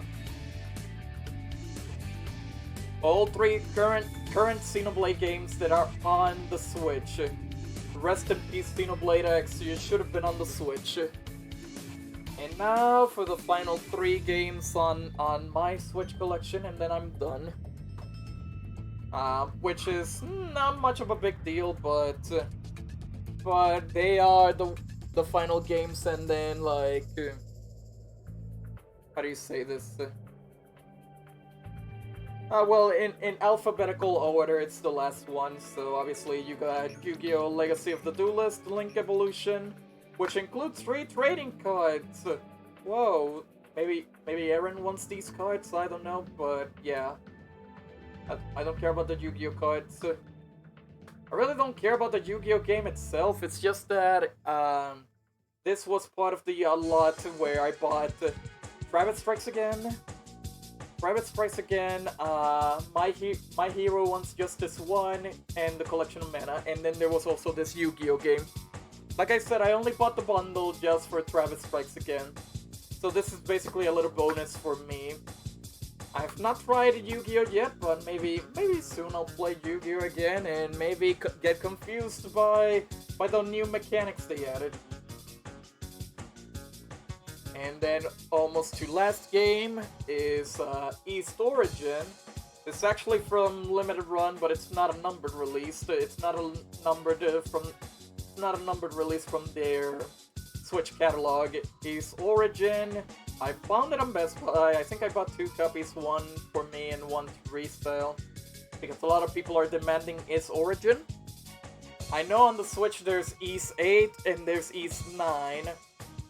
I don't have those games, but Ys Origin, I'm assuming this is like the first game to play, or an Ys 0, I don't know. But I heard that the Ys games are really cool, so I might give it a try. It's sealed, so I can't show you the inside. And then finally, so I can finally end the stream, Zombie Army Trilogy, the only game that starts with the letter C. Bought it on GameStop. It was on sale for like $10 new, $12 new. I already own the first game on Steam. Like, obviously this is a trilogy, but I only own the first game, which is literally called Nazi Zombie Army, something like that. Sniper Elite. It was like a Sniper Elite game, but now, and then it slowly turned into its own thing, like getting that Sniper Elite brand out of the way. And of course, the Switch version, this is the trilogy. This is the first game, the second game, and the third game. And the fourth, and you already saw that the fourth game is already coming to the Switch later this year. I'm assuming it includes all the DLC, yeah. Gut-wrenching 1 to 4 player action, 3 campaigns, 20 levels, unlimited terror. Nintendo Switch exclusive features, enhanced Pro Controller support, local wireless play, and motion controls. And yes, it has online. It's basically like going into a campaign and killing all the zombies and getting to point A to point B. Simple story stuff, simple World War II like story stuff, and with that's literally my entire Switch physical collection. Obviously, I have more games digitally, but yeah, I'm already tired for this. I'm already tired of showing off like the digital. I'm already tired of like showing off the digital collection. It was cool. It was. I really didn't want it to be. I actually didn't want this to be like 10 hours long. I apologize for that. Nice. Now you do your Steam collection. Jesus Christ, no. Jesus Christ, no. But yeah, let me turn off my phone camera. Like, I'm done with this. I'm definitely done with this. But, now you guys already know that I fully invested on the Nintendo Switch. Sketch, that wasn't as like funny as the Steam collection, because the Steam collection I have like over 1,000 games. Epic is literally my Epic collection is literally nothing. But anyways, I already showed my collection of Switch games. Some interesting things, some interesting stuff. I never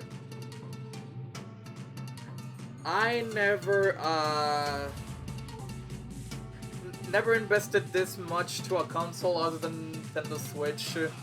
The Switch, like I said, it's one of my favorite games, my favorite game consoles of all time. It has some flaws, but I like the design, I like the hybrid bits. It has a big ass library of games. And tomorrow the Switch is gonna be 5 years old! Hooray! And tomorrow I'm gonna be streaming Gear 1 games tomorrow to celebrate the 5-year anniversary. But yeah. Again, sorry that this stream was way too long.